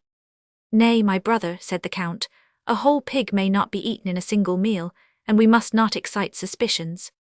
The peasant went away and presently returned with all his family, though curiously enough Fulcher says nothing at all about his wife. Perhaps she was left behind like Crusa. The count mounts the ass, takes the child in his arms, and they start. On the road the child began to cry, and to torment the count with its wailing. He did not know how to appease it, for Jocelyn had never learned the art of soothing infants by caresses. He began at first to think of throwing away the baby, or of leaving it by the wayside, and so getting rid of a travelling companion who might bring them all to grief. But perceiving that this project did not please the peasant, and fearing to afflict him, he continued with the greatest consideration to endure this new trouble, till they arrived at his castle at Turbessel, where there was great rejoicing. Can there be a quainter figure than this of the count mounted on the ass, carrying the squalling baby, and divided between rage at its screams and gratitude to the peasant, his deliverer? Meantime the king was not prospering. Balak, in a rage that one of his enemies had escaped him, hastened himself to the castle of Courtbert with so large an army as to deprive Baldwin of any hope of success. The fort was built on a chalk hill easy to cut into. Balak sent sappers who made excavations under the principal tower, and then filling the cavern with wood he set fire to it. 242, when the wood was consumed, the chalk was softened and the tower came down with a crash. Then Baldwin, against his will, surrendered unconditionally. Life was granted to him, to Galeran, and to the king's nephew. But the poor faithful Armenians, the cause of Jocelyn's escape and the massacre of the garrison, were treated with the most cruel inhumanity. All were murdered, most by tortures of the most horrid description, of which sawing in halves and roasting alive, being buried alive, and being set up naked as marks for children to fire arrows at, are given as a few specimens. Jocelyn, who had been hastily collecting an army, gave up the design of a rescue in despair, and went to Jerusalem. and then the Egyptians made a formidable incursion. This time things looked desperate indeed. A rigorous fast was ordered. Even the babes at the breast were denied their mother's milk, and the very cattle were driven off their pastures, as if the sight of the sufferings of these helpless creatures would incline the Lord to pity. At least, it inclined the Christians to fury. They issued from Jerusalem to the sound of the great bell, under Eustace Garnier the regent, to the number of 3,000 combatants only. With them was carried the wood of the true cross, the holy lance, and a vase containing some of the milk of the Blessed Virgin. Again the Christians were victorious, and the army of the enemy fled in panic behind the walls of Ascalon. But the Christians could only act on the defensive. There was not only no chance of extending their dominions, but even only a slender one of keeping them. Relief came, in the shape of a great Venetian fleet. The Venetians had held serious counsel as to whether they should go on with their old traffic with the Mohammedans, by which they had enriched themselves, or should imitate the example of their rivals, the Genoese, and make money out of the Christians in Palestine. They decided 243 on the latter course, and fitted out a strong and well-armed fleet. On the way they fought 2 victorious battles, one with their rivals, the Genoese, returning laden with the proceeds of the season's trade, whom they stripped, and one with the Egyptian fleet, which they cut to pieces. This accomplished, they arrived off Palestine, and offered to make terms for assistance in the year's campaign. Their terms, like those of the Genoese, were hard. They were to have, if a town was taken, a church, a street, an oven, and a tribunal of their own. Of course these were acceded to. To find money to pay the knights, the regent had to take all the vessels and ornaments of the churches and melt them down. Of all the towns on the coast between Antioch and Ascalon, only 2 remained in the hands of the Mohammedans. But these 2 were of the greatest importance, for while Tyre remained a Saracen city, it could be made the center of operations against the Principality of Antioch on the north, and the Kingdom of Palestine on the south. While if Ascalon were taken, the Egyptians would be deprived of their means of attack, and would be obliged to invade the country through the desert. Opinions were so much divided on the matter that it was decided to refer the decision to lot, and a child, an orphan, was selected to take from the altar one of 2 pieces of paper, containing the names of the 2 towns. The lot fell on Tyre, and Eustace Garnier marched northwards with all the troops that he could raise. About this point, William of Tyre, who has been gradually passing from the vague hearsay history of events, which happened while he was a child, to a clear and detailed narrative of events of which he was either a spectator or a contemporary, becomes more and more interesting. We cannot afford the space, nor does it fall within the limits of this volume, to give more than the leading incidents in the fortunes of the provinces of the 244 Christian kingdom. We cannot, therefore, linger over the details of this siege, of the greatest importance to the safety of the Christians. The town belonged to the Caliph of Egypt, who held 2/3 of it, and to the Emir or King of Damascus, who owned the rest. The Christian army, demoralized by the absence of the king, and disheartened by the reverses which of late had attended their efforts, began badly. They murmured at the hardships and continual fighting they had to undergo, nor would they have persisted in the siege but for 2 things: the presence of the Venetians, which stimulated their ardor, and the joyful news that the formidable Balak was dead. He was killed by Jocelyn himself, who ran him through with his sword and then cut off his head without knowing who was his adversary. Thus Balak's dream, says the Christian historian, was in a manner fulfilled, though the Arabs, not having a dream to accomplish, tell the story of his death in another way. The people of Ascalon, like unquiet wasps, always occupied with the desire of doing mischief, seeing that the whole army was away at Tyre, and hoping to catch Jerusalem unguarded, appeared suddenly within a few miles of the city in great force. After ravaging and pillaging for a time, they were seized with a sudden panic, and all fled back to their town without any enemy in sight. The siege of Tyre was concluded on the 29th of June, 1124, on the conditions which had now become customary. The Tyrians could go away if they pleased. Those who chose to stay could do so without fear. And the historian tells how, when the treaty of surrender was concluded, Tyrians and Christians visited each other's camp, and admired the siege artillery on the one hand, and the walls and strength of the town on the other. We are therefore approaching the period of what may be called friendly warfare. Godfrey thought an infidel was one with whom no dealings were to be held, to whom no mercy was to be 245 shown. Baldwin, taught by his Armenian wife, and by his experience in Edessa, went so far as to shock the Christians by an alliance with the Damascenes. His successor could not prevent his men, even if he tried, from friendly intercourse with the enemy. The changes which had been wrought by time are graphically put forth by our friend Foucher de Chartres. Consider, he says, how the West has been turned into the East, how he who was of the West has become of the East, he who was Roman or Frank has become here, Galilean or an inhabitant of Palestine, he who was a citizen of Rheims or of Chartres is become a citizen of Tyre or of Antioch. We have already forgotten the places of our birth, they are even by this time either unknown to most of us, or at least never spoken of. Some of us hold lands and houses by hereditary right. One has married a woman who is not of his own country, a Syrian, an Armenian, or even a Saracen who has abjured her faith. Another has with him his son-in-law or his father-in-law. This one is surrounded by his nephews and his grandchildren. One cultivates vines, another the fields. They all talk different languages and yet succeed in understanding one another. The stranger has become the native, the pilgrim the resident. Day by day our relations come from the West and stay with us. Those who were poor at home God has made rich here. Those who at home had nothing but a farm here have a city. Why should he who finds the East so fortunate return again to the West? The plenty and sunshine of Palestine, where every Frank was a sort of aristocrat by right of colour, no doubt gave charms to a life which otherwise was one of constant fighting and struggle. Palestine was to France in this century what America was to Europe in the 16th, the land of prosperity, plenty and danger. How the country got peopled is told by another writer, Jacques de Vitry, in two glowing colours. 246, the Holy Land flourished like a garden of delight. The deserts were changed into fat and fertile meadows, harvests raised their heads where once had been the dwelling places of serpents and dragons. Hither the Lord, who had once abandoned this land, gathered together his children. Men of every tribe and every nation came there by the inspiration of heaven, and doubled the population. They came in crowds from beyond the sea, especially from Genoa, Venice and Pisa, but the greatest force of the realm was from France and Germany.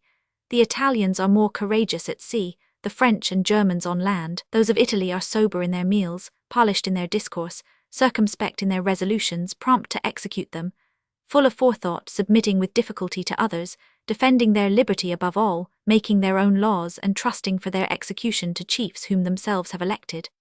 They are very necessary for the Holy Land, not only for fighting, but for the transport of pilgrims and provisions. As they are sober, they live longer in the East than other nations of the West. The Germans, the Franks, the Bretons, the English, and others beyond the Alps are less deceitful, less circumspect but more impetuous, less sober, more prodigal, less discreet, less prudent, more devout, more charitable, more courageous. Therefore they are considered more useful for the defence of the Holy Land, especially the Bretons, and more formidable against the Saracens. But evil came of prosperity. As for the bishops and clergy, they took all and gave nothing. To them we are told it was as if Christ's command had not been feed my sheep, but shear my sheep. The regular orders, infected with wealth, lost their piety with their poverty, their discipline with their adversity. They fought, quarrelled, and gave occasion for every kind of scandal. As for the laity, they were as bad. A generation dissolute, corrupt, 247, and careless had sprung from the first Crusaders 60, their mothers had been Armenians, Greeks, or Syrians. They succeeded to the possessions, but not to the manners of their fathers. All the world knows, says the historian, how they were lapped in delights, soft, effeminate, more accustomed to baths than to fighting, given over to debauchery and impurity, going dressed as softly as women, cowardly, lazy and pusillanimous before the enemies of Christ, despised by the Saracens and preferring rather to have peace at any price than to defend their own possessions. No doubt the climate of Syria rapidly produced a degeneracy in the courage and strength of the Latin race, but the writer's style is too full of adjectives. He screams like an angry woman when he declaims against the age, which was probably no worse than its predecessors, and the heat of his invective deprives it of most of its force. They were called Polani, CP 200. It was in Baldwin's reign that the Knights Templars were founded, and the Hospitallers became a military order. From very early times an order known as that of St. Lazarus had existed, dedicated to the service of lepers and of pilgrims. They had a hospital at first in Acre. They were protected by the late emperors. Their brethren accompanied the army of Heraclius as a sort of ambulance corps. They obtained permission to establish themselves in Bethlehem, Jerusalem, and Nazareth, and they had a settlement at Cyprus. After the First Crusade they divided into three classes: the knights or fighting brothers, the physicians or medical brothers, and the priests, who administered the last rites of the church to dying men. These establishments spread over France, Italy, and Germany. They became rich. The knights appear to have disappeared gradually. They spent their money in sending pilgrims out in ships, and in paying the ransoms of those who were taken prisoner. The origin of the Knights Hospitallers, originally only 248 the Brothers of St. John, took place just before the First Crusade. The order was founded by a certain citizen of Amalfi, Gerard by name. There are many stories about his life. By some he is confounded with that Gerard d'Avesnes, who, a hostage in the hand of the Emir of Arsuf, was bound by him to a piece of timber in the place against which the machines were chiefly directed, in hopes that the sight might induce Godfrey to desist. But Godfrey persisted, and Gerard, though pierced with arrows, eventually recovered. Probably, however, this was another Gerard. The order began with a monastery near the Church of the Sepulchre, and in 1113 received a charter from the Pope. Their immediate object, like that of the Brothers of St. Lazarus, was to help the wounded. Their bread and meat were of the coarsest. They did not disdain the most menial offices, and in spite of their voluntary hardships and the repulsive duties of their office, they rapidly grew and became wealthy. Raymond Dupuy, Grand Master in 1118, modified the existing statutes of this order, and made every brother take the oath to fight, in addition to his other duties. Henceforth it was a military order, divided into languages, having commanderies for every language and lands in every country. Its habit consisted of a black robe, with a mantle to which was sewn a hood. On the left shoulder was an 8-pointed cross, and later, for the knights, a coat of arms was added. And this habit was so honourable that he who fled was judged unworthy to wear it. Those who entered the order out of Palestine might wear the cross without the mantle. Riches presently corrupted the early discipline, and pope after pope addressed them on the subject of the laxity of their morals. Their history, however, does not belong to us. How they fought at Rhodes, and how they held Malta, belong to another history. It is the only one of the military orders not yet extinct. 249, it was in the year 1118 that the proud and aristocratic order of Knights Templars was first instituted. 9 knights nobly born consecrated themselves by a solemn vow to protect pilgrims on the roads, and to labour for the safety and welfare of the church. Their leaders were Hugh de Payens and Geoffrey de St. Aldemer. They had no church or place of residence, and the king assigned to them the building south of the Dome of the Rock, now called the Jami, El Aqsa. It was then called the Palace of Solomon, or the Royal Palace, and William of Tyre is careful to distinguish between it and the Dome of the Rock, which he calls the Temple of the Lord. The canons of the temple also allowed the knights to make use of their own ground, that is, of the Haram area. For 9 years they wore no distinctive habit, and had no worldly possessions, but at the Council of Troyes, where they were represented by deputies, their cause was taken up by the church, and they obtained permission to wear a white mantle with a red cross. Then, for some reason or other, they became the most popular of all the orders, and the richest. Their wealth quickly introduced pride and luxury, and William of Tyre complains that even in his time, writing only some 50 years after their foundation, there were 300 knights without serving brothers, whose number was infinite, that though they had kept the rules of their first profession, they had forgotten the duty of humility, had withdrawn themselves from the authority of the Patriarch of Jerusalem, and were already rendering themselves extremely obnoxious to the church by depriving it of its tithes and first fruits. Here we see the first appearance of that hostility to the church which afterwards caused the fall of the Templars. The reception of a new knight was a kind of initiation. The chapter assembled by night with closed doors, the candidate waiting without. 2 brothers were sent out, 3 times in succession, to ask him if he wished to enter the brotherhood. 250 the candidate replied to each interrogatory, and then, to signify the poverty of his condition and the modest nature of his wants, he was to ask 3 times for bread and water.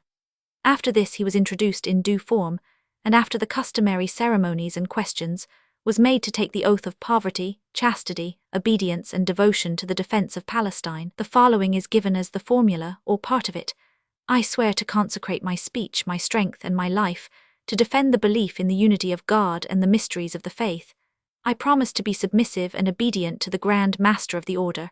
When the Saracens invade the lands of the Christians, I will pass over the seas to deliver my brethren.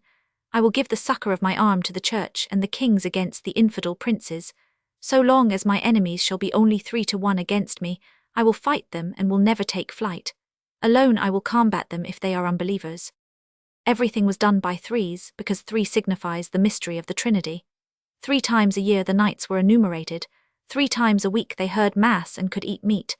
3 times a week they gave alms, while those who failed in their duty were scourged 3 times in open chapter. In later times the simple ceremony of admission became complicated by symbolical rites and ceremonies.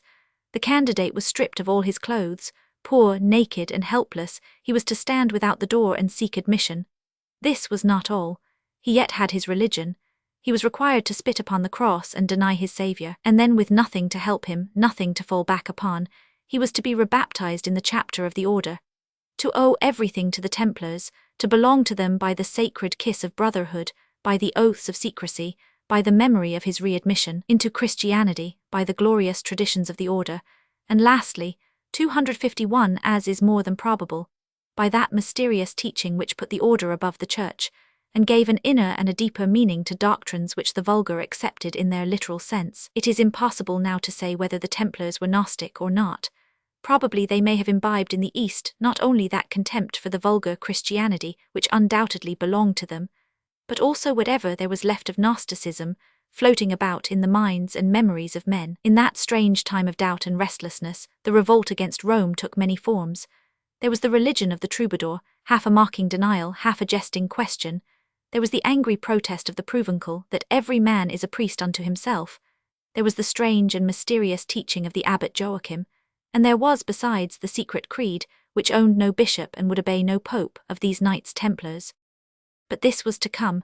We are still in the time when St. Bernard can write of them, O happy state of life, wherein one may wait for death without fear, even wish for it and receive it with firmness. This was when their banner Besant was borne in the front of every battle with its humble legend, Not unto us, O Lord, not unto us, but unto thy name give the glory. In the 13th century, the Hospitallers had 9,000 manors, and the Templars 19,000. Each of these could maintain a knight in Palestine, and yet they did nothing for the deliverance of the country. Les frères, les mestres du temple, questionent rimpli et ample, d'or et d'argent et de richesse, et qui mengent tout noblesse, o sont ils. After the reconquest of Palestine, and until their final and cruel suppression, they seem to have given up all 252 thoughts of their first vows, and to have become an aristocratic order, admission into which was a privilege, which involved no duties, demanded no sacrifices, and conferred great power and distinction. To be a Templar was for a younger son of a noble house to become a sort of fellow of a college, only a college far more magnificent and splendid than anything which remains to us. The Teutonic Order was founded later, during the Crusade of Frederick Barbarossa. It was at first called the Order of St. George. After a stay of some time at Jerusalem, the knights, who were always Germans, went to Acre, and thence, receiving the provinces of Livonia, Culm, and all they could get of Prussia, they removed to Europe, where they founded Königsberg in honor of Louis Roman IX. Of France, and did good service against the pagans of Prussia. The order did not remain a Roman Catholic one, as was decided after the Reformation, and to gain admission into it was necessary to prove 16 quarterings of nobility.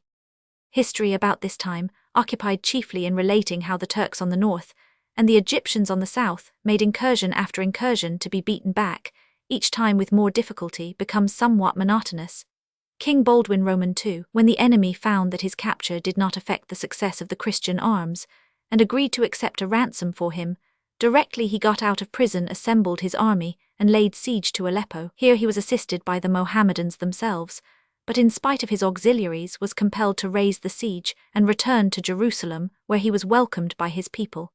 If he was unfortunate in attack, he was at least fortunate in repelling invasion, and beat back the Turks near Antioch and again near Damascus. The Turks were only formidable when they were united.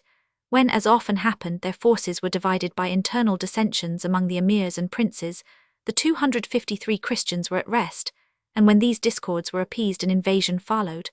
With the Egyptians the invasion was annual, but every year growing weaker. Still, though always beaten back, the Mohammedan troops came again and again, and the crown of Jerusalem was ever a crown of thorns. Among those who came at this time to Palestine was young Bohemond, son of that turbulent Norman who gave Alexis so much trouble. Baldwin gladly resigned into his hands the principality of Antioch, which after the death of Count Roger had been under his own care. Bohemond was young, brave, and handsome. Great things were expected of him. Baldwin gave him his daughter Alice to wife, and for a little while all went well through the young prince's activity and prudence, but he was killed in Cilicia, leaving no heir but an infant girl. After this a very curious story is told. The Princess Alice, widow of young Bohemond, resolved, if possible, to keep for herself by any means the possessions of her late husband. In order to effect this, as she knew very well that her daughter would become the king's ward and heiress of all, she resolved to try for the help of the Christians' greatest enemy, Zhanghai. She sent a messenger to the Turk to open negotiations with him. As a symbol of her good faith, the messenger was provided with a white palfrey, shod with silver bit, and harness mounted all in silver and covered with a white cloth. On the way the messenger was arrested and brought to the king, who was travelling in haste to Antioch. He confessed his errand and was executed, but Alice closed the gates of the city, afraid to meet her father. These were opened by some of the inhabitants, who did not choose to participate in this open treason to the Christian cause, and Alice retreated to the citadel. Finally, the king was prevailed on to pardon her, and she received the towns which had been already settled on her 254 by the marriage deeds of Laodicea and Jebil. But she was going to cause more trouble yet. Another son-in-law of the king was Fulk, who succeeded him. He came to Palestine as a pilgrim, bewailing the death of his wife Ermentrade. Here he maintained in his pay 100 men-at-arms for a whole year in the king's service. Baldwin, who had no sons, offered him his daughter Millicent and the succession to the crown. Fulk, then 38 years of age, gratefully accepted the offer and consoled himself for his bereavement. Baldwin II died in the year 1131. He had ruled Edessa for 18 years and Jerusalem for 12, during which time he had spent 7 years in captivity. He was lamented by his subjects, though his reign had not been fortunate or successful. Still, by dint of sheer courage, the boundaries of the realm had not been contracted. What was really the fatal thing about his reign was that the Mohammedans knew now by repeated trials that the Christians were not invincible. It was a knowledge which every year deepened, and every petty victory strengthened. The prestige of their arms once gone, the power of the Christians was sure to follow. Religious as Baldwin was, his piety did not prevent him from asserting the rights of the crown over those claimed by every successive patriarch, and many quarrels happened between him and the prelates, who tried perpetually to extend their temporal power. During one of these the patriarch fell ill. Baldwin went to see him. "I am," said the revengeful priest, "as you would wish to see me, Sir King," implying that Baldwin wished his death even if he had not compassed it. William of Tyre, a priest to the backbone, relates this incident without a word of comment. It must be remembered that the position of the Latin clergy in Palestine was not by any means so good as that which they enjoyed in Europe. Their lands were not so large in proportion, and their 255 dignity and authority less. On the other hand, they were neither so nobly born, nor so well bred, nor so learned as their clerical brethren of the West. Thus it is reported that a Flemish pilgrim was once raised to the patriarchal seat, simply because at the imposture of the holy fire, his taper was the first to light, and it will be remembered how, after the deposition of Dagobert, Ebrima, a simple and perfectly ignorant monk, was put into his place. And when the Pope refused to confirm the appointment, they made him archbishop of another diocese by way of compensation. We have seen, so far, the growth of this little kingdom, created in a single campaign, sustained by the valour of kings whose crown was an iron helmet, whose throne was seldom anything but a camp stool in a tent, or the saddle of a horse, whose hands grasped no sceptre but a sword, who lived hardly, and died in harness. We have next to see its decline and fall. Legends of Baldwin's prowess grew up as the years ran on. As a specimen of the stories which gathered about his name, we subjoin the following translation, almost literal, from a French romance of the 14th century. It treats of a visit made by Baldwin with 2 Mohammedan princes, secretly Christian, to the old man of the mountains. "Now," said the Prince 61, "great marvels have I here." And summoning from those who waited near, one of his own assassins bade him go up to the highest tower and leap below. Strange was it when the soldier ran, joyous and quick and smiling as a man, who looks for great reward, and through the air leaped fearless down, and far below him there King Baldwin noted how his lifeless bones, mangled and shattered, lay about the stones. When leapt the first man, marvelled much the king, more when 5 others, as 'twere some light thing, 256, at his command leaped down from that tall height. "Sir," said the prince, "no man of all my might, but blindly hastens where I point the way, nor is there one so mad to disobey." Now by Mahound the caliph cried, "Not I. Far be it from me your power to deny. For as it seems, the greatest man on earth, a very god, a greater far in worth, than Mahomet himself art thou, for none can do or shall do what thyself hast done.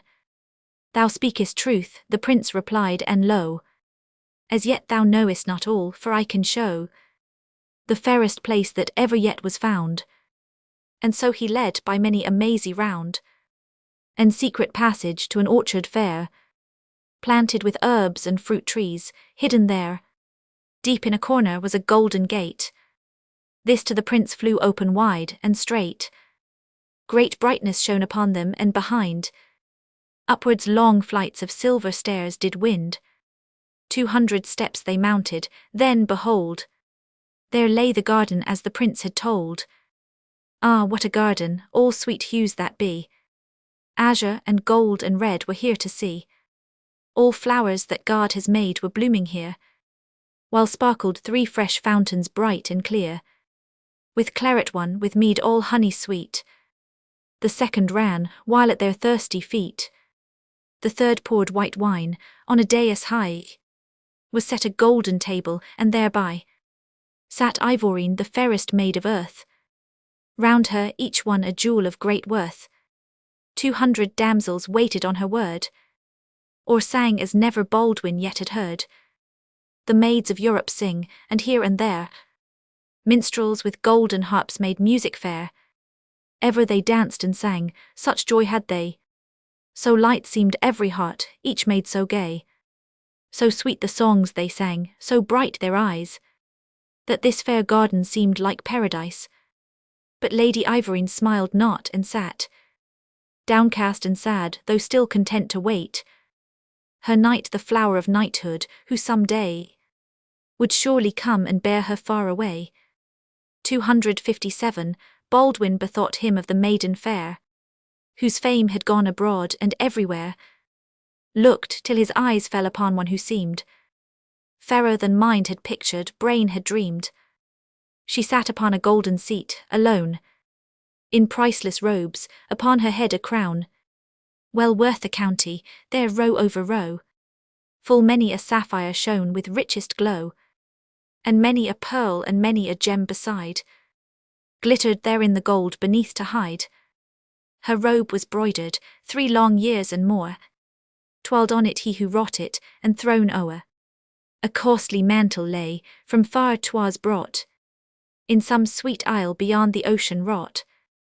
Full 7 years a Moslem lady bent above her loom, and still her labour spent, while slowly grew the robe, for buckle light. A rich carbuncle glowed, which day and night shone like the sun of heaven clear and bright. And when Lord Baldwin saw this damsel fair, so mazed he was, he nearly fainted there. Baldwin, said Paladin, look not so pale, if 'tis for doubt or fear your spirits fail. Nay, said Lord Baldwin, but a sudden pain. Yet see I what would make me well again. Then the prince led them all, these nobles 3, and to his daughter brought them courteously. Fair daughter, said he, is there none of these great princes all and brave that can you please? Yea, sire, the maid replied, I see my lord. The noblest knight is he who wears a sword. These 10 long years I sit, and hope and wait, for him my husband promised me by fate. Now leaps my heart, the weary time is past. My knight, my liege, my lord, is come at last. When Baldwin heard these words, joy and surprise held all his heart, but then across his eyes fell on him a sudden cloud of doubt and fear. Ran through his chilled brain lest those praises dear for a companion not himself were told, and for he could not silence longer hold. 258 For all the gold of Europe, can it be, he asked the maid, that you have chosen me? She smiled upon him, Baldwin be my knight. By heaven, he cried, mine is this jewel so bright. But then the prince her sire, who liked not well that on the poorest lord her favour fell, angry and wrath cried, foolish daughter, no, your idle words like running water flow, and matter nothing until I have willed. Father, cried Ivorine, I am your child, and yet alas, through my words must you die. Yes, for know well that God who dwells on high hates those who own him not, and so hates you, that lying demon whom you hold for true. and so teach others, has deceived your heart. But as for me, let me take my part with those who trust in Christ, and place my faith in that sweet pardon won us by his death. Father, renounce thy superstitions vain, and leave this place, or die if you remain. Fool, cried the prince, I curse thee from this day. Then to the caliph, slay my daughter, slay. Strike quickly, lest some evil chance to you. My daughter kill. His sword the caliph drew, and struck but not fair Ivorine, the blade smote down the wrathful prince and spared the maid. Right well, cried Saladin, hast thou obeyed? La Via de la Montagne. Chapter 10. King Fulk, AD 1131–1144. I have touched the highest point of all my greatness, and from that full meridian of my glory I haste now to my setting. King Lear. Fulk, Count of Anjou, born about the year 1092, was 39 years of age at the time when his father-in-law died, and he became, with his wife Millicent, the successor to the throne. He was a man of affable and generous disposition, patient and prudent rather than impetuous, and of great experience and judgment in military operations. He was of small stature, all the previous kings had been tall men and had red hair, in spite of which, says William of Tyre, who regarded red-haired men with suspicion, the Lord found him like David after his own heart. The principal defect in him was that he had no memory. He forgot faces, persons, and promises. He would entertain a man one day in the most friendly spirit possible, making all kinds of offers of assistance, and giving him to understand that he was entirely devoted to his interests. The next day he would meet him and ask people who he was, having meanwhile quite forgotten all about him. This was sometimes extremely embarrassing, and many men who reckoned on their familiar relations with the king fell into 260 confusion, reflecting that they themselves, who wanted to show as protectors and patrons to other people, required a patron with the king. The domestic relations of Fulk were somewhat complicated, but they bear a certain special interest for English readers. 62 His father, Fulk, the Count of Touraine and Anjou, was married 3 times, and had 1 child from each marriage.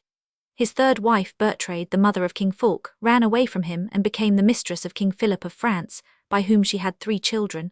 One of them was that Cecilia who married Tancred, and after his death Count Pons. Fulk, by means of his mother's influence making a wealthy marriage, was the father of that Geoffrey Plantagenet who married Matilda of England, and produced the Plantagenet line.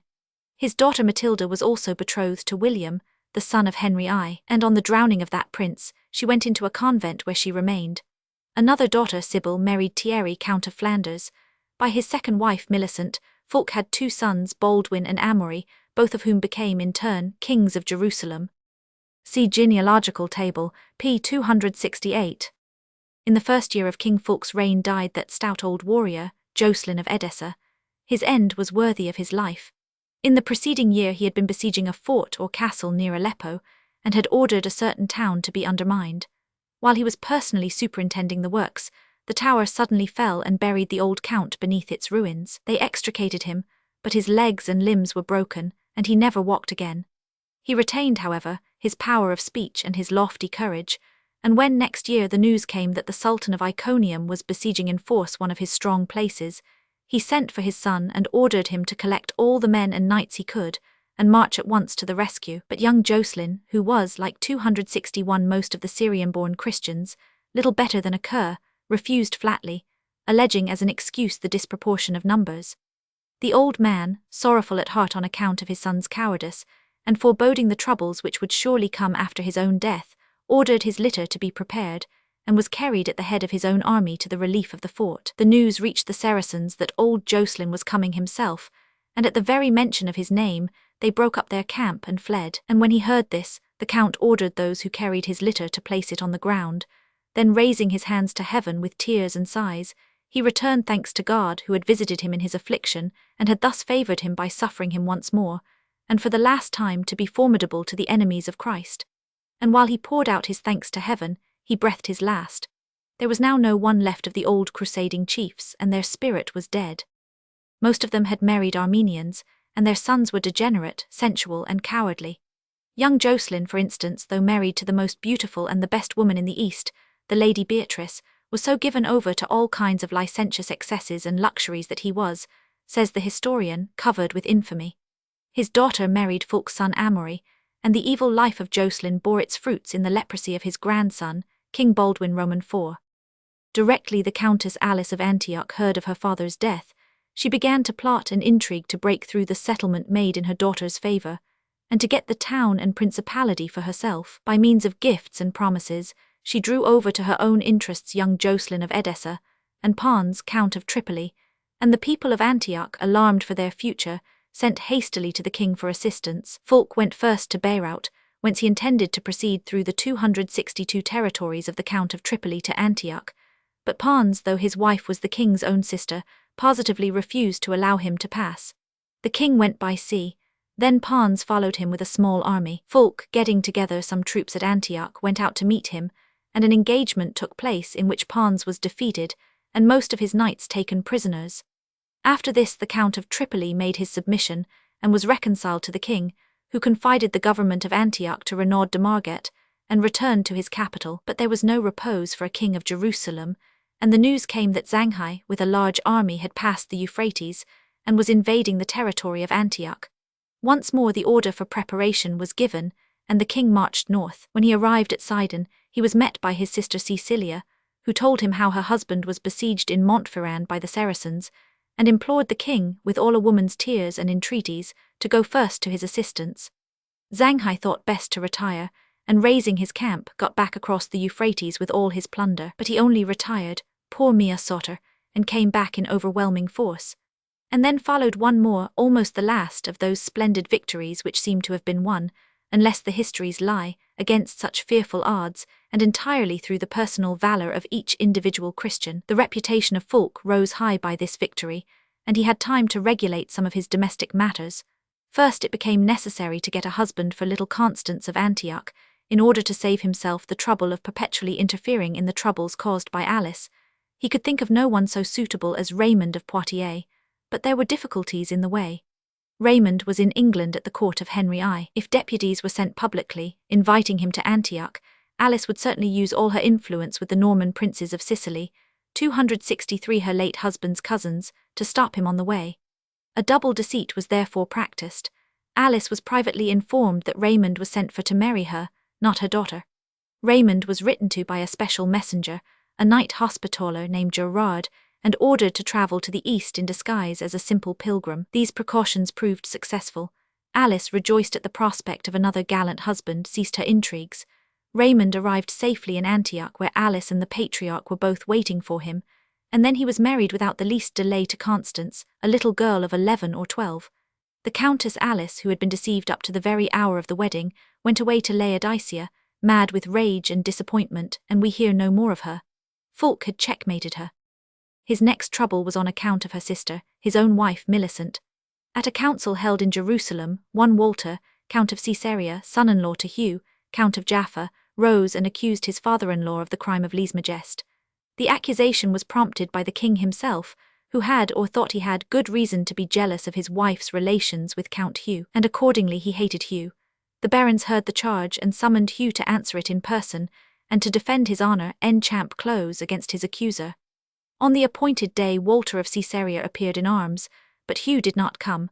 Whether that he was guilty, or whether that he was unwilling to risk his honour and life on the chance of a single fight, is uncertain. He was accordingly judged guilty in default, and the king marched against him.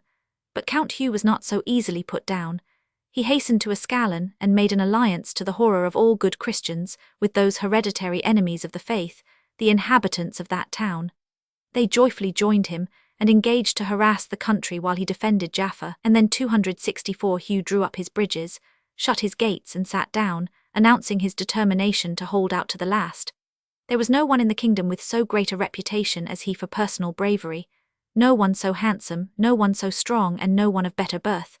Moreover, he was the cousin german to the queen, which gave him a reason, or at least a pretext, for visiting her frequently and privately. But it could not be endured that civil war should rage so close to the very capital of the realm, and negotiations were entered into between the contending parties.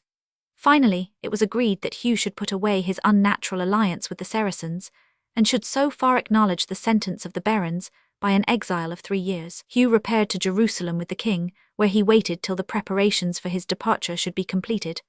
One day, while he was playing dice outside a shop in the street, a Breton knight stabbed him with a sword, and Hugh fell apparently dead.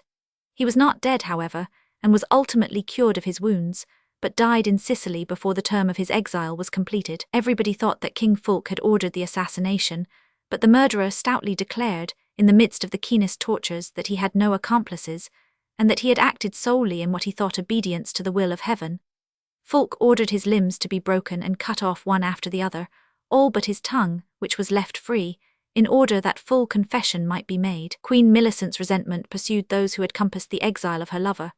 All who had been concerned in it went in terror and peril, knowing, furens quid effmina possit, and even the king found it prudent to make the peace with his wife, and henceforth, even if he should be jealous, to conceal that passion as much as possible. But the count died in Sicily, and the queen's resentment died with him. 265. There was not, however, very much more glory awaiting the much-troubled Fulk.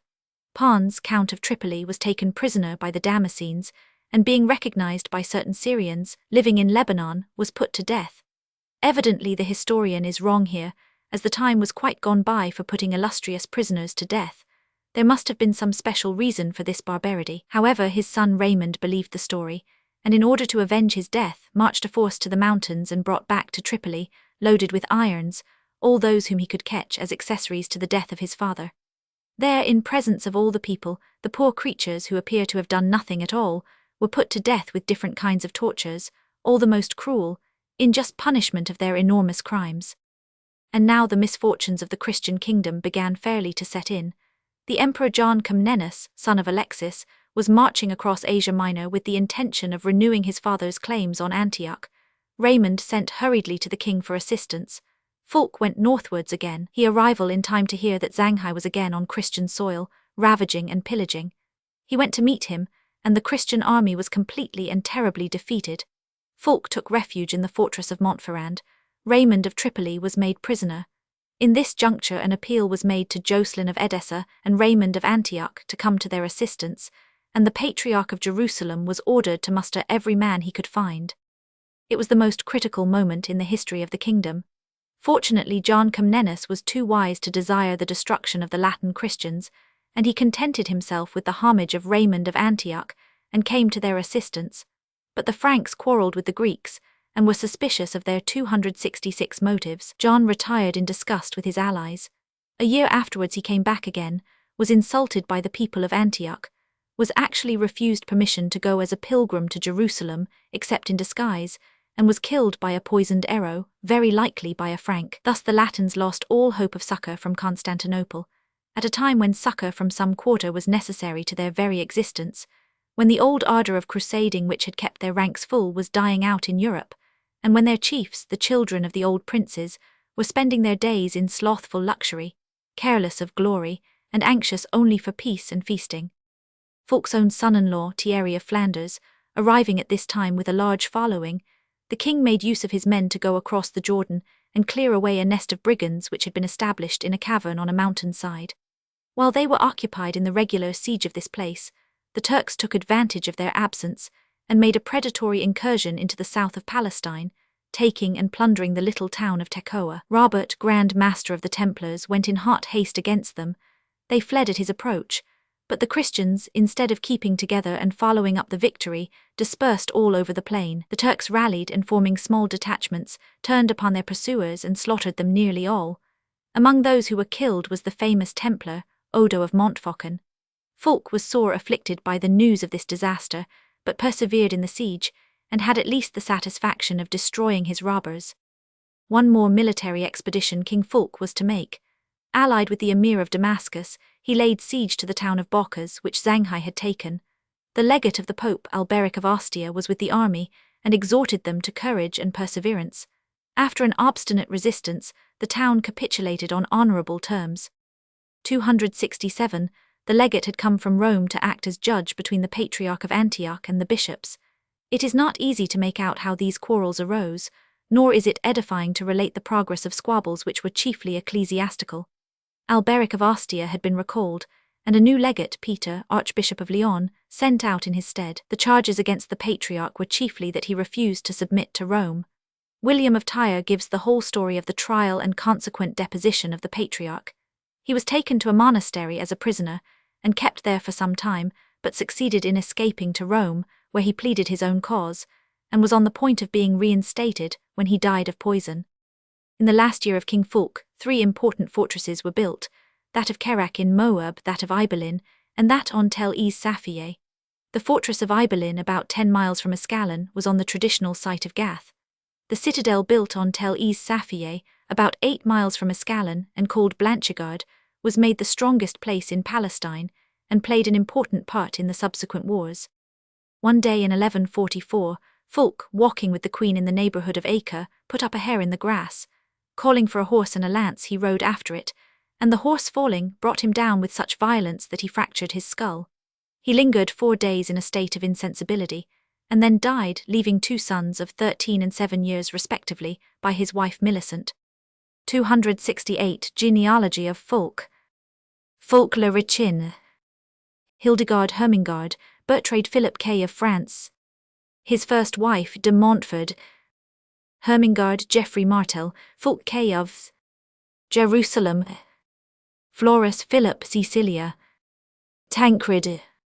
Pons of Tripoli. Raymond. Ermentrade, Millicent of Jerusalem. Eli Matilda 63 Baldwin Roman 3, Amory. Geoffrey Plantagenet Sybil. Matilda of England, Thierry C. of Flanders. Henry Roman II, of England and C. Baldwin Roman IV, Sybil Isabel. Betrothed to the young Prince William, son of Henry I. After his death she went into a monastery. Chapter 11. King Baldwin Roman III, and the Second Great Crusade. AD 1144-1162. Seigneurs GMN voix outrimer et geniskai CG revender, or venez avant, CG vous ai de rins mis fate, gi le vous disferi elun par elotter, si comme ai accoutumatus sules qui vinront rins demander nia moi niam argent. Joinville. Hitherto, says William of Tyre, whom we have been principally following, hitherto the events I have described were related to me by others. All that follows I have either seen with my own eyes, or have heard from those who actually were present. I hope, therefore, with the assistance of God, to be able to relate the facts that I have yet to put down with greater accuracy and facility. He was a young man when Fulk died, and preserves in his history that enthusiasm for his successor which one of his own age would probably entertain, and which Baldwin's early death, if not his admirable qualities, prevented from dying out.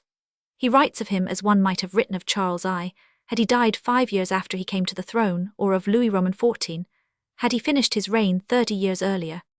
Baldwin was only 13 when with his mother, Millicent, as queen and regent, he was crowned king. Like his great ancestors, the young king grew up taller 270 and stronger than the generality of mankind.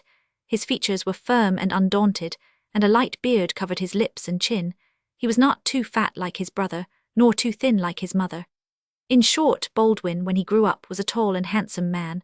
As for his mental qualities, his biographer exhausts himself in praises. He was prompt to understand, eloquent and fluent of speech, affable in manners, full of compassion and tenderness, endowed with an excellent memory in which he must have presented a pleasing contrast to his father, tolerably well educated, better, that is, than his brother. The biographer's standard of education is difficult to catch because he afterwards tells us of Amory that he was educated, but not so well as his brother. He was fond of having read to him the lives of great kings and the deeds of valiant knights. He knew thoroughly the common law of the realm. His powers of conversation were great and charming. He attached to himself the affections of everybody high and low.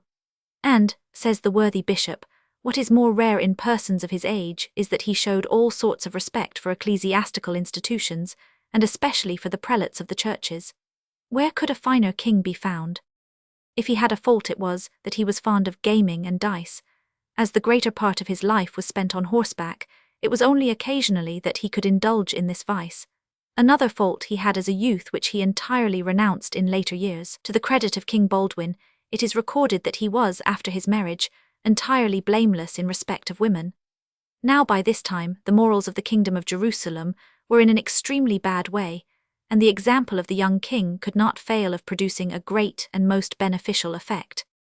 Queen Millicent was an ambitious woman, like her sister Alice, and had no intention at all of being a puppet. 271, she accordingly insisted on being crowned together with her son. The kings of Jerusalem had ceased to affect that proud humility which made Godfrey refuse to wear a crown when his lord had only worn thorns, and sent Baldwin to Bethlehem to be crowned, as it were, out of sight of the city of Christ's sufferings. Now the ceremony was held in the very church of the Holy Sepulchre, which was the cathedral of the Christian city. In the king's hands was placed the sword, with which to defend justice and holy church. On his finger they put the ring of faith, on his head the crown of honor, in his right hand the scepter of authority and the golden apple of sovereignty. Mother and son were crowned together, and the unhappy state which wanted the firm hand of a Godfrey found itself ruled by a boy and a woman. The barons began to take sides and form parties. There was no leader in the councils, none to whom they could look to as the common head, and if one advanced above the rest they regarded him with suspicion and envy.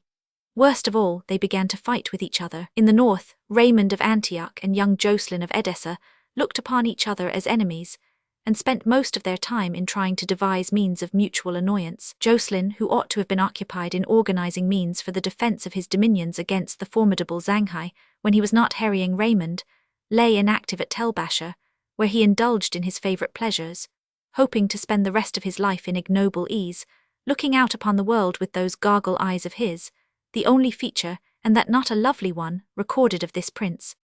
But he was to be rudely shaken from his slumber. It was in the early winter of 1144, the year of Baldwin's accession, when news came to him that Zanghai was before the walls of Edessa with an immense army. Jocelyn, roused too late, sent everywhere for assistance. Raymond would not help him. His own knights reproached 272 him with his indolence and apathy, and declared that they would not march to certain death. Queen Millicent issued orders for the army to move northwards, which were not obeyed, and Edessa was doomed. Zanghai, finding success almost certain, redoubled his efforts and sent for reinforcements in all directions. He even offered favorable terms of surrender, but these were refused. Zanghai's plan of siege was the ordinary one, quietly to undermine the towers, propping up the earth as it was removed with timber. When the proper time arrived, the timber would be set fire to, and of course the tower would fall. The Latin archbishop, who appears to have been in command, would hear of no surrender, and exhorted the people daily, holding forth the promise of the crown of martyrdom. But on the 22nd day of the siege, the towers which had been undermined fell with a crash, and the enemy poured in. The first thought of the people was to fly for shelter to the citadel. Many were crushed or trampled to death in the attempt, among whom was Archbishop Hugh, who had been storing up gold and now tried to carry it into the citadel. The weight of his treasure helped to bear him down. The enemy were before them at the gates of the citadel, and the slaughter of the helpless people commenced with all the horrors usual after a siege. Islam was triumphant, Christendom in despair. But Zanghai died next year, being assassinated by his own slaves, and a lively joy was diffused throughout Palestine. A certain Christian, says William of Tyre with admirable modesty, for of course he was himself the accomplished poet, directly he heard of this event, delivered himself of the following melodious impromptu, 64. Quam bonus eventus, fit sanguine sanguinalentus, ver homicida rus nomen sanguineus. The chroniclers wrote his name Sanguine.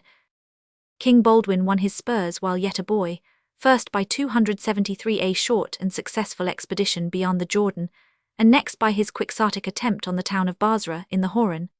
It was an attempt undertaken in haste and without reflection, and doomed from the outset to failure. A certain Armenian, governor of the town, influenced probably by some private motives of revenge, came to Jerusalem and offered to put the town in the hands of the Christians if they wished to have it. There was still lingering, in spite of the fall of Edessa, some remains of the old spirit of conquest, and, regardless of the dangers which hovered round the kingdom, and of the pressing necessity for consolidating all their strength for purposes of defense, the Christians tumultuously demanded to be led to the attack, and an army was called together. Baldwin went with them. The troops assembled in the north and started full of vainglorious confidence. On the second day they found themselves surrounded with clouds of enemies, who assailed them with showers of darts. The country was a desert. As the only means of getting water, the people had formed artificial cisterns in which the winter rains were stored, but they were filled with dead bodies of locusts, and the water was too bad even for men parched with thirst. The Christians struggled on. They arrived at Edrei. Here at least they would get water, but at Edrei as well the water was all stored in large cisterns. They let down buckets by ropes. Men hidden below cut the ropes. For 4 days they pressed on, however, while the enemy was reinforced hourly, and by day and night a continuous hailstorm of arrows and projectiles was showered into the camp, so that neither man nor beast among the Christians escaped without some wound. On the fourth day, they were cheered by the sight of the town of Basra, and by the discovery of certain small rills of water, which they fought for, and won at the cost of many lives. But in the dead of night, a messenger of very evil tidings came into the camp. The wife of the 274 Armenian had refused to be a partner in her husband's treachery. The enemy occupied the city in force, and all hope was to be given over of taking it by storm. Then the Christians despaired. Some of them advised the king to mount the fleetest horse, that of John Garmin, in the camp, and make his way back alone, so that at least his life might have a chance of being saved. But Baldwin, brave boy that he was, refused. He had not had the stories of valiant knights read to him for nothing. He would remain with his army and share their fate. At break of day the camp was broken up and the retreat commenced. Orders were given to lay the dead and the wounded as they fell on the beasts of burden, so that the enemy might not know the havoc they were making. And then, for Nur ed-Din was already on the alert, they started on their disastrous and melancholy retreat. The heat was oppressive, there was no water. Clouds of dust hung over the little army, clouds of Saracens rode round them firing arrows into their midst. And yet the Christians moved on in good order. More wonderful still, there was not a single dead body behind them. Were they then protected by some unknown power? The Saracens hesitated, thinking that their arrows had no effect, and ignorant of the ghastly load under which the camels were groaning, they tried another method. The whole country was covered with dry bushes and grass. They set fire to it, and the wind blew the flames and smoke directly upon the Christians. And then the people turned to Archbishop Robert of Nazareth, who bore the Holy Cross. "Pray for us, Father, pray for us in the name of the wood of the cross that you hear in your hands, for we can no longer bear our sufferings." It was high time that Robert should pray. The faces and hands of the army were blackened with smoke and dust. They were like blacksmiths working at the forge. Their throats were dry with heat and thirst. 275 The archbishop prayed, and at his prayer the wind shifted, and the flames were blown towards the enemy. The Christians resolved to send a messenger to the Saracens. They chose a knight who had been suspected of treachery, but they had no other choice, because he alone spoke the language of the enemy. They asked him if he would faithfully perform his mission. "I am suspected," he said, "unjustly. I will go where you wish me. If I am guilty of the crime you impute to me, may I never return, may I perish by the enemy's weapons." He went, but before he had gone far the poor wretch fell dead, pierced by 100 arrows. Then the Christians pressed on. Arrived near Damascus, the emir of that city sent a messenger to them. If they would halt, he would feed and entertain them all. Worn, thirsty, and wearied as they were, they suspected his loyalty and hurried on. In after times it was related that a knight, whom none had seen before, appeared every morning at the head of the army, guided them during the day by roads unknown to the enemy, and disappeared at night. Doubtless St. George. We have said before that the time for saints' help ended with Godfrey. A saint appears again, it is true, but with how great a change. The last time St. George fought for the Christians, he led them on to victory after victory. Now he shows them a way by which, broken down and utterly beaten, they can escape with their lives. There was great rejoicing in Jerusalem when the remnant of the army, with the young king, came back. Those who had been wont to sing psalms for the defeat of the enemy, sang them now for the safe return of the defeated king. "This our son," they chanted, "was dead and is alive again. He was lost and is found." After the death of Zanghai, who had repeopled the city of Edessa, the ill-advised Jocelyn instigated the people to revolt against their new masters. All the Turks in the 276 place were put to death, and Jocelyn, once more reinstated in the city of his father, sent messengers in all directions, asking for help. No help came, for it was impossible that anyone should send help. Nur ed-Din came to the town with 10,000 men before Jocelyn had held it for a week. He vowed to exterminate the Christians, and these were too few in number to make any resistance. They threw open the gates and all sallied forth together, with the resolution to fight their way through the beleaguering army. Jocelyn got through, and with a few knights reached Samosata in safety. The rest of the people were all massacred. Some years after this, Jocelyn himself was taken prisoner, and spent the rest of his life 9 years in captivity, far enough removed from any chance of indulging in those vices which had ruined him, and perilled the realm. It was a fitting end to a career which might have been glorious, if glory is a thing to desire, which might have assured the safety of the Christian kingdom, if, which is a thing to be questioned, the Christian kingdom was worth saving. And now hostilities on both sides seem to have been for a time suspended, for the news reached the east how another crusade had been preached in the west, and gigantic armies were already moving eastwards to protect the realm, and reconquer the places which had been lost. Signs, too, were not wanting which, though they might be interpreted to signify disaster, could yet be read the other way. A comet, for instance, this might portend evil for the Saracens. Heaven grant it was intended to strike terror into their hearts. But what could be said of the lightning which struck, of all places in the world, the very church of the Holy Sepulchre itself? Nothing but the anger of God could be inferred from a manifestation so clear, and the hearts of all were filled with terror and forebodings. 277. The details of the Second Crusade, as it is called, unhappily resemble those of the first. It is not necessary that we should do more than follow the leading incidents which preceded the arrival of the soldiers, all who were left, in Palestine. It was exactly 50 years since Peter the Hermit went through France, telling of the indignities offered to the pilgrims and the sufferings of the faithful. But in 50 years a vast change had come over the West. Knowledge had taken the place of ignorance. No fear now that the rude soldiery would ask as every fresh town rose before their eyes, if that was Jerusalem. There was not a village where some old crusader had not returned to tell of the long march, the frightful sufferings on the way, the obstinacy of the enemy, the death of his friends. From sea to sea, in France at least, the East seemed as well known as the West, for from every province someone had gone forth to become a great man in Palestine. Fulk from Anjou, Godfrey from Lorraine, Raymond from Toulouse, another Raymond from Poitou, Robert from Normandy, another Robert from Flanders, Hugh Legrand from Paris, Stephen from Blois, and 50 others, whose fame was spread far and wide in their native places, so that men knew now what lay before them. They went, if they went at all, to fight and defend, not to conquer.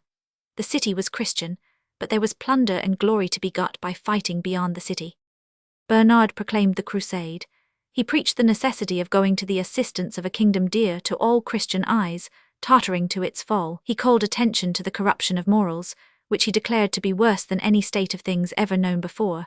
He forbore from promising easy conquests and victories where all the blood would be that of the infidel. On the contrary, he told the people that the penances inflicted by God himself for their sins were the clash of arms, the 278 fatigues and dangers of war, the hard fighting and physical suffering of a campaign under the sun of Syria. And, which is very significant, he appears to have invoked a curse upon all who refused to obey the summons and follow to the holy war. The first crusaders set off with light and buoyant hearts. They were marching, they thought, to certain conquest. The walls would fall down before them. It was a privilege and a sacred pleasure to have taken the sign of the cross. The second army started with gloomy forebodings of misery and suffering. They were going on a penitential journey. They were about to encounter perils which they knew to be terrible, an enemy whom they knew to be countless as the sands of their own deserts, not because they wanted to fight, but because Bernard, who could not err, told them that God himself laid this penance on their shoulders. Every step that brought Peter's rough and rude army nearer to Constantinople was a step of pleasure. Every step that the second army took was an addition to the weariness and boredom of the whole thing. The most penitential of all was the young king, Louis Roman VII, of France, upon whose conscience there lay the terrible crime of having burned the church at Vitry. For in the church which he had fired himself were 1,300 men, women, and children who were all burned with it. The king would fain have saved them, but could not, and when he saw their blackened and half-burned bodies, his soul was sick within him for remorse and sorrow. It was a calamity, for which, however, the king was not perhaps wholly responsible, worse than that modern burning of the women of Santiago. In Germany, they began to expiate their sins by murdering the Jews, a cheap and even profitable way of purifying the troubled conscience, because they plundered as well as murdered them. Bernard, to his infinite credit, stayed the hand of persecution, and showed the people that this was not, 279 hateful as a Jew must always be to a Christian, the way pointed out by heaven. The preaching of Bernard was seconded by the exhortations of the poets, who united in singing the praises of those who take the cross, and in denouncing those who refused. "Rise," says one bard. "Rise, ye who love with loyal heart. Awake, nor sleep the hours away. Now doth the darksome night depart, and now the lark leads in the day. Hear how he sings with joyous strain, the morn of peace which God doth give, to those who heed nor scathe nor pain, who dare in peril still to live, who night or day no rest may take, and bear the cross for Christ's own sake." The crusade consisted wholly of Germans and French. The former went first, headed by Conrad, king of the Romans, who left his son Henry in charge of his dominions. They got through the Greek emperor's dominions with some difficulty, being unruly and little amenable to discipline, but were at last safely conveyed across the straits to Asia Minor, where they waited the arrival of King Louis. In France an enormous army had been collected, by help of the old cry of Dieu le veut, the magic of which had not yet died out. There must have been men, not very old, who remembered the preaching of Peter, and the frantic cries with which the cross was demanded after one of his fiery harangues. Bernard wrote to the Pope with monkish exaggeration that the villages and the castles are deserted, and one sees none but widows and orphans whose husbands and fathers are yet living. Most of them, alas, were to remain widows and orphans indeed, for the husbands and fathers were never destined to return. And, as in the First Crusade, many of those who joined ruined themselves in procuring the arms and money necessary 280 for their outfit. The Church, as before, kindly came to their assistance by buying the lands of them at a nominal value. The gravest mistake was that made at the very outset when the barons were permitted to take with them their wives. Queen Elena, who afterwards married our Henry Roman II, went with her husband, accompanied by a great number of ladies, and the presence of large numbers of women in the camp caused grave disorder, and subsequently great peril, both to the French and German armies.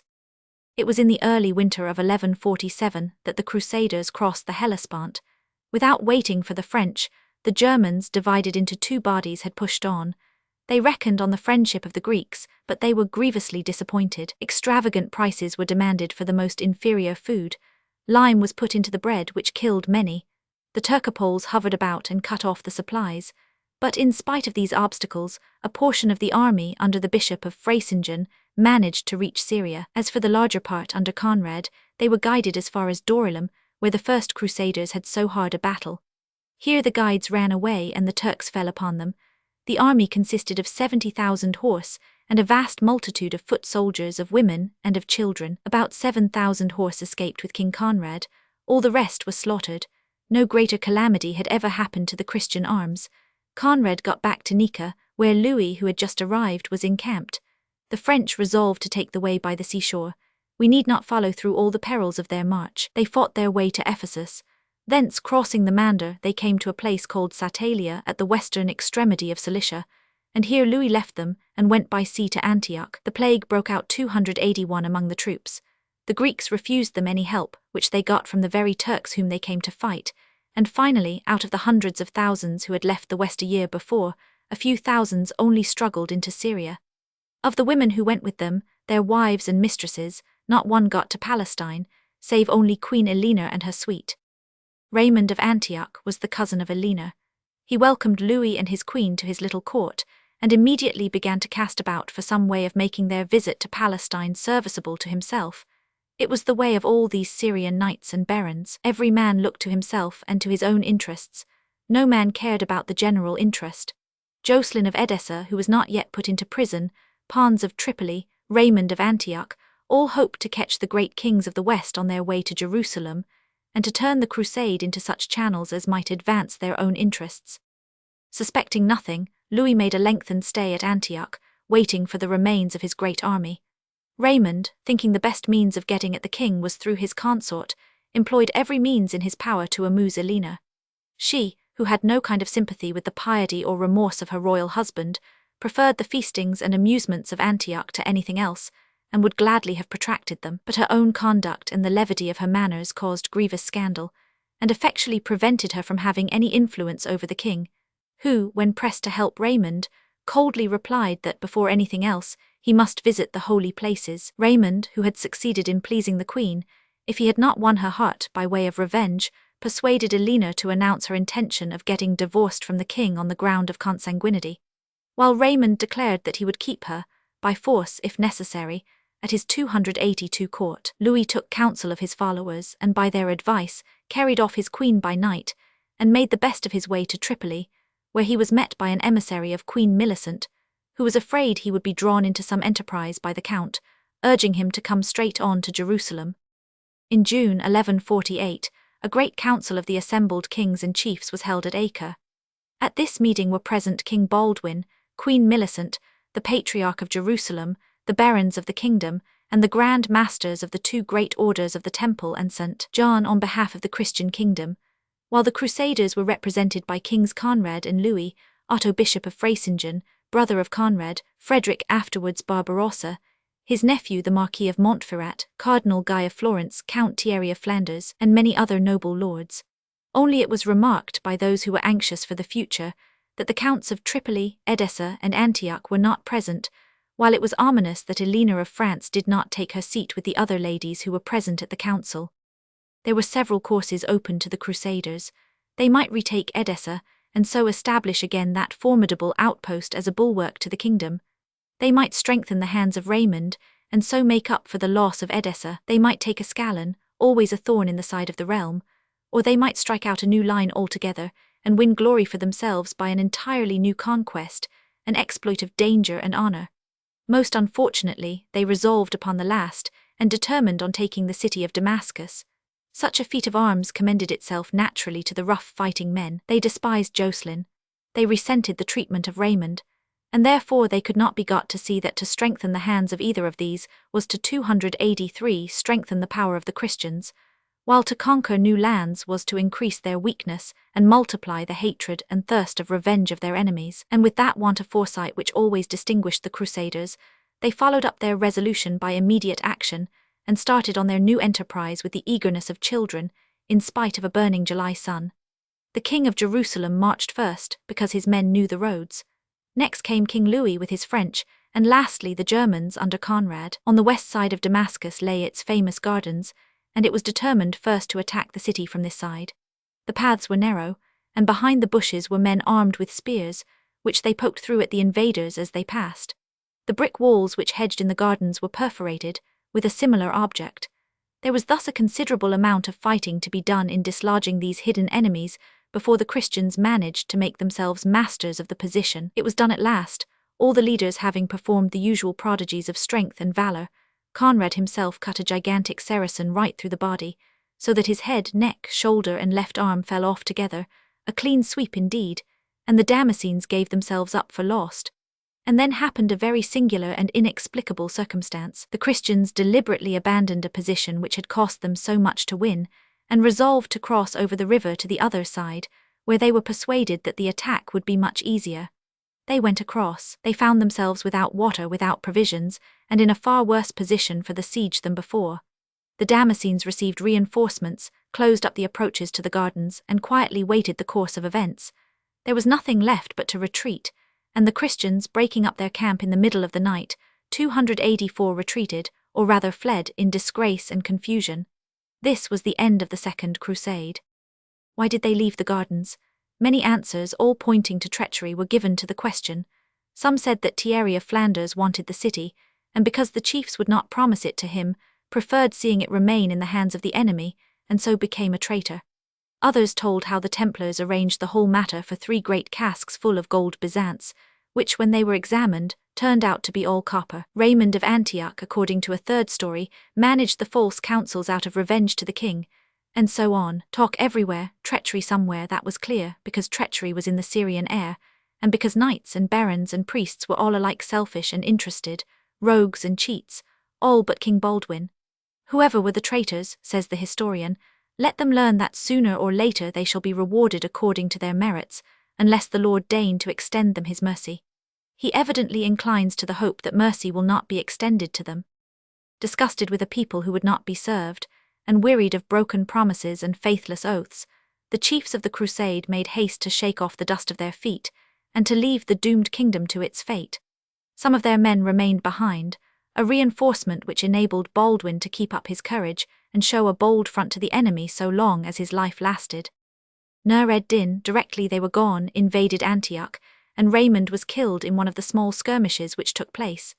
At this time, too, Jocelyn of Edessa fell into the hands of the Turks, and was put into prison. It was almost impossible for Baldwin to defend Antioch alone. Nevertheless, he held it manfully, and it was not till after his time that it was ceded to the Greeks, who in their turn surrendered it to the Turks. Tripoli, the 285 count of which town was himself assassinated, remained the only bulwark of the kingdom. The eyes of Palestine were turned again upon Europe, but from Europe little help could now be expected. Louis, returning defeated and inglorious, had been hailed as a conqueror. Medals were struck in his honor with the lying legend, Regi invicto ab orient reduce, Frimens el tisha cives. And though he promised to lead another crusade, his conscience was appeased by his pilgrimage, and his love of praise was satisfied by the honors he received. Therefore he went no more. Moreover, 2 new methods of crusading were discovered, nearer home, and far more profitable. In the north of Germany lay a large and fertile country, inhabited wholly by pagans. Why not conquer that, and reduce so fair a land to Christianity?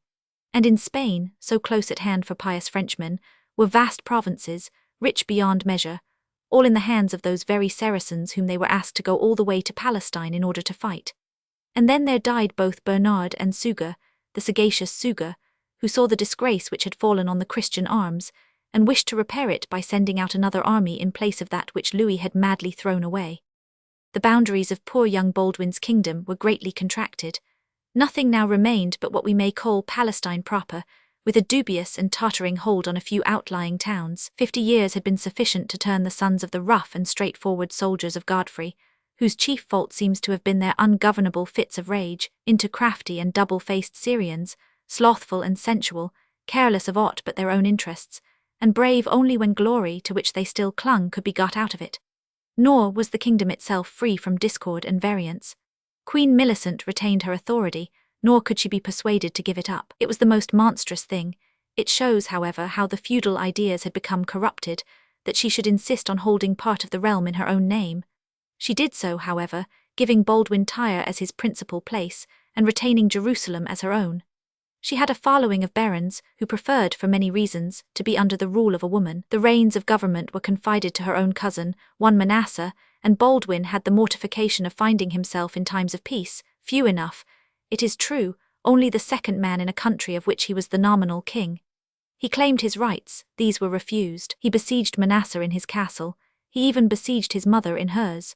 The patriarch acted as mediator, and after long negotiations, a compromise was effected, by which Millicent, more fortunate than her equally ambitious sister, Alice of Antioch, received the city of Nablus to hold as her own for the rest of her life. It was during these negotiations, or at their close, that the king held a great council at Tripoli on the state of the kingdom. And it was while the council was sitting that Count Raymond was assassinated, no one knew at whose instigation, because the murderers were instantly cut to pieces. The Turks made an attempt upon the kingdom of Jerusalem itself, and while the knights were gone to defend Nablus, they encamped on the Mount of Olives. Then the people of Jerusalem went out, as full of courage as Gideon's 300, and drove them off with great slaughter. Their success was now so rare, raised the spirits of all the Christians, and the king resolved to follow it up by laying siege to that old enemy of Christendom, Ascalon, which was to Jerusalem even as the mound which Diabolus raised up against the city of 287 Mansell in Bunyan's allegory. It was in 1153 that this strong place, which ought to have been in the hands of the Christians 50 years before, had it not been for the jealousy of Count Raymond, fell at last. Baldwin marched against it with all the forces he could command. A fleet watched the port from the sea, while the siege was hurried on by land. Every ship that brought pilgrims was ordered to proceed southwards, and the pilgrims were pressed into the service. Nevertheless, the work went on slowly, and after more than 4 months reinforcements were received from Egypt, and the besieged were as confident as ever. Accident gave the Christians the town. They had a movable tower, higher than the walls, with which they were able to annoy the enemy almost with impunity. One day, when it was laid alongside the wall, the besieged threw a vast quantity of wood, on which they poured oil and sulphur, between the ramparts and the town. This they set fire to, but unfortunately for themselves, without first considering which way the wind was blowing. It was a strong east wind, and the flames were blown towards the walls. They blazed all day and all night, and when they ceased at length the stones were calcined, and that portion of the wall about the fire fell down with a crash. The Christians wanted nothing more. At daybreak the soldiers were awakened by hearing the noise and rushed towards the spot. They were too late. The Templars were already crowding in at the breach, and in order to get all the plunder for themselves, these chivalrous knights had stationed men to prevent the army from following them. Non habet eventus sordida prda bonos, remarks the historian.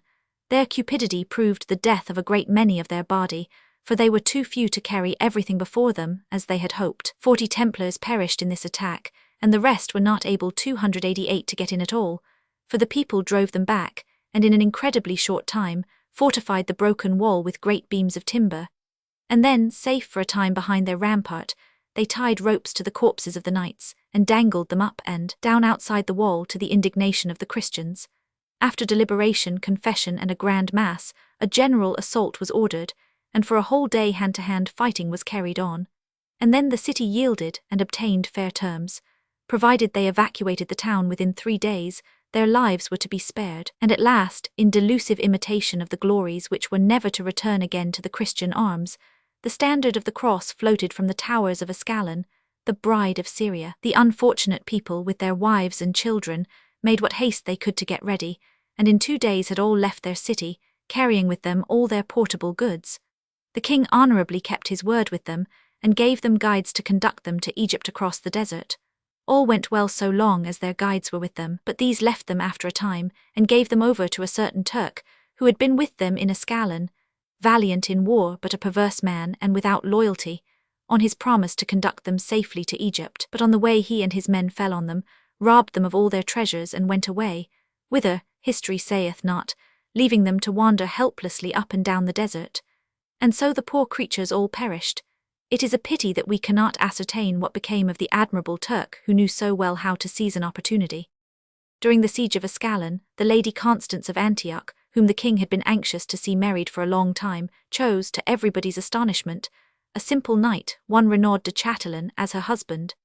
The king, anxious above all that a man should be at the head of Antioch, consented at once, and Renaud, of whom we 289 shall have more to say, wedded the fair widow. Although the king approved of the marriage, it appeared that the Patriarch of Antioch did not, and trusting to the sacredness of his person, went about the city spreading all sorts of stories about the fortunate young bridegroom. Renaud dissembled his resentment, and invited him to the citadel, and then, by way of giving the reverend bishop a lesson as to the punishment due to calumniators, set him in the sun all day, with his bald head covered with honey to attract the wasps. After this diabolical audacity, as William of Tyre calls it, there was nothing left for the Patriarch but to pack up and get away to Jerusalem as fast as he could. The king reprimanded Renaud, but too late, for the mischief was done, and the head of the prelate already painfully stung. Internal troubles occupied the king for the next year or two. These were caused by the quarrels between the 2 military orders and the Church of Jerusalem. We hear only one side of the story, which throws the whole blame upon the knights. No doubt the clergy were also in some way to blame. By special permission of the Pope, no interdict or excommunication could touch the Knights of St. John or the Knights Templars. They were free from all episcopal jurisdiction, and subject only to the Pope. It pleased Raymond, Grand Master of the Hospitallers, for no reason given by the chronicler, to raise up all sorts of troubles against the Patriarch of Jerusalem and the prelates of the Church, on the subject of parochial jurisdiction and the tithes. The way they showed their enmity is very suggestive of many things. All those whom the bishops had excommunicated or interdicted were freely welcomed by the Hospitallers, and admitted to the celebration of the divine offices. If they were ill, the brothers gave them the viaticum and extreme unction, and those who died received sepulchre. If it happened that, for some enormous crime, probably the withholding of 290 tithes, the churches of the city were put under interdict, the brothers, ringing all their bells and making a great clamouring, called the people to their own chapels, and received the oblations themselves. And as for their priests, they took them without any reference whatever to the bishops. Obviously, therefore, the quarrel was entirely an ecclesiastical squabble, due to the desire of the Church to aggrandize and preserve its power. The knights, ecclesia in ecclesia, a church within a church, would not recognize in any way the authority of the Patriarch. For this they had a special charter from the Pope. But they would not pay tithes, and they were constantly acquiring new territories. We may have very little doubt that it was the question of tithes on the knights' lands which caused all the quarrel. But it is very remarkable to note the way in which the historian speaks of interdicts and excommunications. In the West, an interdict was a great and solemn thing. In England, only one interdict, at the memory of which the people shuddered for many years to come, was ever laid upon the country, while though English kings have been excommunicated, it has happened rarely. In Palestine, the custom of debarring offenders, whether towns or individuals, from the privileges of the Church, is spoken of as quite a common practice. The thing, evidently, was often happening. The Patriarch was handy with his interdicts, and it must have galled him to the very soul to find that the people cared nothing for them, because they could get their consolations of the Church just as well from the knights. One cannot, however, defend the manner in which the knights vexed the heart of the Patriarch in other ways. For whenever he went to the church of the Holy Sepulchre, the knights, who had a great building opposite, in what is now called the Muristan, began to ring all their bells at once, and made so great a noise that he could not be heard. And once, though one can hardly believe this, they went to the doors of the church and 291 shot arrows at the people who were praying. Probably they pretended to shoot them in order to frighten the priests. Such a practical joke, and its effect in the scurrying away of people and priests, would be quite in accordance with the spirit of the times. The patriarch, though now nearly 100 years of age, went himself to Rome, but got no satisfaction. He had with him 6 bishops and a band of lawyers to plead his cause, but he was badly received by the Pope and badly treated by the cardinals. And after being put off from day to day, finding that he could get no redress, he retired in shame and confusion, and probably patched up some sort of peace with his enemies the knights. And now followed a sort of lull before the storm, 3 or 4 years of actual peace and internal prosperity. Renaud de Chatelain disgraced the cause of Christianity by an unprovoked attack upon the Isle of Cyprus, which he overran from end to end, murdering, pillaging, and committing every kind of outrage. Nur ed-Din made himself master of Damascus, an event which more than counterbalanced the loss of Ascalon. And Baldwin committed the only crime which history can allege against him, for he had given permission to certain Turkomans and Arabs to feed their cattle on the slopes of Libanus. Here, for a time, they lived peaceably, harming none and being harmed by none, but the king was loaded with debts which he could not pay. Someone in an evil hour suggested to him an attack upon this pastoral people. Taking with him a few knights, the king went himself and overran the country sword in hand. Some of them escaped by flight, leaving their flocks and herds behind. Some buried themselves in the forests, some were made slaves, and some were mercilessly slaughtered.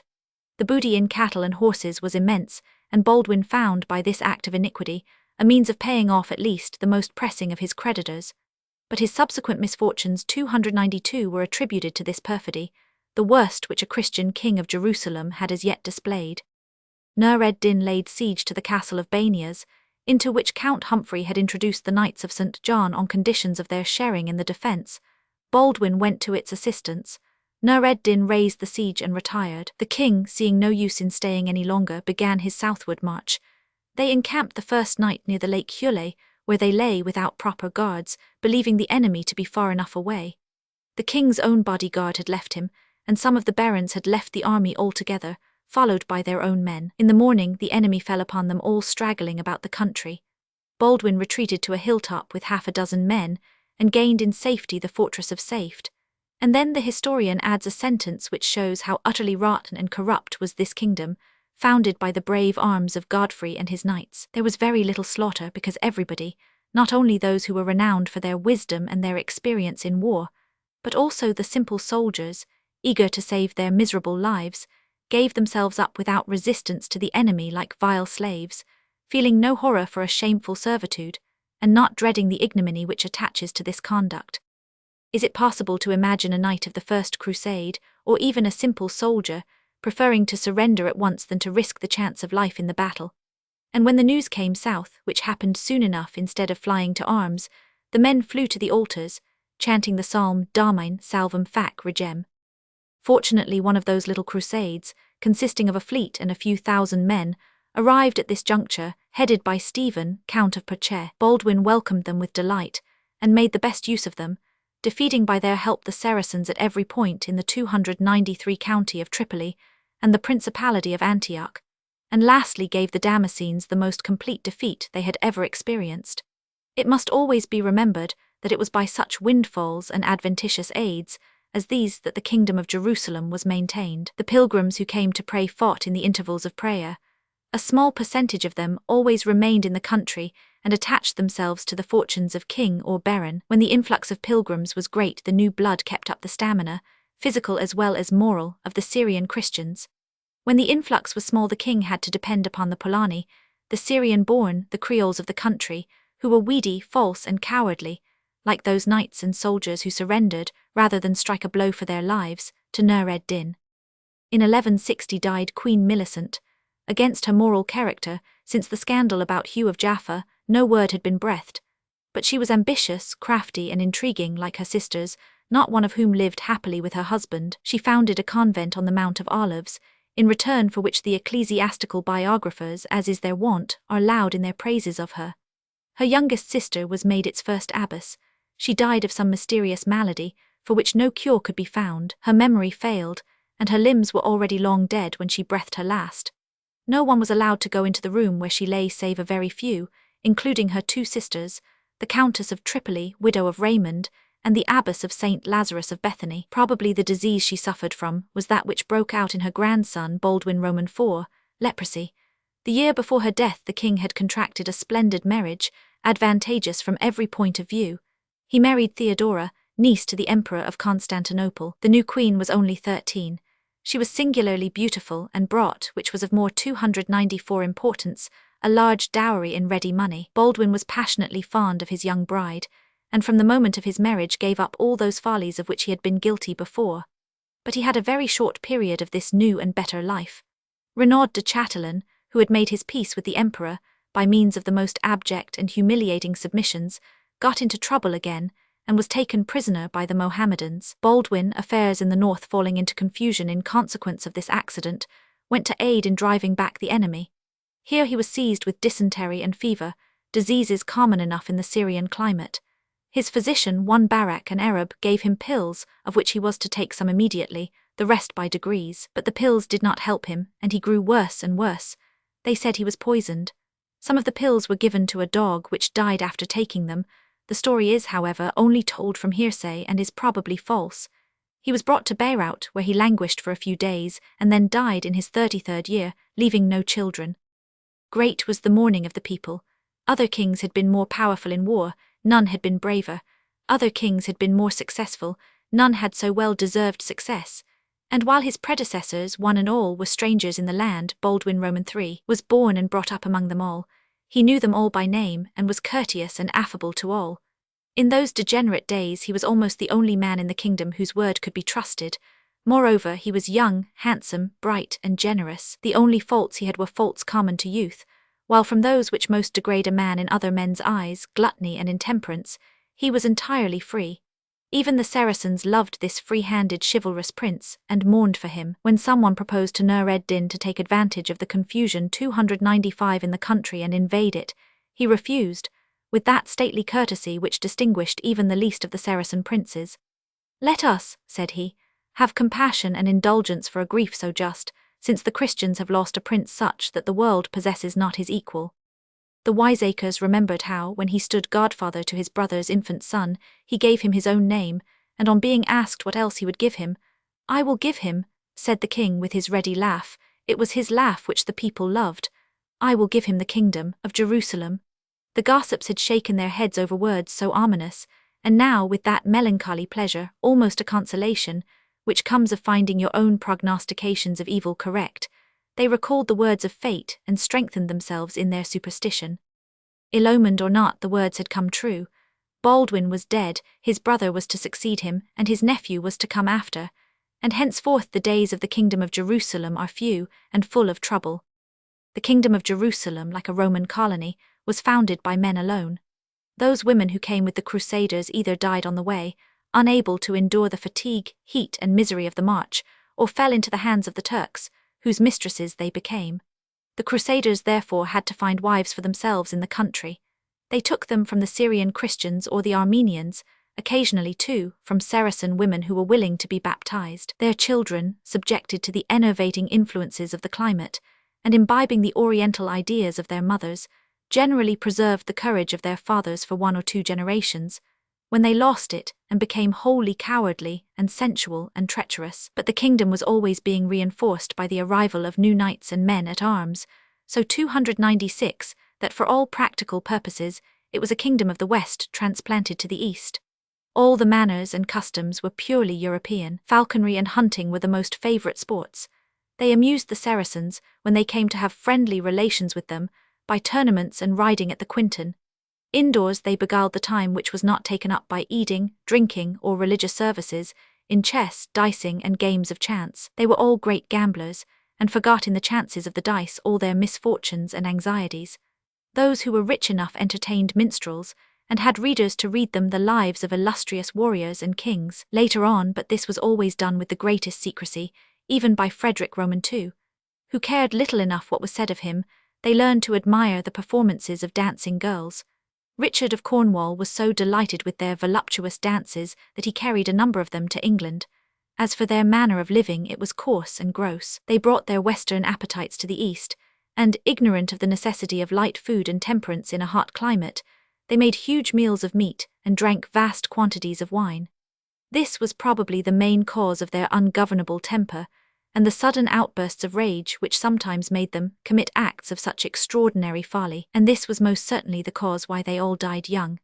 And though they imbibed every other Oriental habit readily, Oriental voluptuousness, Oriental magnificence, Oriental dress, they never learned the truth that Mohammed enforced so rigidly, that to preserve life we must be temperate.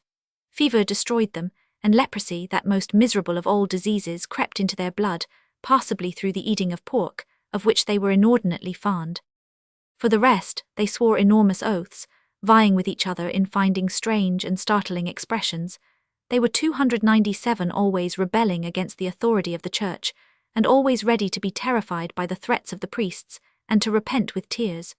In religion they exercised a sort of fetish worship, for it was no matter what odds were against them so long as the wood of the true cross was with them. It mattered little what manner of lives they led so long as a priest would absolve them. There was no sin which could not be expiated by the slaughter of the Mohammedans. Every crusader had a right to heaven. This, whatever else it was an escape from the fires of hell. The devil, who was always roaming up and down the world, appearing now in one form and now in another, had no power over a soldier of the cross. Everybody, for instance, knows the story of the Picard knight. He had made a bargain with the devil to get revenge. This obtained, he could not get rid of his infernal ally.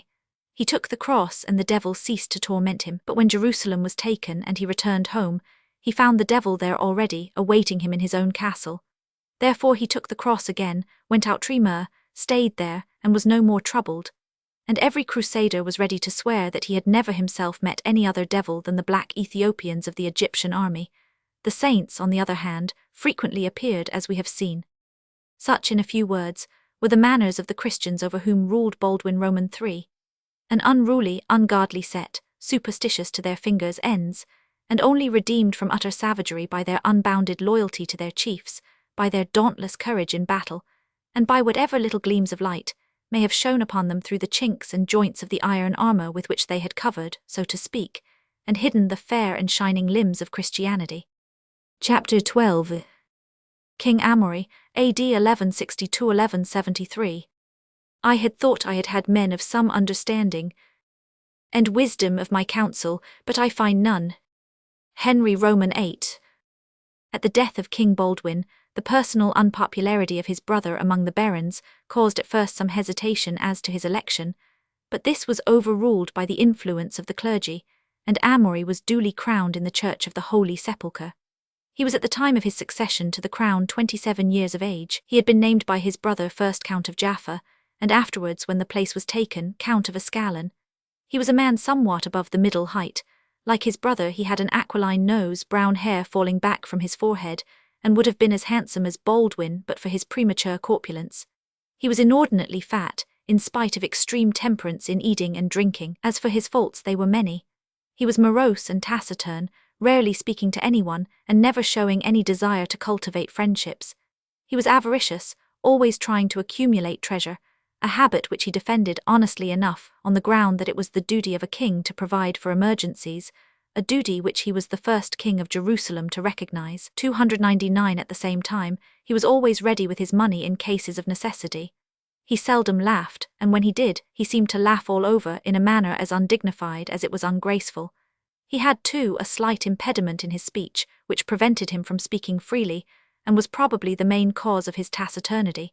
He was unchaste, and made no secret of his incontinence. He was a violent enemy of what his biographer calls the liberty of the church. In other words, he insisted on the property of the church bearing the burden of taxation equally with all other property. He had little education, but loved reading, especially the reading of history, and was fond of asking questions on curious and recondite questions. Thus, he once startled William of Tyre by asking him if there was any proof, apart from revelation, of the doctrine of a future world. The priest proved to him, by the Socratic method, he says that there was, but he confesses that he was greatly exercised in spirit at the king's asking such a question. He was well versed in all questions of law, and in military matters was generally a prudent leader, and always patient of fatigue and suffering. Being so fat, we are told, the rigors of cold and heat did not trouble him, a very odd result of corpulence. He obeyed all the ordinances of the church, and showed his magnanimity by never taking the least notice of things said in his disfavor when they were reported to him.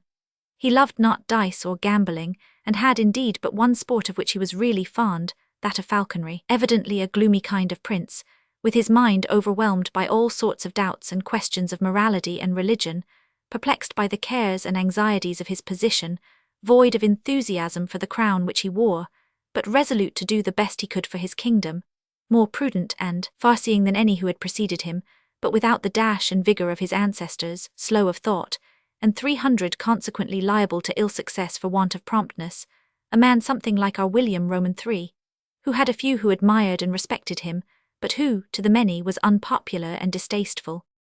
He had married Agnes, the daughter of Jocelyn the Younger, by whom he had 3 children, Baldwin, afterwards king, Sybil and Isabel. On his accession it was discovered, one wonders why the church had not interfered earlier, that the marriage was unlawful, because his own and his wife's grandfather, Baldwin du Bourg and Jocelyn the Elder, had been first cousins.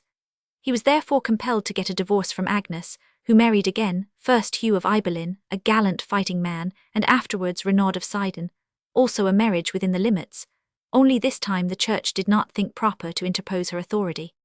Like all the kings of Jerusalem, Amaury began his reign with an expedition, by way of winning the spurs of gallantry. The Egyptians, the Fatimite dynasty being now in its last stage of decay, failed to pay the tribute which had been agreed upon after the taking of Ascalon. Amaury led an army to Pelusium, which he took and plundered, and returned home laden with spoils and glory. The Fatimite caliphs, degenerate now and sunk in sloth, left the whole government of their rich empire to their viziers, who had taken the title of sultan. Dargham, the vizier at this time, had a powerful rival named Shawer, whom he managed to turn out of his government and banish from the kingdom. Shawer repaired to Damascus, and representing to Nur-ed-Din the weakened state of the kingdom, urged him to send an army which should in the first instance place himself in the seat of Dargham, and in the next make Egypt a sort of appanage to Damascus. The project was tempting. If Egypt could be made even an ally of Damascus, or more properly speaking of Baghdad, to which caliphate Nur-ed-Din 301 belonged, the way was clear for united action against the Christian kingdom on 3 sides at once. Nur-ed-Din did not hesitate long. Deputing his ablest general Shirkuh to lead his forces, he dispatched a formidable army to Egypt to support the rebellious claims of Shawer. But Dargham in his turn was not idle. He sent messengers to King Amaury, offering conditions, almost any which the king might dictate in return for assistance.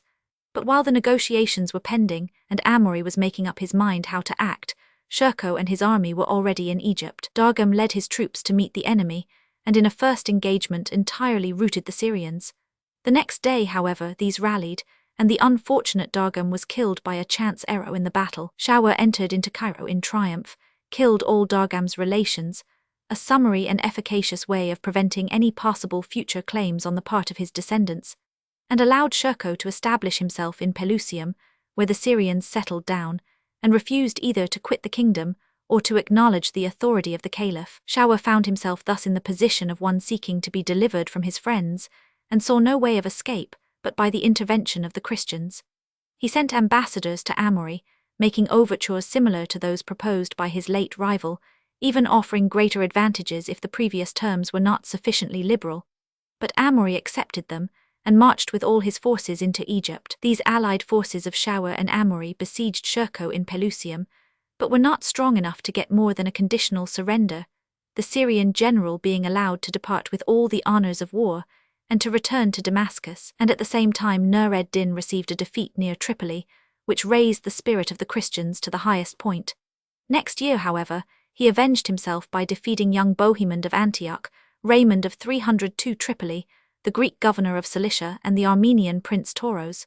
It was a shameful rout. No one bethought him of his former courage, or of the deeds of his ancestors. No one sought to avenge the insults of the enemy, or to fight gloriously for the liberty and honour of his country. Each, on the other hand, hastening to throw away his arms, endeavoured by indecent supplications to preserve a life which it would have been 1,000 times better to sacrifice by fighting valiantly for his country. Tauros the Armenian got away by flight. Bohemond and the rest were all taken prisoners, while they were shamefully running away. In the midst of the consternation produced by this disaster, Thierry, Count of Flanders, who was continually coming into the country like a deus ex machina in the midst of calamities, arrived opportunely with a small following of knights. He could not, however, prevent Nur ed-Din from taking the castle of Banias, which in the absence of its seigneur, Humphrey, who was away in Egypt, had been consigned to the care of one Walter of Quesnit. Walter gave up the place, which he was too weak to defend, and in these degraded times was of course accused of having received bribes for the purpose from Nur ed-Din. Perhaps he did. The king came back glorious with his Egyptian exploit, only to hear of these reverses, and to march north in hopes of repairing them. He could do no more than place the best men he had in the fortresses, while Shirkuh gained possession of a stronghold named the Grotto of Tyre, by treachery, as was alleged. At least the Christian governor was hanged for it at Saladin.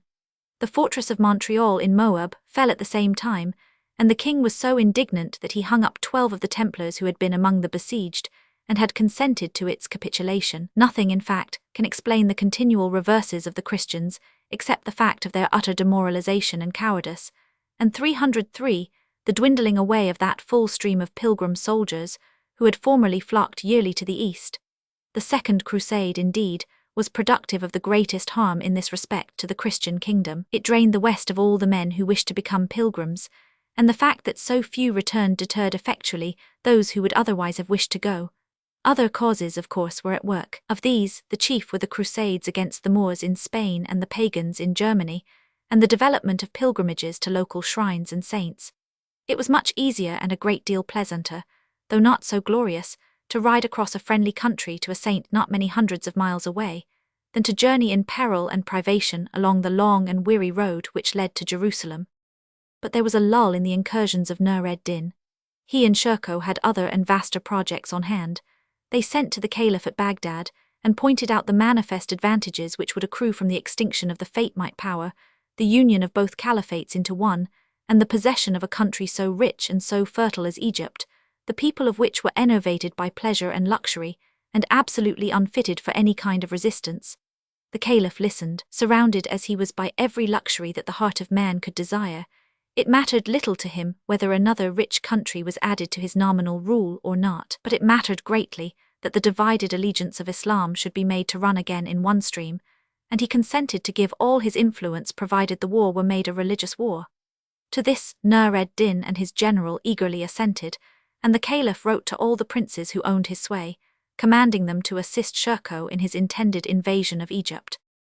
Amaury possessed prudence enough to know that if the Syrians conquered Egypt, his own position would be 304 far worse than before, and he collected his forces and marched southwards, in hopes of intercepting the Syrian army in the desert. He missed them, but Shawar, full of admiration for the good faith which seemed to him to have actuated the Christians, welcomed them with every demonstration of gratitude when they arrived in Egypt, and placed, to use the phrase of the historian, all the treasures of the country at their disposal. Amaury established his camp near Cairo on the banks of the Nile, and then held counsel what next to do. He determined to make another attempt to intercept Shirkuh, and though he again missed the main army, he came upon a small rearguard, which he either killed or made prisoners. From the prisoners, he learned that a great disaster had befallen the Turks on their way across the desert. South of Moab, there had arisen a frightful storm and whirlwind, in which the sand was driven about like the waves of the sea. To escape it, the troops dismounted and crouched behind the beasts, covering their faces. They lost all their camels, most of their provisions, and a vast number of their men. Amaury came back again in good spirits at this intelligence, and thinking of returning home again, the tempest having done the work of his own sword. But he overrated the power of the Egyptians, and Shawar, knowing how utterly unable his own forces were to cope with those of Shirkuh, shattered as these were, implored the king to remain in Egypt and help him to drive off the invader. He undertook to give the Christians a sum of 400,000 gold pieces, half to be paid on the spot, half when the work was done, provided that the king undertook not to leave Egypt till the enemy had been driven out. The terms were agreed to. The king gave his right hand in token of fidelity and sent Hugh of Caesarea, accompanied by a Templar named Foucher, to receive the personal promise of the great and mysterious Caliph himself, whom no one had yet seen. 305 The two knights with Shawar proceeded to the palace. They were preceded by a number of trumpeters and swordsmen, and led through dark passages where gates, at each of which were Ethiopian guards, continually barred the way. Having passed through these, they found themselves in an open place, surrounded by galleries with marble columns, with panels of gold, and pavements of curious mosaic. There, too, were basins of marble filled with pure and sparkling water. The cries and calls of birds unknown to Europeans, of strange shape and glorious plumage, saluted their ears, and going farther on they found themselves in a menagerie of strange beasts, such as the painter might imagine, or the poet with his lying license might invent, or the imagination of a sleeper could fancy in dreams of the night. Passing on still through more corridors, and along other passages, they arrived at last in the palace itself, where were armed men, and guards whose arms and martial bearing proclaimed the power, even as the splendor of the place proclaimed the wealth, of the sovereign who owned it. They were shown into an apartment one end of which was hidden by curtains, embroidered with gold and precious stones. Before the curtain shower, the Sultan prostrated himself twice, and then took the sword which hung from his neck and humbly laid it on the ground. At that moment the curtains drew apart, and disclosed the Caliph himself, seated on a golden throne, in robes more splendid than those of kings, and surrounded by a small number of his domestics and favourite eunuchs. Then the Sultan advanced and explained the object of this visit, and the reasons which had led to the treaty with the Christians. The Caliph replied in a few words that he agreed to the treaty, and promised to interpret all the conditions in the manner most favourable to the king. But Hugh demanded that the Caliph should ratify the treaty by giving his hand, after the manner of the 306 Christians, a proposition which was received with the greatest horror. Nor was it till the Sultan had urged the point with vehemence that the Caliph consented, presenting his right hand covered with a handkerchief. Again the sturdy Hugh expostulated. "Sir," said he to the Caliph, who had never been addressed in such a manner before, "loyalty knows no concealments. Let everything between princes be bare and open. Give me your uncovered hand, or I shall be constrained to think that you have some secret design, and possess less sincerity than I wish to experience from you." The Caliph yielded, smiling and with a good grace, while his courtiers were dumb with amazement, and repeated in the same words as Hugh the oath to adhere to the conditions in good faith, without fraud or evil intention. The Caliph was in the flower of youth, tall and of handsome appearance. He had an infinite number of wives, and was named El-Dihid li-Din Allah. When he sent away the deputies, he gave them presents whose abundance and value served at the same time to honour him who gave them, and to rejoice those who received them from so illustrious a prince. The terms of alliance being thus agreed upon, Amory proceeded with his campaign. But Shirkuh was too wary to give him an opportunity of fighting, and after playing with him a little withdrew into the desert, and the Christians occupied the city of Cairo, where they were allowed to go everywhere, even into the palace of the Caliph, a mark of the highest favour. Shirkuh returned and, trusting to his superiority of numbers, forced on a battle. He had with him, of course the numbers must be taken with some reserve, 12,000 Turks and 10,000 Arabs, the latter armed with nothing but the lance. The Christians had 360 knights, a large body of Turcopoles, and the Egyptian army, the numbers of which are not given. 307, the battle was fought at a place called Babain, the Two Gates, about 2 leagues from Cairo, on the borders of the desert, where sandhills encroach steadily on the cultivated soil and form valleys between themselves, in which the Christians had to maneuver. No ground could have been worse for them. The battle went against them. At the close of the day Hugh of Caesarea had been taken prisoner. The Bishop of Bethlehem, Eustace Carlet, Jocelyn of Samosata, and many other knights were killed. The Christians, fighting still, were scattered about the field, and the king found himself on one of the sand hills, master of the position for which he had fought, but with a very few of his men round him. He raised his banner to rally the Christians, and then began to consider how best to get away from the field, for the only way was through a narrow pass, threatened on either side by a hill on which the Turks were crowded in force. They formed in close array, placing on the outside those who were the best armed. But the Turks made no attack upon them, probably from ignorance of the result of the day, or from fatigue, and the Christians marched all through the night. It was 4 days before they all came back to the camp, and it was then found they had lost 100 knights on the field. Shirkuh, whose losses had been very much greater, rallying his men, marched northwards on Alexandria, which surrendered without striking a blow. By Amory's advice, an Egyptian fleet was sent down the river to intercept all supplies, and as Alexandria was without any stores of corn and provisions, it was not long before Shirkuh, starved out, left the city in the charge of his nephew, afterwards the great and illustrious Saladin, with 1,000 horse, while he himself took up his old position near Cairo. Thereupon Amory moved north to invest Alexandria. The Egyptian fleet held the river and commanded the port. The allied armies blocked up all the 308 avenues of approach. The orchards and gardens round the walls, which had been the delight and pride of the Alexandrians, were ruthlessly destroyed. Fresh recruits poured in from all parts of Palestine, and the besieged began to suffer from all kinds of privation. Saladin sent messengers to his uncle, urging him to bring assistance. Shirkuh, too weak to send any, thought it best to make favorable terms while he could. Sending for his prisoner Hugh of Caesarea, he made proposals of peace. "Fortune," he said, "has not been favorable to me since I came into this country. Would to God I could see my way out of it. You are noble, a friend of the king, and weighty in council. Be a mediator of peace between us. Say to the king, we are losing our time here. It passes without bringing any profit to us, while there is plenty for us to do at home. And why should the king lavish his strength upon these cowardly Egyptians, to whom he is trying to secure the riches of the country? Let him have back all the prisoners whom I hold in irons. Let him raise the siege, and give me back my men who are in his hands, and I will go out of the country." Hugh took the message, and gave the advice that the Saracen wished.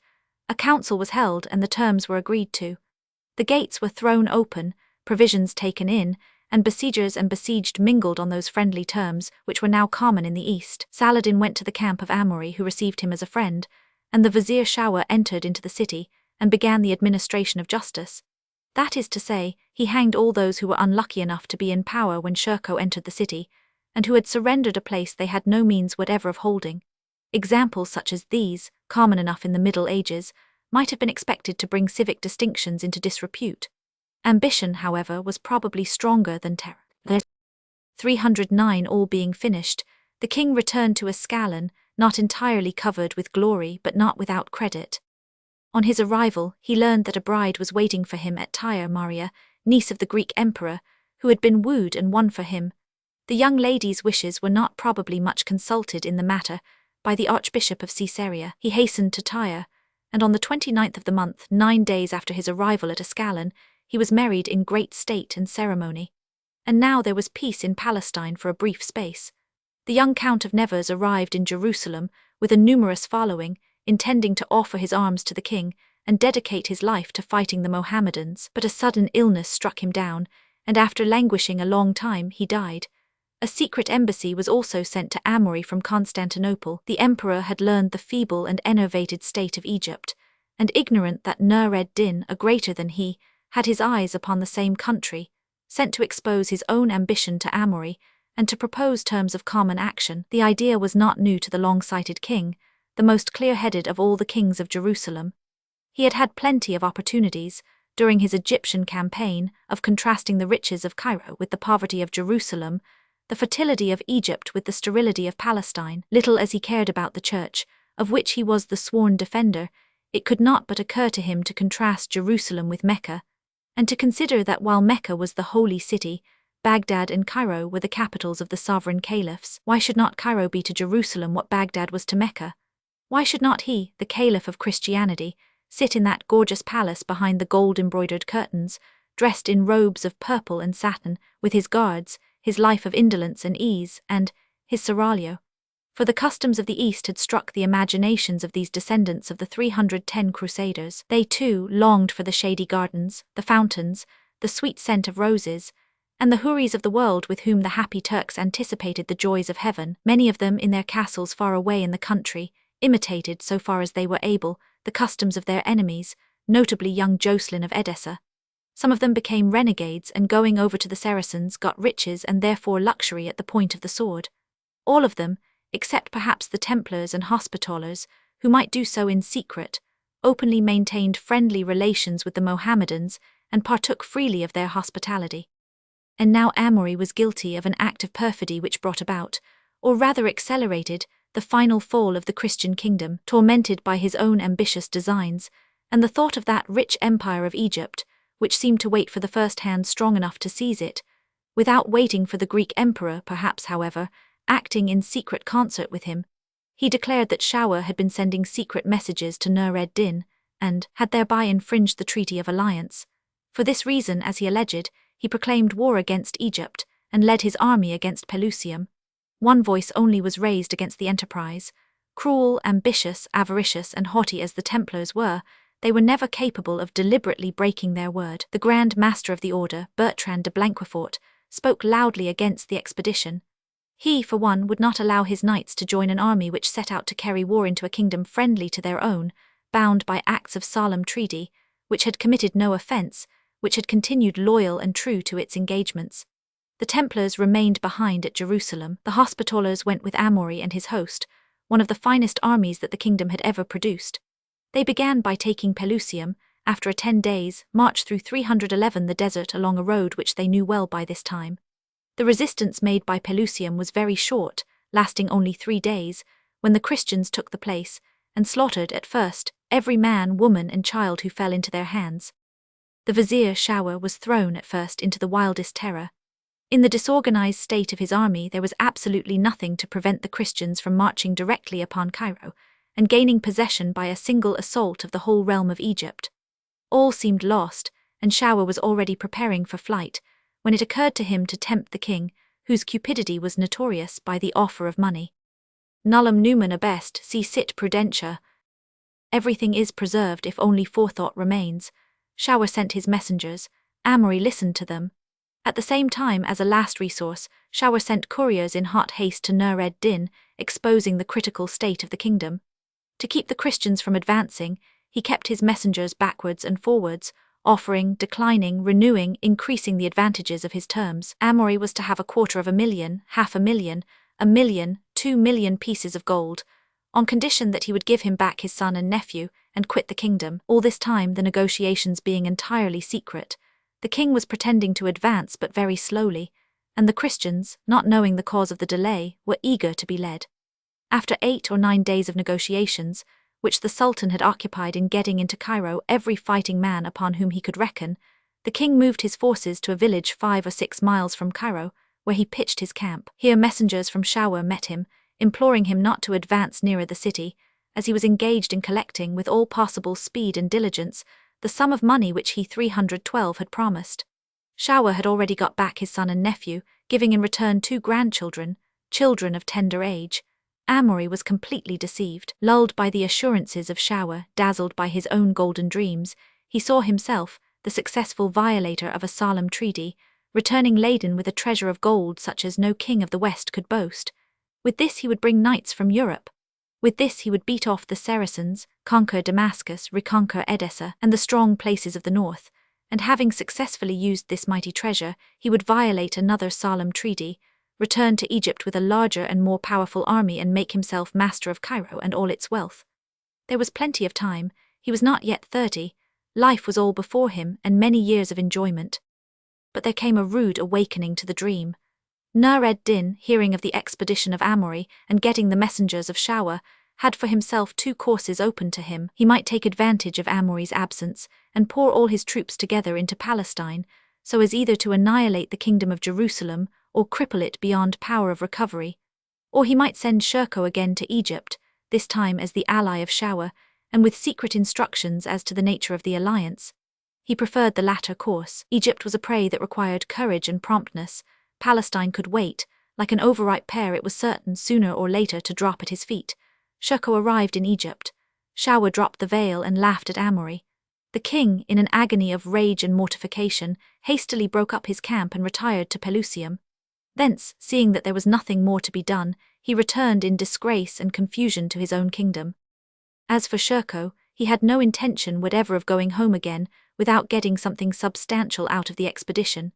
He established his camp 313 before Cairo, and encouraged Shower to look on him as one of his best friends, inviting him to enter his camp at all times, and come without escort. And one day, when Shower, relying on the friendliness of his ally, rode in accompanied only by 2 or 3 of his sons and friends, he was seized by the guards of Shirkuh and beheaded, without any resistance being possible. Shirkuh, meantime, was taking a walk on the banks of the Nile, so as to be able to say that he was innocent of the murder.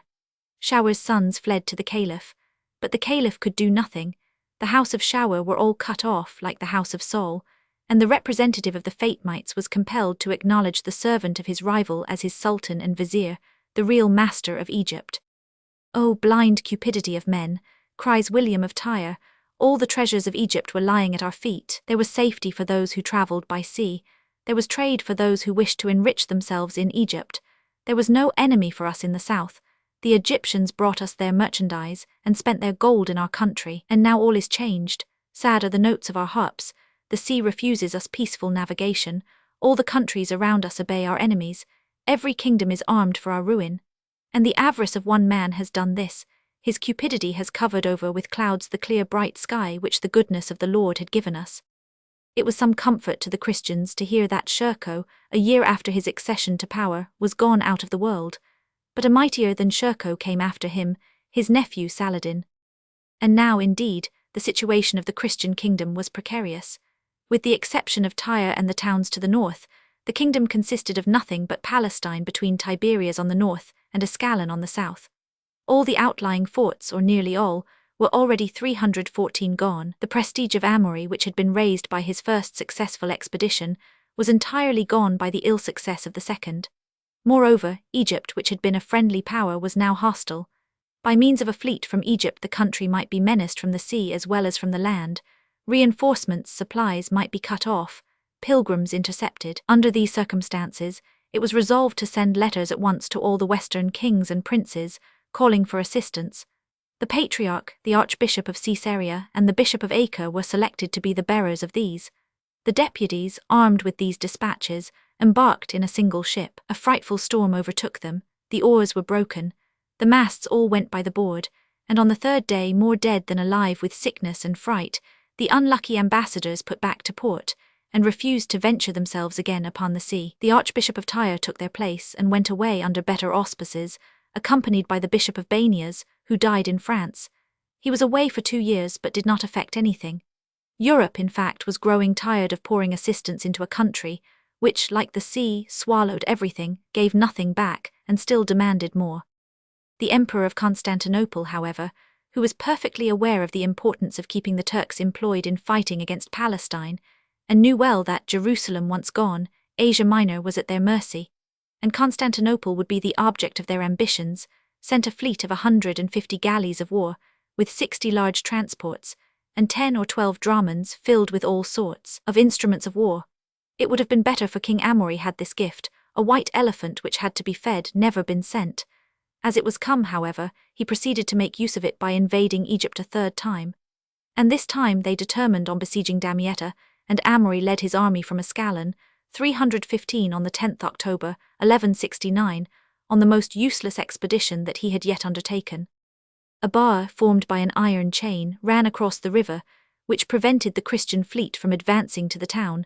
They therefore took up their station outside. The troops on land formed the siege in regular form, and if Amaury had given the word, the town might have been carried by assault. But he let the moment pass, and reinforcements of Turks poured into the place by thousands. Towers were constructed and sorties made by the besieged, but no advantage on either side was gained.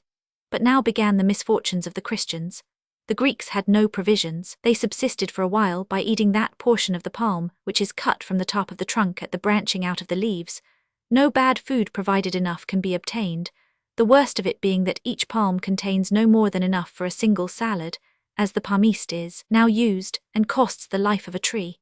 And when the forest of palms was cut down round Damietta, there was no more food of any kind to be had, while the soldiers of Amaury were unable to help their allies, having to consider the probability of being in a few days without food themselves. Then heavy rains fell and swamped the tents, and even a broad ditch round each one did not wholly keep out the water. The Greek fleet, too, was nearly destroyed by a fire boat, which was sent down the river. It set fire to 6 of the galleys, and would have destroyed all the rest but for the king himself, who mounted his horse, half-dressed, and rode down to the bank shouting to the sailors. The assaults were continued, but there was no longer any heart in the Christian camp, and Amaury signed a treaty of peace and withdrew his troops to Ascalon, which he reached on the 21st of December, having been engaged for 2 months in convincing the Saracens of his feebleness, even when backed by the Greeks. The fleet was overtaken by a storm, most of the 316 ships were lost, and of all the magnificent array of galleys that sailed from Constantinople in the spring, but very few remained after the campaign of Damietta. The failure of the expedition was probably due to the fact that the Greek emperor, who had promised a large sum of money sufficient for the maintenance of the army, allowed it to go without any. And the Greek generals, the first to find themselves in want of provisions, not only had no money to buy them, but could find no one to lend them money. The following year was marked by disasters of quite another kind. A great earthquake, or rather a succession of earthquakes, passed through Palestine, and by its violence and the frequency of its attacks, for it returned again and again during a space of 3 or 4 months, filled all men's hearts with fear. Hundreds perished in the ruin of their houses. Grief and consternation spread everywhere. Antioch, with nearly its whole population, was entirely destroyed, even its strong walls and towers being all thrown down. Laodicea, Emesa, Aleppo, and Hamath shared the fate of Antioch. Tripoli presented the appearance of a heap of stones, and Tyre, more fortunate than the rest, had yet some of its towers overthrown. Amid these disasters there was no thought of war, and for some months at least there was peace. But in December, news came that Saladin was invading Christian territory in the south. Amory hastened to Ascalon and called all his chivalry together. They assembled at Gaza, and he found that he could muster 250 knights and 2,000 foot. Saladin was besieging the fort of Darum, which the king had himself built. But leaving Darum, Saladin advanced to Gaza. The Christian army fought their way through to the citadel, and Saladin, after pillaging the city, retired with his forces. Probably his object was to accustom his men by small successes with overwhelming forces for the greater efforts he intended to make. When 317, the prestige of the Christians should have sunk lower, and the dread which the Saracens still felt for the strong-armed knights in steel should have wholly, or in great measure, passed away. Early in the following year, Amory called a council of his barons to deliberate on the precarious state of the kingdom. Every day the number of the enemy increased, every day their own resources diminished. There was, of course, but one way to meet the dangers which menaced them, the only way which the kingdom had ever known, the arrival of aid from Europe. It was resolved to send ambassadors with the most urgent letters to all the powers, and to Constantinople a special ambassador begging for instant aid. Who was to go? The king, after a short parley with his advisers, declared that he would go himself. The barons cried out, on hearing this announcement, that they could not be deprived of their king, that the realm would fall to pieces without him, to all appearance seriously alarmed at the prospect of being left alone, or else every man hoping himself to be appointed as ambassador. But Amory terminated the discussion in a manner characteristic of himself. "Let the Lord," he said, "defend his own kingdom. As for me, I am going." It is tolerably clear that the sovereign who could permit himself to have doubts on the subject of a future world might well have doubts as to whether a kingdom, so harassed as his own, so devoured by greed, selfishness, and ambition, so corrupted by lust and license, was really the kingdom of the Lord. If it was, of course the Lord would look after his own. If not, why then Amory's hands were well washed of the responsibility. He went to Constantinople, where he was received with every demonstration of friendship, and William of Tyre exhausts himself in describing the favor shown to him. One thing is noticeable, that the splendor of the Greek emperor rivaled that of the caliph. On the occasion of the first 318 interview of Amory with the emperor, there were suspended before the hall of audience curtains of precious stuff and rich embroidery, exactly like what we are told of the caliph of Cairo, and as soon as the king arrived the curtains were withdrawn, and the emperor disclosed sitting on a throne of gold, and dressed in the imperial robes. Great fetes were given to celebrate the arrival of Amory and his train. All the sacred relics, including the wood of the cross, the nails, the lance. Was this the lance found by Peter at Antioch, or another? The sponge, the reed, the crown of thorns, the sacred shroud and the sandals, were shown to the Latins. Games and spectacles were invented for their amusement, including choruses of young girls and theatrical displays, in which, says the Archbishop of Tyre, careful lest the king's example should be taken as a precedent among his own flock, the greatest propriety was observed, and at last, treaties having been signed and promises made, Amory departed, laden with valuable presents of gold and other valuables. Alas, it was not gold that he wanted, but stout hearts and strong hands, and of these he brought back none but his own. He returned for more fighting and more disappointment. Nur ed-Din was reported near Banias with an army, and Amory had to fix his camp in Galilee to watch his movements. The object of the Sultan, however, seems to have been, like that of Saladin, to accustom his men to face the Christians, and not yet to force on a decided engagement. The Archbishop of Tyre at this time returned from his embassy. Nothing had been effected. The princes of the West would promise no help, would give no help. He brought with him Stephen, son of Count Thibaut of Blois, whom the king intended to make his son-in-law. But Stephen, after coming to Jerusalem, declined the king's offer, led a wild and licentious life for a few months, to the general scandal, and then returned to Europe. Then followed 3 years of war. Toros, the Armenian 319 prince, and the firm ally of the Christians, died, and was succeeded by his nephew Thomas. His brother Melia, wishing to obtain the dominion for himself, repaired to Nur ed-Din, obtained his help on certain conditions, and expelled his nephew, with all the Latin Christians who were in Armenia and Cilicia. The Prince of Antioch declared war against him, and the king marched his army north. But while he was on the road, news came that Nur ed-Din was attacking Kerak in Moab. Before Amory could get to Jerusalem, whither he hastened on receipt of this news, the Saracens were defeated, and the siege raised by Humphrey the Constable. Then came Saladin with a large force. It was decided that the Christian army was not strong enough to meet him, and the troops were marched on pretence of seeking the Saracens to Ascalon, where they remained, while Saladin went round the south of the Dead Sea and laid siege to the fortress of Montreal. This proved too strong for him, and he returned to Egypt. The year after, he made another unsuccessful attempt in Moab, in which, however, he burned the vineyards and ravaged the country, the king not being strong enough to follow him. And now follows the most extraordinary and inexplicable story in the whole history of Jerusalem. We give it in the words of the historian himself. An account of the sect of assassins will be found p. 322. During 40 years the assassins followed the faith of the Saracens, conforming to their traditions with a zeal so great that, compared with them, all other people would be esteemed prevaricators, they alone exactly fulfilling the law. At this time they had for chief a man endowed with eloquence, ability, and enthusiasm, forgetting all the customs of his predecessors. He was the first who had in his possession the books of the Gospels and the Apostolic Code. He studied them incessantly and with much zeal, and succeeded at length, by dint of labour, in learning the 320 history of the miracles and precepts of Christ, as well as the doctrine of the apostles. Comparing this sweet and fair teaching of Christ with that of the miserable seducer, Mohammed, he came in time to reject with scorn all that he had been taught from the cradle, and to hold in abomination the doctrines of him who had led the Arabs astray. He instructed his people in the same manner, ceased the practices of a superstitious worship, removed the interdiction from wine and pork, abolished the Mohammedan fasts, and overthrew the oratories. He then sent a messenger, one Boldel, to King Amory with the following offer. If the Templars, who possessed strong places in his neighbourhood, would remit an annual tribute of 2,000 pieces of gold which they exacted from the people round their castles, he and his would be converted to the faith of Christ, and would all receive baptism. The king received the ambassador with a lively joy. He went so far in his readiness to close with the offer as to hold himself prepared to indemnify the Templars for the sum which they would lose, and after keeping the messenger a long time in order to conclude an arrangement with him, he sent him back to his master, with a guide to watch over the security of his person. They had already passed the city of Tripoli, and were on the point of entering into the country of the assassins, when suddenly certain men, brethren of the temple, drawing their swords and rushing upon the traveller, who advanced without fear and under the protection of the king, massacred the messenger of the sheikh.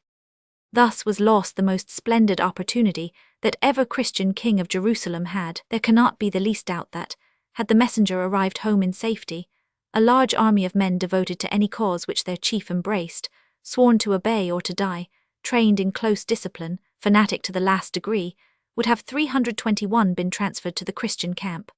Moreover, there would have been a precedent which history lacks of the conversion of a whole tribe or nation from Islamism to Christianity. What sort of religion the sheikh of the assassins contemplated is difficult to tell, but he could not have been a worse Christian than the defenders of Palestine.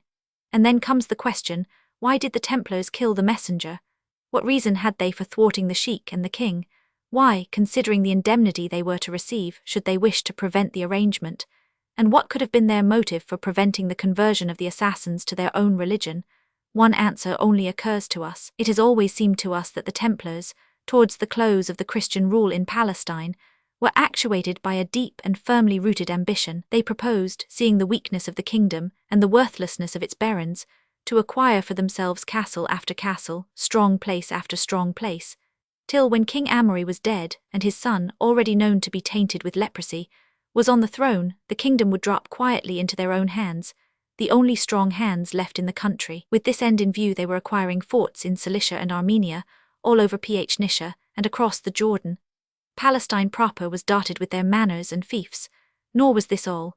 In Europe their broad lands increased every day, and their income, even now, 150 years before their dissolution, was enormous. There can be no doubt that the Templars, had they chosen to concentrate their forces, and to get together all the knights they could muster, might have deferred for long, and perhaps altogether, the final fall of the kingdom. But they did not perceive the immediate danger, and while the Mohammedan forces were uniting and concentrating, they probably still believed them to be divided and dissentient. On no other ground than the hypothesis of this ambition can we explain the singular murder of this ambassador. The Templars did not wish to see the king's hands strengthened.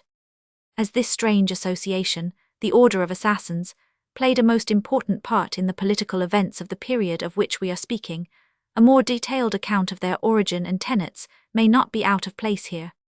The national aversion of the Persians from the religion of their Mohammedan conquerors gave rise to a number of secret sects and societies having for their object the subversion of Islam, and in the hatred which already existed between the two great divisions of that creed, the Sunnis and Shias, the leaders and originators of these sects found a ready means of securing proselytes and adherents. In the year 815, a chief named Baybek founded a new religious order and waged an open war against the caliphs, by whom he was, however, defeated and exterminated. But while his partisans fell beneath the sword of the executioner, there was living at Ahwaz in the south of Persia a certain Abdallah, grandson of Dasan the duelist, who had inherited the hatred which his grandfather had sworn against the faith and power of the Arabs. Warned by the fate of Baybek's followers, he determined to undermine insidiously what he could not with safety openly attack. He accordingly formed a society into which proselytes were only admitted upon proof, and after being sworn to the profoundest secrecy. The initiation consisted of 7 degrees, in the last of which he taught that all religions were mere chimeras and human actions indifferent. His missionaries spread over the whole of the East, and carried their peculiar doctrines into Syria, where one of them, named Ahmed ibn Eshkaz el-Karmati, founded the sect of Karmathians, whose history has been already traced. Obid Allah el-Mahdi, the founder of the Fatimite dynasty, was a follower of el-Karmati, and from the moment when el-Mahdi made himself master of Egypt, the Karmathian tenets prevailed 323 in that country, under the name of the Ismailiye. They were propagated by official agents, of whom the chief was named Di-ed-Da'at, missionary of missionaries, and Kadhi el-Kadhat, judge of judges. In the year 1004, they held public assemblies in Cairo under the presidency of the last-mentioned officer. These meetings were called Majalis el-Hikmeh, or scientific meetings, and were devoted to instructing those present in the mathematical and other sciences, but such as were considered worthy were admitted to a more intimate participation in their mysteries, and were taught the secret doctrines of the sect, consisting of a strange mélange of Persian and Gnostic ideas. We have already seen how this institution was made to subserve the interests and pander to the mad fanaticism of el-Hakam by Amri, La, and indirectly gave birth to the powerful sect of the Druzes. During the last half of the 11th century, one of the Ismailite missionaries, Hassan ibn Sabr al-Hamari, became the founder of the new sect of the Ismailites of the East, or Assassins. Hassan was born in Khorasan. In his youth he contracted an intimate friendship with Nizam el-Mulk and Omar el-Khayyam, and the 3 associates took a solemn oath mutually to advance each other's prospects in after life. Omar el-Khayyam became celebrated as an astronomer and poet.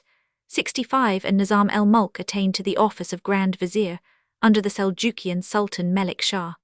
Hassan-e Sabah sought and obtained the assistance of his former companion and was promoted to high office in the court. Prompted, however, by ambition, he endeavored to supplant his benefactor, but Nizam el-Mulk discovered and counteracted his designs, and Hassan was driven in disgrace from the king's presence. Not long afterwards, he founded the Order of Assassins, and Melik 324 Shah and his vizier were among the first of his victims. In 1090, he made himself master of the fortress of Alamat, built on the summit of a lofty mountain, with steep escarpments, a little distance from Caspian in the Persian province of Iraq. This castle he fortified and supplied with water, partly from artificial and partly from natural springs, and by compelling the inhabitants to cultivate the surrounding land and store the produce in the subterranean granaries of the castle, he rendered it capable of sustaining a protracted siege. His quatrains, stanzas of exquisite polish but breathing the most sensual and atheistic philosophy, have been recently published by M. Nicholas, Paris, 1867. Although the secret doctrines of the Ismailites were taught in 9 degrees, there were but 2 ranks in the order, namely the Rafiq, or companion, and Da'i, or missionary. Hassan instituted a 3rd class, that of the Fadawi, or devoted one. For them, the secrets of the order were always covered with an impenetrable veil, and they were but the blind instruments of vengeance or aggression in the hands of their superior. They composed the bodyguard of the Grand Master, and were never for a single moment without their daggers, so as to be ever ready to perpetrate murders at his command. Marco Polo gives us a substantial, and doubtless exact, account of the ceremonies which took place upon the initiation of a Fedawi into the order. Within the precincts of their impregnable fortresses were gardens furnished with all that could delight the eye or appeal to the sensual taste of the voluptuary. Here the neophyte was led, delicious meats and wine of exquisite flavor were set before him. Girls as beautiful as the houris of the prophet's paradise ministered to his pleasures.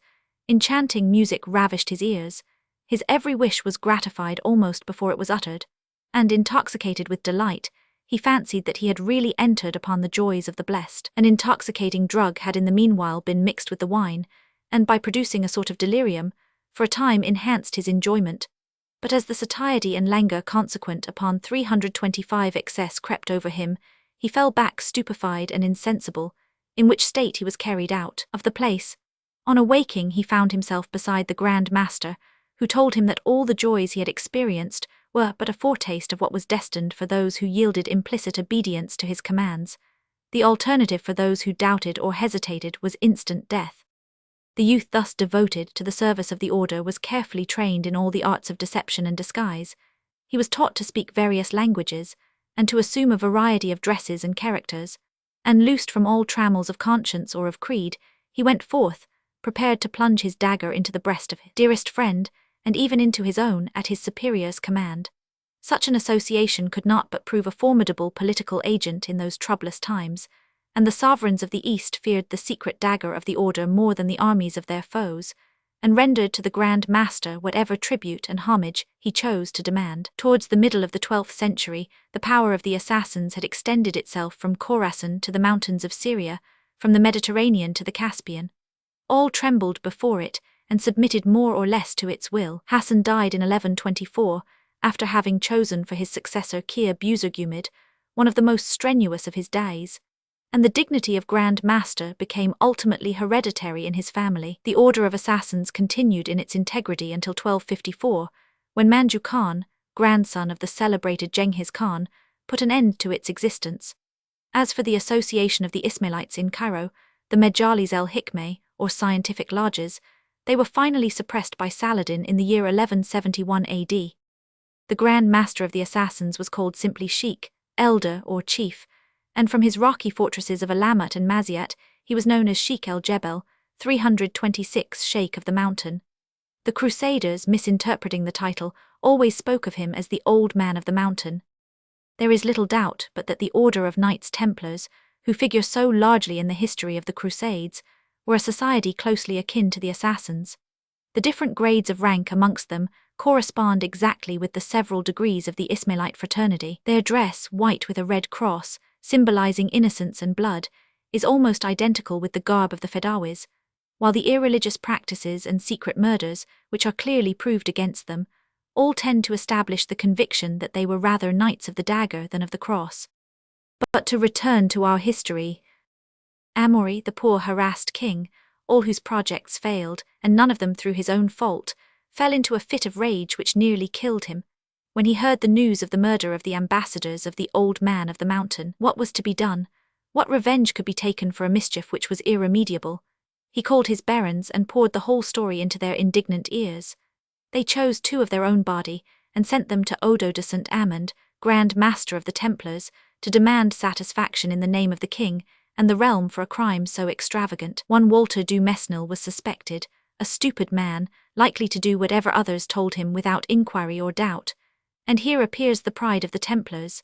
Odo coldly sent back word that he had imposed a penance on the criminal, and that he should send him to the Pope. The king went to Sidon himself, seized the suspected man by force and threw him into prison, in spite of the protestations and fury of Odo. Then followed protest, appeal and protest again. Amaury succeeded in making the sheikh himself believe in his own innocence, but the sheikh's enthusiasm 327 for the religion of Christ was quenched, and the opportunity gone by. The significance of Odo's reply to Amaury lies in his promise to send the criminal to the Pope. Just as the Templars, from the very beginning, were free from any episcopal jurisdiction, and owned no authority in ecclesiastical matters in other than the Pope himself, so they now arrogated to themselves freedom in things temporal. They would have no king but their Grand Master, no bishop but the Pope. They would have no interference in the government of their own castles and places from any sovereign at all. And this seems the main reason, their assumption of independence, why their destruction was determined on by King Philip of France. In the year 117,366 died Nur ed-Din, the greatest man of Saracen story, next to Saladin. According to William of Tyre, others place his death a year later.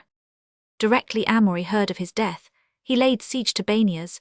It will be remembered how Nur ed-Din refused to take advantage of Baldwin's death, but raised the siege after a fortnight in consequence of entreaties and the offer of large sums of money from Nur ed-Din's widow. On his return he complained of indisposition.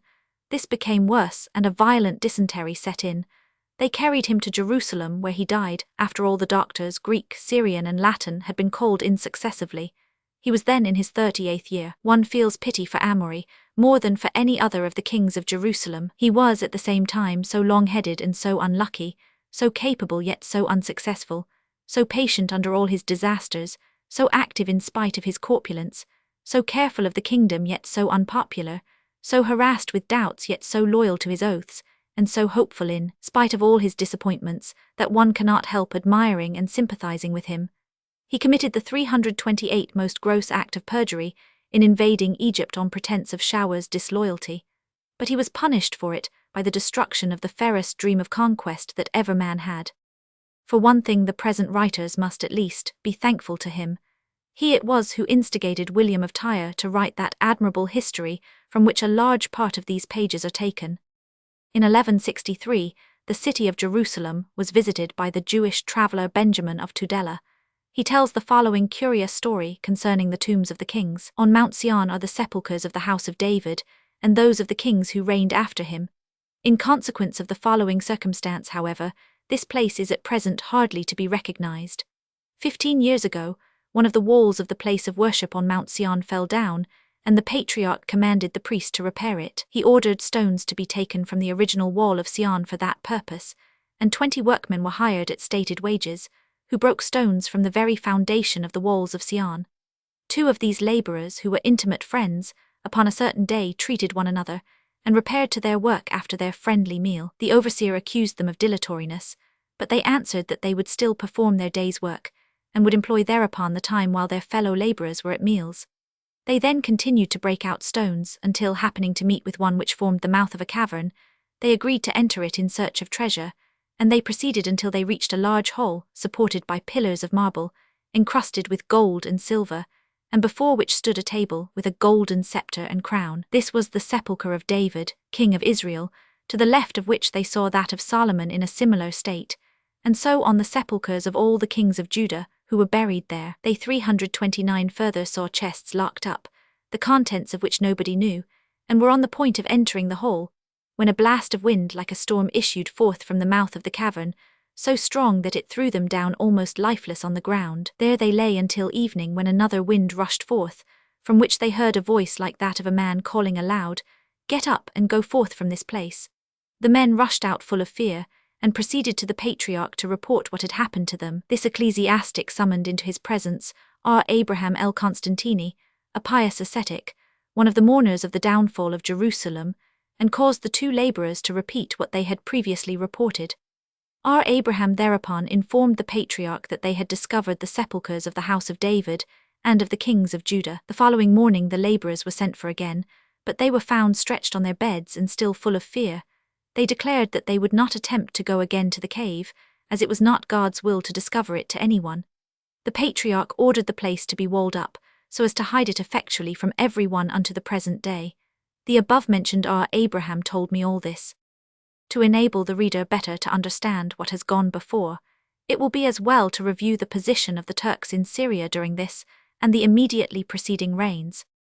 By the taking of Jerusalem and the flight of its Egyptian governor Eliftal, the kingdom of Syria was lost forever to the Fatimite caliphs. They yet retained possession of Egypt, but the remaining princes of the house were mere tools in the hands of designing ministers, and gave themselves up to luxurious ease in their palaces at Cairo. Nor were their opponents, the Abbasides, in much better case, but lingered idly on in Baghdad, wielding the shadow of their former power, while rival vassals fought and struggled for the substance. 330, the Seljukian sultans, after lording it over their imperial masters, had shared the same fate, and having yielded themselves up to the enticements of luxury and wealth, were in turn tyrannized over by their more vigorous Turkish slaves, the Atabecs. The founder of this family, a favorite slave of Melik Shah, had been promoted to the governorship of Aleppo, but perished in the civil disorders consequent on the death of the Sultan and the final division of the Seljukian kingdom. His son Zanghai did good service against the Franks at Antioch, and was rewarded by the Caliph with the sovereignty of Aleppo and Mosul. His career was one of uninterrupted success, and in a comparatively short space of time, he had taken Edessa and wrested from the Franks their possessions beyond the Euphrates. His son Nur-ed-Din completed the work which his father had begun. He once more raised the prestige of the Mohammedan name and added the kingdom of Damascus to that of Aleppo and Edessa, which he had inherited. Christian and Mohammedan authors alike testify to the uprightness and integrity of his character, to his impartial justice, and to the austere simplicity of his manners. He rigorously proscribed the use of wine, he wore neither gold nor silk, and on one occasion when his favorite wife requested the indulgence of some feminine fancy, he bestowed upon her 3 shops in the city of Homs, alleging that he had no other private property and that he dared not alienate the public funds, which he considered as a sacred trust. He is usually designated by Moslem writers by the title of Shahid the Martyr, not because he fell fighting for the faith, but because his life was spent in one continuous series of holy works. The Frank occupation of Syria and the Holy Land had spread dismay throughout the whole of Islam.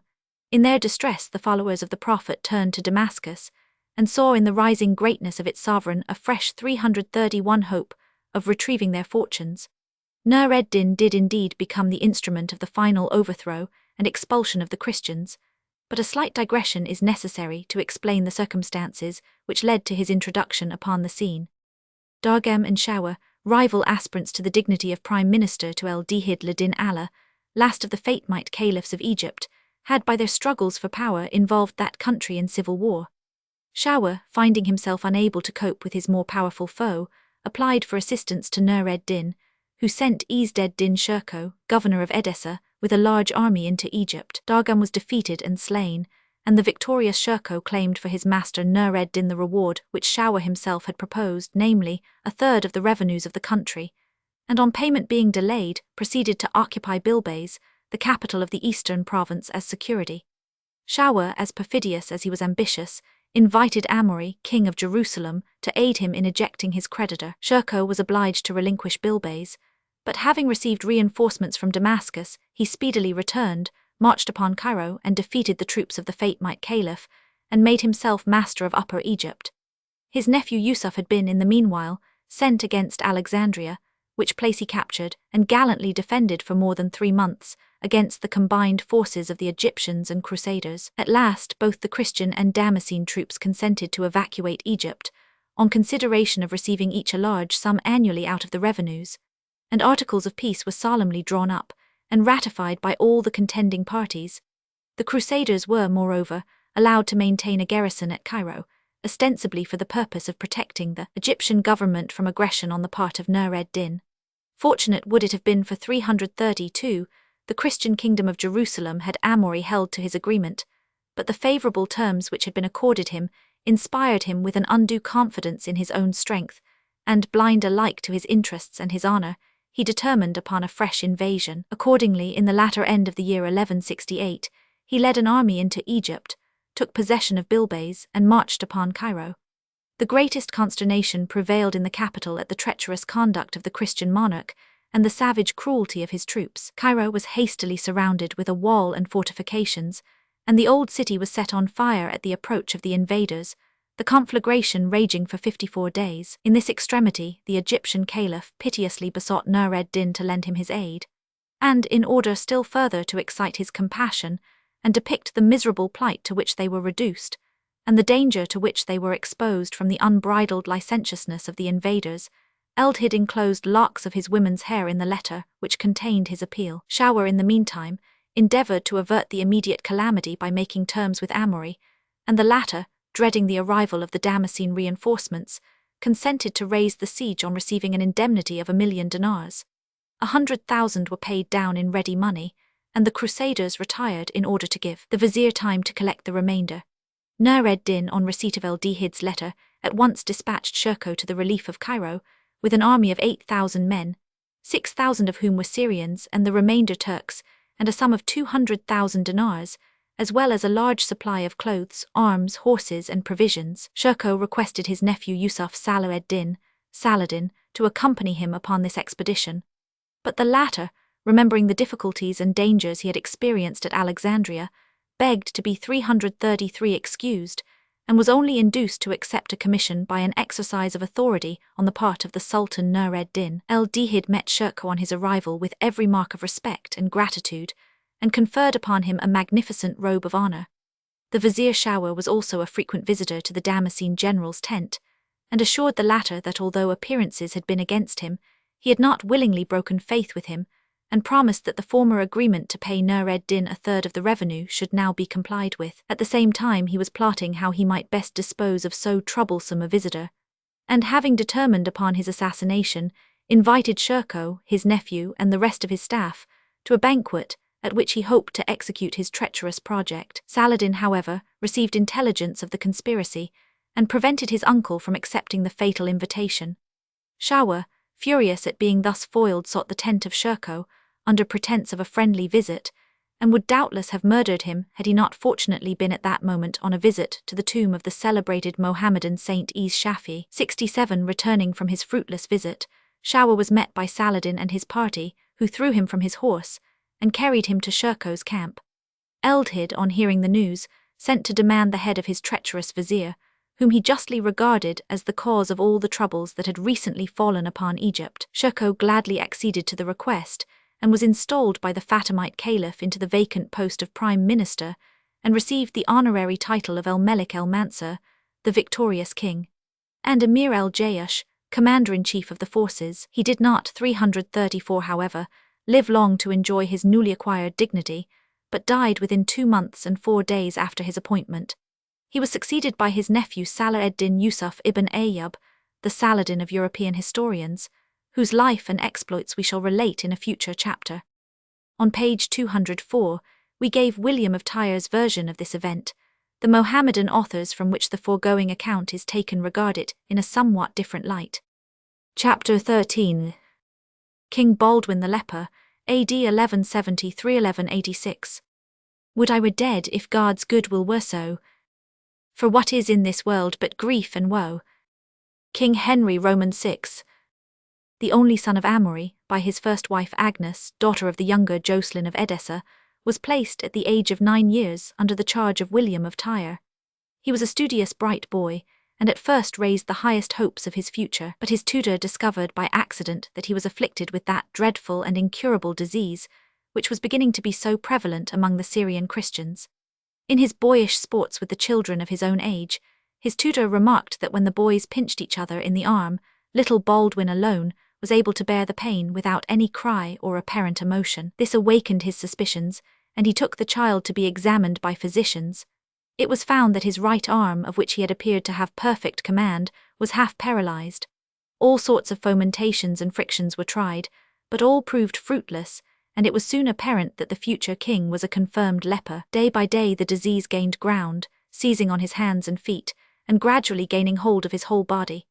He was handsome, too, and an accomplished horseman, 336 passionately fond of reading history and hearing the stories of valiant knights, like his father and uncle. In person he exactly resembled his father, and like him, he was troubled with an impediment of speech. He was 13 when his father died, and 4 days after that event he was crowned in the church of the Sepulchre, with all the ceremonies customary at this important event. The regency was at first confided to Milo de Plancy, in spite of the opposition made by Raymond, who pleaded vainly his relationship to the king, his long services, and the importance of his dignity as Count of Tripoli. Milo was a native of Champagne and a distant cousin of King Amory. He was popular because he was prodigal of promises, and full of that bravura which catches the eyes of the people, but he was arrogant, presumptuous, and full of ambition. Drawing upon himself the hatred of all the barons by his manifest contempt for them, he was set upon one night, by order of some unknown person, probably one of the barons, and murdered, after which Raymond succeeded as regent with no opposition. Raymond had spent 9 years of his life in prison at Aleppo, and had employed the dreary years of his captivity in study, so that he was learned above the generality of laymen. He was a man of courage in action, of prudence, and of extreme sobriety in life. To strangers he was generous and affable, To his own people he was neither one nor the other. An important change had meantime occurred in the fortunes of Saladin. The death of Nur-ed-Din left his kingdom to a boy named Malak-i-Sail, who was received as his successor, while the emir Abu Markadam was appointed regent. But the new regent gave little satisfaction to the people, and a secret message was sent to Saladin urging him to come to Damascus and take the regency. He went, Abu Markadam himself yielding to the storm and inviting him to take the reins of office. 337, he very soon became master of the situation, and marrying the widow of Nur-ed-Din, he assumed the title of Sultan, and henceforward ruled the East. During the settlement of his affairs there was comparative peace for the kingdom, what little fighting went on being mostly in favor of the Christians. The Emperor of Constantinople, however, experienced near Iconium a defeat so disastrous that any help from that quarter was not to be looked for, and Manuel himself, heartbroken at the loss of his splendid army, and the capture and ill-treatment of his brother, never recovered his cheerfulness, the memory of his misfortune perpetually troubling him and depriving him of all repose and tranquillity of spirit. In the 3rd year of the king's reign arrived in Jerusalem William Longsword, son of the Marquis of Montferrand. He had been invited to marry Sybil, sister of the king, and a few weeks after his arrival the marriage was celebrated. The greatest hopes were entertained of this prince. He was strong, brave, and generous. He was of the noblest descent, his father having been maternal uncle to King Philip of France, and his mother being the sister of Conrad. He had grave faults, however. He could not keep any counsel but was perpetually telling of his projects. He was passionate and irascible to the last degree, and he was addicted to intemperance in eating and drinking. This probably proved fatal to him, for he died 3 or 4 months after his marriage, leaving his wife pregnant. This was another calamity to the kingdom, which was sorely in want of a man strong enough to organize a combined stand against the rising power of Saladin. Philip, Count of Flanders, who came to make an expiatory pilgrimage, was next received with hope, and the king offered him the command of all his forces, but Philip failed in the single enterprise he undertook, and returned home with little addition to his glory. While Raymond, 338 the regent, was with Philip in the north, Saladin, who had returned to Egypt, led one of his periodical incursions into Palestine, and fell to ravaging and pillaging the south country. Baldwin, leper as he was, did not want courage. If he could not fight, he could at least go out with his men. He had with him Raymond, who had hastened to join him, Count Jocelyn, his uncle, son of Jocelyn the Younger, and 375 knights in all. It was judged prudent at first to retire to Ascalon, but the people growing so infuriated at the sight of the destruction of their property, the little Christian army went out to attack the mighty force of Saladin. It was the last of those wonderful battles where the Christians, frightfully overmatched, bore down their enemies by sheer bodily strength, and carried the day in spite of numbers. The historian puts down Saladin's army at 26,000, besides many thousands of light-armed men. Of course, the number is exaggerated, but there can be no doubt of the paucity of the Christian army and the victory won by Baldwin. Saladin escaped with 100 horsemen in all, mounted on a camel. His men were dispersed in all directions. Heavy storms of rain and an intensity of cold to which they were unaccustomed fell upon them in the desert, and the Bedouin, learning their misfortunes, plundered and murdered them. But the Christians were too weak to follow up the victory by invading Egypt, and contented themselves with building a fort at the ford over the Jordan. They also took the opportunity of a little leisure to repair the walls of Jerusalem, which were falling down with age. And at this time died stout old Humphrey, constable of the kingdom, after a life spent in incessant conflicts. His death was a great loss to the kingdom, which could not now spare a single man. And after a grievous defeat near Banias, where Odo, the Grand Master of the Templars, was taken prisoner, the king concluded a treaty of peace with Saladin. 339 Baldwin's disease had now assumed its most violent form. He could use neither hand nor foot, he was half blind, and rapidly losing his eyesight altogether. But he clung to the crown, and learning that the Count of Tripoli was coming to Jerusalem with a large following, he feared that his intention was to depose him, and hastened to marry his sister Sybil, widow of William Longsword, to Guy of Lusignan. It was an unfortunate marriage, for Guy had no virtue of any kind. He was handsome and personally courageous, but quite unfit for the burden that this position threw upon him. And now everything went wrong. There was no longer any self-restraint, any concord, any noble aims among the Christian knights. The patriarch himself, Heraclius, led openly a life of flagrant immorality. The Count of Antioch, Bohemond, a degraded descendant of the great Bohemond, divorced his wife without any grounds, and married a woman of ill repute. Raymond of Tripoli quarrelled with the king. On all sides were drinking, dicing, vice, and self-indulgence.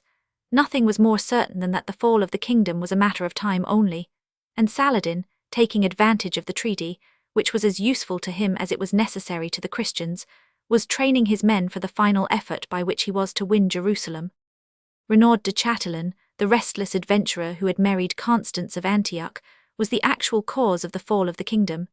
His wife being dead and her son become the Count of Antioch, he married again, this time the widow of Humphrey the Constable. By his second marriage he became the seigneur of Kerak and other castles situated beyond the Jordan. He had with him a large number of Templars, and when the treaty with Saladin was concluded, he announced his intention of not being bound by it, and continued his predatory excursions. Saladin complained to Baldwin, but the hapless 340 king was powerless.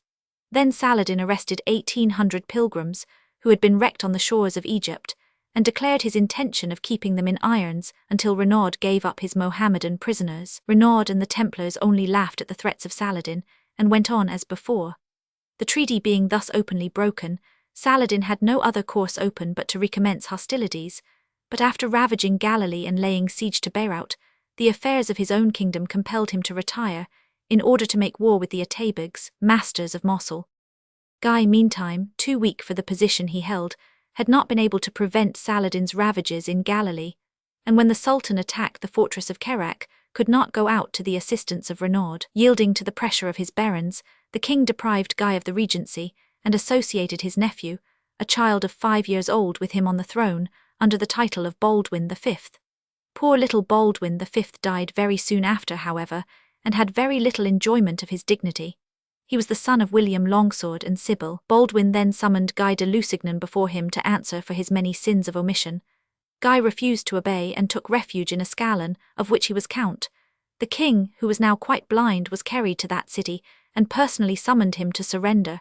The gates were closed. Baldwin, thinking they would not dare to refuse him admission, knocked at the gate with his own helpless hands, but no answer was given. Then the poor blind king, impotent in his rage, called heaven to witness the outrage to his authority, and was carried back to Jerusalem, swearing to punish the audacity of Guy. All he could do was to deprive him of his dignities, and to hand the regency over to Raymond of Tripoli. In the desolated state of the country, nothing could be thought of but, as usual, to send to Europe for help. The 341 Patriarch Heraclius, the Grand Master of the Temple, and the Grand Master of the Hospitallers, were sent on an urgent embassy to ask for help. They went first to Rome. The Pope had been driven out of Rome and was now at Verona, trying to re-establish peace throughout the whole of Christendom. With him was Frederick, Emperor of Germany. They next went to France. Philip Augustus received them with every kind of distinction but would promise no help. He had only recently mounted the throne, and his own affairs required care. Next, and as a last resource, they went to England. Henry Roman II was full of domestic trouble at the time. He had taken, he acknowledged, an oath to defend the kingdom of Jerusalem, but he could not go now, it was impossible. He would, however, help them with treasure. The Patriarch lost his temper at this, the last of the repeated refusals. "You were sworn," he cried, "to take your army to the Holy Land. 10 years have passed without your doing anything to redeem your promise. You have deceived God. Know you not what God reserves for those who refuse to serve him? I see," he went on, "that I am exciting your wrath. But you may treat me as you treated my brother, Thomas of Canterbury. It is all the same to me whether I die in Syria by the hand of infidels, or whether I am murdered by you, more cruel than any Saracen." Henry took no notice of these angry words, and declared his resolution not to abandon the kingdom, and allowed those of his subjects who wished to take the cross. But the zeal for crusading had died out, and very few went to defend the Church of the Sepulchre. As for the kingdom of Jerusalem, it was fast tottering to its fall. The country 68 was dotted over with castles and strongholds, the owners of which had learned, since the death of Amory, to despise the authority of the king. Moreover, the pride and power of the Templars set up a sort of rival 342 authority. Every baron fought for his own land and for his own aggrandizement. There was no more thought of conquest and glory, they fought now for plunder only. When pilgrims arrived from the west, they were made use of by the Syrian barons for their own purposes, and when they were strong enough to fight the Saracens, no treaty was sacred, no convention was kept. The cities, especially those of the seashore, were divided into nations, such as the Pisans, the Genoese, and the Venetians, all of whom contended with each other over their privileges, and often fought out their quarrels in the streets. The Templars and the Hospitallers bargained for their arms by demanding the cession of half a town, or a fort, in return for their services. They quarrelled with each other, with the church and with the king, and with the deprivation of morals had come a total neglect and contempt of religion, of which there are a few traces, the birth of the spirit of infidelity. Men had begun to question and to compare. There were not wanting renegades to be found among the Mohammedan armies. Islam received its converts from the Christians, but it gave back none in return. See Michaud Val Roman II, p. 306. The Crusaders had embarked upon an enterprise which rested on religious enthusiasm. Religion was the salt of the kingdom which they founded. While this lasted, it lasted till the reign of Baldwin III. There was hope. When this died, it died in the reign of Amory. The kingdom was lost. Every baron and every soldier was in a sense a special soldier of Christ, a kind of lay priest of the altar. He had ever before his eyes those sacred places at sight of which his fathers had wept aloud. But the handling of sacred things is profitable only so long as the heart is open to their influences.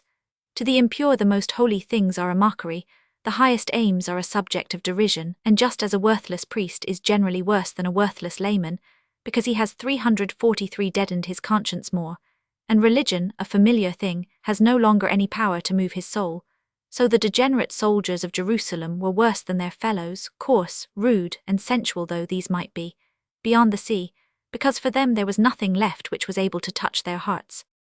Our history of the Christian kingdom draws to a close. In the midst of these troubles, the miserable king who had mercifully been deprived of his senses, for the disease when it has devoured the fingers and toes, and eaten into the vigour and strength of a man, fastens mysteriously on his intellect, and devours that too died or rather ceased to breathe, and was buried with his fathers. We are not told what epitaph was chosen for him. Surely of all men on Baldwin's tomb might have been carved the word, Miserimus. Little Baldwin V died a day after his uncle, poisoned, as was supposed by his mother and Guy de Lusignan. It is possible. The women whom Baldwin II left behind him, his daughters Millicent, Alice, Hodion, were bad themselves, and the mothers of worse daughters. Of Sybil we can say little, except that she was known to have had a guilty love for Guy before their marriage. The king was actually uncertain at one time whether to stone to death his sister's paramour, or to make him her husband. That she was completely under his rule, and that she was ambitious, bold, and intriguing. Chapter 14. King Guy de Lusignan, AD 1186–1187. Heu voce flebili carger inare, fascinus quad accidit nuper ultra mare, quando Saladino concessum est vaster, terram quam dignatus est Christus sic amer. Contemporary poem. When the little King Baldwin had been buried 69, Sybil went to the Patriarch, the Grand Master of the Templars, and the Grand Master of the Hospitallers, to ask their advice and assistance. The first two bade her be under no anxiety, because they would procure her coronation, the former out of love for her mother, the Lady Agnes, and the latter out of the great hatred he bore for Raymond of Tripolis, and they advised her to send at once for Renaud de Chatillon, as a man likely to be of great service to her. Unluckily for Renaud he came. At the same time she was to send to the Count of Tripoli and the barons, summoning them to her coronation, because the crown had devolved upon her. These, however, refused to be present, and sent a formal protestation against the coronation. Heraclius and the Master of the Templars laughed at the protest, but the Master of the Hospitallers refused to attend the ceremony. The gates of the city were shut, and no one allowed to enter or go out. The 345 barons who were at Nablus sent a trustworthy messenger, disguised as a monk, to see what went on. Denied admittance at the gates, he went to the Lazar house, which was close to the walls, and where he knew of a little postern. Here he was admitted, and like a modern reporter went to the church and took notes of the proceedings. The Queen-elect was brought into the church by Renaud and the Master of the Templars. The Patriarch asked the latter for his key. There were 3 of the treasury where were laid up the crowns. He gave it up. Next he asked the Master of the Hospitallers for his. He refused to give it up. Now without the 3 keys, those in the hands of the Grand Master, and that kept by the Patriarch, the coronation could not proceed, for the simple reason that the crown and sceptre were not to be got at. The Master of the Hospitallers, when they pressed him, declared that he had hidden the key. They searched for it but could not find it. Then they pressed him again, the coronation ceremony waiting all this time in the church, until in a rage he dashed his key down on the ground, and told them they might do as they pleased. The history of William of Tyre, from which most of the preceding account of the Christian kingdom has been taken, ends abruptly just before the death of Baldwin. This chapter is mainly taken from Bernard the Treasurer. The patriarch brought out 2 crowns, one he placed on the altar, the other he placed on the head of Sybil. When she was crowned, he said to her, "Lady, you are a woman, and it is fitting that you have with you a man who may aid you to govern the realm. Take this crown and bestow it upon one capable of ruling." It must be mentioned that previous to her coronation, Sybil, in the hope of conciliating the barons, had announced her intention of getting a divorce from her husband. In this hope she was deceived, for not one was present. There was therefore no occasion for further pretense. Taking the crown, she called Guy de Lusignan, and said to him, "Sir, advance and receive this crown, for I know not how better to bestow it." 346 He knelt before her, she placed the crown upon his head, and so Guy de Lusignan became king of Jerusalem, the only incapable king the little kingdom had, the only worthless king. When his brother Geoffrey heard of the election, he remarked, "If they have made him a king, I suppose they would have made me a guard had they known me." When the spy got back to Nablus and told what had happened, Baldwin of Ramleh offered to lay a wager that he would not be king for a year, a bet which he would have won, as the event proved. "As for me," said Baldwin, "the country is lost, and I shall go, because I do not wish to share the shame and disgrace of having assisted in the ruin of our kingdom. And for you, my lords, do what you please." "Sir Baldwin," cried Raymond, "have pity on Christianity and remain to help us. Here is Count Humphrey with his wife Isabel, also the daughter of King Amory. Let us go to Jerusalem and crown them there. We shall have with us at least all the knights of St. John, and I have a truce with the Saracens, who will even help us if we want them." It was decided to make Humphrey king, but Humphrey had no mind for a crown which brought with it so many anxieties and troubles as that of Jerusalem. In the dead of night he rode off to Queen Sybil, and when the barons came to crown him in the morning, they found to their great disgust that he was gone. He went straight to his sister-in-law, and being brought into her presence, saluted her as queen, but she took no notice of him, because he had not been present at her coronation. Whereupon Humphrey began to scratch his head like a child that is ashamed of himself, and said, "Dame, I could not. Why, they wanted to make me king in spite of myself. That is why I ran away." Evidently a simple, straightforward knight, this Humphrey of Toron and of sound, rather than brilliant parts. 347 Since it is so, said the queen, I have no longer any animosity towards you, but first do homage to the king. Which Humphrey did. The barons, acting on the advice of Raymond, were not slow in coming to tender their allegiance, with the exception of Sir Baldwin of Ramleh, who only sent his little son, praying Guy to receive his homage, which the king refused to do. Thereupon Baldwin came himself, and went through the necessary forms, saying, "Sir Guy, I do you homage, but as a man who would rather not hold lands under you." It was for his son's sake, for the knight would not remain any longer in the country, and went away, to the great joy of the Saracens. Raymond, meantime, was gone to Tiberias, where he waited to see what would happen. The first thing that happened was a succession of signs from heaven, manifestly importing disaster. As they happened on Mohammedan soil as well as Christian, it is presumed that the followers of Islam interpreted them in a contrary spirit. There were tempests and impetuous winds, hail as big as hens' eggs, earthquakes, great waves, and rads de mer, while fire ran across the heavens, and you would have sworn that all the elements were wrathful, detesting the excesses and vices of man. It will be observed that even in portents there is a decadence in the Christian kingdom. Time was when knights in armour assailed cities in the heavens, and when great comets blazed in the east like swords hanging over a doomed country. We fall back now on hail and storm. Raymond called in Saladin on learning that it was the king's intention to besiege Tiberias. Saladin was glad of an excuse, and sent his son in command of a small army, Bernard says of 7,070. Others say 500, which is more probable. The Grand Master of the Templars went out to meet 348 them. He had in all 140 knights with whom to confront this host. The knights fought, as they always did, gallantly and bravely, so bravely that they perished almost to a man, only the master himself and a very few escaping. One night Jacques de Maille, a Templar, performed such prodigies of valour that after he had fallen, the Turks cut up his garments and divided them, in memory of so valiant a man. It was in May that this disaster happened, the result of internal dissension. And in this month, says a chronicler, when it is most fitting that roses should be gathered, the people of Nazareth went out to gather together the dead bodies of their valiant knights, and to give them burial. The master of the Templars had got hastily back to Nazareth, and sent out messengers in all directions that he had gotten a signal victory over the Turks, and that all who wanted booty must hasten to his standard. They all flocked to him, like vultures, at the mention of booty, and he led them to the field where the dead bodies of his knights lay, the flower of the two orders. It is the keenest sarcasm on the cowardice and meanness of the people that we read of. Pudit hc opprobria nobis, et dissae partuis et non partuis refelli. But after this misfortune, further quarrels between king and barons were useless, and Raymond hastened to make his submission. He met the king at the castle of St. George at Ramleh, where a reconciliation was effected, real and complete, so far as Raymond was concerned, half-hearted and suspicious on the part of the weak-minded king. Raymond, whose advice was generally sound, recommended Guy to convoke all the forces at his disposition and meet at the fountain of Sepulchre.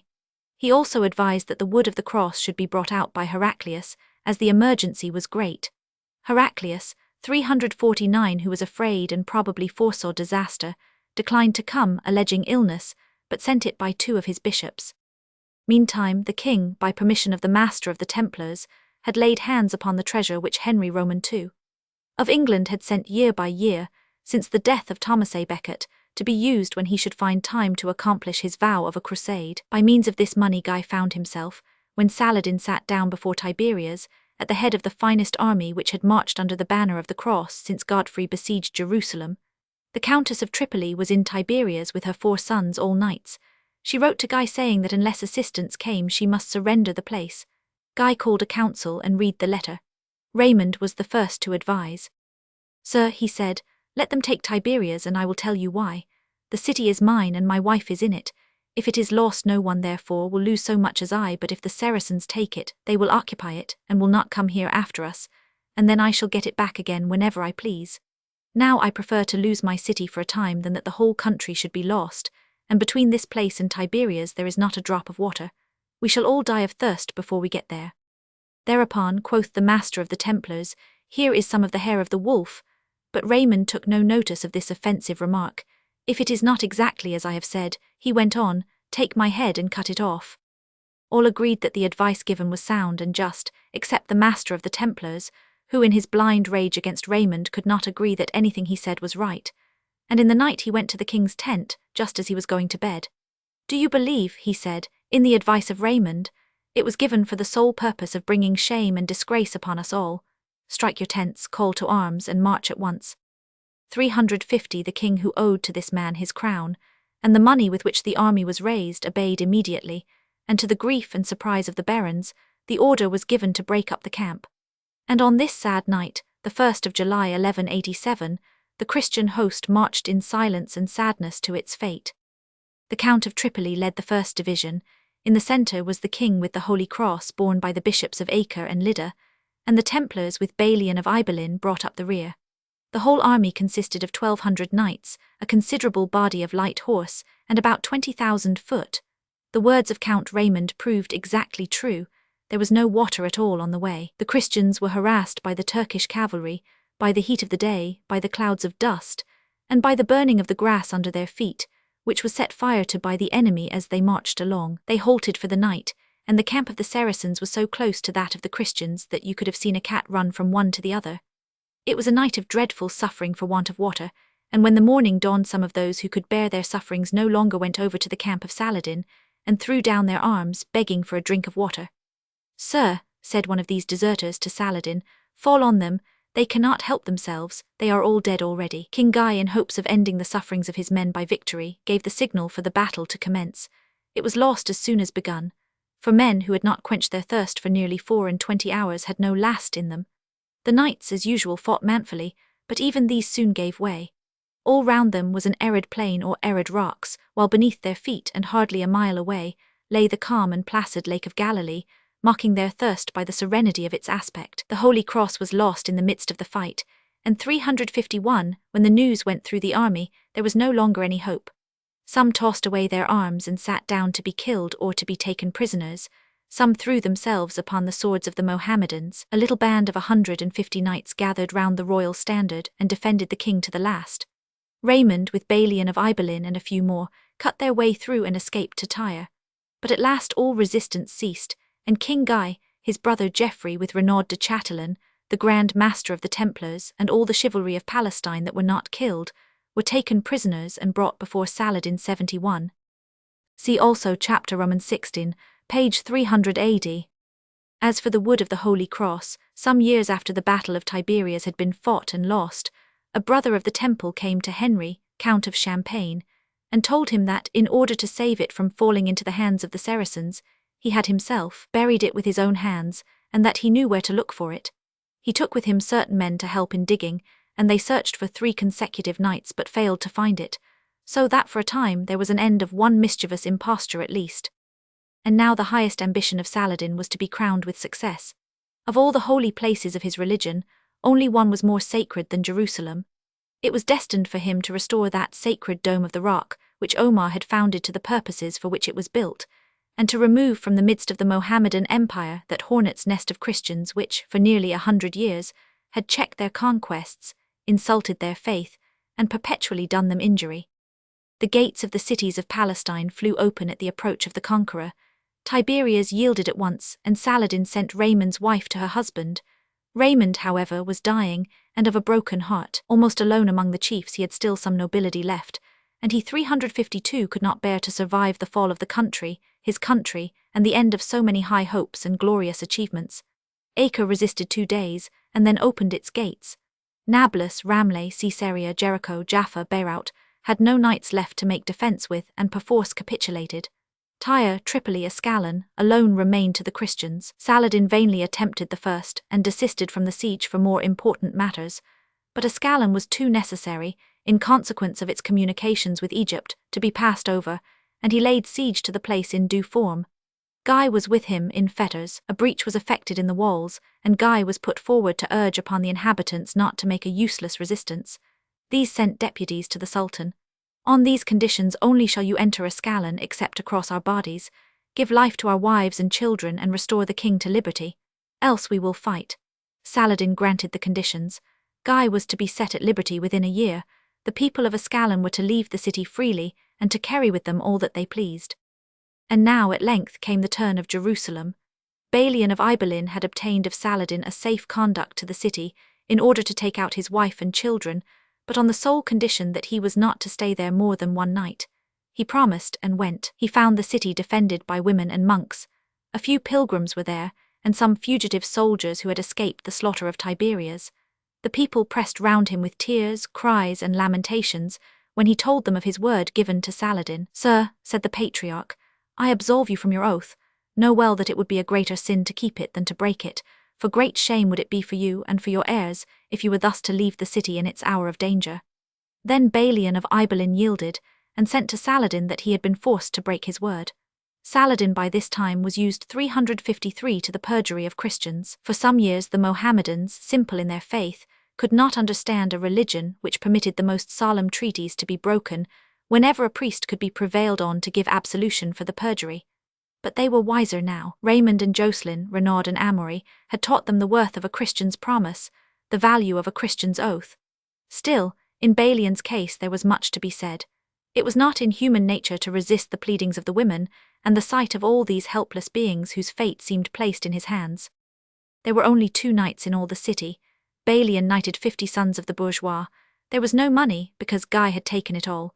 Balian took off the silver from the Holy Sepulchre and coined it into money for his soldiers. Every day all the men that he could spare rode out into the country and brought in provisions, of which they might have direful need, because the city was so full of women and children that the houses were crowded, and the unfortunate creatures were lying about in the streets. Some sparks of courage lived yet among the defeated soldiers, and all swore to defend the city to the last.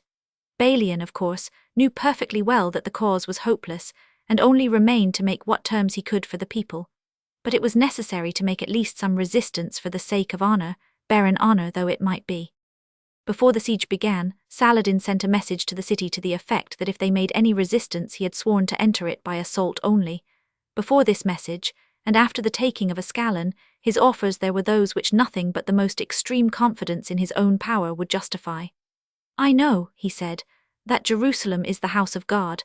That is a part of my religion. I would not willingly assail the house of God, if I can get possession of it by treaty and friendship. I 354 will give you 30,000 bezants if you promise to give up this city. You shall be allowed 5 miles all round the city as your own ground to cultivate and use as you please, and I will cause such an abundance of provisions to be sent in that yours shall be the cheapest market in the world. You shall have a truce from now to Pentecost. If after that time you seem to see hope of success, keep your town if you can. If not, give it up, and I will see you all safe and sound on Christian soil. But the deputies went away with many boasts that they were going to die for the glory of God. In the end, nobody died who could by any means avoid it. But at first, when Saladin's camp was fixed to the west, where nearly 100 years before had been that of Godfrey de Bouillon, the Christians made gallant sorties, and the Saracens could do nothing against the impetuosity of their charges. They observed, however, that after midday the sun was at their own backs and in the faces of the enemy, and they reserved their attacks for the afternoon, throwing dust in the air and into the eyes of the besieged.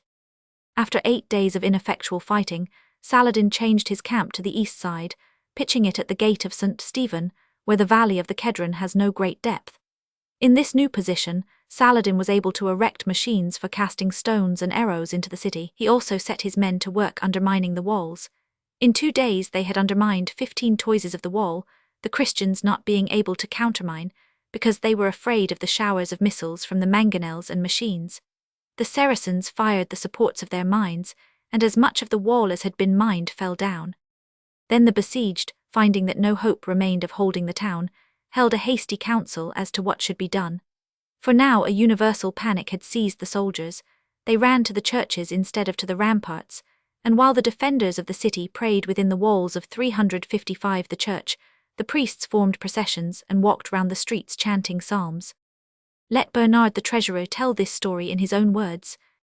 The bourgeois, knights and men of arms in the council agreed that it would be better to sally forth and for all to die, but the patriarch advised them to the contrary. Sirs, if there were no other way, this would be good advice, but if we destroy ourselves and let the lives perish which we may save, it is not well, because for every man in this town there are 50 women and children, whom, if we die, the Saracens will take and will convert to their own faith, and so they will all be lost to God.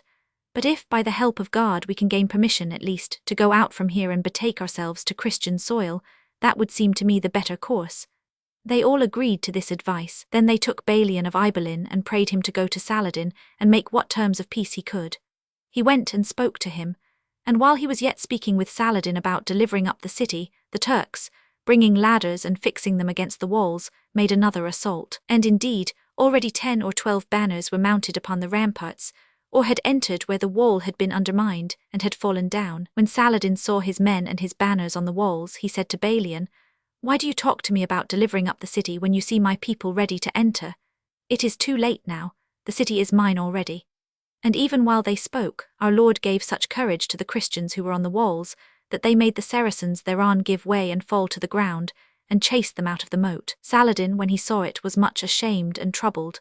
Then he said to Balian that he might go back, because he would do nothing more at the time, but that he might come again the next day, when he would willingly listen to 356 what he had to say. The ladies of Jerusalem took cauldrons and placed them before Mount Calvary, and having filled them with cold water, put their daughters in them up to the neck, and cut off their tresses and threw them away. Monks, priests, and nuns went barefooted round the walls of the city, bearing in procession the said cross before them. The priests bore on their heads the Corpus Domini, but our Lord Jesus Christ would not listen to any prayer that they made, by reason of the stinking luxury and adultery in the city, which prevented any prayer from mounting up to God. When Balian came to Saladin, he said that the Christians would give up the city if their lives were saved. Saladin replied that he spoke too late. But he added, "Sir Balian, for the love of God and of yourself, I will take pity on them in a manner, and to save my oath that he would only take them by force, they shall give themselves up to me as if they were taken by force, and I will leave them their property to do as they please, but their bodies shall be my prisoners, and he who can ransom himself shall do so, and he who cannot shall be my prisoner." "Sire," said Balian, "what shall be the price of the ransom?" Saladin replied that the price should be for poor and rich alike, for a man 30 Byzants, for every woman and every child 10, and whoever could not pay this sum was to be a slave. Balian went back with these hard terms, and during the night prevailed upon the master of the Knights Hospitallers to give up, for the ransom of the poor, all that was left of the treasure of King Henry of England. And the next day he obtained of Saladin a reduction of the ransom by 1/2. Then said Balian to Saladin, "Sire, you have fixed the ransom of the rich, fix now that of the poor, for there are 20,000 who cannot pay the ransom of a single man. For the love of God put in a little consideration 357, and I will try to get from the temple, the hospitallers and the bourgeois, as much as will deliver all.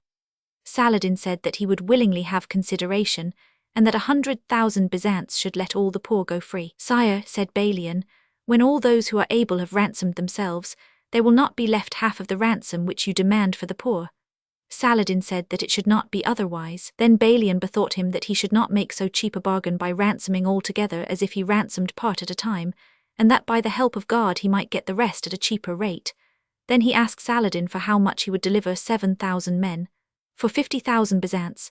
Sire, said Balian, that cannot be, for God's sake let us have reason.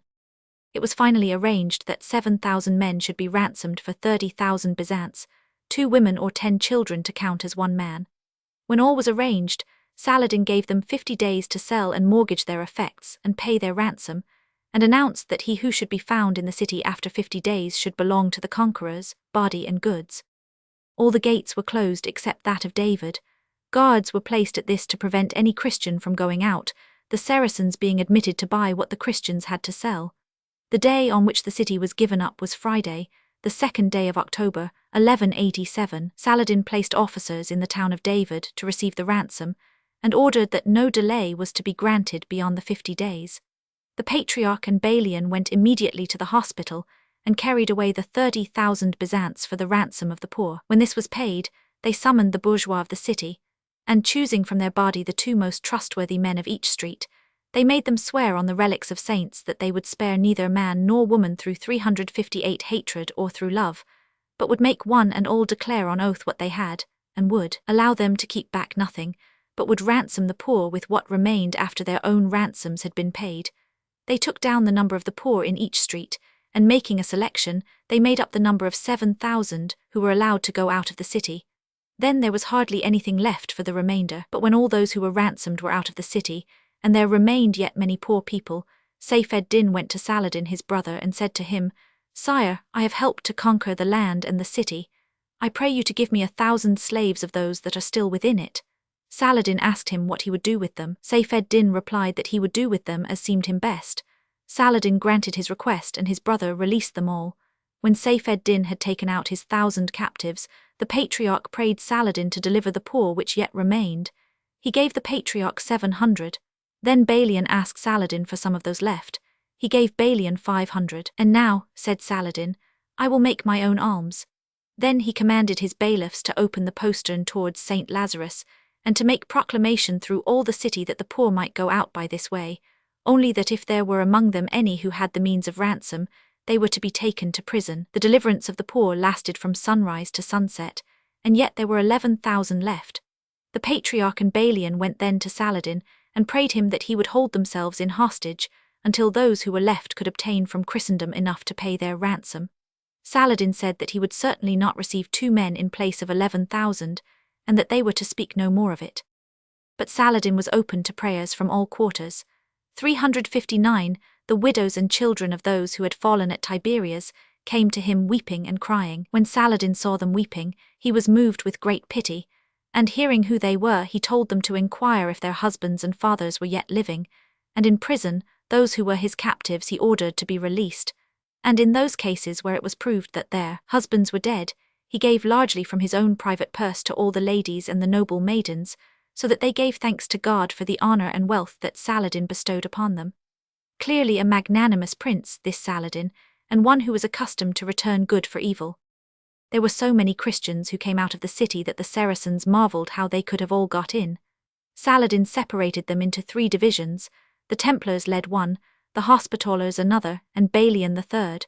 To each troop he assigned 50 of his own knights to conduct them into Christian territory. These, when they saw men, women, or children fatigued, would make their squires go on foot, and put the wearied exiles on horseback, while they themselves carried the children.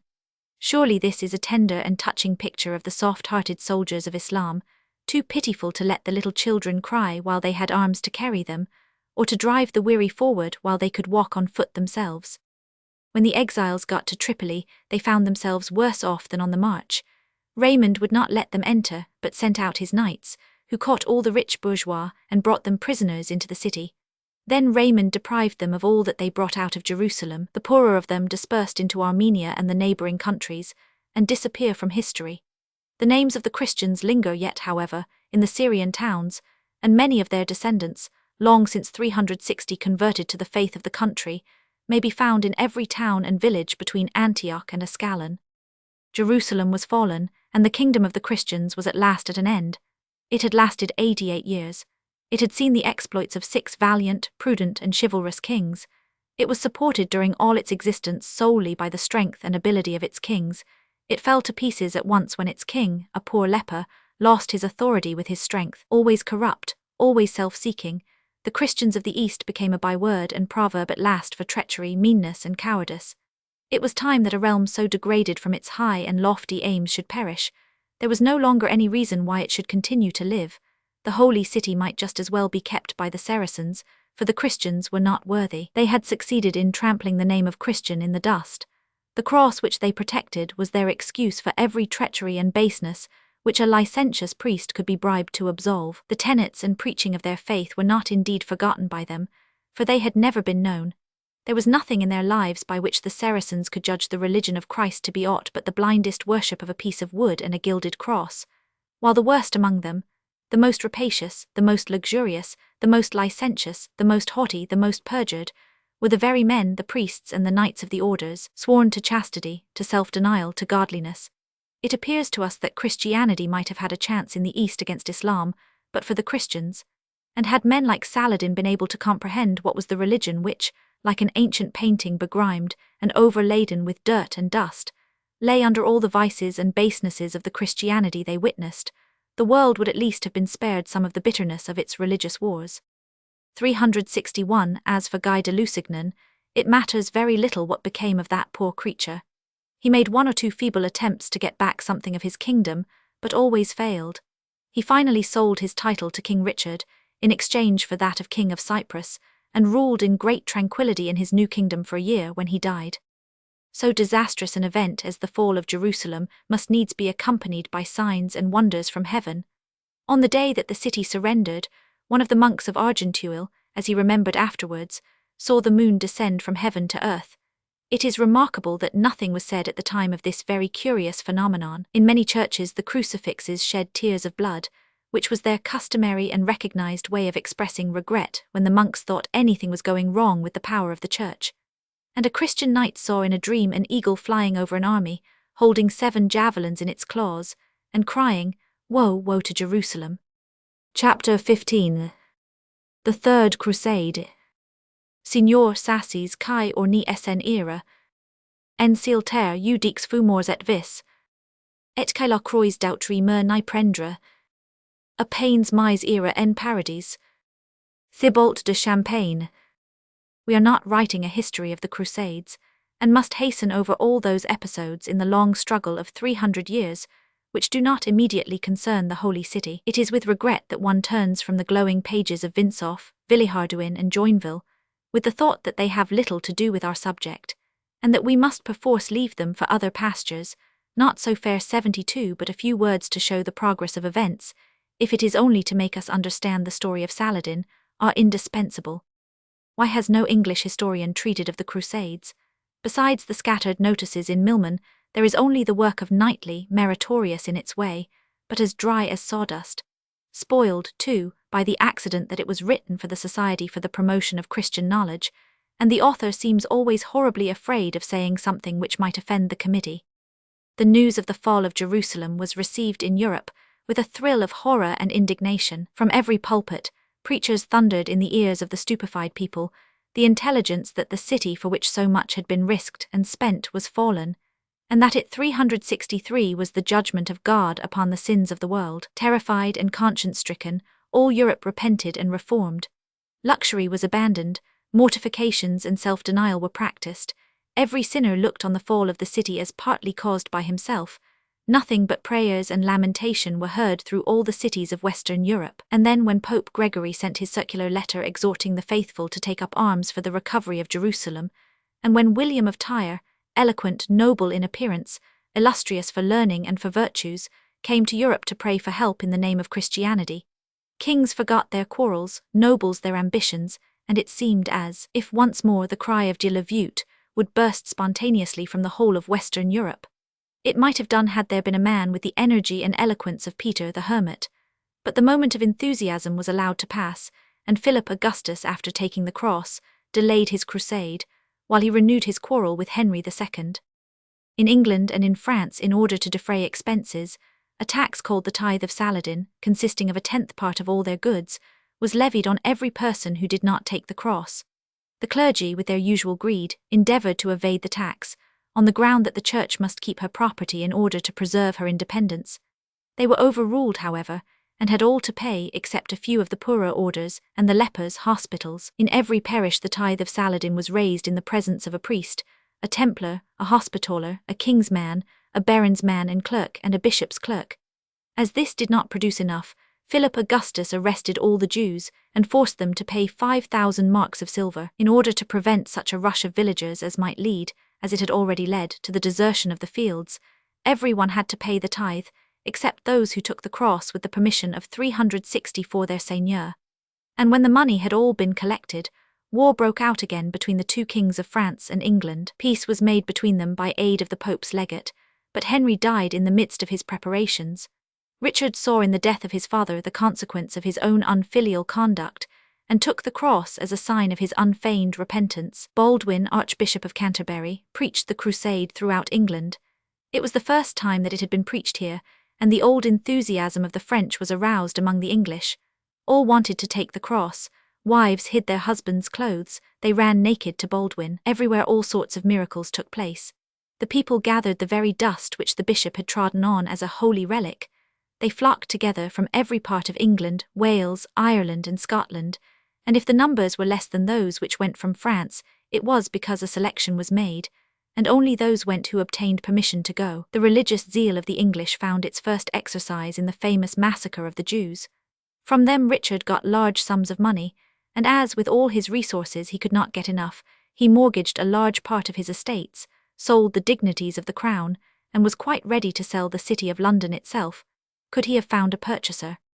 In one respect this crusade started with far better prospects of success than any which had preceded it. They went by sea, thus avoiding the horrible sufferings inevitable in crossing Asia Minor, and they established a code of laws to maintain discipline and order in the army. Whosoever struck another was to be dipped 3 times in the sea. Whosoever drew his sword upon another was to have his right hand cut off. Whosoever swore at another was to be fined an ounce of silver for every oath. If a man were convicted of theft, he was to be shaven. Hot 365 pitch was to be poured on his head, which was then covered with feathers, and he was to be put upon the nearest shore. While if a man murdered another, he was to be tied to the corpse, and both bodies thrown together into the sea. No woman was to go with the crusaders at all, save such as were necessary for the service of the camp, and those only who were of sufficient age to be above suspicion. No one was to practice gaming in any shape whatever, and all luxury in dress or in the table was forbidden. Thus the army started with the most admirable intentions as regards virtue. It was to be a camp where there was no vice, no gaming, no swearing, no violence, under penalties of boiling pitch and feathers, abandonment on a savage coast, the loss of the right hand. Richard started from Marseille, Philip Augustus from Genoa, Frederick Redbeard from Germany followed the old course of Bulgaria and Asia Minor. He had with him 100,000 men, and he refused to allow any man to join the army who was not possessed of at least 3 marks of silver. Frederick had the courtesy to send an ambassador to Saladin, announcing his intention of making war upon him. He fought his way across Asia Minor to Iconium, which surrendered. The old terror which Godfrey and Baldwin had been able to inspire among the Saracens was inspired again by Frederick. The Mohammedans expected his arrival in Syria with the liveliest apprehensions, but he never got there. For bathing in the river Selef he was seized with a chill and died. After his death large numbers of his men deserted, the rest fought their way under the Duke of Swabia, and at length, out of the 100,000 who had followed Frederick, there entered into Palestine 600 horse and 5,000 foot. Saladin meantime had besieged Tyre and Tripoli, both ineffectually. He had however got possession of the strong post of Kerak, after a siege of more than a year. 366, the Christian defenders actually sold their wives and children to the besiegers, in order to save them from starvation. Saladin gave them back again after the capitulation. He also, in 1189, 2 years after his capture, restored liberty to Guy de Lusignan, on his taking a solemn oath never to go to war with him. Guy swore, and directly after he returned to Christian soil got the oath annulled, and returned to besiege Acre. This was the crime which, above all things, enraged the Saracens, and made a man like Saladin unable to understand a religion which permitted it. Here was a captive king released from his prison by the clemency of his conqueror, and without ransom, solely on the condition that he would leave it to others to make war upon him. Yet the very first thing he does is to break his oath, and get up an army to attack him. Conrad de Montferrat, who was in Tyre, refused to admit Guy, not thinking it necessary to acknowledge a king who was unable to defend himself. But Guy, who was not without courage, found means to raise a small army, and with it sat down before Acre. He nearly took it by assault, when an alarm was spread that Saladin was coming, and his men fled in a panic. It was not Saladin who was coming from the land, but the first reinforcement of the Crusaders from the sea. The Frisians and Danes, 12,000 in number, came first and camped with Guy. Next came the English and the Flemings, and then Saladin, becoming aware of the new storm that was rising against him, came down from Ph-Nisha and prepared to meet it. Every day the Crusaders arrived. Before Richard and Philip were even on their way, there were 100,000 of them, and the hearts of the Mohammedans sank when they beheld a forest of masts, always changing, always being renewed as the ships went away and others came. The Christians, on the other hand, were confident of success. A French knight, looking on the mighty host about him, is reported to have 367 cried out, blasphemously enough, "If God only remains neuter, the victory is ours." Saladin forced on a battle and experienced a disastrous defeat. The Saracens fled in all directions, and already the Christians were plundering their camp, when a panic broke out among them. Without any enemy attacking them, they threw away their arms and fled. Saladin stopped his men and turned upon them. The rout was general, and victory remained with Saladin, but a victory which he could not follow up, in consequence of the confusion into which his camp had been thrown. He withdrew, and the Crusaders, recovering from their panic, set to work, fortifying their camp and besieging Acre. They passed thus the winter of 1189-90, without any serious success, and contending always against Greek fire, which the besieged threw against their movable towers. In the spring came Saladin again. The Crusaders demanded to be led against the Saracens, the chiefs refused.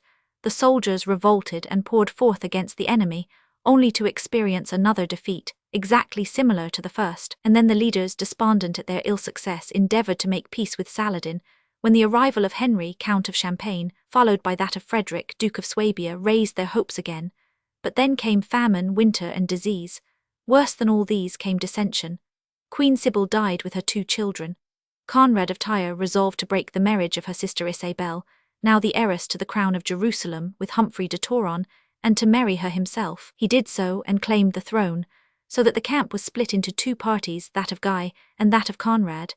It was resolved to submit the matter to the arbitration of the kings of England and France. The 2 kings were quarrelling on their way. Richard refused to espouse Alice, Philip's sister, to whom he was betrothed, and married in her place Berengaria.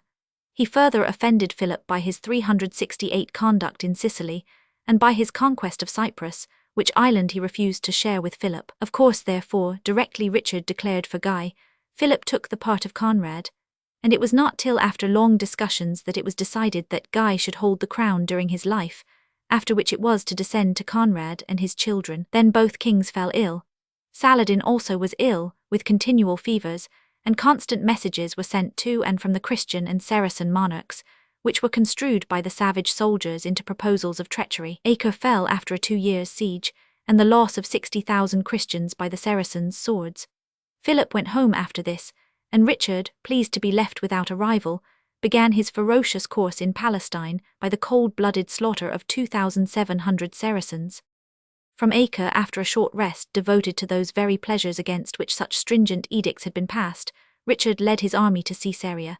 In the midst was a sort of carroxio, a sacred car in which was the standard of the cross, whither the wounded were brought and where the army rallied. The Saracens hung upon the march, shooting their arrows into the ranks of the Christians.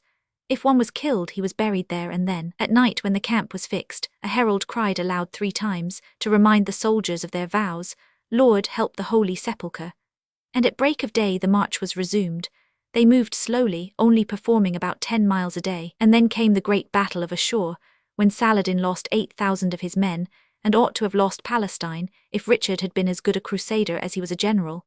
Had they marched upon Jerusalem, there was nothing in their way, but they stopped at Jaffa. Richard made propositions to Saladin. Would he give up Jerusalem?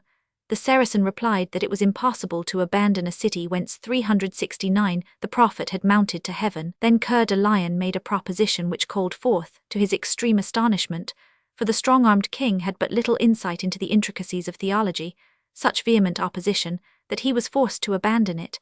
It was nothing less than to marry his sister Jane, widow of William of Sicily, to El-Melik el-Adil, Saladin's brother.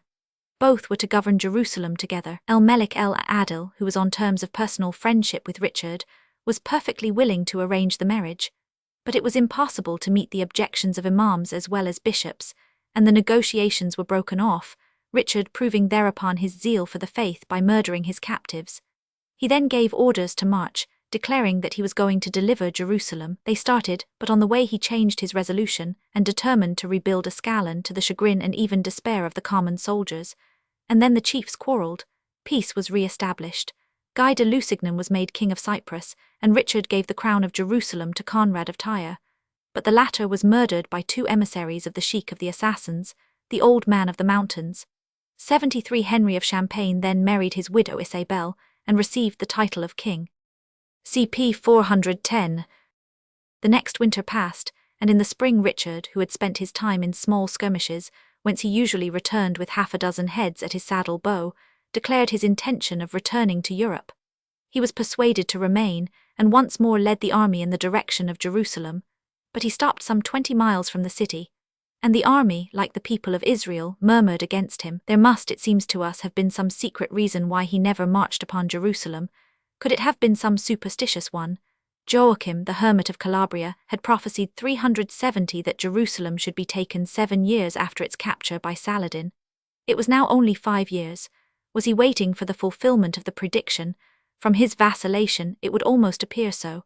One day he rode within sight of the city, and then this great knight, this type of his age, wild beast and murderer in and after battle, illiterate and rude, yet full of noble impulses and generous above his peers, burst into bitter weeping, and covering his face with his shield, cried aloud that he was not worthy even to look upon the city of his Saviour. He could not bear the thought of giving up the conquest of the Holy Land. On the other hand, if we are right in our conjecture as to his motives for delay, he could not possibly, with everything in his own kingdom going wrong in his absence, wait 2 years more. He shut himself up in his tent, and passed hours alone, with pale and gloomy countenance. A temporary relief to his sorrow was afforded by the successful cutting off of the caravans which were going to Saladin from Egypt. He got, too, a piece of the true cross, which was paraded through the camp with great rejoicing. Then, for the whole army looked to him for advice and guidance, he called a council, and exposed certain reasons which made him hesitate before advancing on Jerusalem. Of these, the principal were want of knowledge of the country and its arid and thirsty nature. He proposed to submit the matter to a council of 20, of whom half should be Templars and Hospitallers, and to be guided by their advice. But the council could not agree, and dissension broke out between the Duke of Burgundy and King Richard. The design of besieging Jerusalem was given up, and the army slowly and sadly returned to Ramleh, and thence to Jaffa. A peace was concluded shortly after between Richard and Saladin, in which it was agreed to destroy Ascalon entirely, by the joint labour of Christians and Mohammedans. The Christians were to have all the coast between Tyre and 371 Joppa. Peace was to be enforced in the north of Syria. Pilgrimages were to be freed from the former tax, and a truce for 2 years was to be agreed upon. The English crusaders, divided into 3 bodies, all went up unarmed to Jerusalem. They were received with kindness, and the Bishop of Salisbury, who came last with distinction, being entertained by Saladin himself, who showed him the wood of the true cross, and granted him as a favour that 2 Latin priests should be permitted to serve at the Church of the Sepulchre. And then, all being arranged, Richard embarked at Acre. The people crowded to the shore, weeping and crying over the loss of their champion, the most stalwart warrior that ever fought for the cross. The king himself could not restrain his tears. Turning to bid farewell to the country, he cried, "O Holy Land, God grant that I may yet return to help thee."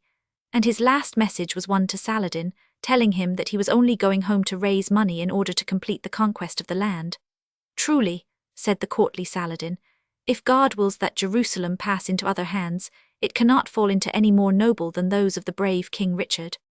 Such, briefly and boldly told, is the picturesque crusade of Coeur de Lion.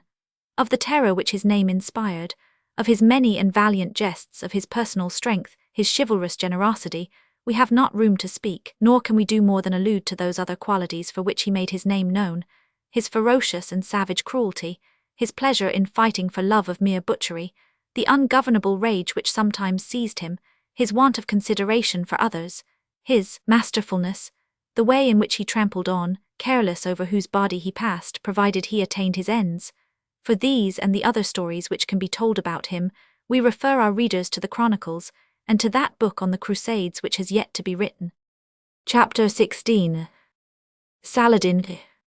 Sans pour et sans reproche. Saladin has already appeared upon our pages, but hitherto scarcely more than incidentally.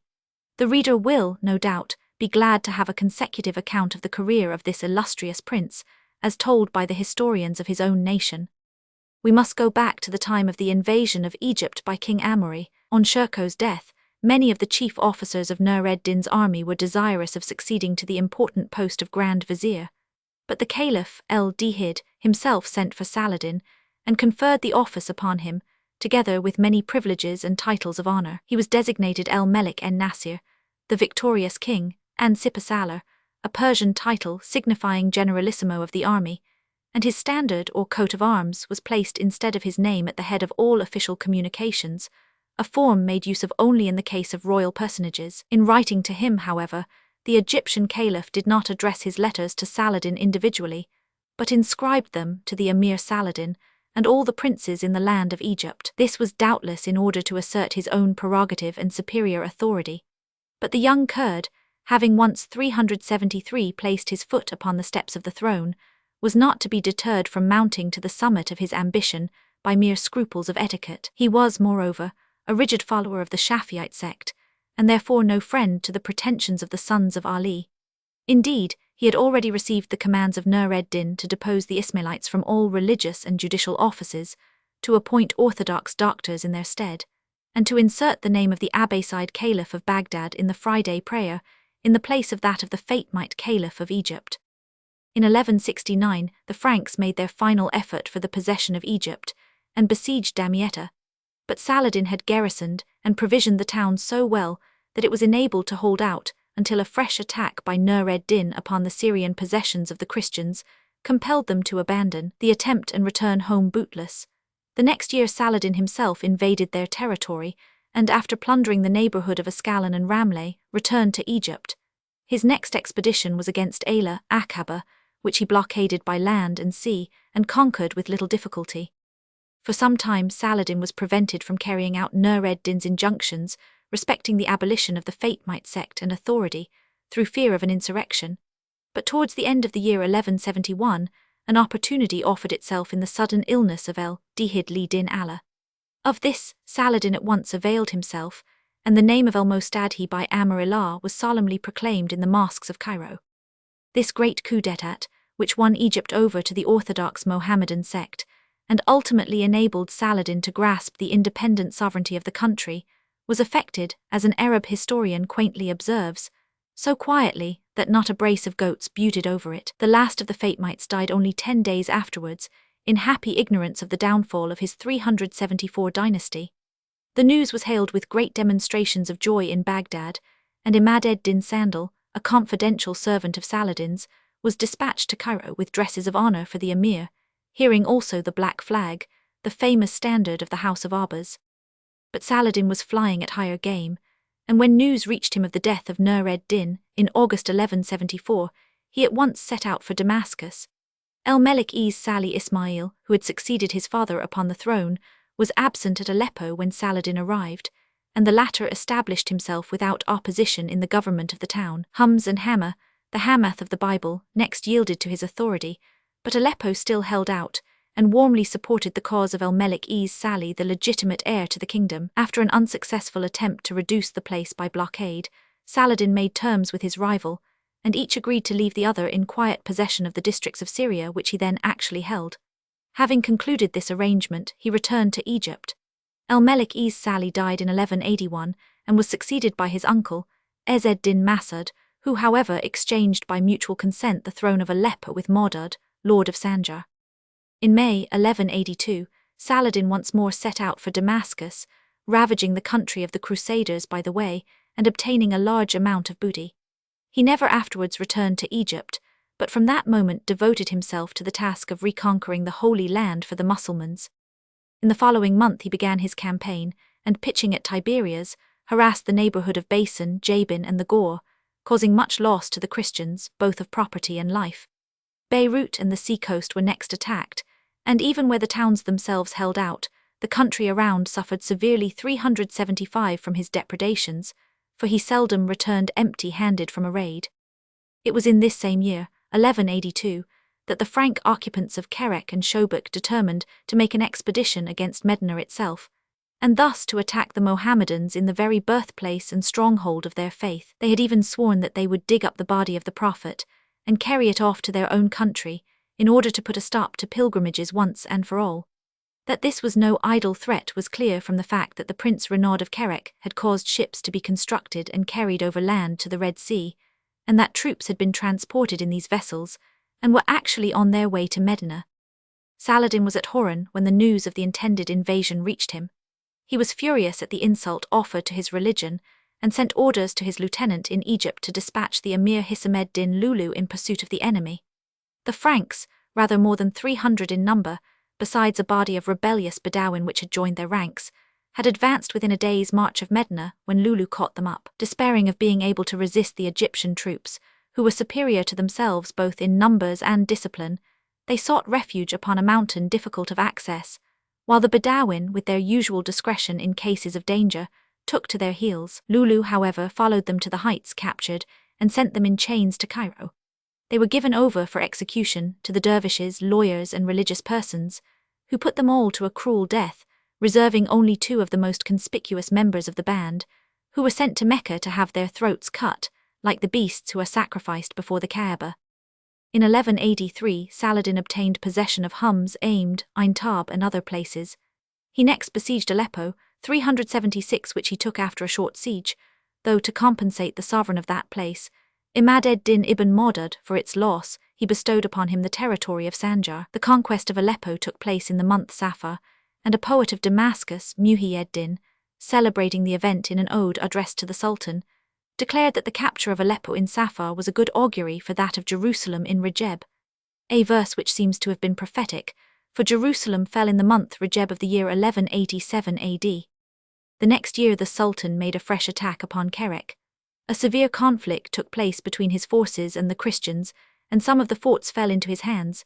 He did not, however, follow up his advantage but returned to Damascus, having first marched upon Nablus, which he plundered and burnt. In 1186 Diyarbekir also yielded to his arms, and his kingdom was now becoming so extensive that he found himself obliged to make some different provision for the government of the various provinces. Sending for his son, El-Melik el-Aftal from Egypt, he assigned him the seigneury of Damascus. Egypt, Hama, Diyarbekir and Sea he allotted to other members of his family. We now come to 1187, the year of the fall of Jerusalem, and the most important era in Saladin's career. His operations against the Franks, though generally successful, had as yet partaken rather of the character of border forays than regular warfare, and although they harassed and annoyed the Crusaders, they did not materially weaken their position in the country. Jerusalem was defended by the flower of the Christian chivalry, and as yet appeared too strong for him to attack, but his determination had long been taken, and he merely waited for an opportunity to strike a decisive blow. An appeal was, moreover, made to him, artfully calculated to inflame his religious zeal and sting his personal pride. An aged 377 native of Damascus had been taken prisoner by the Franks and carried to Jerusalem.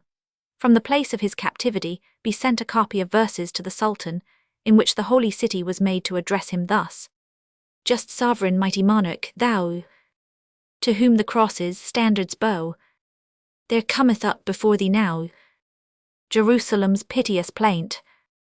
Elsewhere are idols overthrown. Shall I the holy house alone, the Muslim's noblest temple, groan beneath so foul a taint?" The verse had its effect, and later on Saladin rewarded the author with the deanery, if I may so translate the word khatebe, of the Masjid el-Aqsa. In the month of March, be addressed letters to all parts of his dominions calling on his subjects to rally round his standard and follow him to the holy war. Setting out from Damascus with such men as he could raise, he began himself to beat up recruits, and persuaded even the most unwilling to take up arms in the cause of their faith.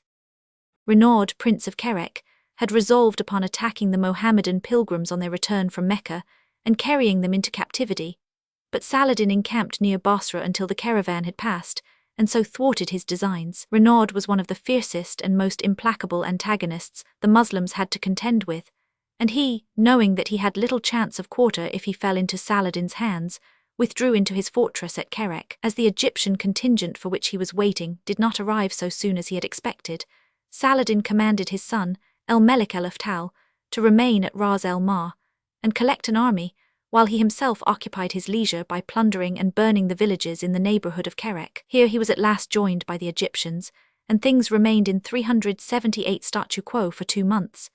Meanwhile El-Aftal had executed his father's commands and collected a large body of men, with whom, in the absence of other orders, he marched upon Tiberias. At Sephuriae they were met by the Christian troops, who sallied forth in great numbers from the town and gave them battle. Fortune, however, declared for the Muslims, and the Crusaders retired with great loss.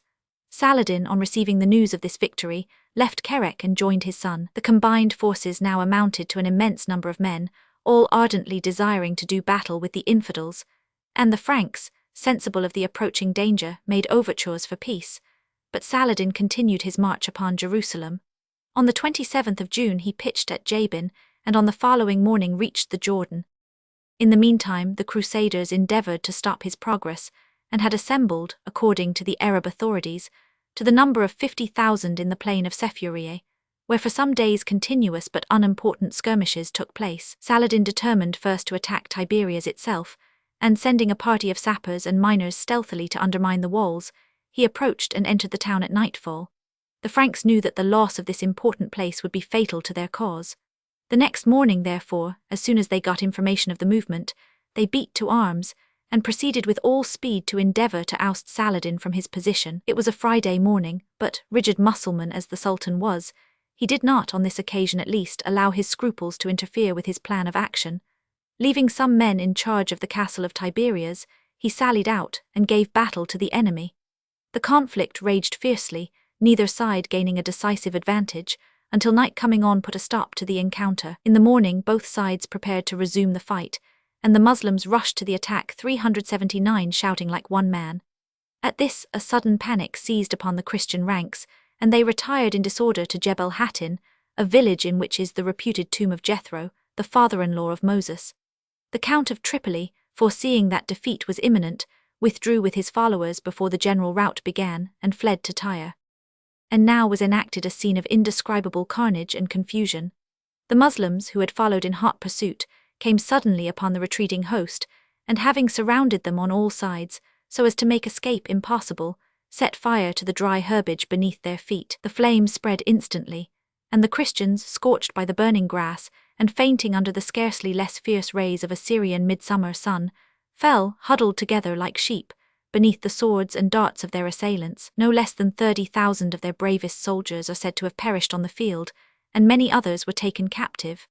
So entirely were they cowed and demoralized that one peasant alone is related to have taken 30 prisoners, and tied them in his tent, and to have sold one of them for an old boot. Amongst the prisoners were the king himself, and his brother Godfrey Odo, Lord of Jebil, Count Humphrey, the Grand Masters of the Templars and Hospitallers, together with many knights of both orders, and Prince Renaud of Kerek, who was one of the first captured. Saladin had sworn that if ever Renaud fell into his power, he would slay him with his own hand, for he was incensed against him not only for his meditated attack upon Medina, but because he had violated the truce and treacherously murdered some Egyptians who were passing by Shobak, answering them by coarse jests upon Mohammed when they appealed to his honor and the articles of peace. The Sultan was sitting in the threshold of his tent, 380 which was not yet completely set up, and the captives were arrayed before him one by one. When King Guy was brought out, he courteously invited him to sit down by his side, and perceiving Renaud immediately after, he made him sit down beside the king, and commenced upbraiding him with his former breach of faith, and with his attempt upon the sanctuary of Medina. Renaud excused himself, saying through the interpreter that he had only acted after the manner of princes. At this moment the king gave signs of being greatly distressed by thirst, and Saladin ordered iced sherbet to be brought for his refreshment. Having quenched his own thirst, the king handed the cup to Renaud, but as the latter raised it to his lips, Saladin exclaimed, "Thou hast given him to drink, not I." This sentence was equivalent to Renaud's death knell, for Saladin thereby disclaimed the obligation he would have been under, according to the laws of Arab warfare, to spare the life of a captive who had eaten or drunk with him.